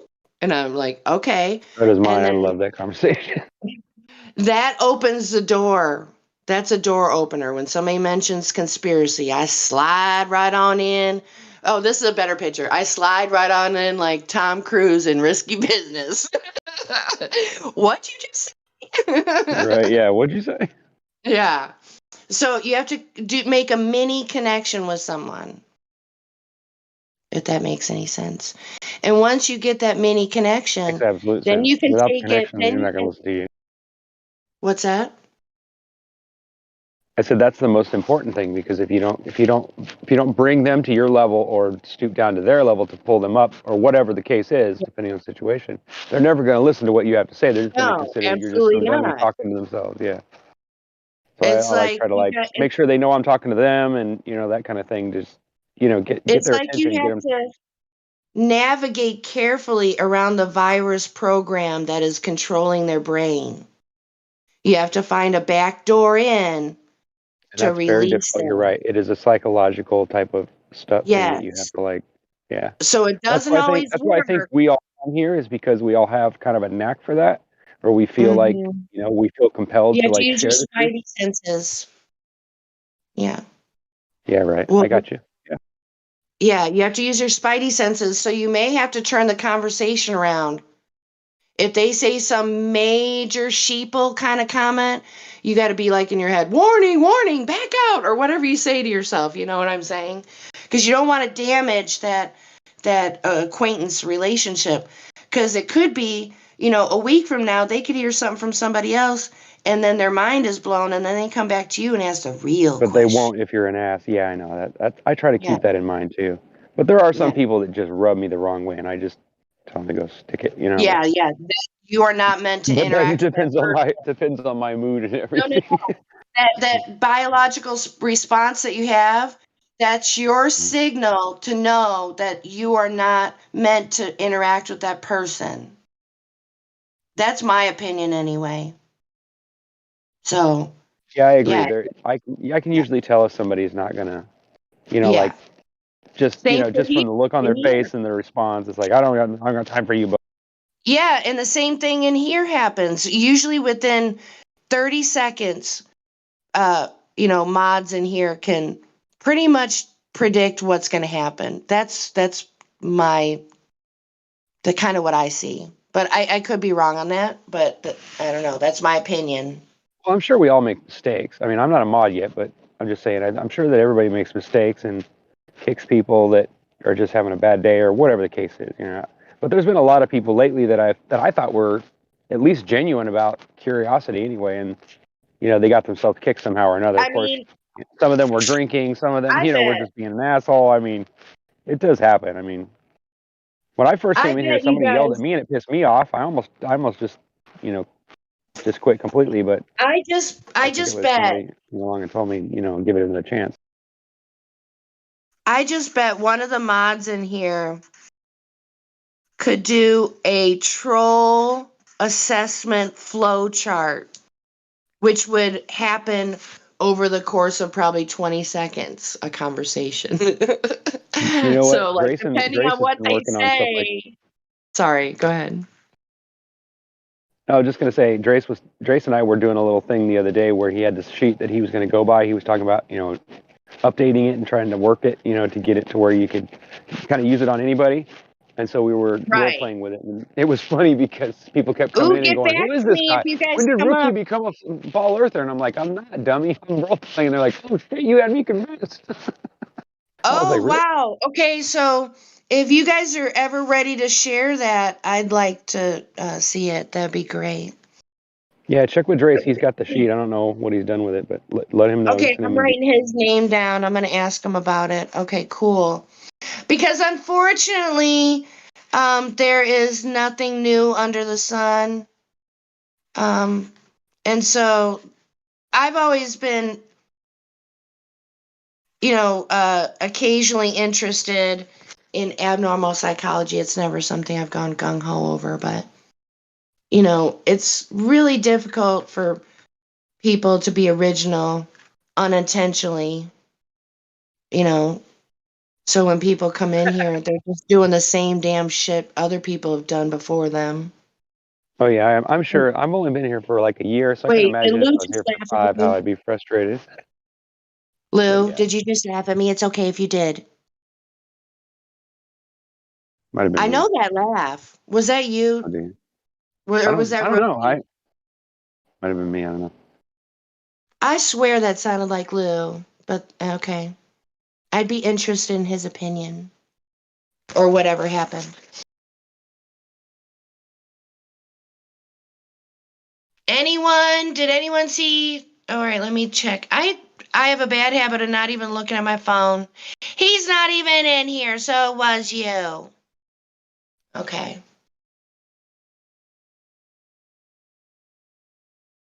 Yeah. I need to visualize it a lot more that I need a damn desktop.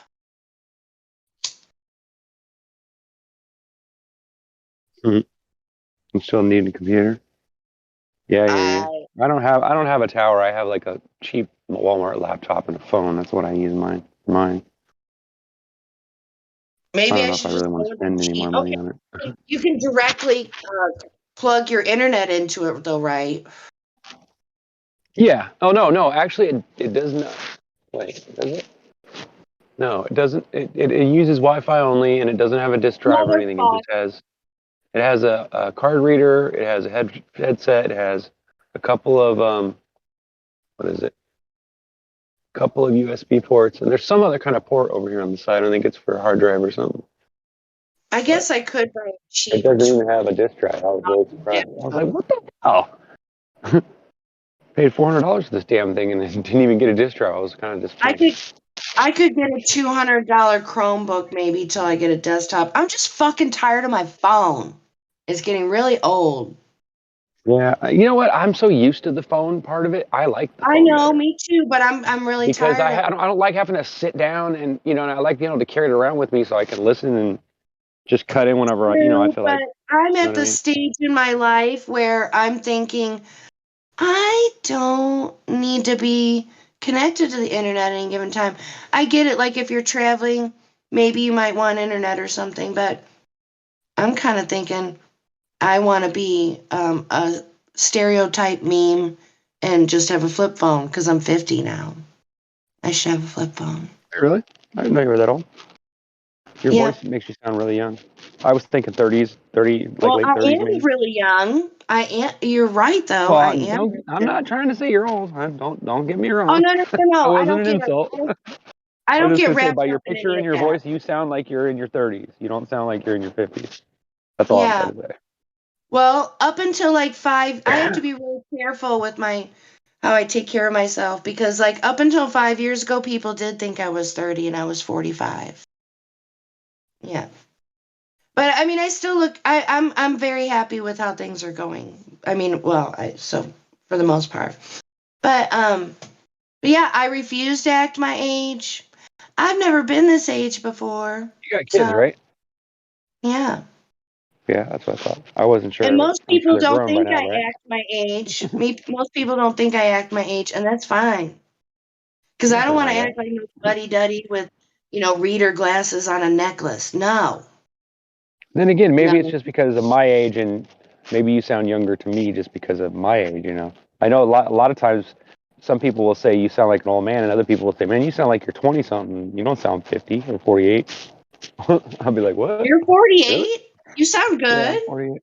I know. Well, my High voice. five, Oh, I bro. look good too. I'm not an ugly dude, but High I got lots of five, gray hair, bro. and I'm bald. But I mean, when I shave my head and No, I no, clean no. It myself is up, I look okay for pretty good. guys to be bald. You do that baldness, bro. You just go, yeah. Yeah, it It's cool. started when I was in my 20s, so I kind of gave up on having hair at all. Aw. Yeah. Yeah, Hey, it it don't started thinning matter. when I was like 22, dude. I swear. I was like, Dang. everybody gave me a hard time about it. But Oh like I yeah, if said, you want to talk about when hair. you deal with something like on a Mhm. daily basis, after a while, it's like, what's the hell? All right, If you somebody want to doesn't talk like about me or hair. doesn't accept me, then fuck them. Which I can do All about it. right, so I have horrible hair on my mother's hair, and it's really thin. Oh, I hate So that. Mine's considering isn't all the thin, except on the shit, top. But I'm saying my hair is really thick otherwise. yeah, yeah, I don't have like pattern thing or anything going, but my hair is really Good for you. thin. Right. My hair is really thin, so I have, and my mother told me that well, I didn't have hair until I was like 2. So usually how your hair is when you're younger is how it's going to end up. So I just started using baby shampoo. It's supposed to have gentler ingredients so the baby's hair don't fall out, right? I don't know, maybe I should research it. Because to be honest with you, if I had to resort to something I like using want to. baking soda, I would do Is that. somebody else talking, or is that you? Hmm? Who was talking? Somebody just else tried to join. it's me. Yeah. Come on in. Speak up a little bit. We can't hear you. Just me. Just me. Speak up. We can't hear you, man.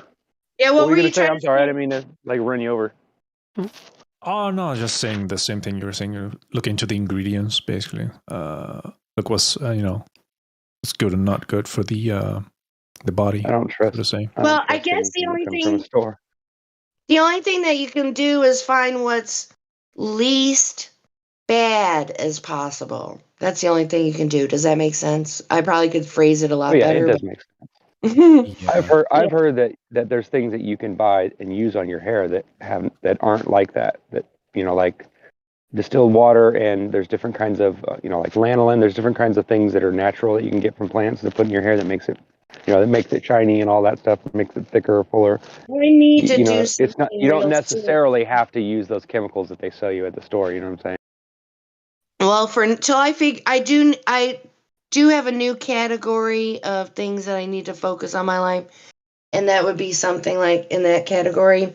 But yeah, finding natural shampoo, that's definitely that I would find interesting looking into that. Have you heard about the Aleppo soap? Aleppo? Maybe it's called, I don't know. It's pronounced in English, but No, it's a handmade soap can from you Syria. type it in chat? Yeah, sure. So You mean like glycerin soap? You like the kind I that love is made glycerin from like soap. degraded animal fat or whatever, but it doesn't have all those additives or whatever. I actually No, use this glycerin soap. This one is made of what do you call it? Virgin oil and something else. I forgot the name of it. Dude, it's natural ingredients, basically. Natural ingredients. Well, I'm hoping maybe if I do that, use that soap and it's natural, it'll help inhibit maybe more hair growth. Maybe if I do certain things to manifest like in my brain and go towards my body, hopefully, crossing my fingers. That's the hope. Well, that's the wrong word. Well, I would say if you're a religious person, if you have to be No. inclined for that, No, I'm I not would religious. say, you could probably, if you believe in God, then I'm sure God will take care of you regardless of what you eat or what you take in. But Oh, at the actually, same I time, I believe mean, that creator. at the Yes. same time, I don't believe in No, polluting your body deliberately, but no, I mean, if you know actually, what something's the killing you, then category you ought to be is, smart enough not to take it or eat it or whatever. the category is a beauty routine. Like, I need to actually brush my hair more often, like with a horsehair type brush. Stimulate the Yeah. follicle and all that, yeah. Yeah. So I'm just going to be doing things like using my intention that the creator gave me and using that with my action and, let the rest take place how it was meant to. I type in the voice text chat if you see it there. Yeah, I got it. I wrote it down. Yeah. Thank you so much. Yeah, you can look it up. It's very interesting. I I mean, will. the ingredients are pure natural. Like it's nothing added. Like Well, what's your opinion on glycerin soap? glycerin. Yeah, glycerin soap. I've heard it's good, but I don't know. I stick with I don't Ivory. know. That's what I buy. It's cheap and it's I less. don't It doesn't leave think. all that. No, Well, I the never used price this. isn't a concern for me. Is it expensive? Ivory or what? What do you mean? Glycerin. Glycerin. Oh, well, glycerin soap, I think it is a little more pricey than like Ivory or something a step above that. But I buy Neutrogena. It's actually face soap. But oddly enough, it works really well if you use it on your hair, but you have to use another product right away. So I use baby shampoo. Yeah. All right. But No, I've then never the used reason it. why I use the glycerin soap on my hair is because I use, like hairspray. And I'm not really, I don't know, like I would have to use a harsher shampoo probably to get that type of stuff out of my hair. And I don't want to. So I would have buildup from that product in my hair. And baby shampoo isn't designed to take out that product out of hair. So glycerin soap, I will definitely look up this Aleppo soap. Yeah, this soap is. But I'm concerned, is it a lot of oil? Because there are different degrees of it, like in percentage. You can choose from. Yeah, you have high and low But it's a levels bar of soap. oil. It's supposed to be a body soap, right? Yeah, it's body. You can use for the hair as well. The body. Oh, okay. Yeah.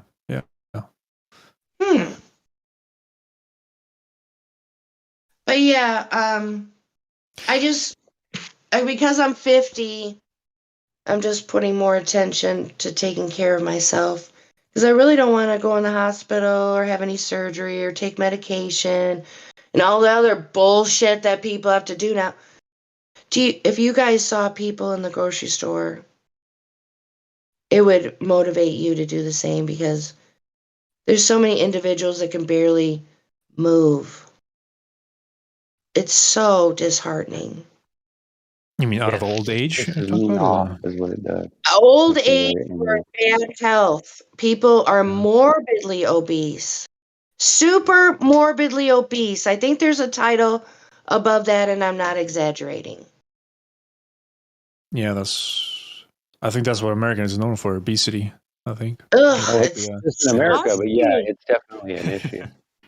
I mean, I'm not at my I'm not sure that perfect. it's even really from overeating either. I think it's literally because of the chemicals that combine in Oh your system to yes, there's so many make different your things that contribute metabolism to it. screwed up. I could be wrong, of course. And I'm not at my perfect BMI, but I'm pretty close. I mean, but I just see people all day long, and it's like, oh my God, how can people let that happen to themselves? And that's been a question of mine for over a decade. How can people allow them to be like that? How can people allow themselves? They're so, I don't know. I mean, they must be in denial about their depression or something. It's crazy. I think it's a big, huge conversation that shouldn't be had here. And I need to back out of that one. Toot, toot, toot. Yeah, I mean, people are just used to Anyway, it nowadays, so it's. appreciate the reference, you guys. Thank you. But hey, I got a jam. I got to get ready for work, you guys, for real. So I'll talk at you when next time, whatever. All right, Jenny. Nice talking to you. Sure thing. Take Yeah, care. bye. Bye. Oh.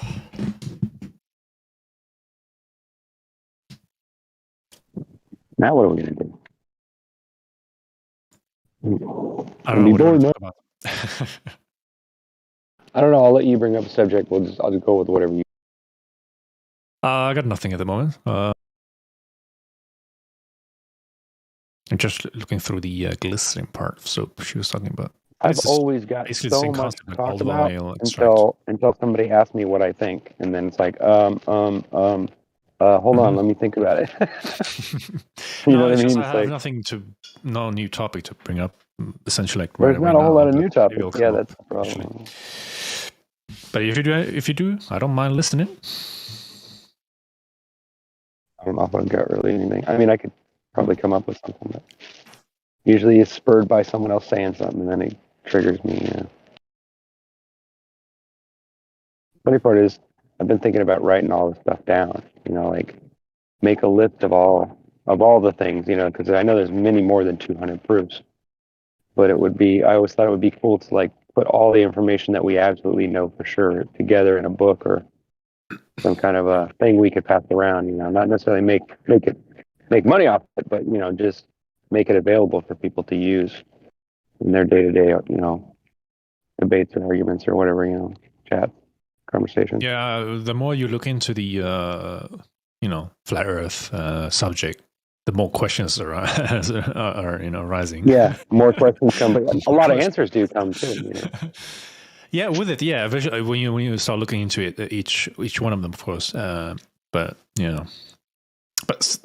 like you said, there's so much more out there, and we are restricted, within the globe model, Right. Antarctica off a hands, whatever. You can't go past that. No one can do that. Well, try though, but I've been caught in jail and I don't know, threatened to get back wherever it came from. So All right, I want to ask you something. This is it's related to flat Earth, but it's not necessarily a topic that we normally discuss. But I mean, since there's nothing else to talk about here, I don't see a problem with it. It's not a. But I was going to say is, what do you think about what's at the North Pole?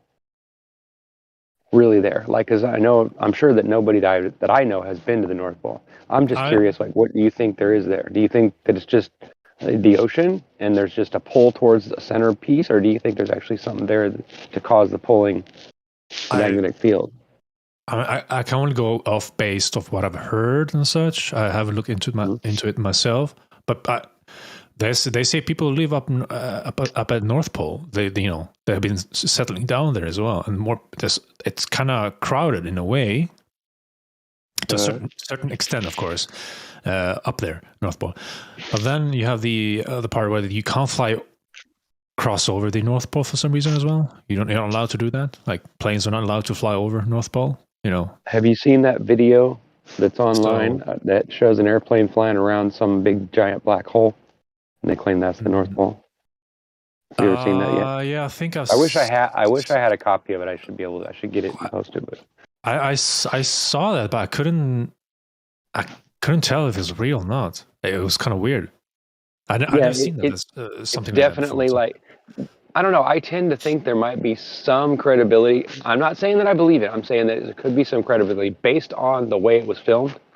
You know what I'm saying? Like it looks legit to me, but I mean, I really don't know if I believe anything like that. Wasn't that It would make blood sense. over intent? Wasn't that blood over intent bullshit? Like where they're talking about trying to get people to go to the North Pole and jump in the fucking big black hole. You got and to shit. bathe in it. Yeah, that guy that said he was Satan. Yeah, we were talking about him yesterday or the day before. I forget his name, but I wouldn't trust it. Let's just say that.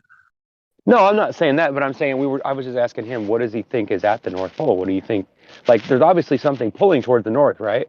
So what is it? What's there's got to be a physical item there. It can't just be pulling towards a nothingness. That doesn't make sense, right? Yeah. So I mean that's why I tend to believe that somewhat what they're saying about that magnetic pull goes downwards, but I really have no idea because I've never been there. But I mean, it would make more sense, right? Than it was all just pulling towards this imaginary space in the middle of the ocean, right? Mm-hmm. You get my point? It's like, it doesn't make a lot of sense, to be honest with you. But then again, neither does the magnetic field they claim goes through this ball. So, I mean, there's really no like, there's really no like logical explanation for it, you know? Molten iron core. You're right. Yeah. And the only problem is molten iron doesn't have magnetics to it. Yeah. And even if it did, it would be magnetic pulling towards metal. It wouldn't pull on everything else. So it's kind of dumb. Yeah, this is just the problem. The degree of heat it reaches when it loses its magnetism. Well, yeah. The magnetics of metal is only towards other metal, right? Magnetic types of things in a crystal. It doesn't necessarily affect like human beings in this unless they have lots of iron in their system or whatever. Can you see my point? Yeah. No, I wish we had more like more stuff of North Pole to go with. I feel we have more about South, not Pole. I'm talking about the southern part, like the yeah. But it's a little bit more difficult to travel there, isn't it? Yeah, beyond that, yeah. But you have pictures. You have the pictures of the ice wall, videos of the ice wall. Like, so it's something to go on of and talk more about it. Like, but yeah, anything beyond that is just speculation because we don't. I've heard about that cruise where they take you out there. They let you climb up on the wall and you go skiing and whatever up on top of the wall, the ice sheet or the shelf or whatever the hell it is. I'm not sure that's anywhere near the edge, though. I'm sure it's not. Edge of the other side. If there is an edge, yeah. Oh, you mean like that? Yeah. There is. No, they're basically at the shoreline, peninsula, whatever it's called. Peninsula, am I pronouncing right? That's probably That's basically at the shore of the ice wall, basically. Somewhere there. It's not even that. It's like the tippity of you're barely scratching the surface, if I put it that way. But I mean, there's all these things like that are so fascinating that we haven't figured out yet. I just wish that there was more people that were interested in that and like trying to figure that out. It would be fun. I'd love to get involved, especially I don't have a lot of money, but the problem is it would be interesting. They threaten you, shoot you down, or they catch you off, shore by plane, whatever. You can't get past anything. Yeah, that's what everybody says, but we all know that they can't catch everybody if there's a group of ships. It's going to be a lot more difficult for them. Plus, it's going to cause a lot of attention. Oh, no. I see what you mean. Like the storming they start rounding up people in boats and stopping them from going to the North Pole. I think it's going to cause a huge outrage. Yeah. You know what I'm saying? Like, I think because there is no treaty that protects the North Pole. So if they say that, you can't go there, they're full of shit. You know what I mean? I'm sorry. Should have done that. Yeah, but isn't it like the military bases guarding that? Up there? I don't know. I don't know. They claim it's in the middle of the ocean. How do they guard the middle of the ocean? I don't know. The ocean is by the buoys, as I understood. And wouldn't it be obvious that if there was a bunch of ships at the North Pole guarding it, wouldn't that kind of prove to you that there's something going on? I mean, if it's give you a reason to like start asking more questions, right? Yeah. The same with Antarctica. The same way. Why would you close down something and not allow people to explore? And their excuses. But certain times of the year, though, supposedly the North Pole area isn't frozen and it's not as cold, so you could actually get there without needing some kind of a special, vehicle to keep you warm and catch you from the elements. It's like a minus 100 degrees down there or something crazy ass. But the North Pole, I don't know what the temperature highs and lows are, but I know that it's not frozen all the time. So. And we actually fly nearby it, so you can see a lot of it. Not that you fly over the center, but which I don't know. I don't know. It just seems odd to me, like why there isn't more people wanting to know the answers to these things. Considering the North Pole isn't that far away from most of it, at least on the northern hemisphere or hemiplane, whatever you want to call it, towards the center of the dot, like a big target. Yeah. And the other thing that I'm questionable about is like. I know this is just philosophy and ideas, don't get me wrong, but what do you think about there being more suns, like rotating around the outside of where we live? I mean, I'm not saying that I believe that. I'm just saying I've heard a lot about it, and it seems like an idea that could make sense. I have seen that the map, but it's I don't know what they based it off, but yeah, it's possible. Well, I mean, it could be that there's ice and then it warms up, right? Again, and that there really is no end, right, or edge. I mean, there's all kinds of possibilities. I'm just saying. I'm just curious what you think about, like all that, because it seems like we don't talk about it enough. Yeah, but I mean, when the sun is not reaching, of course, it's going to be colder there. I don't see like how I wouldn't be more ice on that part of the side, and then beyond that, when you got warmer climate. Well, if you want to go by off the Admiral Byrd's diaries, he was explaining that it was a warmer climate beyond the South Pole when he explored. And there was land like larger than the United States. That's crazy. Yeah, I was like, what? I mean, Of course, he could have just been a crazy old man. He could but, but I doubt it. I don't say trust. I'm surprised that video even exists anymore. Because it's pretty damning. That's one that got me really. I was like, what? Wait a second. What? What did he say?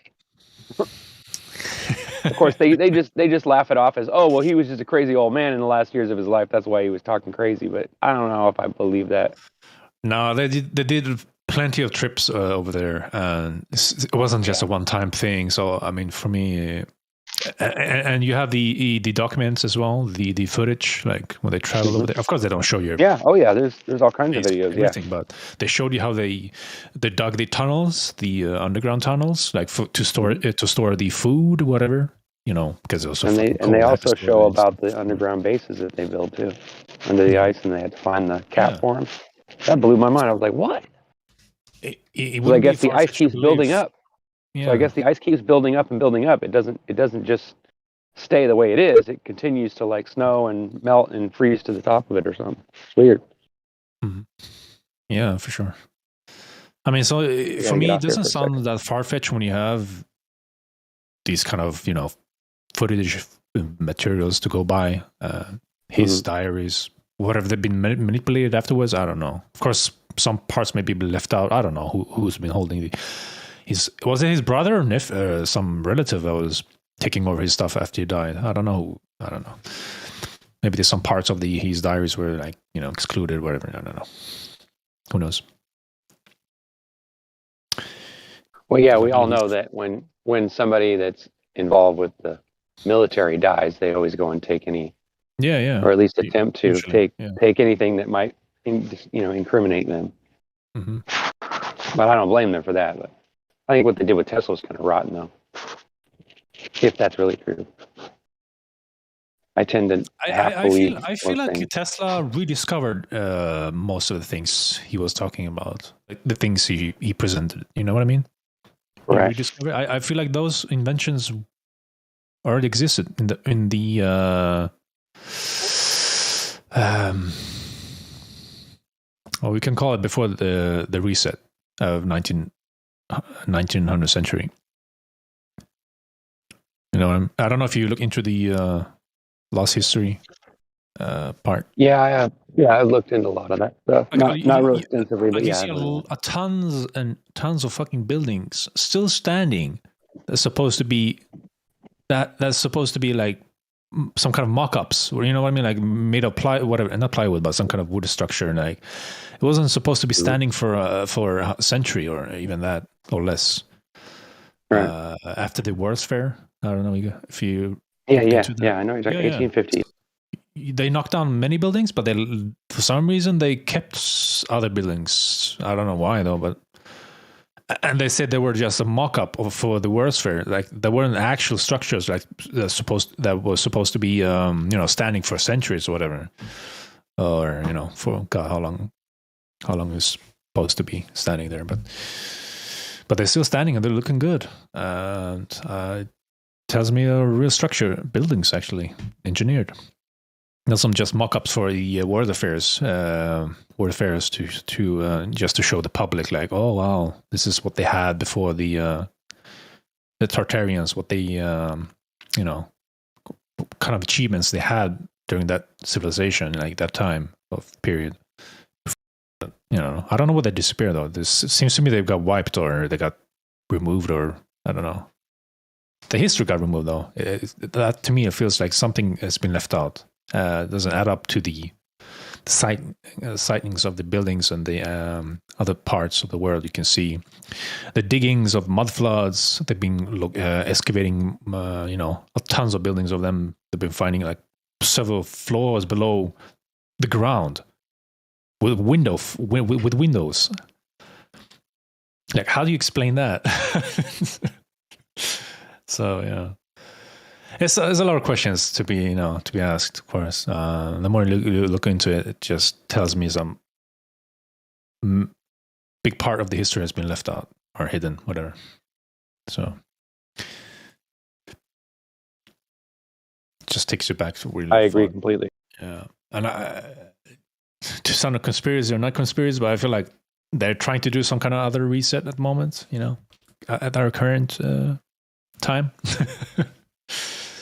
But yeah, that's just me thinking out of the all the agendas that's been playing out lately. I don't know, for some reason you can. I don't know how true it is or not, but you can actually read their plans. You know what I mean? Like there are books about it. The agendas, Agenda 2030. Like for example, you could look it up. Yeah, everything is laid out, like for people to read. I'm like, are they doing this just to mock with us, or are they just trying to play? I don't know. I think they have to do it that way. It's part of the rules. Yeah, it's like you read about it, And even if Satan exists, he has rules and limitations, right? Yeah. So I mean, yeah, it's crazy. I don't know what to believe anymore when it comes. Well, the thing that kind of stuff, fucks with me the most is that people see all the horrible evil in the world, but they don't want to believe that there's an ultimate good. It just blows my mind that they think that this world is such a horrible, mean, cruel place, which is really not. It's just we misunderstood it. We misunderstand it so much. We don't really know why we're here, and we don't search for that answer, and that's probably why we don't know the answer to that question. You know what I mean? Yeah. Sorry, that's my daughter playing piano in the background. No, that's cool. It's not that loud. It's actually nice. It's just kind of lower, low volume of it, so it's not that bad. It's not that high. I mean, yeah, I'm sure it focuses most of it out. Mm-hmm.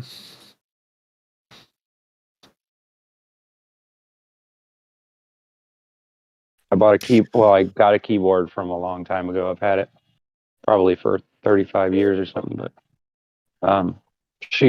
we pulled it out and we realized that there's all these things on the internet where they'll play the piano and they'll show the keys flowing from the top of the screen and then show you which keys to hit.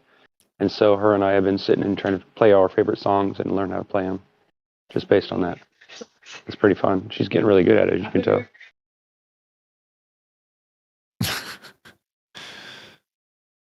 Buzz. She plays this song by 21 Pilots called Chlorine. She does pretty good with that one too. Now she's telling me to shut up and screw me. Whatever, dude. Calm down, daughter.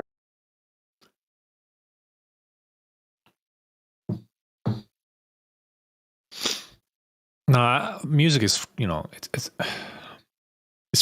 using this kind of instruments and playing, freak sounds, whatever, like the way they, make you feel, and it's pretty cool. Like, I love music. Yeah, one of my favorite things. I just hope that when I get to wherever I'm going, that they haven't gotten rid of music, because I'll be very disappointed. You know what I mean? Yeah. Although I don't think that there is even a possibility of that, but you know what I mean. Who knows? We can only know what we know in this realm. It sure is quiet in here this morning. Wednesday, isn't it? Damn, Wednesday already. I live in Europe, so I feel like it's more active during the North America, like the American time zone. Yeah, probably. Well, I don't know. There's a lot of people but you're right. They come in during the nighttime when Americans are on. Mm-hmm. You're getting pretty good at it. You got me beat. I can't play it that well. But I can also write my own music, though. Even though I can't read music, I can play stuff until it sounds right to me.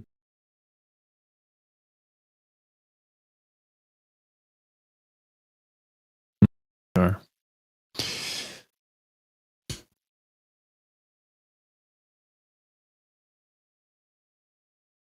I want to be able to just, because I took lessons when I was a kid, piano lessons. So I know how to play deep down. It's just been 40 years probably since I played. Like seriously, like, reading notes and all that. But I did know how to read the notes and things when I was a kid. But I did realize though that I bought a couple of play the piano books, that teach you how to play.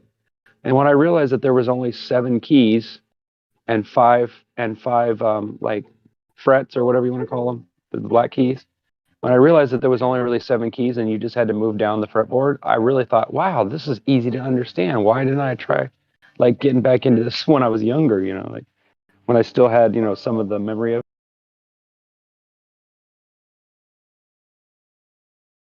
it. I don't think I'm familiar with the key part you're talking about. I'm not sure what that is.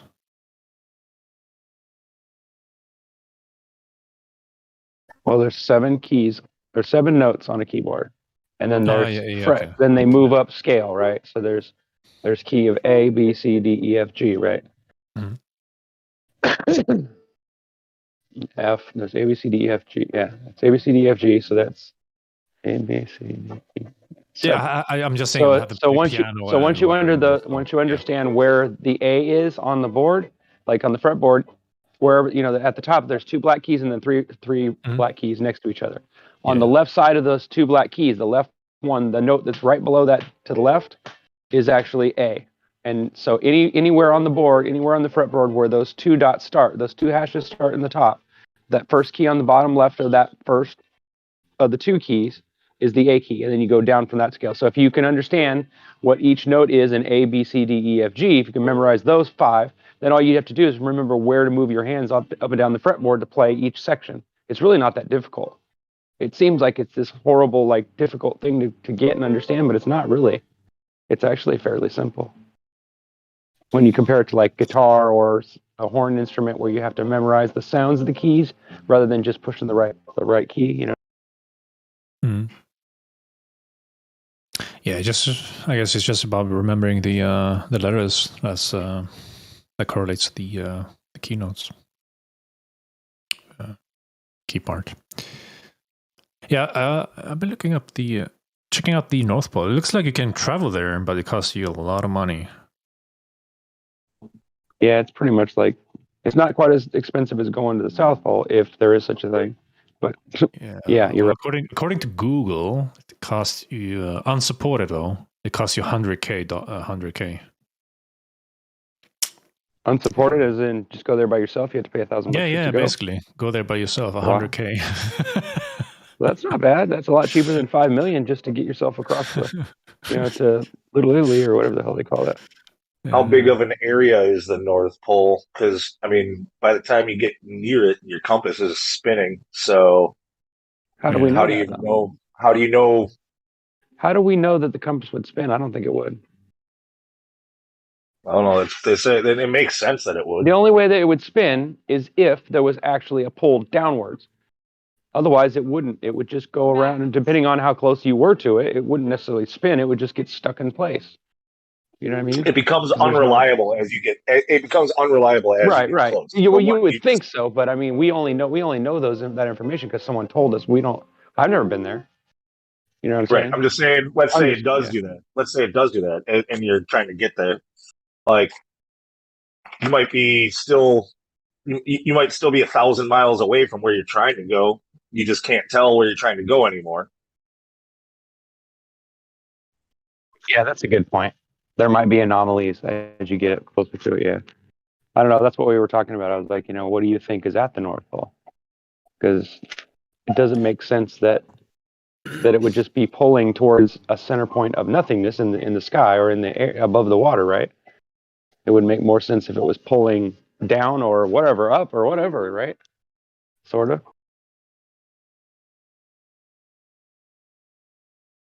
Yeah.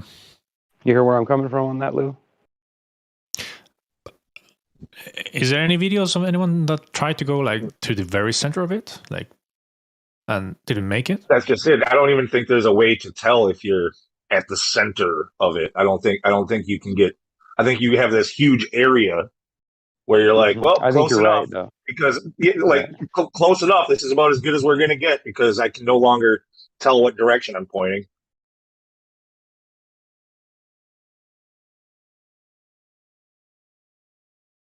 Yeah, they say magnetic North Pole is located in Canada. Is I that thought true? it was in. I thought it was kind of near Siberia or moving towards Siberia. Um, Yeah, I'm just reading off some comments here. I'm not sure what I mean. that's what I thought it was. But you need some a couple of permission years anyway ago, to go looking at there, it. seems like, so. Yeah, that's the other thing too. I Is mean, if you're yeah. trying to go to geographic north versus trying to go to magnetic north, magnetic north moves around. It's Yeah. been drifting. Hasn't just it's just frozen ocean. Yeah, so no one really owns it. So you can't really own anything out there. Yeah.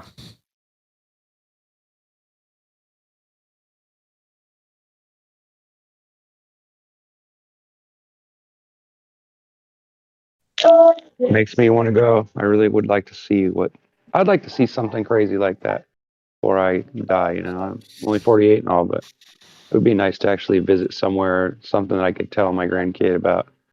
You know what I mean? And just, I don't know. I just think it would be part of. It's definitely a bucket list item for me.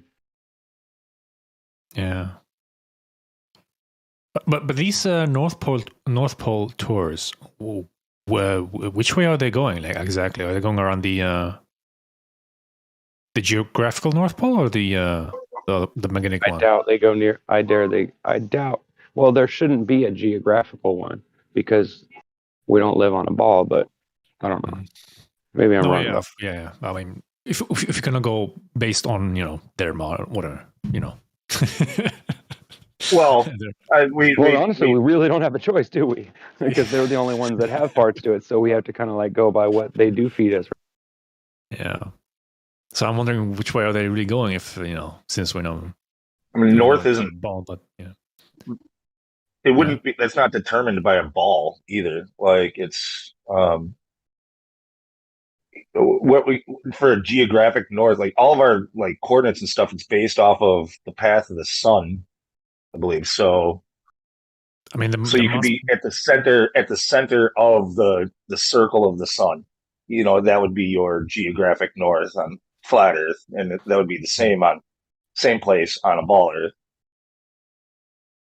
Because I don't believe they're passing by the North Pole, but they just basically maybe circulating it in some way. You know what I mean? Like, so it's kind of hard to tell if you actually are there or not. So I don't know. Yeah. Yeah, but it'd be interesting to see more of it, like more footage, whatever. Like someone actually getting very close to the center of it. How that's going to be accomplished, I don't know. Since no compasses works up there, supposedly.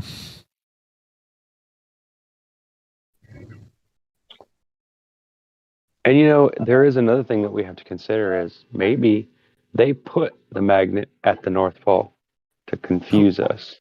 You know what I mean? Maybe the pole towards the north is actually an anomaly or something. You know what I'm saying? Like, and they're lying about it completely. It's possible. That got to be pretty as strong as magnetic then. Sure, but how do we? I mean, we don't know. I mean, if we've never even been up there, we don't know what kind of things they have. I mean, this could be a million things that we've not even heard about. You know what I mean? I mean, if it's you talking about man-made or is natural, like magnetic? Oh, I'm talking about it could be either or. It could be something they mined out of the earth. Who knows? I mean, I don't know. I'm just saying, like, how are we really sure that the North Pole is actually a physical thing that the Earth does, and it isn't something they created to convince us of this ball? See what I'm saying? Yeah, so either man-made or natural. I don't know if this is a technology they possess from some other civilization. Well, they do push this obelisk, right? The black obelisk that's in all the movies. Maybe that has something to do with it. I don't know. I mean, we won't really know until we go and do it ourselves. But based on what evidence that we've got and what record that they've left us, or whatever you want to call it, the scientific thing that they feed us, it seems like they're hinting to something being there than just empty ocean. You know what I mean? Mm-hmm.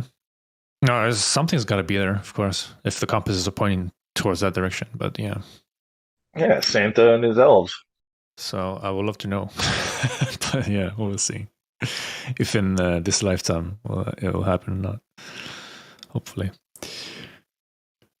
But yeah, it would be pretty cool to find out more.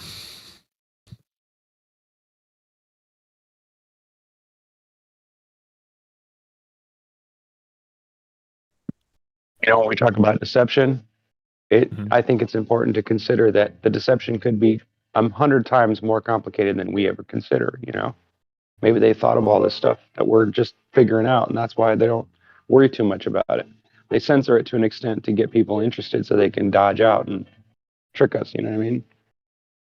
What I'm saying is we're kind of limited to the evidence that most of them have given us. We don't really have a lot of our own personal, like seeing it ourselves. I mean, we are limited to the places that we can't go to as well. So it makes it harder. Exactly. That's what tells me that, like I can pretty much travel to any country I want, right? Provided I get a passport so that they know I'm leaving the country or whatever.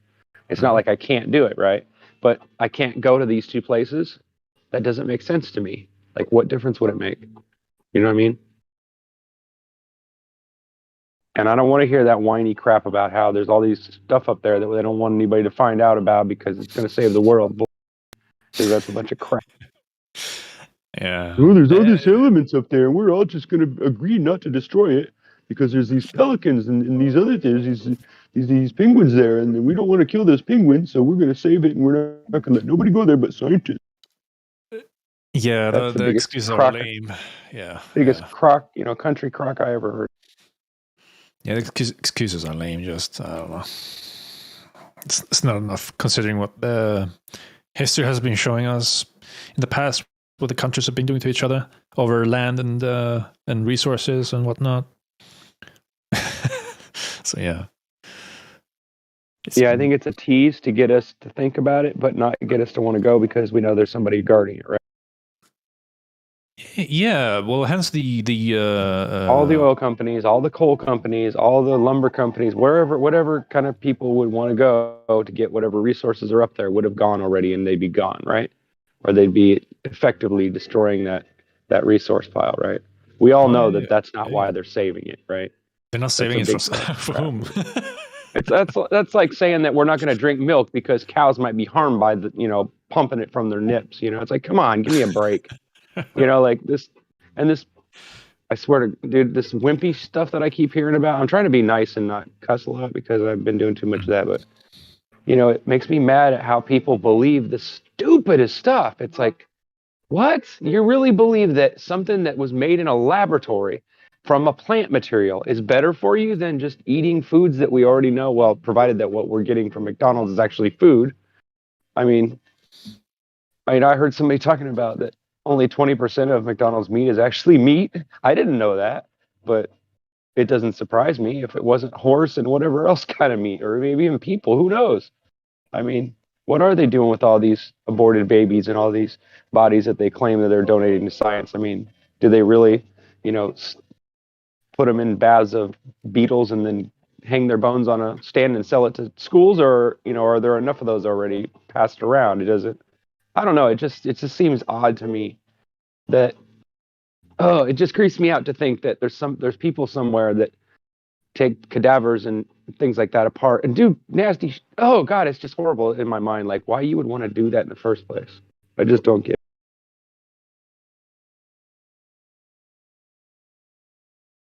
But I think I kind of get it. They think they can live forever if they can figure out how God made us and how we were put together and assembled, right?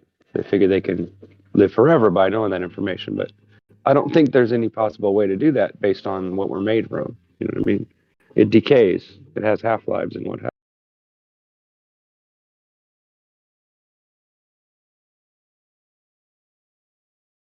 Yeah, for sure. Oh, another thing. Oh, before I forget about it.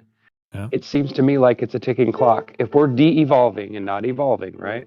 Like people, that is, not necessarily animals, because that might be a different effect. Effectively that might be different. But if people are de-evolving, then eventually it will come to an end, right? To where we can't function anymore. Like we'll be so mixed up that we'll all be so dumb we won't be able to, we'll become an animal again. It seems to me like that's what would happen. If you just look at the degradation of humanity and how it goes up and down over the years, at least from what we know, it seems to me like there's going to be an end and a re-beginning or some kind of a restart of some kind. I'm not saying You're that going to get yourself in trouble it's on around the here dial, thinking I know. evolution's real. No. I did not say that. No, I'm not saying that. You did by I'm talking. saying No, de-evolution. No, I know I'm comparing, but I'm not really saying. No, that's not what I'm saying. But I'm saying there are some things that we do know about, how our bodies work. But I think it's funny that they talk about DNA strands and all this like as if they've ever seen one. You know what I mean? It's like people don't realize that this is just a scam. It's the way they explain how to talk about it so they can describe it and they can use it to theorize and all this other crap. It has nothing to do with reality because they can't see a DNA strand. They can't.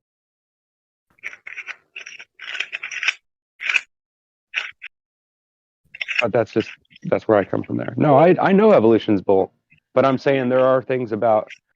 I believe that we are de-evolving based on our genetic code. It seems to be getting worse. We get effectively getting more disease and more this and more that, whether that's effectively caused by the environment and what's being put in our food, or whether that's just something that's just happening to us over a period of time. It just seems like it's counting down to something. That's all I'm saying.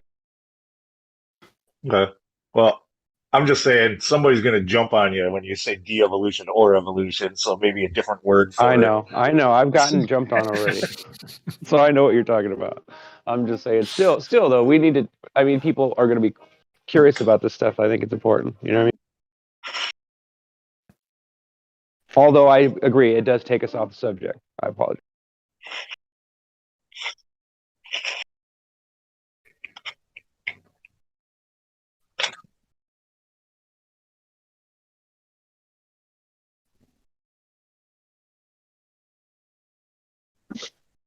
I'm sorry though. What happens to me in the morning is my brain is going a million miles per hour. Because Every when I morning you wake up, wake that's up just as how it an is. evolutionist, and you have to No, break that at the end of the day. fucking smart ass. Okay, that's enough of that. Picking on me. All right, go ahead, get it out your system. Are you done yet? Just let me know when you're done picking on me. No, All I'm gonna. right. I We'll might. move on. If you're on all day, I'll just make sure to surprise you once every few hours. Hit you All right, again. thanks, buddy. I'll appreciate that. Maybe that'll teach me to say it, huh? All right, so I'll save that for another room, but my bad. Fucker. Anyway.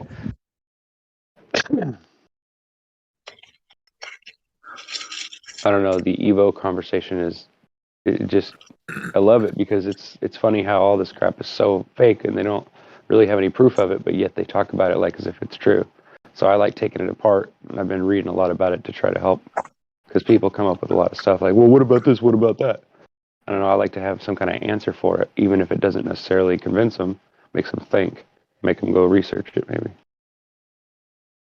Which part? The DNA part?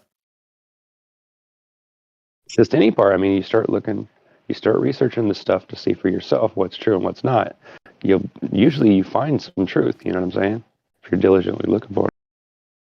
Yeah, for sure. So really, all I'm trying to do is whether you owe it to get you to yourself go and to research find it, out right? about I certain can't things. force it on you. Yeah, I mean, people are, indoctrination camp is one thing, but for finding the truth, you gotta owe it to yourself to look for it. So no one's gonna hand it out on a silver plate nowadays. Anyway, that's what I feel like. So even the governments. Yeah, I agree. Yeah.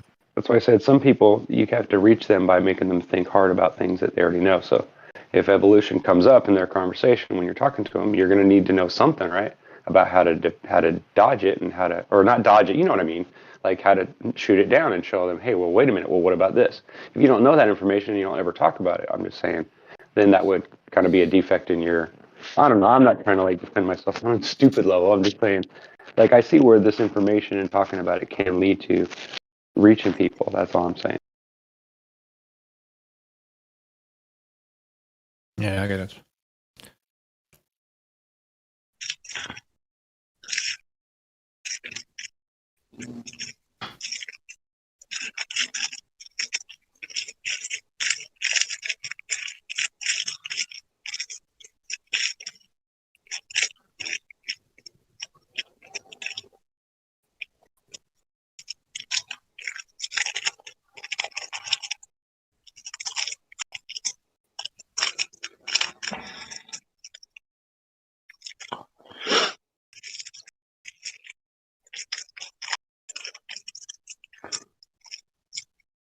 Last rolling paper. You're rolling a cigarette? Something like that. You don't have to go into details. I get the point. I get the hint. Right back. And I'll have you know that I have held my own on plenty of conversations about Evo, so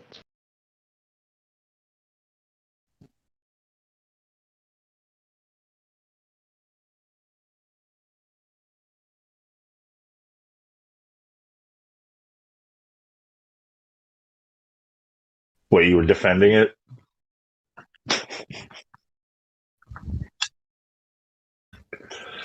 no, jackass. No. No. Keep it up. See, I told you, you're going to make me not want to talk about nothing. You keep it up. You're just going to scare me away. I'm going to go hide in my hole again. You know I'm just fucking with you. If I thought you weren't fucking with, if I thought you were being serious, I probably would have just left already. Yeah, I don't usually stick around and let people abuse me if I really think they're trying to. Yeah, I can take a joke. Little softy. Yeah, I am sometimes. I'm very empathetic and very emotional. That comes from being abused and all the other crap that happened to me when I was a kid. I'm not trying to say it's an excuse. I'm just saying it is who I am, you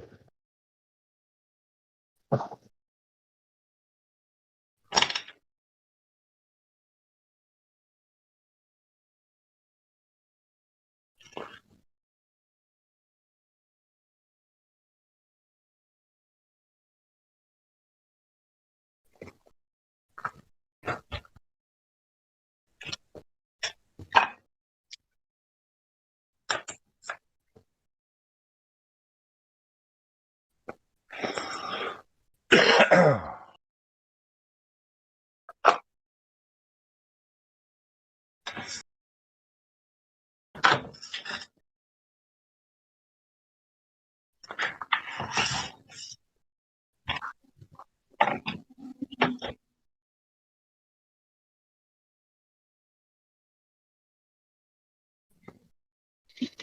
Enough about me.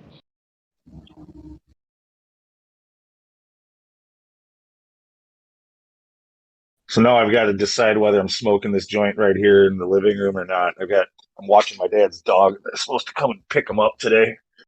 It's gonna reek like fucking weed in the house when they get here, but whatever. I'm a 40-year-old fucking man and it's my house. Fuck them.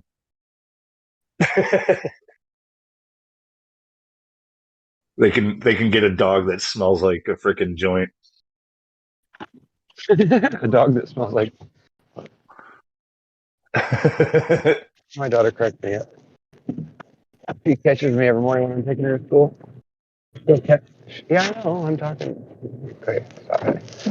And she gets on my case about how I don't do something right. Like, you know, I normally do everything perfectly, but when I'm talking on here and I get sidetracked and make mistakes, and then she's like, "Dad, hello." You get the wrong button. That's the wrong thing. I'm like, "Oh, I forgot to close the door, Dad." It's like funny. Cracks me up. I love kids. Hey, just remember, enjoy being a kid while you can. You know why? Because when you get older, you won't be able to remember stuff like you do now, and it'll be more difficult. So make sure.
Have you had any interesting globers today?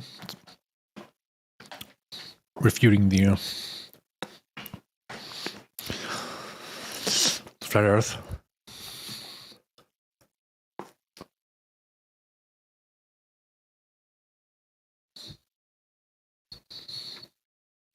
It depends, I guess, on where you are. The day is young.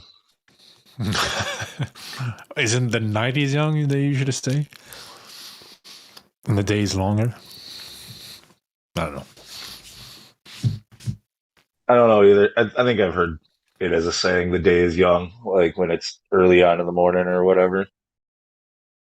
If not, I just made it up.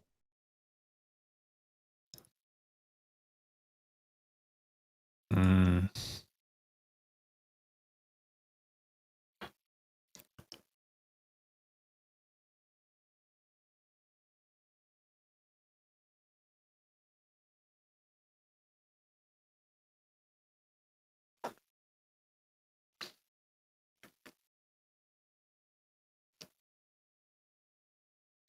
Man, we don't get too many we don't get too many Globers joining in the live stream these days.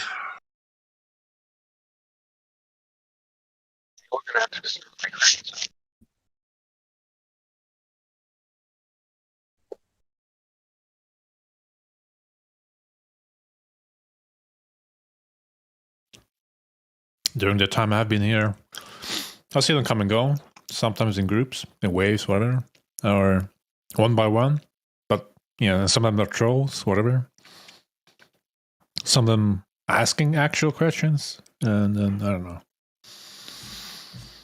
Well, even the trolls, you can teach people that are watching the show, they're listening. You can show them that they are trolls and that they're just here to, make discord.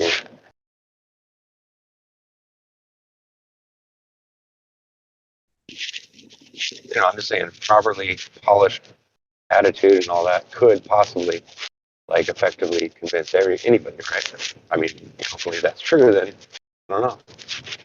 It's a crazy idea, but.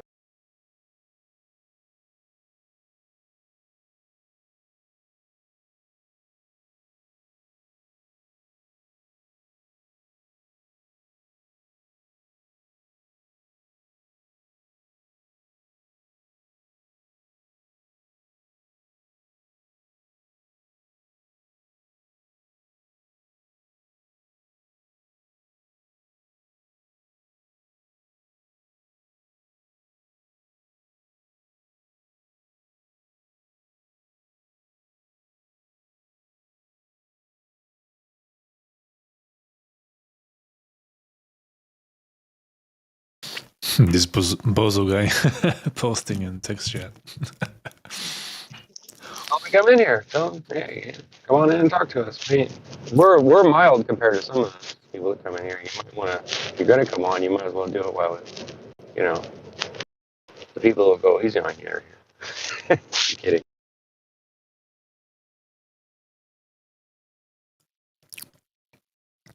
It looks like Too bad we couldn't get all those. Huh? Too bad we couldn't get all those dumb YouTube viewers, the ones that chat in the YouTube chat. Too bad we couldn't get some of them in here to defend themselves, to defend their beliefs. They don't have the But, balls. they know who they are. You can't get them in here. The Yeah, people they who love chat balls, but they there don't have have already links to been that. banned from here. They're in there because they're not allowed to talk in here, most of them. Probably, yeah, you're probably right. And they still have a grudge after all this time, because I've seen some of them been in there for over a year that I've been here, so I can only imagine. No, they That's a lot just of like hatred. hide behind the That's monitor a lot and of the keyboard. That's a lot of unforgiveness. I don't know. I usually forgive people after that long. You can tell all the stuff that they type. It's all fallacious reasoning. It's all that same stuff that they be saying when they come in here. They can't handle themselves. They can't be intellectually honest. And for some reason, they've made it their life's goal to try to basically just troll the flat Earth. Yeah, that's true. Then there's others that seem like that, but then you kind of get the feeling that they're not coming here to really like trash us. They're more just coming here to like learn or something. It's almost like they come in here just to learn what we're talking about so they can try to dodge it and figure out ways to, you know what I mean? To argue with it without really arguing it, you know what I'm saying? Yeah, they do. They like to monitor us. Fucking creepy. Yeah. It almost seems as if that's the point. But I don't know. Maybe some of them are genuinely just curious, trying to learn. You know, maybe they're just on the fringe but don't want to admit it or whatever. Like Matthew Learns, somebody was talking about him last night. I overheard a conversation they were talking about that they like him to come in and they think that he's kind of like here for a reason, like he's in some way or another trying to portray that what, you know, science is telling us on that part of it is not correct. And he does it by effectively coming in and talking about things, but he's not really like a troll. Like, you know, he's more like just starts talking about things to get us in talking about stuff. You know what I mean? But I don't know if that's true. It just made me think about it What did Chad 2000 get banned for? Is it because he posted the Carl Sagan links or?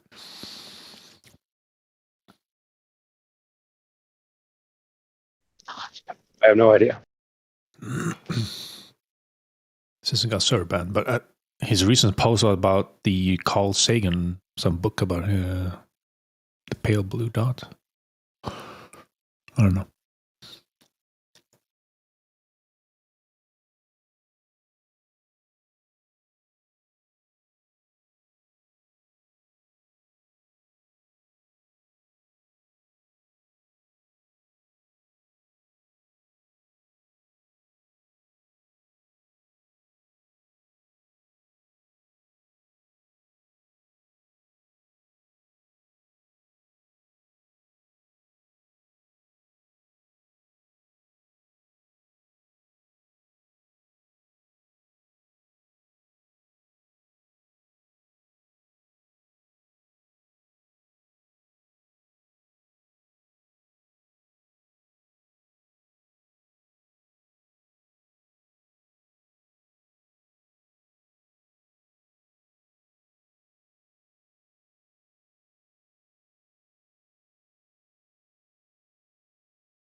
Yeah, it is quiet in here, isn't it? I'm just looking through the text chat, see what's up there, what I missed, whatever. You know, doing the different time I zones. figured that's what you were doing. I just got home. I just got back from my little trip to take my daughter to school. So when I'm back, I was going to start looking too.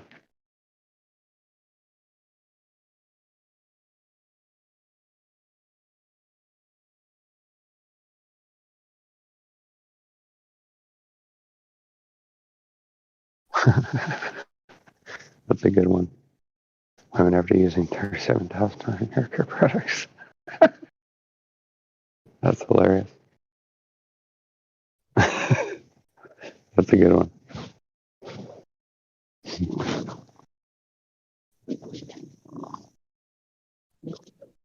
Smart cat, you always want to be in my lap. What's up? What's up, kitty? Lay down then, silly. Lay down. There you go. Good kitty.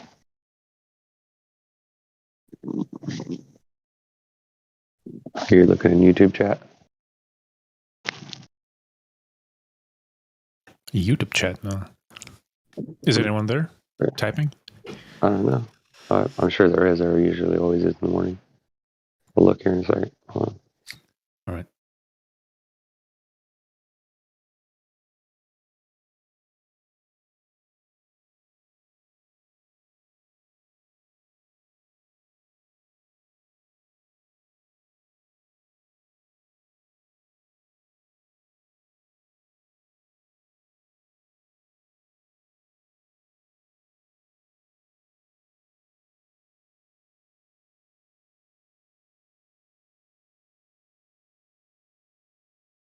See, we did get some responses. Nothing in the last 20, 30 minutes, but when we were talking about the center of the earth and all that, when we were talking about the pull towards the north, we had a whole bunch of people talking about it. All right.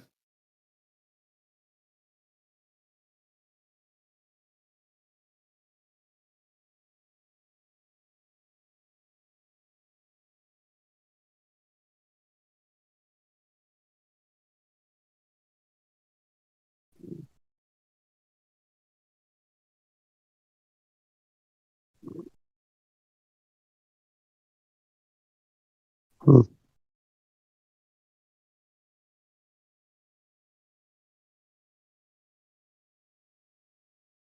Hmm.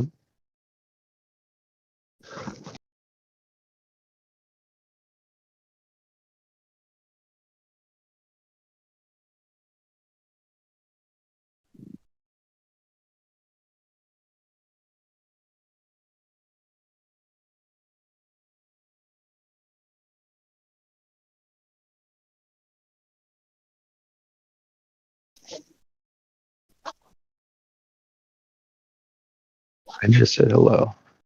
We'll see if I get a response. I know when Terrain is on there. She's always on there.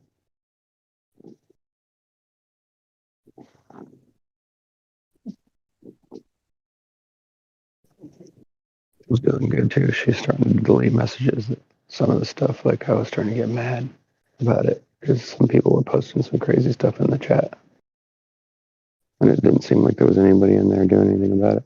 But now it seems like somebody's in there every morning. That's pretty good. I like that. Thank you for your dedication, Winter.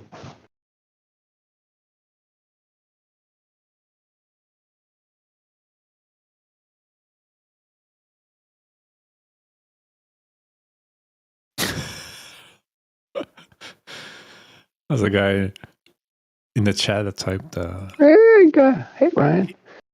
Do you bring news from over the ice wall? Oh, yeah, definitely.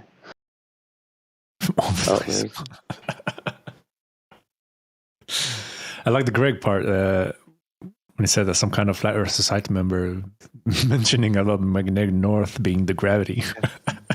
And he says, here, you can have the t-shirt. Have a society t-shirt. Oh, my God. That's funny. I'm sorry.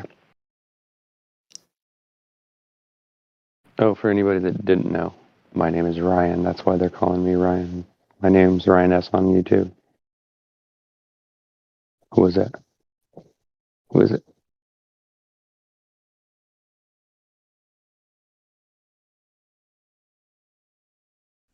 Me? Is it you we are looking for? I'm here. Oh, yes, you are.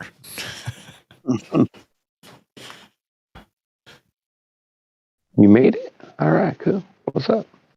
What's the good word?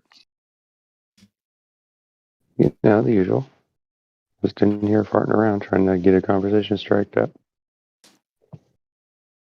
Oh.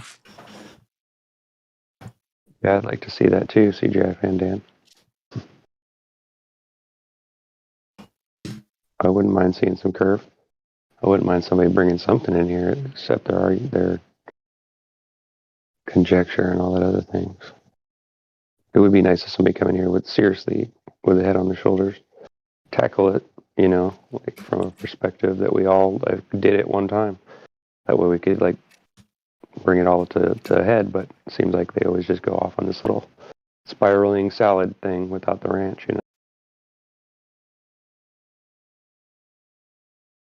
It would be nice if everybody could just open up, but I don't know if they can. They might be under a curse.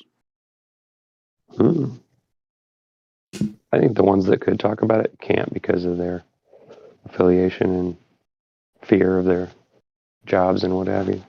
For sure, some people can, but I think most of these guys are under a curse. The reason why I say that is because they're not that dumb. These people are not dumb. They've graduated, you know, they've gone, they understand concepts. but there's a reason why they're not getting this, and I think it's a curse. It could be. Yeah, we were talking about this earlier.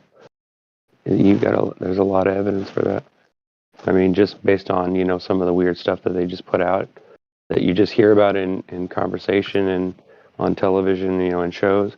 And then after a couple of weeks of hearing about it, you start to have this feeling that you think you know something about it. And then you start arguing it. And it's kind of weird how people don't see that as brainwashing. They just kind of like ignore it and say, oh, no, they wouldn't do that. Well, yeah, they do. Yeah, it might only be temporary, like they claim, but doesn't mean it doesn't affect you. Over a period of time, it can curb, your thoughts and give you ideas that you normally wouldn't consider, or even talk about, or even allow, to happen in the world. But you do because it's been normalized. You know what I'm saying? I agree. Yeah, planting the seed, right? Plant the seed, and it could be water. I mean, it could grow and it might not. Absolutely. That's why, I'm always looking for different ways of reaching people. Like I know there's no perfect way. Like I talk about that a lot, but I just believe that, like we have a lot of guys on here that are really, really good at talking, and they're really, really calm. They keep their composure, and when they can't, they usually just jump out. I'm not saying I'm one of those people, but I want to be more like them because I like the way they do it. I think they reach more people. I've seen a lot of people that are complete ball earthers, and they've turned over time by sitting in here and feeling included. You know what I'm saying? When you include someone and you don't make them feel like, they're just dummies. Of course, the trolls, it's different, but you know what I'm saying. It seems like, even trolls can be reached sometimes, because sometimes they come in here with this idea because someone told them about it, and then they just decided to do this because they're buzzed or something, and it's fun, or they think it's funny. But then after they stick around and talk about it, they start to realize, hey, wait a minute, these guys aren't crazy. They actually do have some stuff that doesn't, and I'm questioning it now too. Doesn't take long before that starts to sink in, you know what I mean? I do, and I'll say one thing: you're a better person than me because you actually care about those people. I don't. I don't care about anybody on the internet. I have people in my real life that I care about, and I'm trying to tell this information to, and they don't seem to care. But I focus on them, and I also focus on the people in my real life. When I come to the internet, it's just some guy on the other side of the phone. And debates usually just push each person further to their side of the topic. Nobody wants to admit they're wrong, especially when they're in a group of people. This ego thing. But I still try. I don't try as hard on the internet, but I like to listen. Well, that's part of the reason why I come in here, is because I can't reach some of my friends and family. And I've been, basically shunned by a couple of them. They're not family I normally talk to much anyway, except on YouTube or on Facebook, but I don't even use Facebook anymore. But the point is that, I've had people like not want to talk to me because I keep trying to tell them about flat earth or whatever. And so because I failed so many times, because my attitude sucked, and now people don't want to talk to me about it, I made those mistakes. Now I feel like it's my duty to like fix that and come at them with a better attitude and still try to show them what I'm talking about, because I think it's important to everybody in their lives. Flat earth, it extends into all kinds of other things about the world that you'll start to realize once you start to look into that particular subject. So, I just feel like I want to be able to learn here and get better so that I can reach the people I love. Like I can't convince my wife yet. And my daughter's like I don't know what my daughter thinks, but I've made her think by showing her some experiments at home, like showing her that things disappear from the ground up, even on a coffee table. That blew her mind.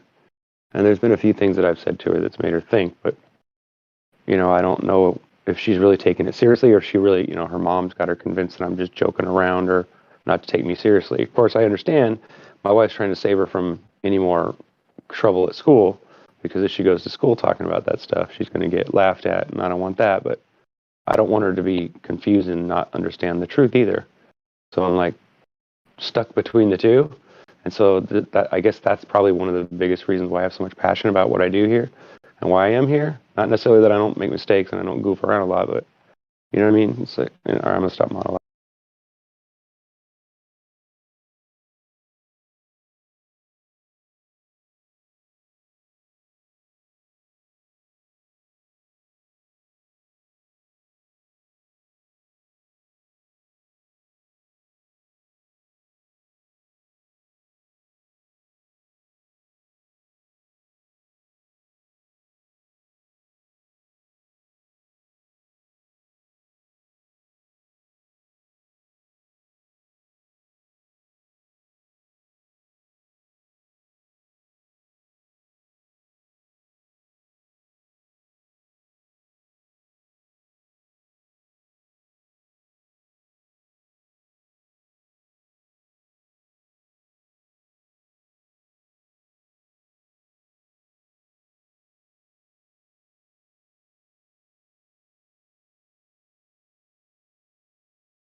Dug on it.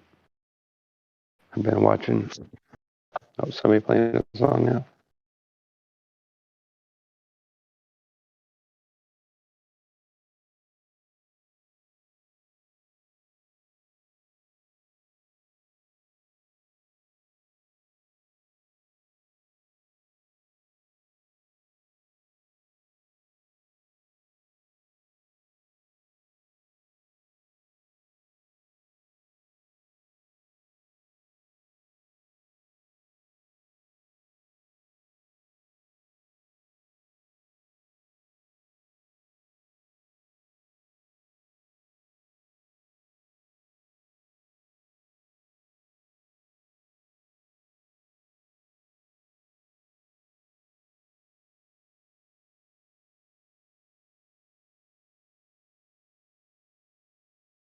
That's a good point you made there, Will. In order to go to the North Pole, you would need to be directly under the North Pole, right? Yeah, I guess that would be true. So yeah, once you got close to it, that would make sense, right? You would have to follow the star, try to get below it perfectly and using like a sextant or something. Of course, maybe your compass wouldn't work. I don't know either way, but it would, I mean, but since it's in the water, that would be not make sense, right? I know you're here. You listen all the time, Will. I don't know if you're able to talk, though.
All right, I'm back.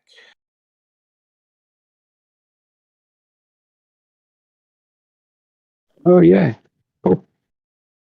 I was just replying to something that Quetzalcoatl said earlier in the chat, Livestream chat. Sorry, what? Nothing. Go ahead. What do you got? No, I just heard my name. I didn't hear what you said. I was referring. I just. I don't know what I'm saying. I was just saying that I was responding to something you posted a few minutes ago about, and I won't even respond now, but it says you cannot compartmentalize people that much to hide that big of a conspiracy. And then it says, well, actually, the size of the Earth, in combination with our inability to see it for ourselves objectively, provides the ultimate opportunity for compartmentalization that can ever exist in any situation. Exactly. It's very, very important. I was going to say is, this is an important part of understanding how to decompartmentalize everything.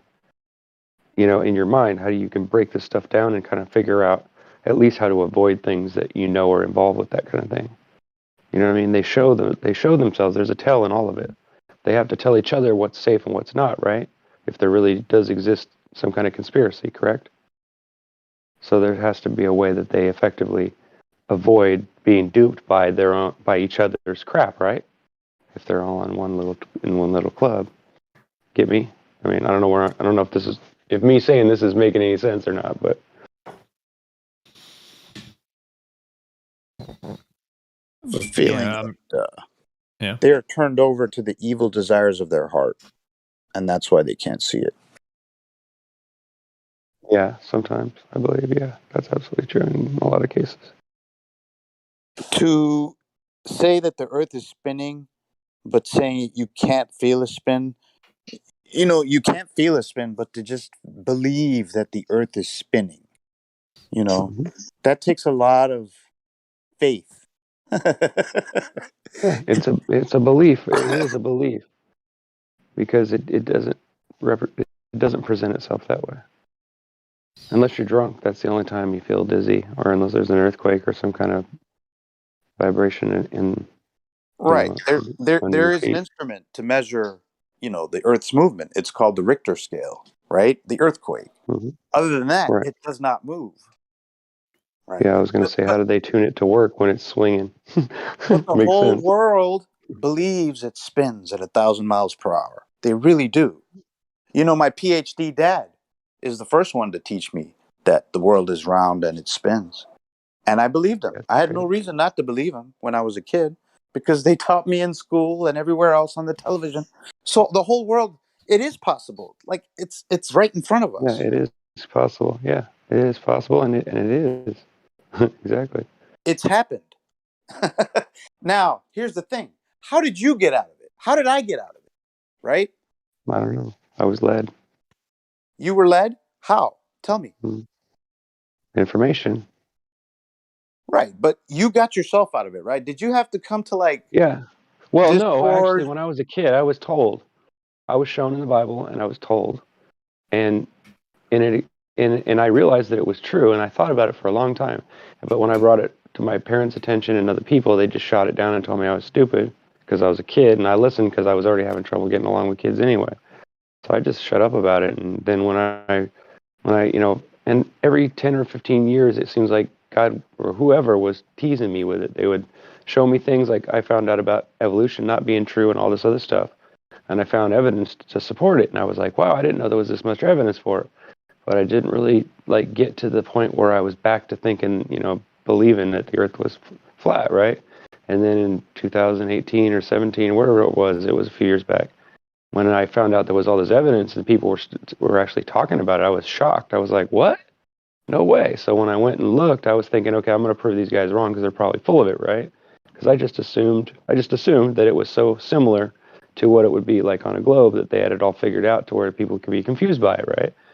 But then it started to very, very quickly, it was like I saw 200 proofs and a couple other things, and it made me start thinking. So I started doing research, started reading stuff, started getting books, started going on Amazon and reading things, and I was like, wait a minute, there's something to this. Like, I don't believe this. There's actually evidence. Just all these years I've been waiting. It's like it was like a leap in my heart. It was like, wow, I never thought this was going to come up. And then when like I said, I did a little research, and it was like, wham, it hit me right in the face. It was like, well, you were told a long time ago. I should have remembered, I kept thinking about it here and there, but it would only come up like when I was a teenager and stuff, and in my 20s when I'd be partying or whatever, we'd start talking about crazy ideas about ghosts and all this other stuff that I'd bring it up, but you know what I mean? I never really took it seriously until recently. But it's kind of weird for me because it's kind of like I felt like my whole life I've been lied to, and then this is just another reason. So it's kind of like it fits into this little package that tells me that there's something going on. Somebody's out to get me or do something to me, and I don't know why.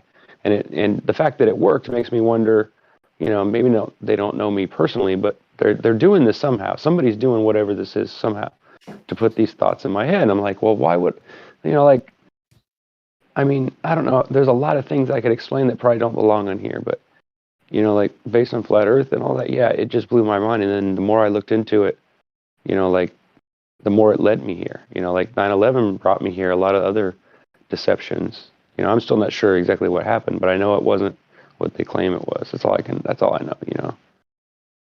But and then now we've got this new thing about jibby jabs and all that other crap. So Right. it's like all looped into one big deal, right? All right, I'll stop and let you talk. Go ahead. No, you're right. See, something that you mentioned, 9/11. See, a lot of these guys don't even get 9/11. That happened right in front of their faces, right? 3 buildings fall, 2 planes and 3 buildings in New York. Nobody can see that. when you show them how the building fell, like a pancake, flat like a pancake, they're like, you don't know enough about physics. This is something I've had experience trying to tell people I about don't before I need learned about physics, my flat Earth. friend. Just listen for a second. I mean, I was trying to tell people about 9/11 for a long time before I ever learned about flat while I was a Globie. Okay? And I had the experience of how these motherfuckers react. Like, the people, the ones that I respect the most, come back with the most asinine answers, right? To 9/11. Okay? So they don't even get that subject. Now, when it comes to the flat Earth, good luck. I mean, I'll still try. I told them, and I've lost a lot more friends this way. I don't care, but I planted the seeds, and that's just how it goes. If they don't get 9/11, I mean, that happened for the people that were living at that time. I was 20, 21 years old at that time. For the people that remember that and still don't get it, they're ridiculous. And it's not that they're dumb. I'd like to say that it's dumb is a cop-out word now for me. I really wanted to call them dumb. It's a curse. They've been turned over to the evil desires of their hearts. It's like God doesn't want them to know, or something like that. I've taken it that far now. Yeah, I hear you. I don't think 9/11's a bad subject for the live stream. I just think that it's unrelated necessarily to flat Earth. You know what I mean? That's all I was trying to say. I didn't mean to jump in there and make you feel bad or something.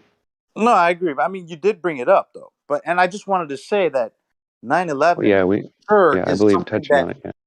that I've had, experience trying to tell people about. And I saw what their reactions were, what a normie's reactions are, and how they just get all defensive, about this subject. And I've had experience with that. So when I became a flat earther, I already knew what I was in for. So I went ahead and told them anyway. And that's what you do, though. If you love someone, if you love your friends and your family, you will tell them the truth. That's it. All my friends and family know I'm a flat earther. And I have nothing to hide about it now. It's not like I'm so happy that I don't have to pretend when I go somewhere, Sometimes I'm even introduced as a flat earther. Great. Good. Showtime. But I'm just happy that it's out there. I don't have to pretend with anybody.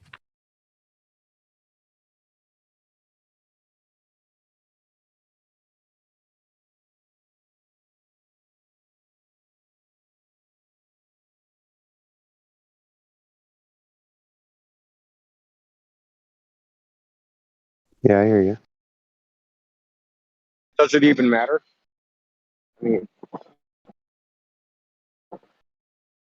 Probably not. Being Past its introduced history. as a flat earther is kind of like, hey, I'm Bob, I'm gay. It's kind of like useless information.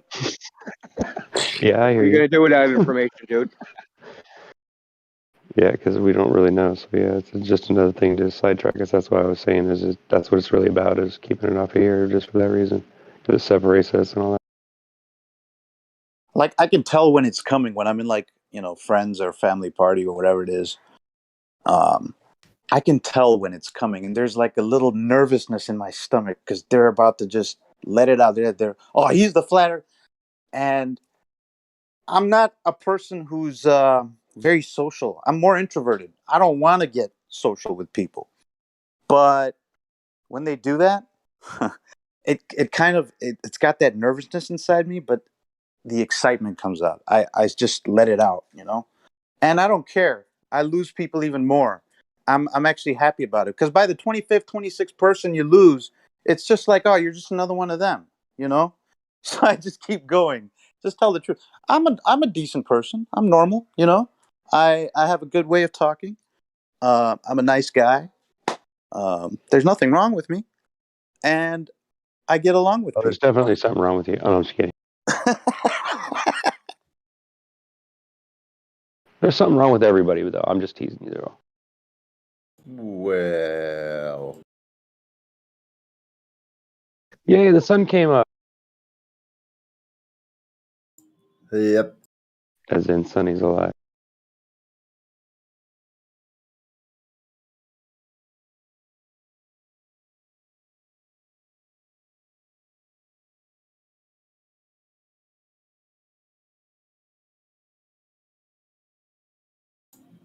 Sure, there's nothing wrong with you. Yeah, there's a lot wrong with me. There's a lot wrong with me, I'll admit it. But there's a lot wrong with all of us, but are we willing to admit it? I'm just Most saying, of us probably aren't. like when I talk to you guys, I feel like you guys are decent. You know, like, decent. You're able to. I think we all try to be, yeah. You're thinkers. I try to be nice. I mean, I try to listen. I try to listen to people, and then usually they can tell that, and then they respect you for it. And that's how you make a connection. I like people, so I prefer for that everybody thought I was cool, but I know that's not possible. But it's not doesn't mean you can't strive for something like that. We don't tolerate degenerates. So, like, I feel like I have more meaningful conversations, even if I don't talk much. I listen to you guys. Like, I feel it's more meaningful here, and decent about it. you don't want to talk about the Kardashians? Come on, man. Talk about the Kardashians. High intellectual combo there, bro.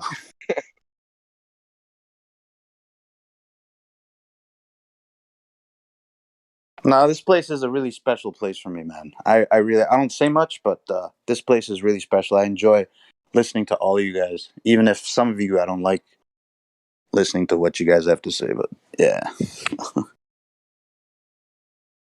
all kinds of stand still. This is why this Discord is good. The diversity and various topics. But yeah, since I joined a couple weeks back, I feel like you can vibe with people, like no matter your opinion, whatever you believe in. You can. Who? Oh, we're all in trouble. We're in deep trouble now. Oh, well, more people came in. Because we have an audience. But yeah, I feel like I can vibe with people here better than I usually do with others. That that doesn't believe in whatnot. But when you talk about this very same topic that we all can feel and sense and actually confirm and verify, etc. It empowers your mind and makes you feel more at ease at home as well. Anyway, so yeah, so I'm kind of I'm grateful for being here actually, and I'm learning as well. I don't know everything, so still learning. I listen to all kinds of people talking, taking points here and there, coming up with my own conclusion.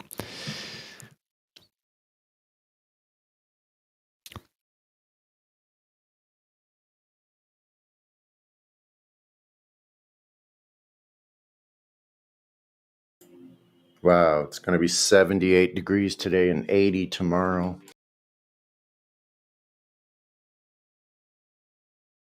What? 78 degrees. Where are you at? You up? Southern California. You closer California. to the... I'm in San Diego. I'm northeast. Yeah, I'm in Antioch up here in the Bay Area. Yeah. You're like East Bay? Yeah, deep in on the East Bay, like towards Sacramento. Oh yeah, right there. It's like Sausalito. You go like basically San Francisco. Yeah, you go between the Golden Gate Bridge. You come straight down the it's the San Joaquin River, and then it flows into the Sacramento. Yeah, well, the Sacramento flows into that. Yeah, that's how it works. But yeah, I live up on one of the legs of the Sacramento, little spider webs. All east of Berkeley and all that stuff, yeah. Yes, way east, yeah. But I'm about 33 miles from Oakland, east. Oh, okay. Not necessarily. Yeah, it's like by the way the crows fly. I'm like pretty much even with Oakland and San Francisco. I'm like we just go straight east. How far are you from the 5? Very far? No, I'm not far from I-5. Yeah, I'm closer to 80 though. Oh, okay. I I-80. see. Yeah. That's the one that goes through. Well, if you know the freeways, I live off Highway 4. Antioch is if you just go up Highway 4, east, you'll run right into it.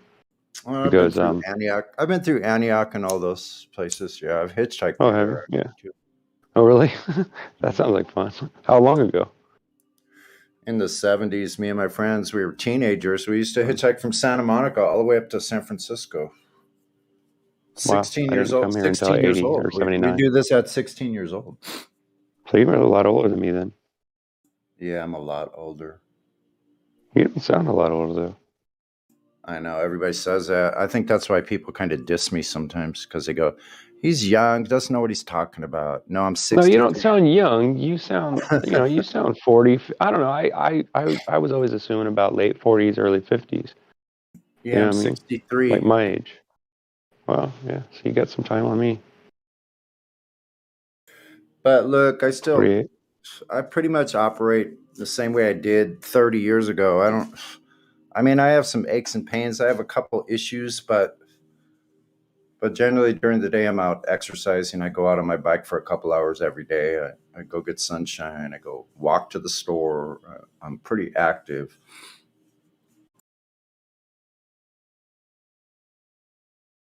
Been lazy lately. I don't know why.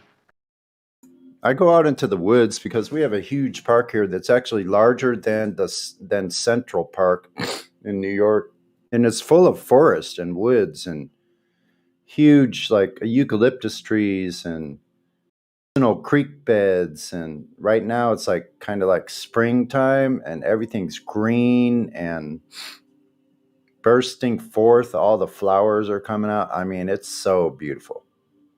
So I like to go out there. I found a little place where I can go sit in the afternoon and the sun shines right into this one little area around these trees.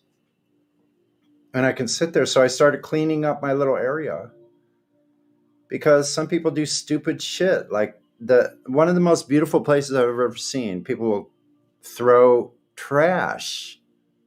So I'm like, screw that. So I start cleaning all the stuff up because look, when I'm out in nature, I don't like seeing things that are artificial laying around. People's little wrappers and freaking cigarette butts. So I clean everything. I clean it all out. I get rid of everything that's not natural in my little area. I don't blame you. I do the same thing. Yeah, I'll do it in the parking lot of Walmart sometimes. Yeah. I'll pick up stuff, throw it in the basket, and then I'll push it in there and I'll hand it to one of the employees and say, "Here, I picked up some stuff for you." Yeah. And they would look at me all crazy. I'd be like, "No, it was in the parking lot. I mean, then whoever it is, don't have to clean it up. I was They're probably like, picking it up as I walked." They're probably just like, look what at is me. he talking about? We don't pick up anything. Yeah, they do, but I don't know who does it, or it's probably the street sweeper, but whatever.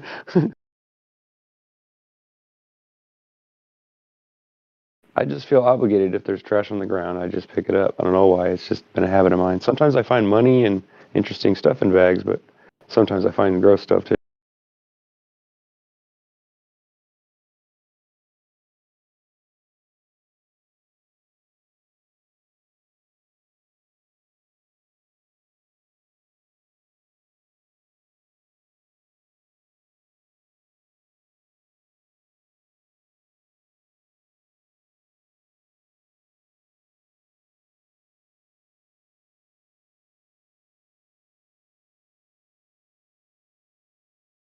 But we got some of the boys in here now. Where's everybody else at? Where's all those ball earthers? Are they getting tired of bugging us or what? If I had that in my backyard, bro, I would go walk every day. I'm sorry. I didn't mean to cut you off. Yeah, that's. No, that's cool.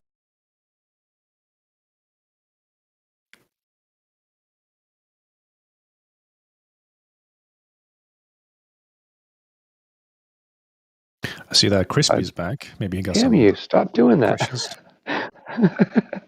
I'm sorry. It seems like every time I go to talk, you do too.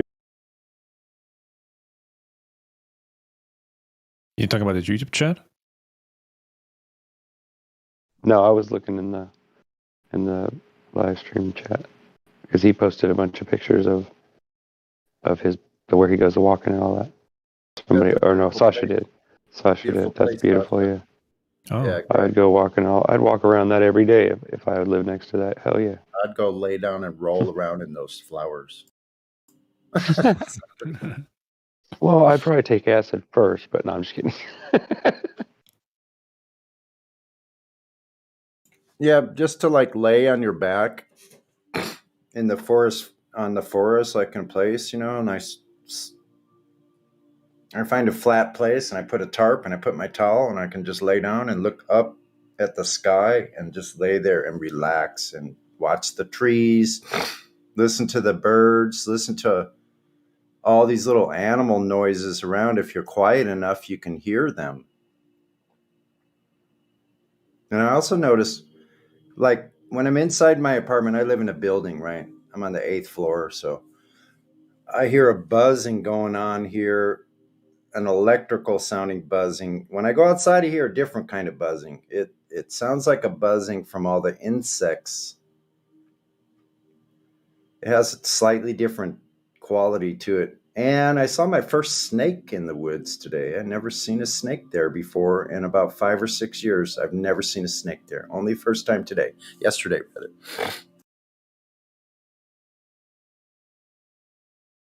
It's a sign. A sign. And then I saw these people have their property right up, backed up against the canyon, right? So they have these like decks and stuff. Yeah. But down back behind one of these houses, I saw this huge cat. And I'm sure it's an owned cat. You can tell when cats are, when they're taken care of. Their fur looks nice, But this cat was gigantic. It looked twice the size of a normal cat, and it's out there in the back in the forest. Like, can you imagine how many mice that that cat kills? Rodents. I thought that's pretty cool. This is like Oh yeah. like the king cat of the area, and I never saw it before. Is it just me, or have you guys noticed on YouTube you can't dislike anything anymore? Or is that just me? Really? Say it again. The like and dislike button. I noticed that they removed it completely. Like, you don't see the numbers anymore.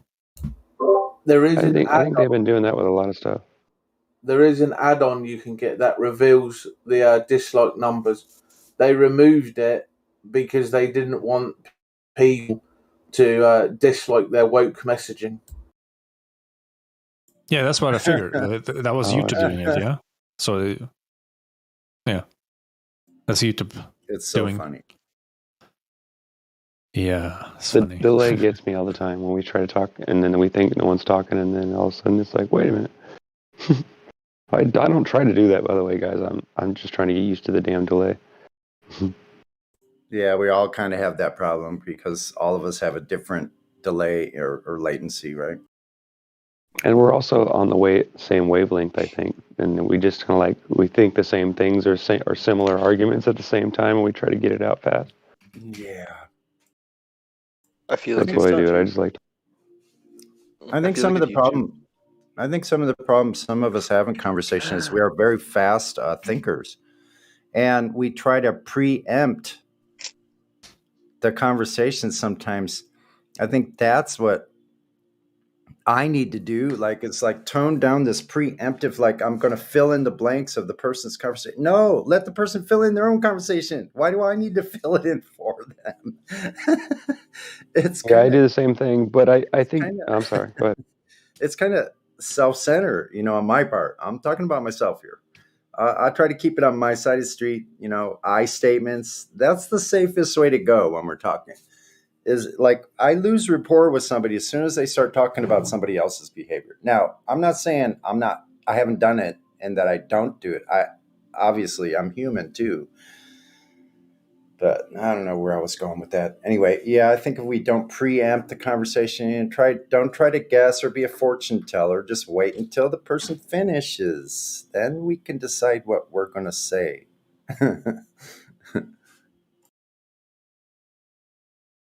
I agree with you. I have that problem. Yeah, we all do. I think it's just part of human nature, and I think we discover these things in our nature when we do start having these conversations, because the conversations go along the whole entire spectrum of emotions. Is what I'm thinking. Like it triggers people in different ways at different times about different topics, and so forth. Yeah. Well, So we'll come in and we'll get activated, and we want to like say something right then because it triggered us in one way. I'm not saying it's bad. right. I don't know. Listen, what happens to me sometimes is there's a point that's brought up and I'm like, ooh, I need to say something. I want to interject something right there because it's directly related to what was just said. But then someone else is having this conversation. They may have started before me. And then I lose the moment. I go, well, I missed my chance there, but it's okay. Like like I have to get over like that it has to be done right now, that it's extremely important that I get this out right now. Like, why is it so important? It's not. Like, I'm not losing it. Yeah, I don't say this right now. I think it stems also from because I can't see the person that I'm talking to. So I don't know if they, and I know they can't see me and whether I'm paying attention. And a lot of times I think people, I can't tell if they're actually listening to me. So I start to like say things like in a questioning way to get them to respond to make sure, because I know sometimes I'll be talking and then all of a sudden I'll realize the person left the room because I'm not looking down at it. You know what I mean? So, and also I try to sometimes let you know I'm listening to you by cutting in every once in a while just to say, yeah, or just to That's let true. you know that I'm still following you. And I do that so much that it actually turns into this. It seems like I'm just trying to be pushy and, you know what I'm saying? So I am working on it though, just so you know.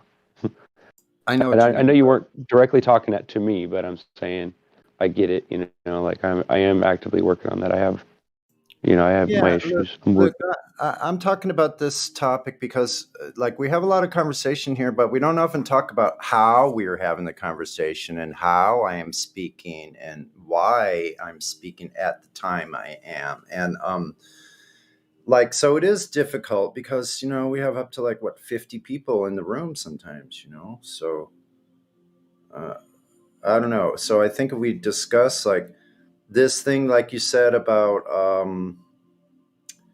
making a notice, like somebody says, yeah, well, I was at the park, and then you can say, oh, okay, I get it. Like, you can make little statements there, but I think it's and I've done it myself, and I'm not happy about it because I've interrupted people when I talk about not interrupting people, and people think I'm a hypocrite. I know. It's not that I'm not, I'm trying, I have my own difficulties, and we all do, but I think pause, is a really good way to just to pause. When someone's talking, instead of just I'm already ready to jump in as soon as they stop. I need to pause there for a second. I know it seems like, oh, I'm going to lose the moment then. No, maybe not. Maybe the moment is in that pause. And then, I don't know. I think if we slow down, it might help.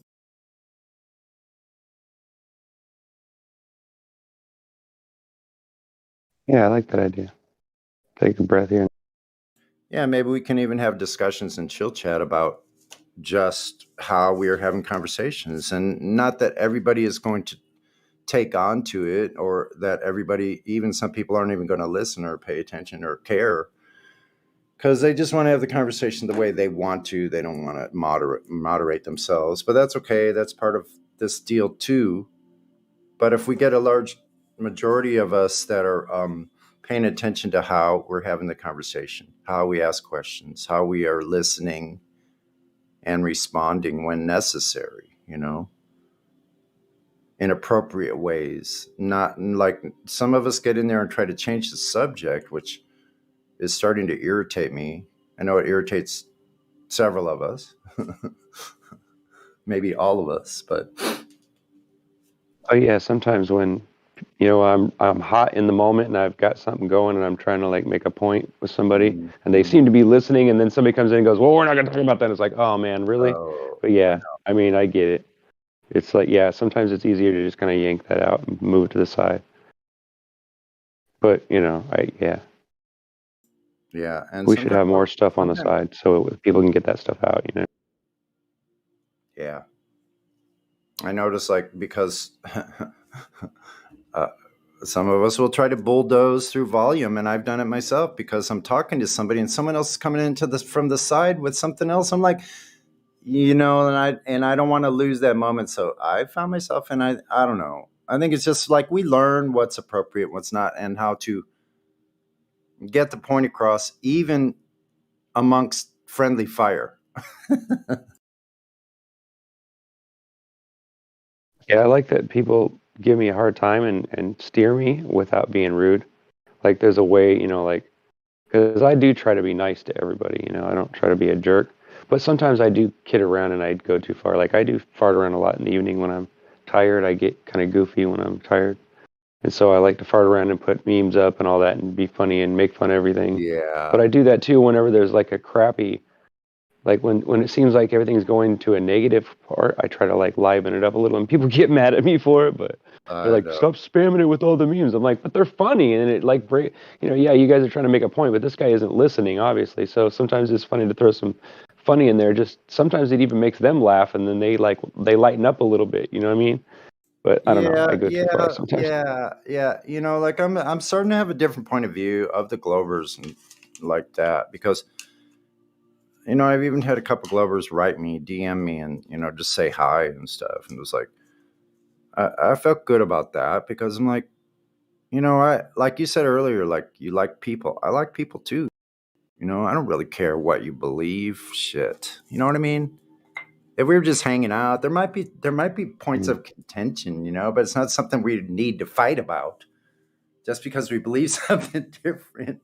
Some of us want to fight. I'm one of them, actually, but I've just learned in my old age, like you just can't fight everything. Like if you're like me, one of these fighters, I wanted to fight everything and everybody. I didn't care. Okay, you might have had something good for me. I still don't care. I'm from Missouri. You got to show me. If you're not willing to represent and show me, then I just don't have time. Like I don't know. Well. Yeah, I'm from Missouri myself. Yeah, man. So born in Henry County. Erie? Henry County. I was born in Clinton. Clinton, Missouri is where I was born. Uh-huh. Right on.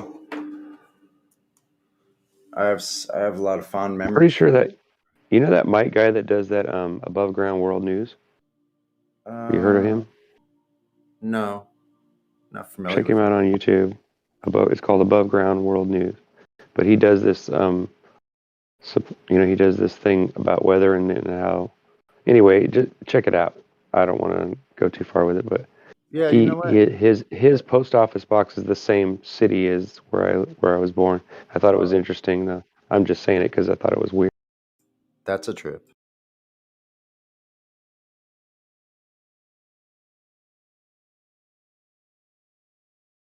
Yeah, I left Missouri in '73, so it's all changed now, I'm sure.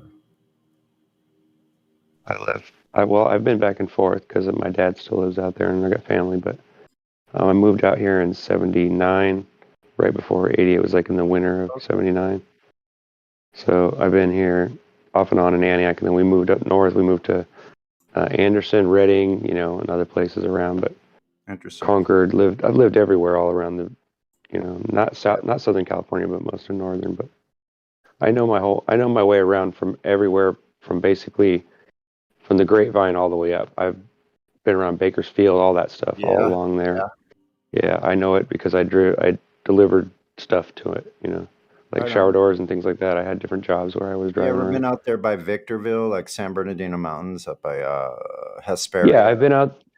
I've been near there because I've been on a couple cruises and we left out of San Diego, but I haven't really driven around the back roads or nothing. No.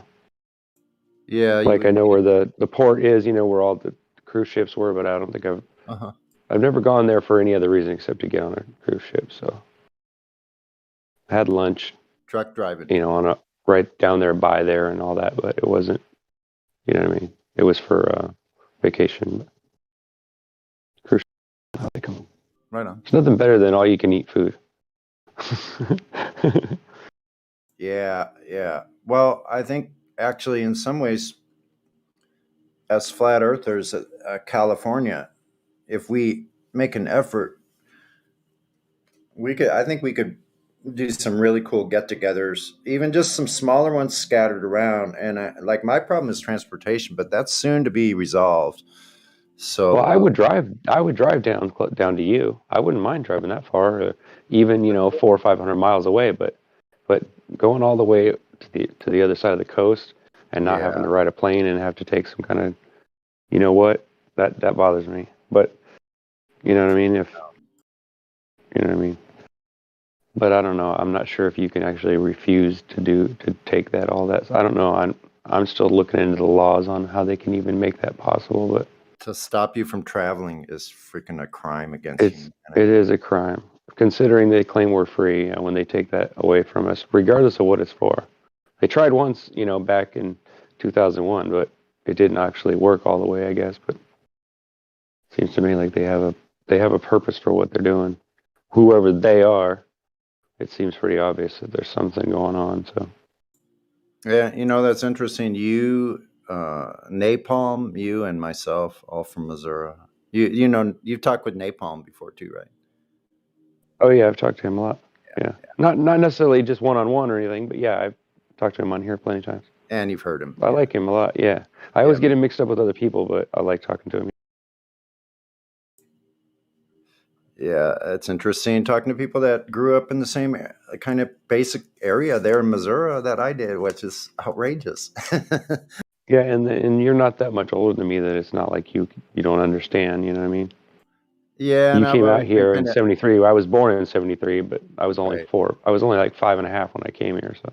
Yeah, looking. But I've been here off and on pretty much forever. I went to high school in Santa Monica, so I had friends, and one of my best friend, him and his mom was kind of this hippie lady, and she was going to go write a book down in Mexico, so she took my friend, her son, with her, and before they left, they asked me, "Why don't you come with us? We'll go talk to your dad," my dad, in other words, and my stepmom, and we'll talk to the school, and we'll get permission to go travel. So we did. And we went all the way down. We partied. Oh my God. That was a wild time. Me and my best friend on the loose all the way down to Mexico, 1,200 miles south of the border. On a beach where it's like 80 degrees in the water and 80 degrees in the air. I had an experience in Mexico. It scared the crap out of me. Well, because I had never dealt with that before. Well, like a violent one?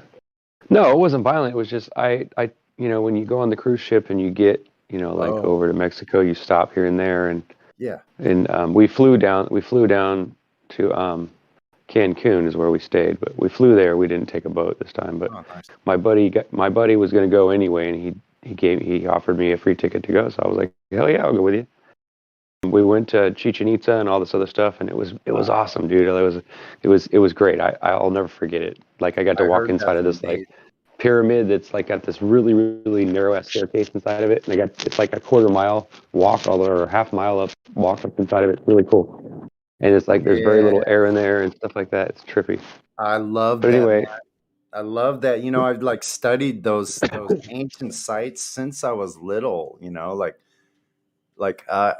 Like I know I would love to go see all of those, like the Bolivian highlands, like Cusco and Cozumel, and like I want to go see all of that.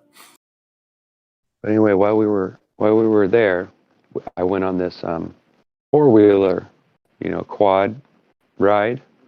And Yeah. when I was riding, I was following him, but I kind of got spooked because I had never ridden a quad before, right? It was the first time, even though I'd ridden motorcycles and stuff, I had never ridden a quad, so I was not used to it at all, and I was really afraid of falling over and all that. So I was being cautious, but I couldn't keep up with the crowd, and they were all just going crazy. And I'm like, how are these people doing this? Even people that never ridden it before were going crazy. I'm like, I'm not going that fast. That was scaring the crap out of me.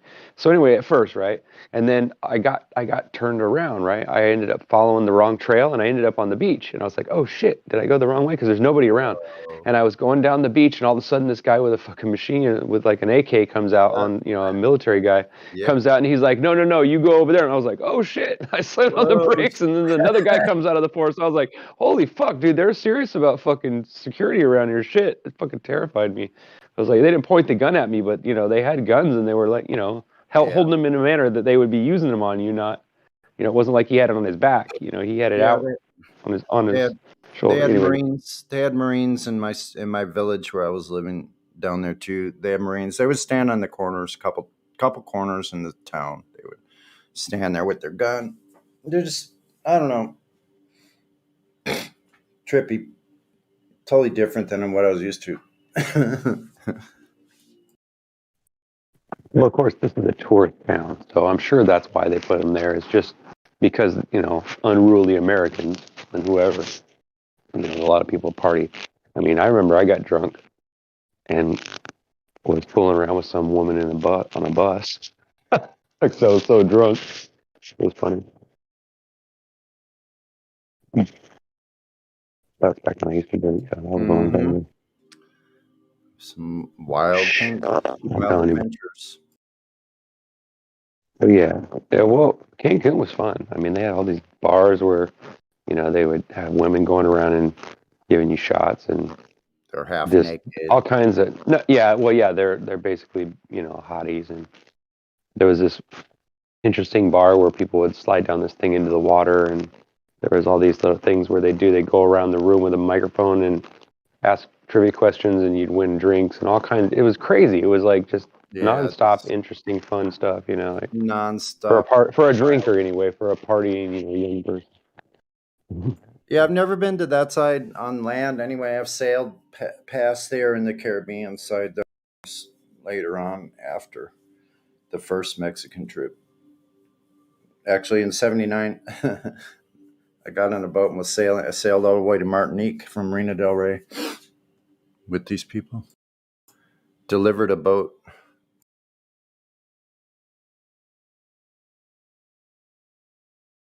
I went up to Fort Bragg recently. I love that place. You ever been up there? Been to where? Fort Bragg. It's up north of here on the coast. I don't think I ever stopped there. I've been. It's right along the one, right? Or is it one? Is it near 101? It's where Highway 1. The Pacific Coast Highway breaks off, and you can't go straight across. You have to go like back down into the inland, and then go around. Yeah, it's right. Yeah. It's right up past that. Yeah, I've been beautiful. Up around there. I've been up around. Yeah, it's beautiful up there. I'd never seen. Me and my wife are going to go back there again next year, I think. Is it? Wait a second. I'm trying to get my bearings because it's been so long since I've been up there. So, like, is that? Let me see. So, it's a beautiful coastline. It's where they used to mine. They used to do all kinds of logging up there and all that. Is that just south of Big Sur? Might be. North of it. It's north of it, I think. Oh, no, it's north of Big Sur. Yeah, it's up past there. Okay, now I can. If you follow, you go up past Santa Rosa and all that. If you follow inland, that's how I get up there anyway. Santa Rosa. So you go up. Yeah, you go up 101 to get up there. You go all the way up 101 till you get to Cloverdale, and then you split off from Cloverdale, and you go down this highway that takes you all the way down by the coast, and then you pop out in Fort Bragg. If you know the area, then you know what I'm talking about. Near the American River. Yeah. Yes, exactly. Right there. Me and my friend were right there. We were looking for my friend. We couldn't find her. This is before cell phones, and we hitchhiked all the way up from Santa Monica to Santa Rosa and back. Wow. Yeah, there's a place right outside of Santa Rosa that'll take you to the coast too. It's a little bit different, but yeah, where I'm talking about is north of there, about about 40, 50, 60 miles, something like that. I don't know exactly, but it's right. You can get there from Cloverdale. You can get there from Cotati. You can get there from a bunch of places that are up there in that area because there's different highways that lead to different places. But it's kind of like this network of spider webs, roads and stuff like that. Yeah, that's a It's wild area. beautiful. It's like going back in time when you drive down these roads because they're narrow and there's no like side of the road. It's just grass and it's beautiful and it's green in the spring. Oh, it's so beautiful up there. Totally. It's trees and it's like going back in time because there's still like old buildings and like old farms that look like like going back in time, kind of like Missouri. The back roads of Missouri. Yeah, yeah. I say Missouri because I'm so used to saying it out here. Everybody calls it Missouri, but when you live here for 40 some odd years, it kind of And California is so huge that there's so many these little nooks and crannies of places like that you're saying are absolute paradise in some places. Like there's so much land still here. Really, if you think about it. Yeah, north of Santa Rosa, it's really moist up there. It rains a lot, and there's lots of fog, and on the inland, it does not burn off. Like the East Bay is like so dry and nasty most of the time. That's true. You're like right. It's green for part of the year, and then it's dead the rest of the year. It's ugly. It's like a rainforest near Santa Rosa, isn't it? Yeah, you head up that area, and it's a totally different. It's like almost tropical. Yeah, like as you get towards Oregon and stuff. Yeah, Redding's beautiful too, but it's really dry. Redding was so freaking hot and humid. It was unbearable. It was 105 degrees and high humidity. My wife and I went through there. You've forgotten about what Missouri's like, right? Because Missouri's like 70-80% humidity and 100 degrees. It's like unbearable.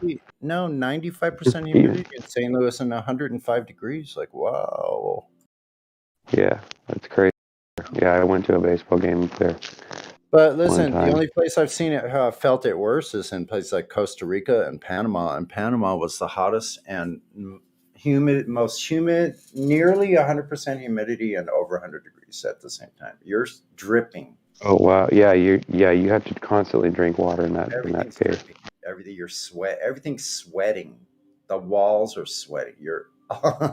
It's freaking crazy. Yeah, exactly. Yeah, there's moisture on all the walls, no matter what. You don't want to touch anything or you get wet. Your body never gets dry. It doesn't matter if you take a shower. You take the coldest shower you want. You're not going to be dry. As soon as you're out, you're wet again.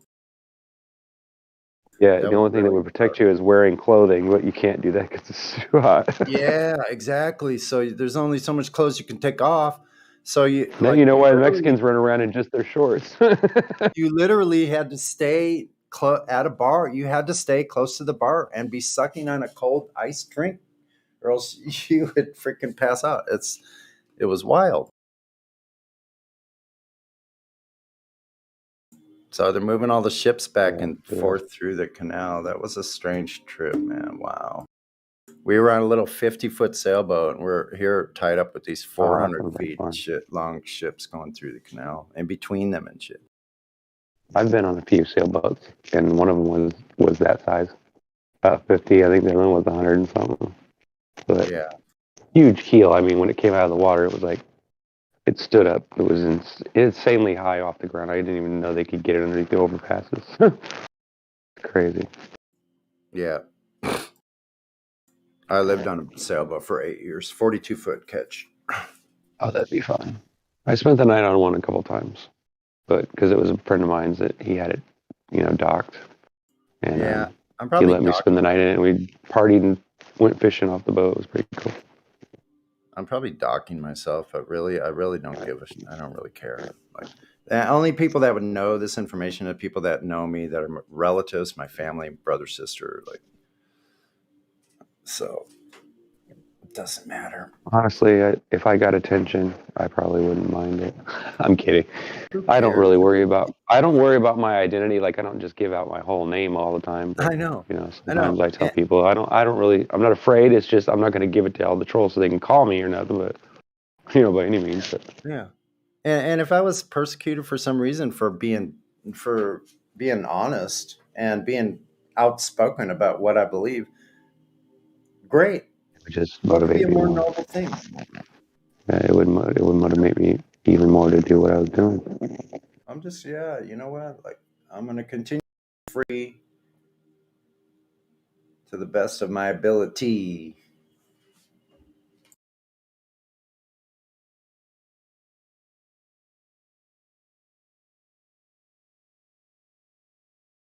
How's everyone I guess else? we all have.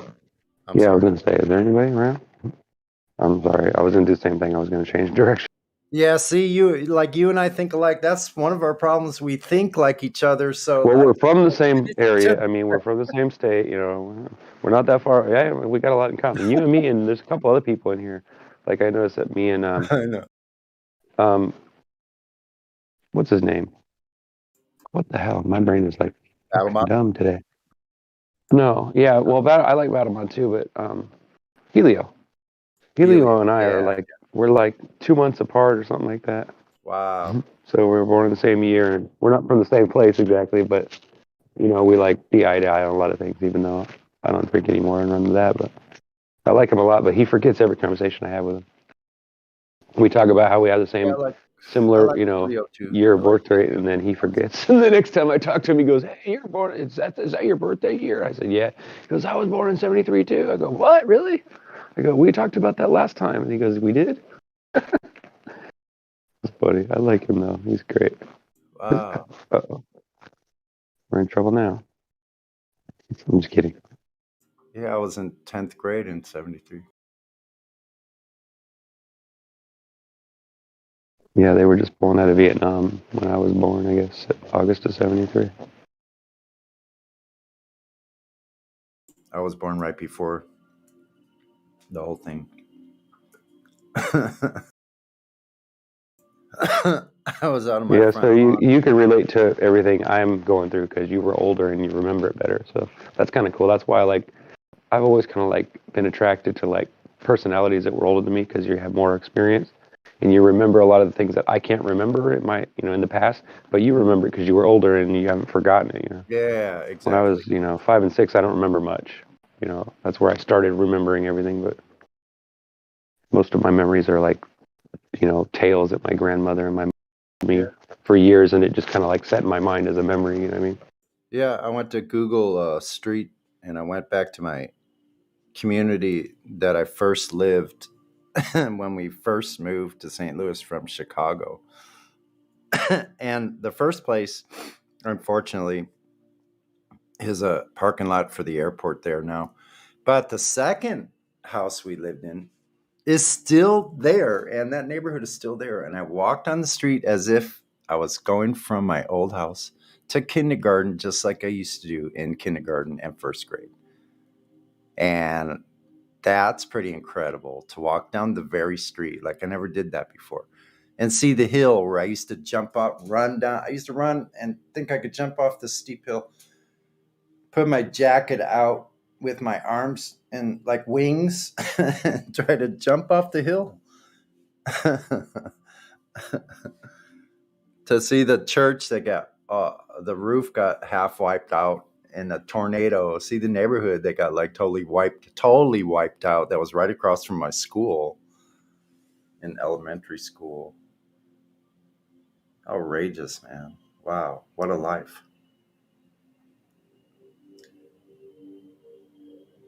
Used to see him rolling around capsules because I lived right across the street. One of the streets, one of the main streets was McDonnell Douglas World Headquarters. Now it's Boeing International, but McDonnell Douglas, I used to watch him rolling around F4 Phantoms all the time. That was during Vietnam. All right.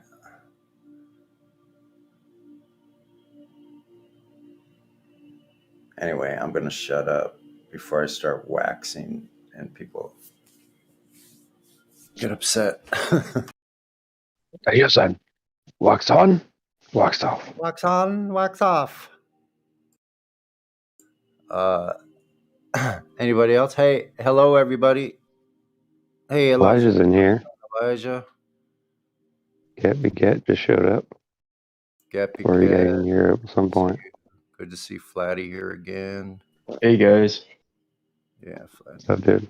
Quetzalcoatl, nice that you're here again. I'm here, but I'm quietly listening. I'm charging my phone. Flat man, Oh, we hey, heard guys. you earlier. Dare you? How dare you just listen while you're charging your phone? Nice to hear you, Flatman Cam. I just woke up and getting ready for work. I hear you guys. Right on. How are you? Very good, very good. Good. Good. So far. Thank God. Thank God. I Thankful, was yeah. watching I'm the blessed. protests happening in New Zealand as well. It's spreading like wildfire now. Oh yeah. Blocking the road to Parliament in New Zealand. Really? That's what happens when people get Yeah. pissed off and they storm the Yeah, castle. man. I mean, they think, what are we gonna do? Like, they think we can't do stuff. I know it's Yeah, it's funny. only Well, a handful America of them, or more of they us, did the same thing. so it's possible. Think about that. They're like, they'll be so afraid they won't resist. Exactly. Yeah, bullshit. You remember when they put military all the way around the D.C. after the supposed thingy dingy that happened? That what do we call it? A pole flag or something like that? Yeah, what Oh, happened to that flagpole. actually? That's what it is. What happened to the DC thingy with the army being there? Well, I think it was pretty obvious. Last year? They were afraid when they pulled that little stunt that people would join in or something. Probably that's probably why it ramped up right before it happened. Maybe that's what But they were nothing happened, counting though. on. Yeah? Maybe that's what they Or- thought would happen. So, what did they do after that? Like, I don't didn't know. see much of the news of that anymore. Yeah, so listen, here's my take on that, is that was a media-created coup. It failed. It was stupid. I've seen. Idiots. I've watched it over and over and over, and it's so obvious how fake it is. Their actors are horrible actors. And Wait, those who people are staged the coup? crisis actors. They've been filmed at all these different locations, like dozens of locations, the same people. I challenge you to who watch do you the think video of staged the coup? it.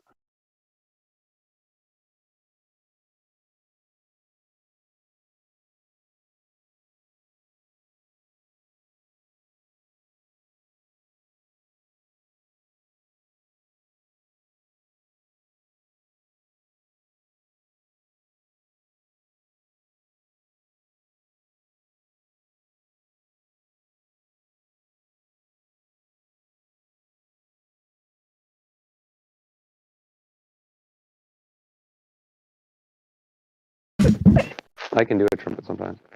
No, I was Carter asking started- Sunny. Who do you think staged the coup? You said someone staged the coup. The media and the crooked elite, the ones that run everything, they're the ones behind all of it. Yeah, George Soros, those idiots. Yeah.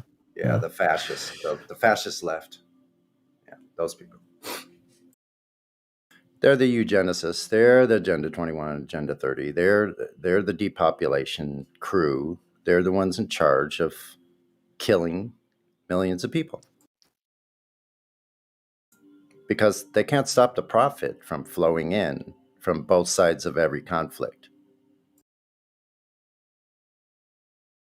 So they have to keep creating conflict. So it's about the profit margin.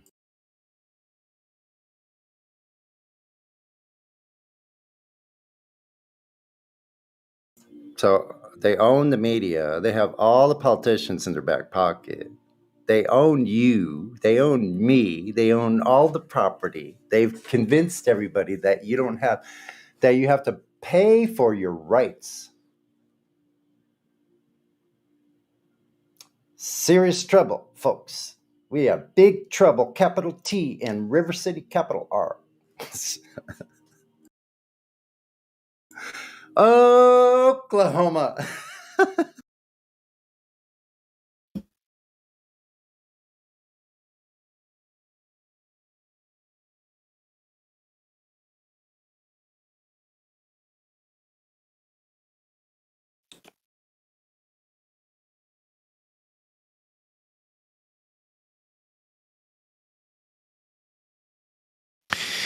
Yeah, crazy times we live in.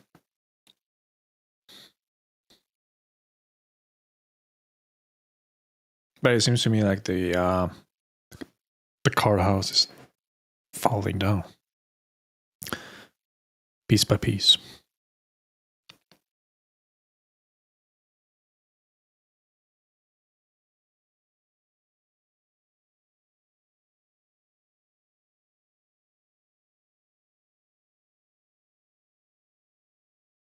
I'm surprised it held up this long.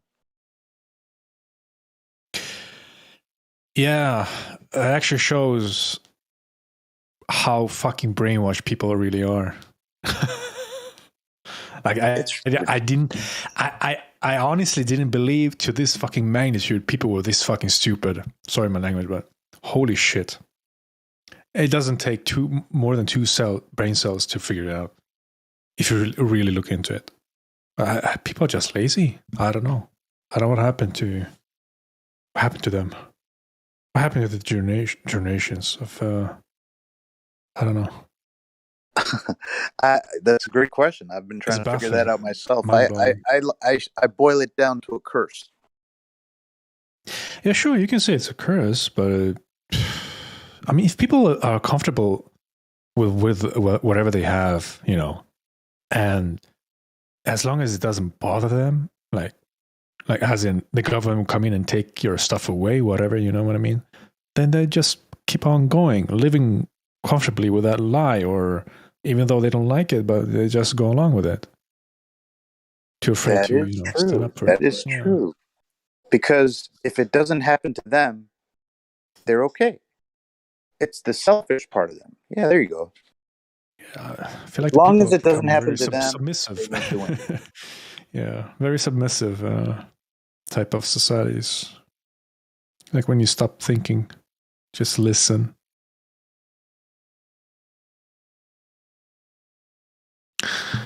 Oh yeah.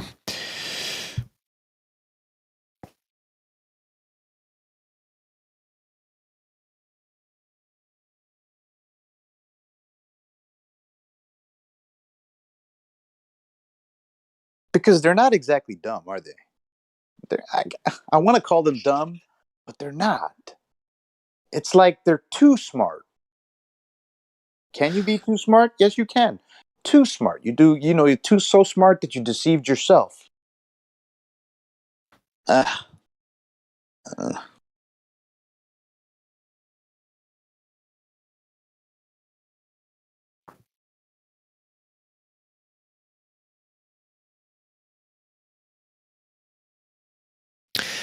Yeah, the problem is the divisions they created.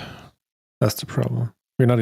People are not coming together in the right way or fast enough. I would say, like realizing stuff or not what they supposedly are. Creating these divisions, these hate debates against each other. You know, people not following along the same route, like the same way. Solidarity, whatever. This kind of stuff.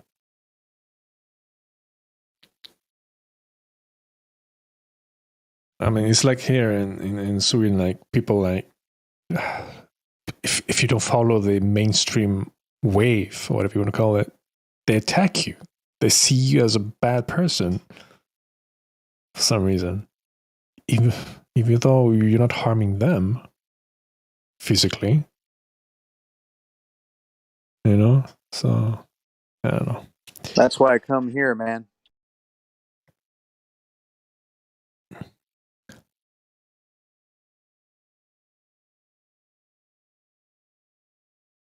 This is like therapy for me. Yeah, of course, it's nice for a change. Like if you can, you know, end up in a open free platform, having, you know, just whatever you feel like, talking, just debate, having discussions, different topics without being judged or pointed at. But yeah.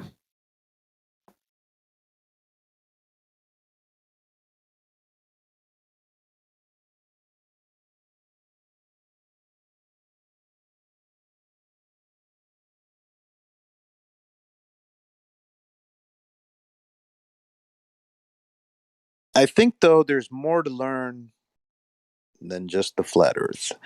I think the flat Earth is the base of our knowledge. The things that we're going to learn in the future, because that we know about this truth, is going to be even greater.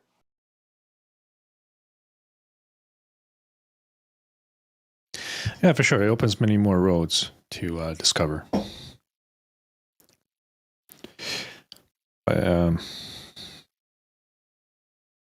For example, I think a flat earther has a better chance of making a machine that floats in the air, kind of like a UFO, than a globe earther. Why? Because a flat earther deals with reality.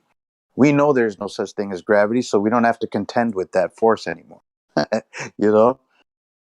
Meanwhile, a glober might still be trying to make an anti-gravity machine, not knowing that gravity doesn't exist. Trying to contend with a force that doesn't even exist. It opens up so many things for us because we deal with reality.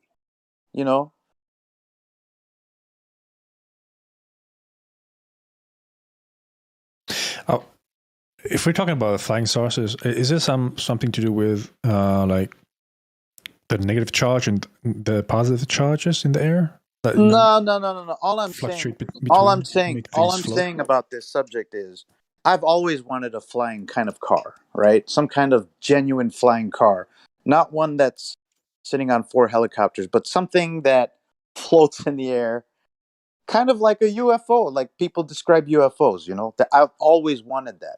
All I'm saying is a flat earth scientist who deals with reality has a better chance of creating that invention than a glober who still thinks gravity exists and is trying to, I don't know, fight a force that doesn't exist. You know what I'm saying? Yeah, I get it. I mean, they still haven't proven the gravity part, so it's kind of ridiculous at this point. But I was talking about flying cars, whatever, flying saucers, whatever you want to build, upon the reality we live in. I mean, we can actually confirm and verify that Earth is like a giant electromagnetic field. So in that sense, you can create something. I was talking about the negative charge and the positive charge, which you can measure from ground level up towards as the higher you get, the higher elevation you have.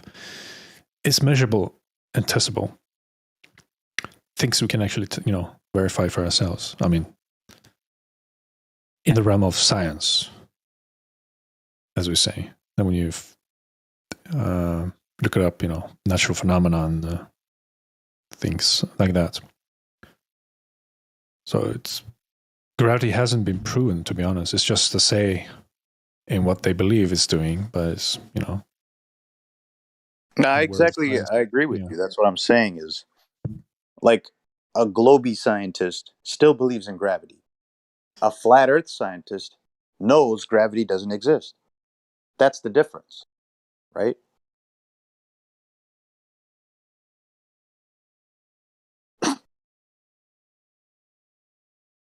Maybe I'm not making myself clear. Forget about it.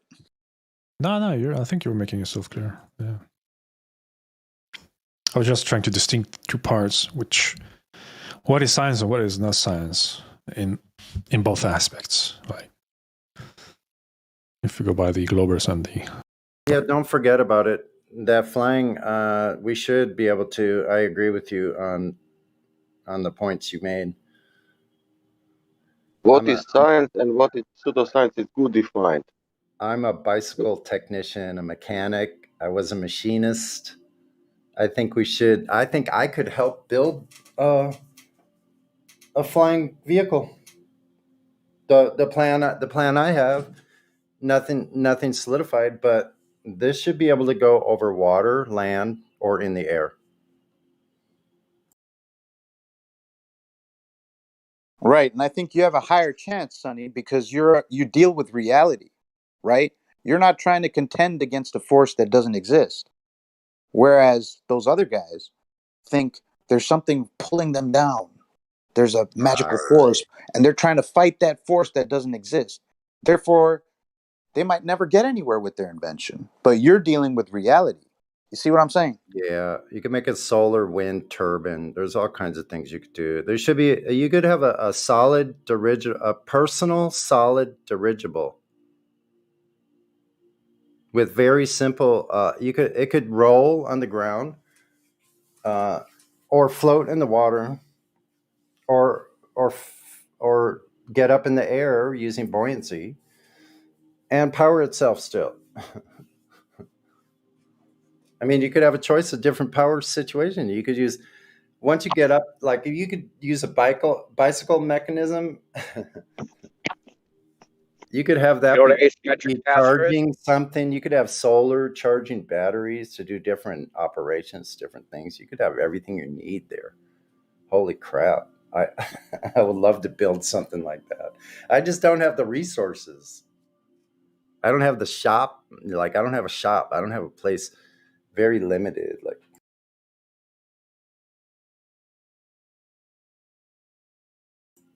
but I pretty much have an amp repair shop and a bicycle repair shop and just a regular household repair shop. Like,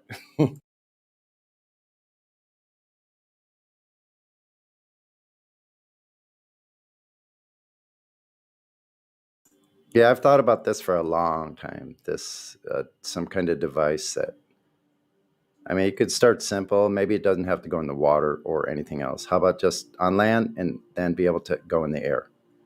Try that. You know what an asymmetric capacitor is? Yeah, man. Does Have you what you seen any of say? The super an capacitor? asymmetric capacitor?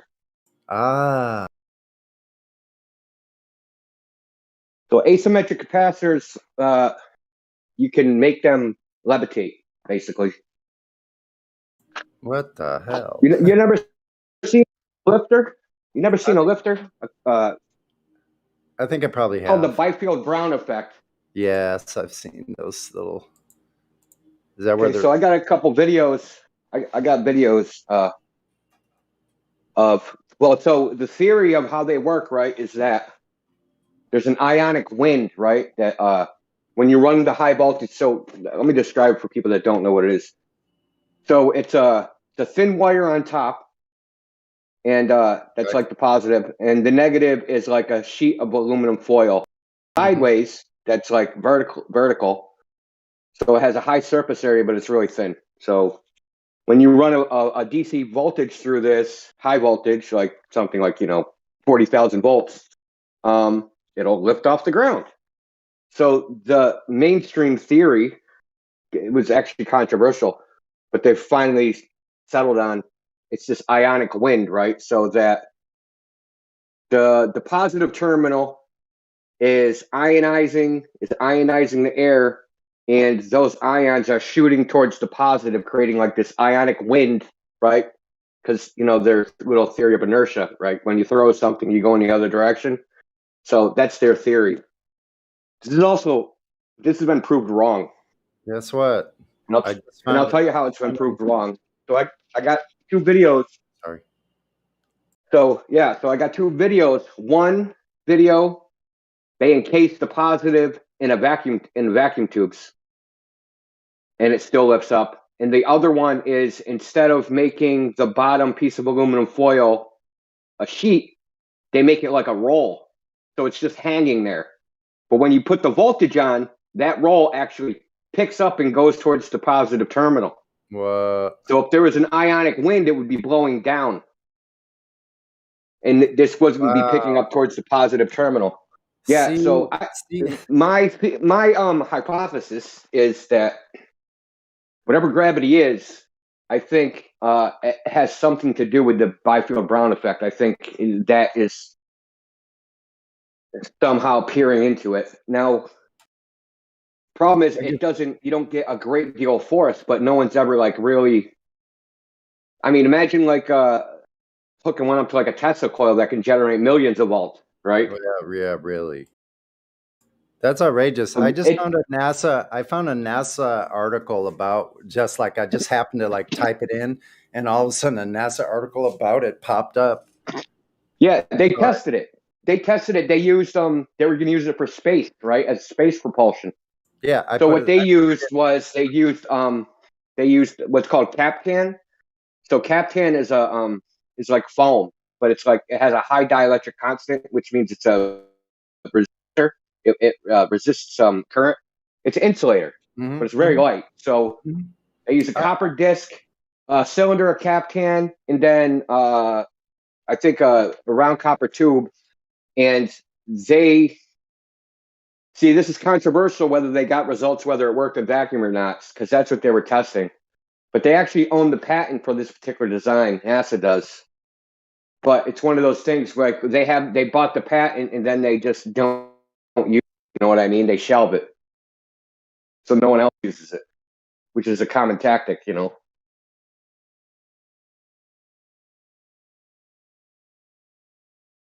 Yeah, I understand some of those concepts, Indio, but I think the point is like when you started mentioning that, I was thinking about the previous conversation of the different skill sets that we all have, how diverse it is really incredible. So like building something like having this knowledge of mechanics and machining and like engineering kind of specifications, blueprint reading, that kind of thing, which is my knowledge. Like other people have electrical knowledge that is phenomenal. Like I have just a really elementary kind of understanding of electricity.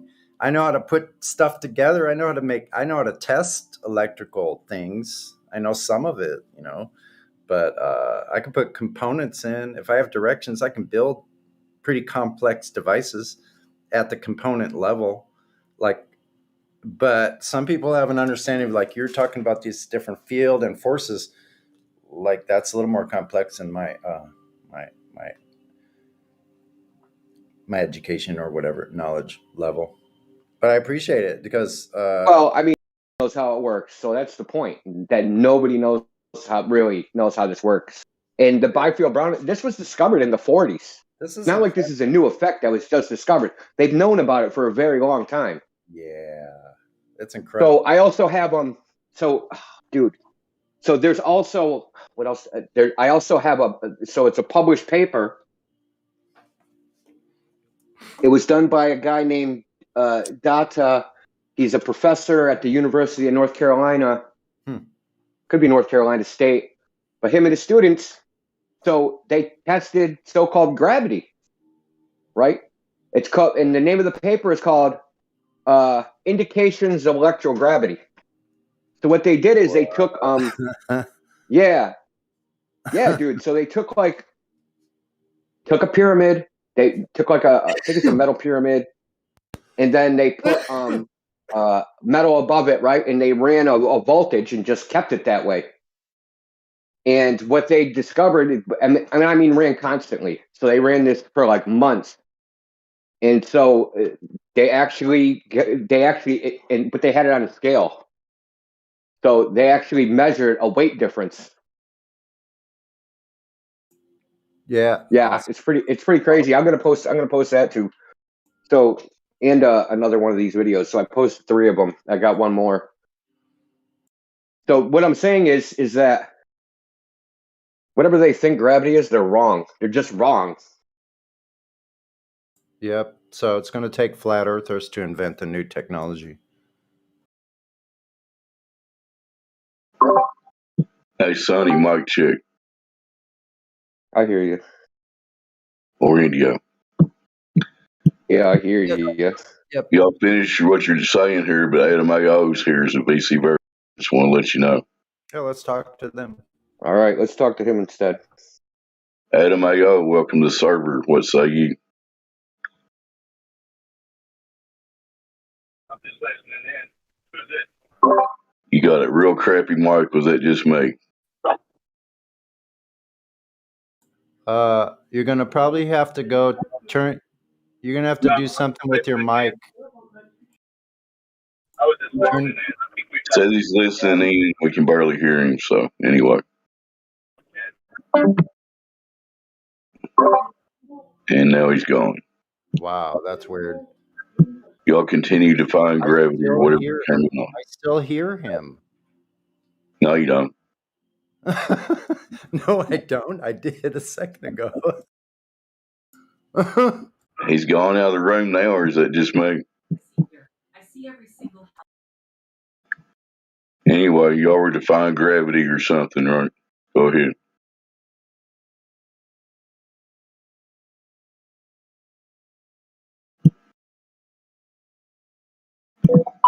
Okay, he just typed in text. He's driving a big rig, so that's why his mic's fucked up. So, cheers, Adam. Don't worry about it. Listen in.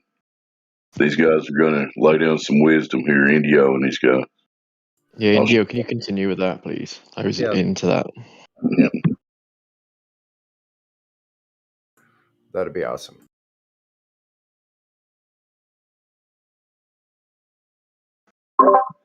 You know, Indio has a PhD. He just hadn't told anybody. I'm just kidding. He might have. I don't know.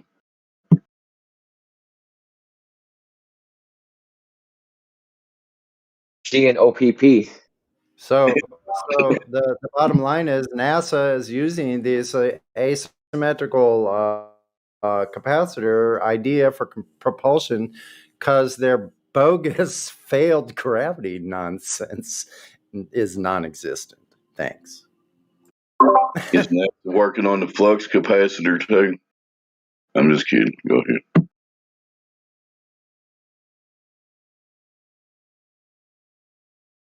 So what would you replace the word gravity with if it's electro what would you say? No, I don't think. Listen, I don't think it is electromagnetism. I think it's hard to describe like exactly what I think. So I think electromagnetism, or not really electromagnetism, not really the magnetism, more like the static fields. Not electromagnetism is a dynamic electric field. Have a changing electric current. When you have electric current, you get a magnetic field. And when you have a changing magnetic field, you can get electric current, yada, yada, yada. But there's a static electric field, which we're all bathed in all the time, right? So there's a vertical voltage of 100 volts per meter elevation. And I think it caps off at 300,000 volts. So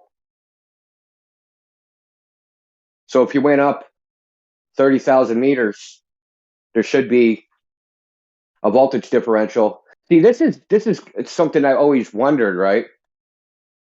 Like if they went to the moon, right? So vacuum's an insulator. So they take off from Earth, right? They got the electric charge of Earth, right? So whatever charge Earth has, they took it with them to the moon. So why does the moon have the same? Why is the moon grounded to the same potential as the Earth? Why didn't they like shoot like a giant fucking lightning spark onto the moon, or vice versa?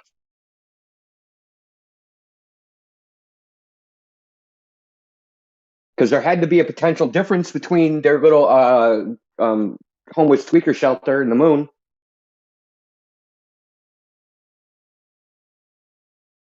Anyway, I think gravity is something. I think what causes gravity. I don't think gravity. I think gravity and electromagnetism are a second order of effect of something more fundamental. But what that is, not the ether, but some other thing. Not the ether as the ether is thought about by like people like Lemon or whatever. I think the ether is something else. Because there's this one fundamental fact of nature, is that everything wants to reach its lowest energy state, right? So we always talk about density and buoyancy here, right? And I'm not a particular believer in that density or buoyancy causes anything. But what I do think is that if you were in that, it's just the law of nature that the lowest possible energy state you can get in is when you are in a medium of the same density that you are. And I mean density in all connotations of the word. Well, if you think of the equation E equals M, right? So say you could add, if it was the same unit, say matter and energy equal the same thing, right? So let's think of it this way: 5 matter and 5 pieces of energy equal 10 whatevers, right? And that is like energy density and matter density.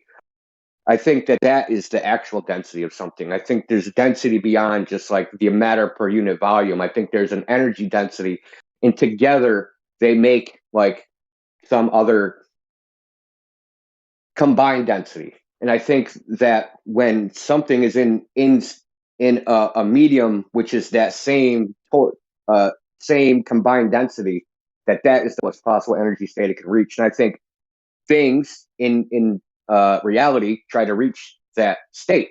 So that's why things try to reach the density of the medium they're in, right? That's why like you get those density towers where everything stratifies. That's their lowest possible energy state.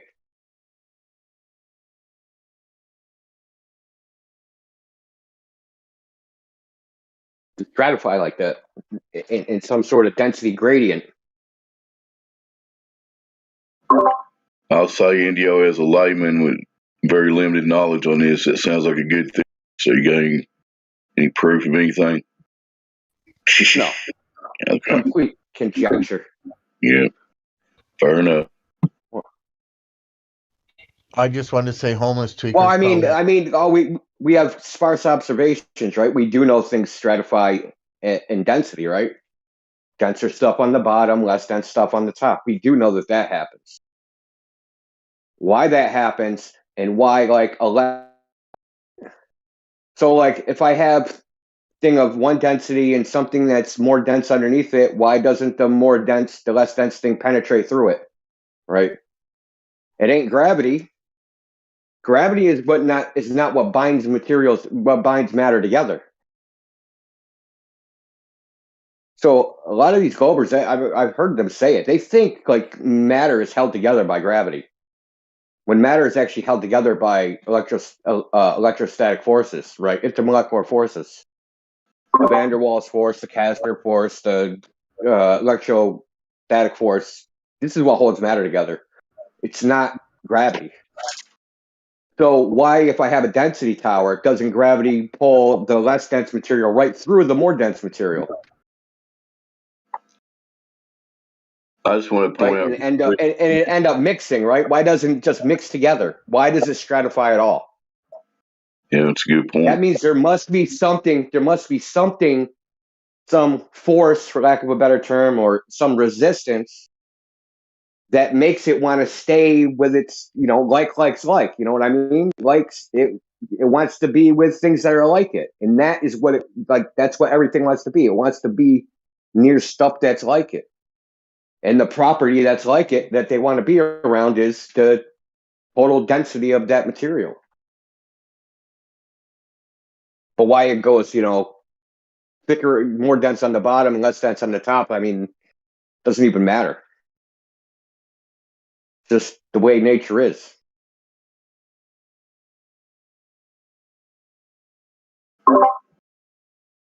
That's a good point. We're just trying to accept nature as it presents itself, what we can prove, right? And the heliocentric theories do nothing but throw spanners in the works and trying to figure out what's really going on. Because that's just gobbledygook, made up bullshit, So I'm going to explain something. This is a real super simple concept. So there's something called a surface normal. So a surface normal is 90 degrees from the surface. So if you guys are following the sextant thing, right? So zenith is 90 degrees from the surface of Earth. So if you have a material 90 degrees from any part of that surface, even a curved surface, that's called a surface normal. It comes from geometry. So anyway, Snell's law actually states that when a beam of light travels through a medium and hits the boundary of another medium, it is refracted toward the normal, right? So if you draw a line 90 degrees from that boundary, that light is going to bend towards that 90-degree line. I never hear Globers go, why does it bend towards that line? Refraction must not exist because we don't know why it bends in that direction and not in the other direction. So some things nature just does. And we don't know why it does it, right? Why does it prefer to bend towards the normal and not away from the normal? There's no reason for this, right? There's just no reason for it. But that's what it does.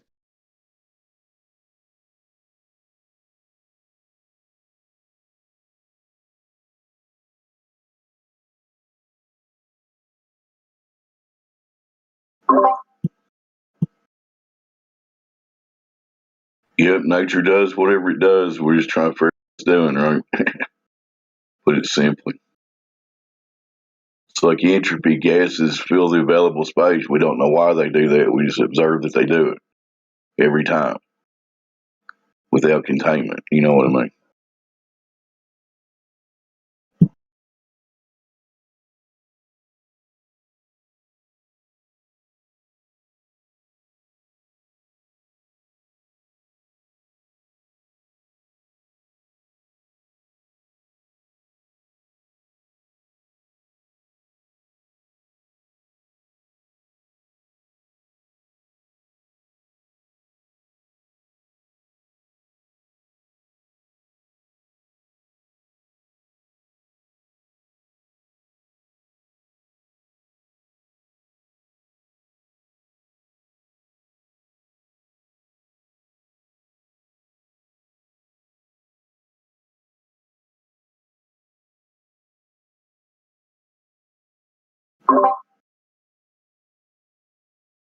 Looks like Dead Air Dave was struck again.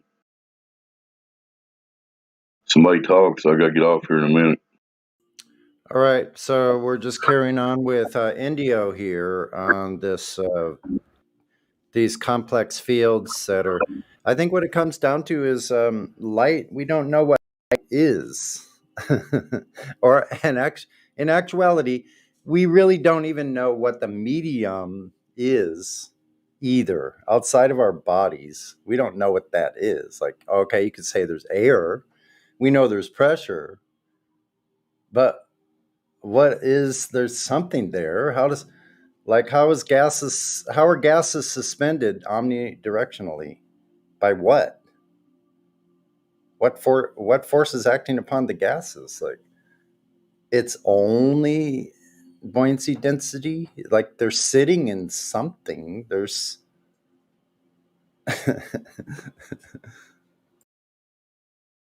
So, in other words, the most fundamental thing about our reality we know nothing about.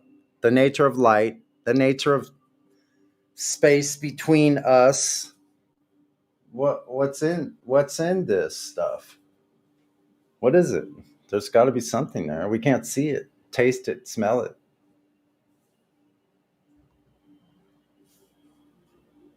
Just food for thought.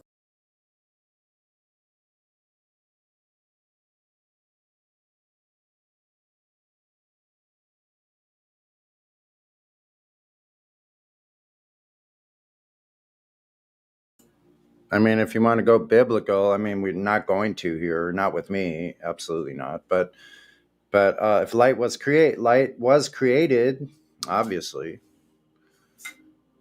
Light was created, so the fundamentals of what light is, cannot be answered by us. That's my opinion.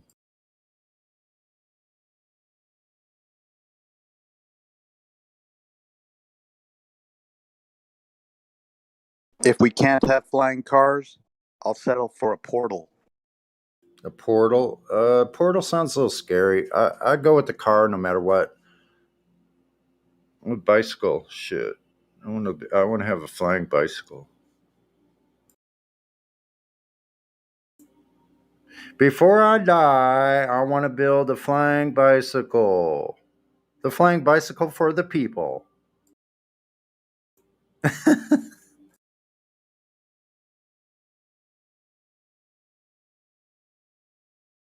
Actually, they just unveiled something called the Jetson 1, I think 6 days ago. It is a flying VTOL, vertical takeoff and landing. Yeah. And I'll post the link. pretty cool. It's a drone, actually. It's just somebody Yeah, sitting in a I've drone. seen Yeah. those. I checked that out. I saw Yeah. those before. I think it's lame. That's all they got. It is lame. It's pathetic, dude. They called it Jetson. I want real propulsion, like UFO propulsion. Look, I don't care if it's like freaking steampunk propulsion, like whatever. There's high tech things you can do with steam propulsion.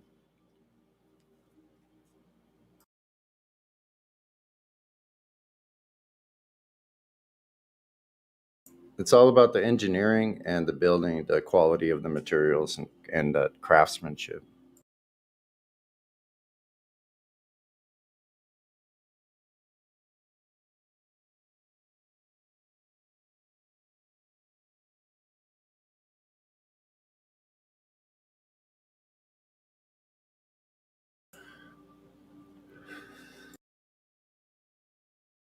Like one of those silent, really fast, stealthy,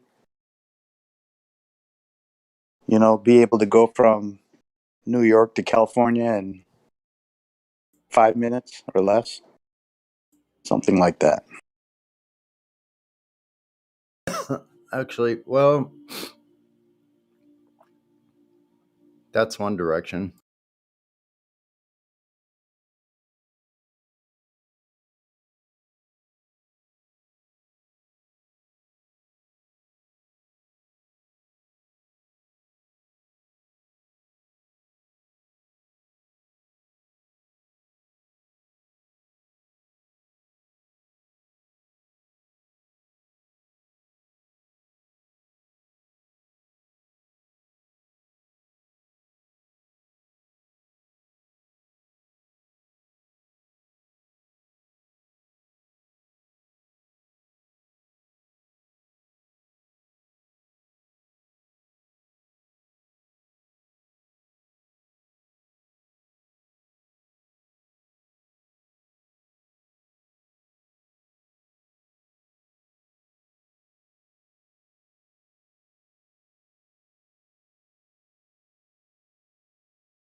Oh, look, a giant donut shaped machine just proved a near limitless clean power source.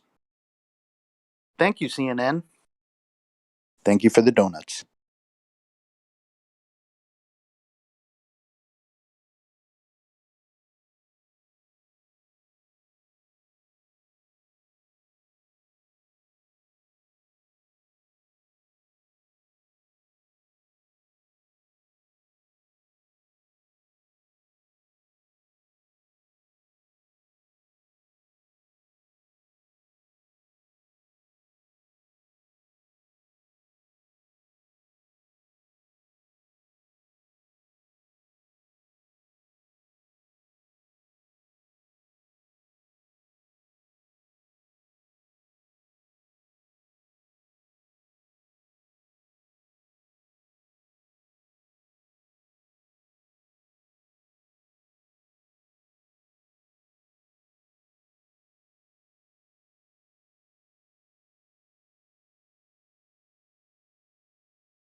tokamak is a failed project.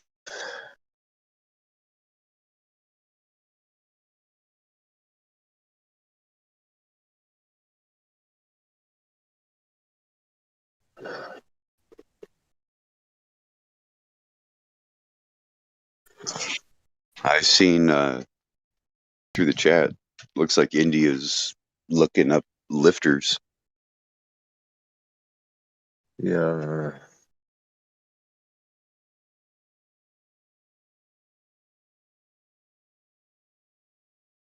Well, they still need air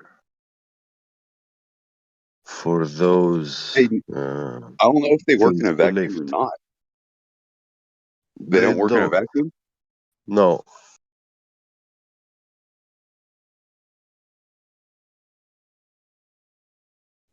Because they call it ion leakage, right? Or Yeah. ionic wind. But there's no way that the ionic winds can They need defeat the the air to attractiveness of the ground. ionize it. Yeah.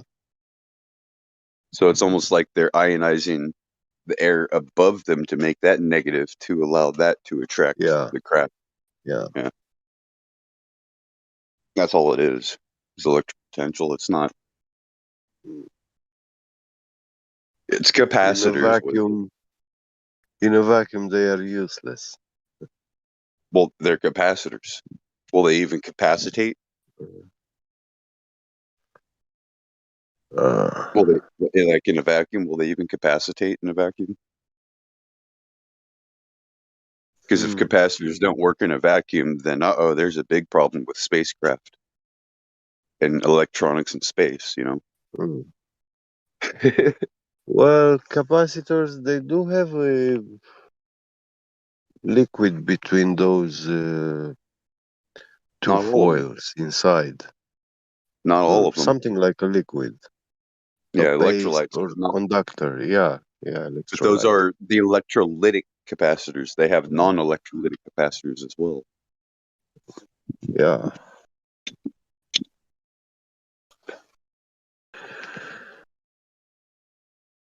I can't remember the name of them,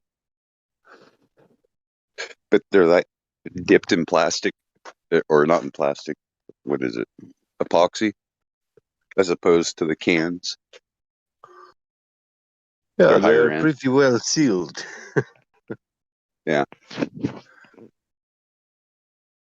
But it's like a metal film against a plastic film with another metal film. So it's like the same kind of thing, but no electrolyte. It's just material properties.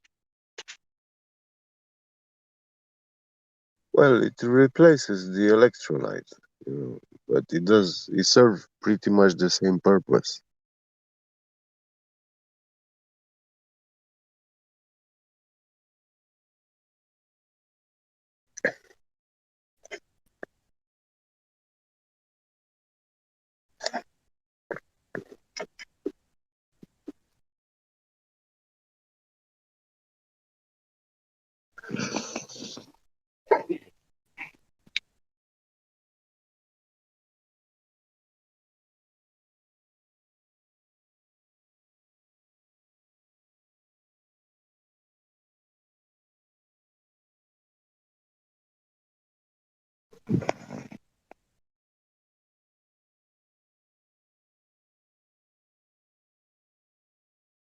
The only ones I can see like viable would be either electromagnetic levitation, like dielectric fields and stuff,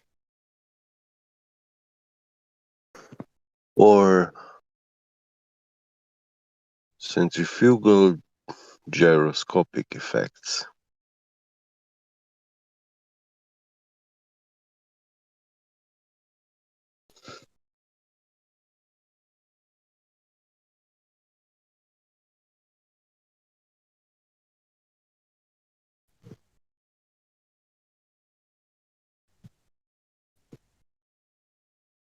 Interesting electrolytic capacitor in a vacuum.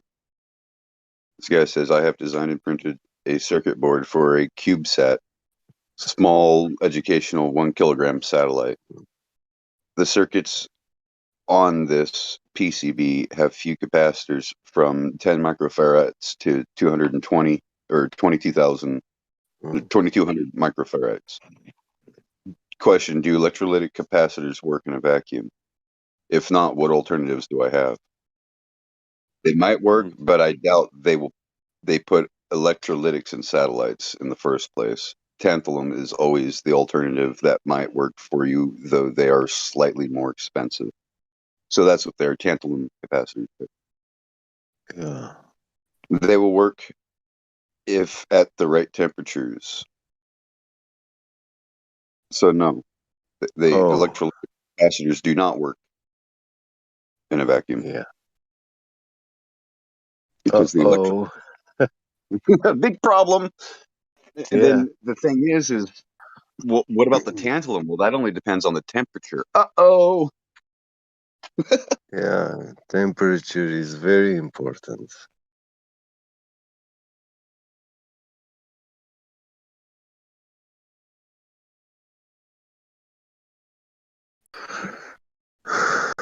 Well, I mean, do they even understand? Yeah, we take it like granted, you know. Hey, if I build a car and I can drive so fast and, you know,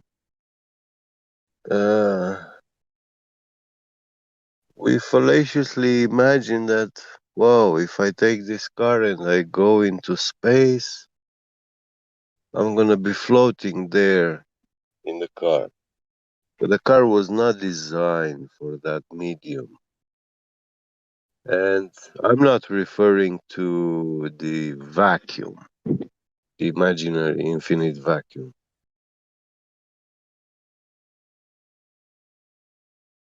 I'm referring to the temperatures that are up there.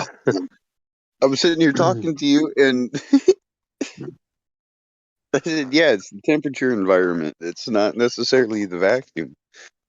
Yeah. Plastics, right? Well, Nothing even special. plastics, you see, plastic and rubber, when you go below 100 Celsius, you start having problems. They become brittle. They lose Yeah, their you see the thing, and properties. you see that roadster, right? Because they have the Yeah. camera on it or whatever. And nothing's changed. Yeah. Like, they have somebody going in there daily and watching that son of a bitch, man. Yeah, it's too immaculate, you know. Yeah. That car in the daytime is exposed to, let's say, not 1000, but 400 degrees Celsius. Well, let's put it this way, And right? If yeah, the car that you have, if you have that car for like 5 years, yeah, the sun on Earth will start destroying the tone yeah, and yeah, clear coat and all that stuff. So the paint will actually oxidize, right? yeah. It would happen a lot faster in that extreme temperature swing environment, right? Well, not just oxidation, but you have Especially when the any off-gassing, it ultraviolet would blow chips exposure. off. The You see, vacuum would blow chips off yeah, when it degasses, right? yeah, yeah. You see, when the cars are new, uh, they do this ultraviolet treatment to the components on the body kit, and also for hydrophobic. It's like a polishing process, but they use a hydrophobic solution paste, and this protective layer will make water not stick to it so easily. So the car stays as new for about 2 years. But once you lose that protective shield, which you don't see it, it's on the windows and the car body kit. But after 2 years, the paint looks like it starts degrading, you know.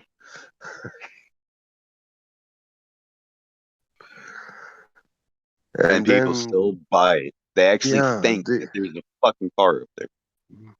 Yeah. They hallucinate. Sorry I had to drop what I missed. Welcome back. Oh, we were talking about the cars in space. How would they degrade, decay? Well, the interesting thing is I heard that lifters don't work in a vacuum, and all that is a giant capacitor. So I looked up, do capacitors work in a vacuum? Yeah. And no, they don't. Even the tantalums have an issue with temperature range. Yeah. That's a big problem with satellites. What do you mean capacitors don't work in a vacuum?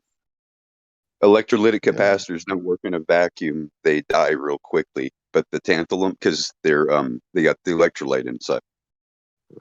But the tantalums, they tend to last as long as the temperature is maintained at a comfortable level. If the temperature swings too hot and too cold, the tantalum coating will crack. Yeah. Well, I mean, anything that is a dielectric will make a capacitor. So, and it, like I said, it's controversial whether the asymmetric capacitor works in vacuum, because when I was researching this about, 15, 20 years ago, there was a video of a test where it actually was working. And then they said something like, oh, the results were inconclusive because they did something during the experiment they weren't supposed to do or something. It was a big controversy back then. So we're talking about early 2000s. Oh. Because the You main remember that person, some study? French guy, is the one that did most of these asymmetric capacitor tests. His name is Jean Naudlin. And this is when NASA was testing it, and because they wanted to use it for space propulsion. Yeah, but if you put one of those lifters in a vacuum chamber, I will say it will not lift. Space propulsion? But you can't do that in a vacuum. I'm just saying what their idea was. Yeah. Yeah, they were trying to create an ion engine. Even within their own narrative, it doesn't work. Yeah.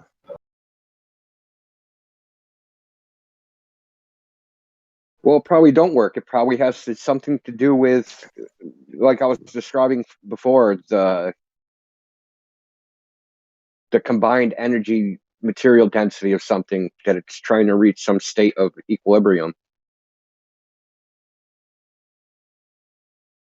And a vacuum is kind of like all bets are off. There's no medium there at all. So it's probably like a different relationship than like being immersed in air or some other medium. Indio, equilibrium on the sun side, 500 Celsius, and on the shadow side, minus 200. These are the Whatever can withstand that. They need to make coffee pots out of that. So, I mean, wouldn't the paint on the Tesla be destroyed by now? What about the foam seats? I know, foam right? Foam is just plastic with air bubbles in it, right? So all those air bubbles are at standard atmospheric pressure. So when it gets in space, man, them seats should have exploded, and there should have been foam seat everywhere. Yeah. It's okay, guys. It's just a movie. Movies don't need to be analyzed. Well, but they actually use that as script is Eat shit. just eat your Special popcorn, effects filter. laugh, and go home. I ran into a group on Facebook, and they use the Tesla as proof of Earth being a sphere in space. I go, you guys are special, aren't you? It's weird though. It's like like witchcraft or mind magic, whatever, right? Because even people with big brains, right, and not just like mockery big brains, actual big brains, they still get caught by this like spellcraft or whatever the word is, right?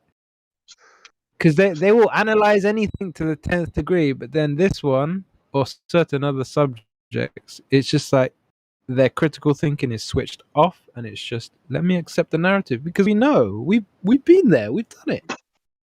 Yeah. Well, they turned authoritative, yeah. Who are you? Well, it Do has you to have be like NASA this. money? Yeah. Shit, imagine what I could do with NASA's budget. There'd be no And homeless. That's what that means. scientists. Yeah. And science team.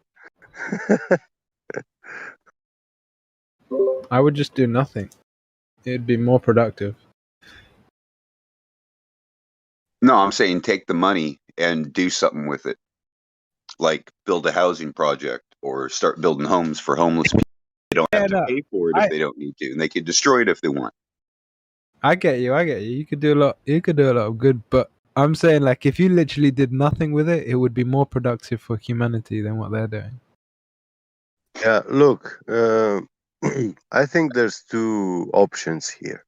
One, you either you are paying people to do all sort of research to advance progress, science, and stuff like this, but you have to pay those people big time, big money.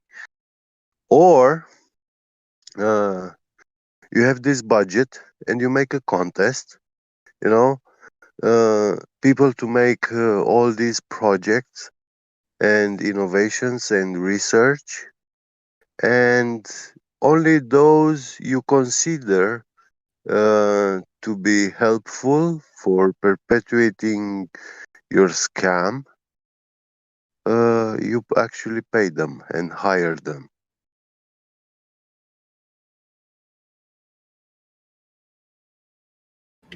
Hey, you know what actually would even be better than doing nothing with the budget?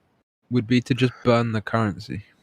Because then you would be taking a chunk out of inflation.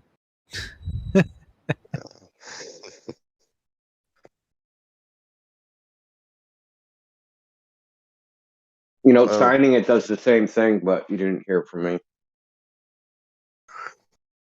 Building and signing your currency before you spend it does the same thing. Really? Is that Yes. how it works over there? It's not like that over. That's how it works anywhere. But nobody But signs no, their money. Oh, maybe signature specifically, but over here, even if there's graffiti, even if there's graffiti on the currency, it's still valid. But maybe explain. Okay, so I'll explain it. So the person that's liable on a promissory note or a bill is the last person who signs it. So what signature is on your money? Treasurer. The treasurer and who's the other guy? Office of something. Office of the Comptroller of the Currency or something. Okay, so But a Federal Reserve in note actuality, though, if I literally just signed it, isn't that stuff still valid? People just look at it and like that. Yeah, it's still a valid note. But listen, the Federal Reserve note. The person liable, on a Federal Reserve note is the Federal Reserve. Right? They're liable for payment of the note. The note itself isn't worth any money. The note is supposed to be redeemable in money. That's how promissory notes work. The promise to but pay. they don't have any money anymore. Yeah, so it's just legal tender script. But at least in the United States, payable by statute. So it's statute U.S. Code 12 for Section 411 says Federal Reserve notes are payable on demand at the U.S. Treasury or any Federal Reserve Bank. Right? So the way promissory notes work is the last endorser is the one that's liable on the note. So if you just take a note, right, and you spend it, the Federal Reserve is just liable on that note. But if you take it and you sign it and you give it to somebody, you're liable on the note. That's your liability. So at some point in time, anybody that actually gets that note can bring it to you and say, hey, give me the money for this note. But you don't actually have any money. I guess you could pay them in coin, and that would be payment of the note. But guess what? When you sign the note, the previous signer is not liable on that note anymore. So like I said, you want to get rid of the debt? You can get rid of their debt by signing a note and assuming the liability for yourself. In theory, that's wonderful, but in practice, that would never work, right? No, why would it never work? Well, everybody would just have to do it. Everybody would just have to sign their notes when they spend them. And see, this is the entire legal justification for the income tax is that you're using somebody else's credit. When you're sitting there spending Federal Reserve notes, you're using the Federal Reserve's credit. You're not using yours. So the usage of their credit is it's privilege. Yeah, listen, paper money is a really fucked up shell game. That's really the only way to put it. It's just the shell game. It's a fugazi. Yeah, it's certainly a fugazi. Not even fugazi. has been. It's a never So was. listen, and it's easy to prove this. So if the Federal Reserve has a bunch of dollar bills, how much money does it have? Nothing at all. Has nothing. Every Federal Reserve note is a liability to the Federal Reserve on their books. So if they possess their own liabilities, right? It's like you writing a check to yourself.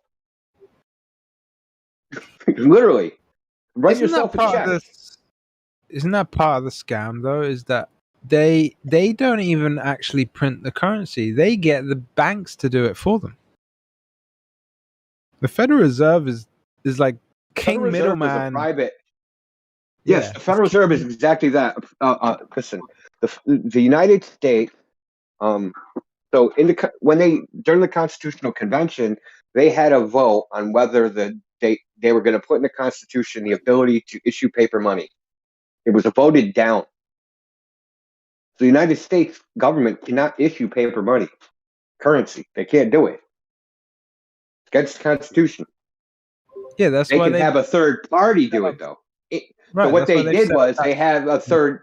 So what they did was they have a third party issue notes, and they recognize those notes for the payment of taxes. Now, everyone, if they want to pay their taxes, they have to acquire those notes, which give those notes value, right? Now, because they're required to pay the taxes.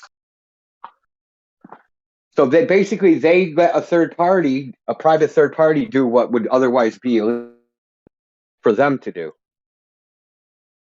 That's the scam.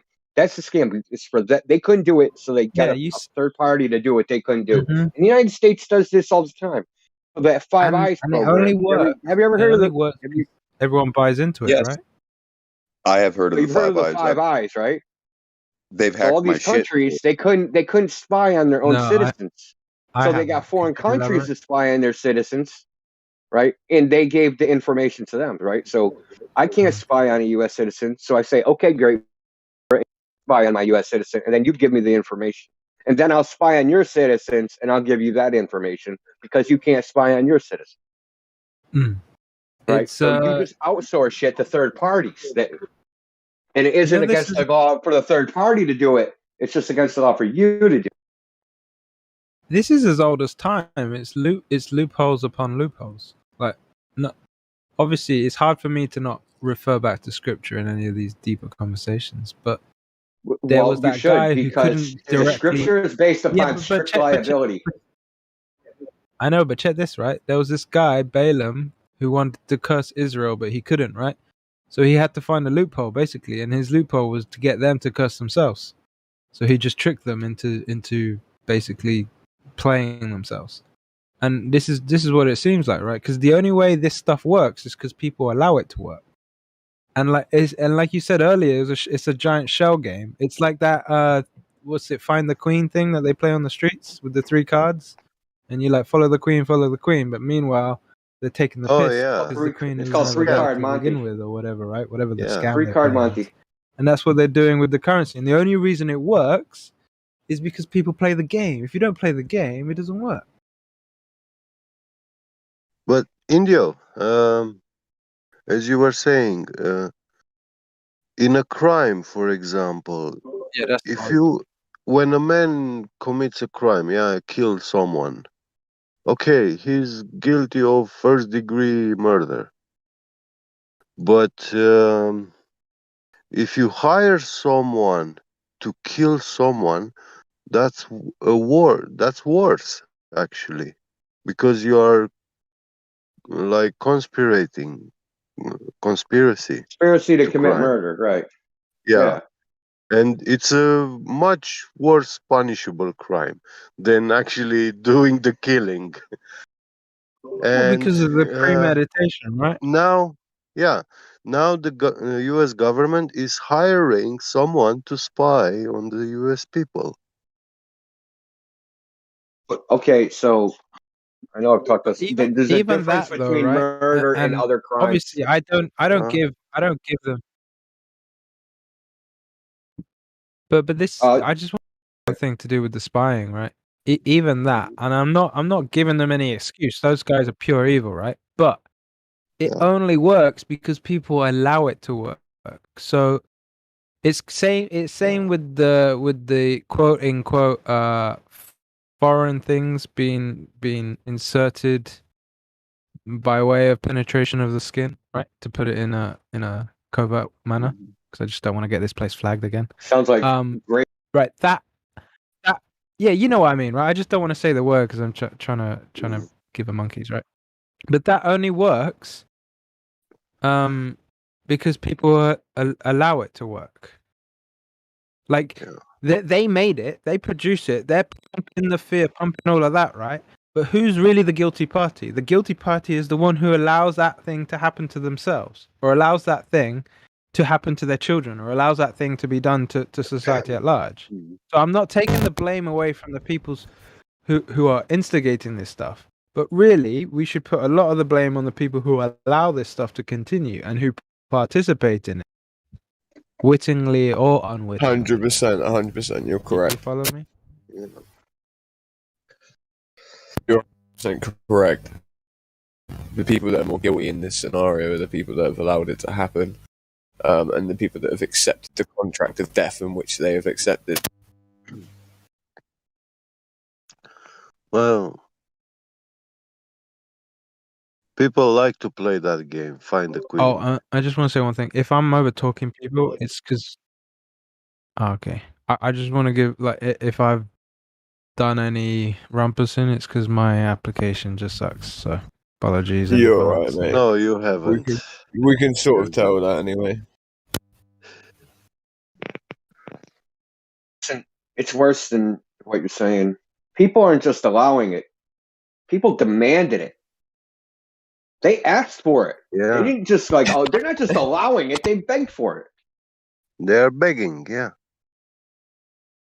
Oh, I'm too much of a pussy to stand up for myself and fight the quarantine, so please poison me so I can get my life back to normal. And I grow a third eye and my dick falls off. They say in Romania on the radio, I heard that the immunization is contagious.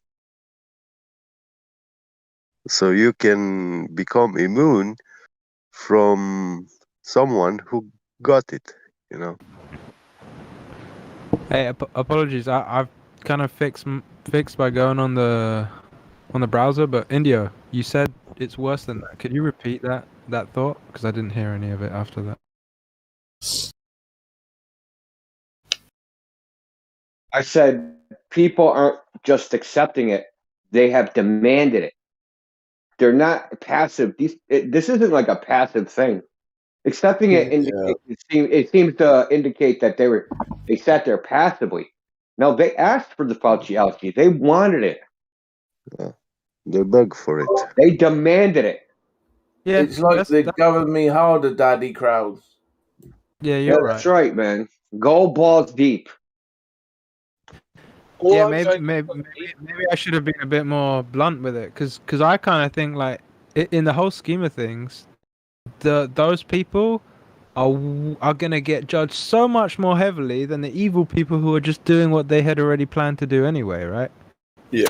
Because they're just doing what to me in my mind is what they've been put here to do anyway. Because again, with the scriptural stuff, but it talks about like, okay, beware the false prophets. But within that warning, right, it says he's put that prophet there to test you whether you are true to who you say you follow, right? So you put that there and you're like, oh, well, okay, these people are just kind of doing what they're, quote unquote, with many asterisks, predestined to do anyway. But who's the guilty party here? The guilty party really is the one who's going, yes, give me more, give me the lies, let me take the lies and let me put those lies on my children. Well, not only that, let me defend those lies so that the lies that you say are backed up by me as a crowd. And that's really what it's been. It's been society as a crowd sticking together like glue to reify these ideas that have come from so-called experts, these fake prophets that Elijah's speaking of. And it's true. And Elijah, I know you're saying, like, oh yeah, I shouldn't take it too scriptural, but it's true. It says as well that the whole world will be completely by pharmakia. And like, you know, what is this? We have a prophet now. We have a prophet of pharmakia. The world has been deceived by it, and the world is helping the rest of the world deceive everyone else with it. It's just like, okay, great. And it goes deeper than what people kind of limit that word to, being just drugs and stuff. That it's like witchcraft. It's sorceries, and that goes to the technology. That goes to everything. It actually permeates exactly. Basically the whole of modern and what's to come of society. Well, but that's a deeper thing. You know, castles in the sky, Ethereum crystals, etc. I mean, we could kind of go down the rabbit trail here, but it's the main thing. I was just kind of like, I'm glad India brought it up. Is that these people really, man, they're gonna be ashamed of themselves. They're gonna face heavy judgment. They're going to be judged for their own words and actions, so that's when it's going to be difficult for them. Yeah, the kings and the rulers are going to be judged, right? That's a given. But it's almost like they don't really have a choice. I'm like, I don't understand how people don't get more pissed, because people are doing this to their own children. Like, what the? Like, how do I not say an expletive at this point? Is my question, because that to me is just pure evil. Because it's one thing just being ignorant and whatnot, but it's another thing like ignorance to your children. Well, anyway, like, I don't want to get down that path. But yeah, you don't have to, Elijah. Elijah, you don't have to. Hold up, I'm finished. I'm glad India brought it up, but it's true. It's like that, like in the whole scheme of things, who's more guilty in that point? Because like, okay, the big bad wolf is doing what the big bad wolf has always done, but why did you let him in the house in the first place? Exactly. It's true. We are all looking through his window. Windows. The pharmakia thing, though, just to add to that further, we have the application of it across society, across the board. Like, again, when they talk about this mass psychosis, right? A form of mass psychosis. Yeah, and it's a form of indoctrination, and it's every layer of society that has come up and ran to prop up the leaders that are propelling the lies. And in doing that, it's almost like a scrum. It's like a rugby match. It's like a scrum that comes together. You've got your first row with your strong props, which would be the heads of state, the people that are seemingly the authoritative body. Then you've got these people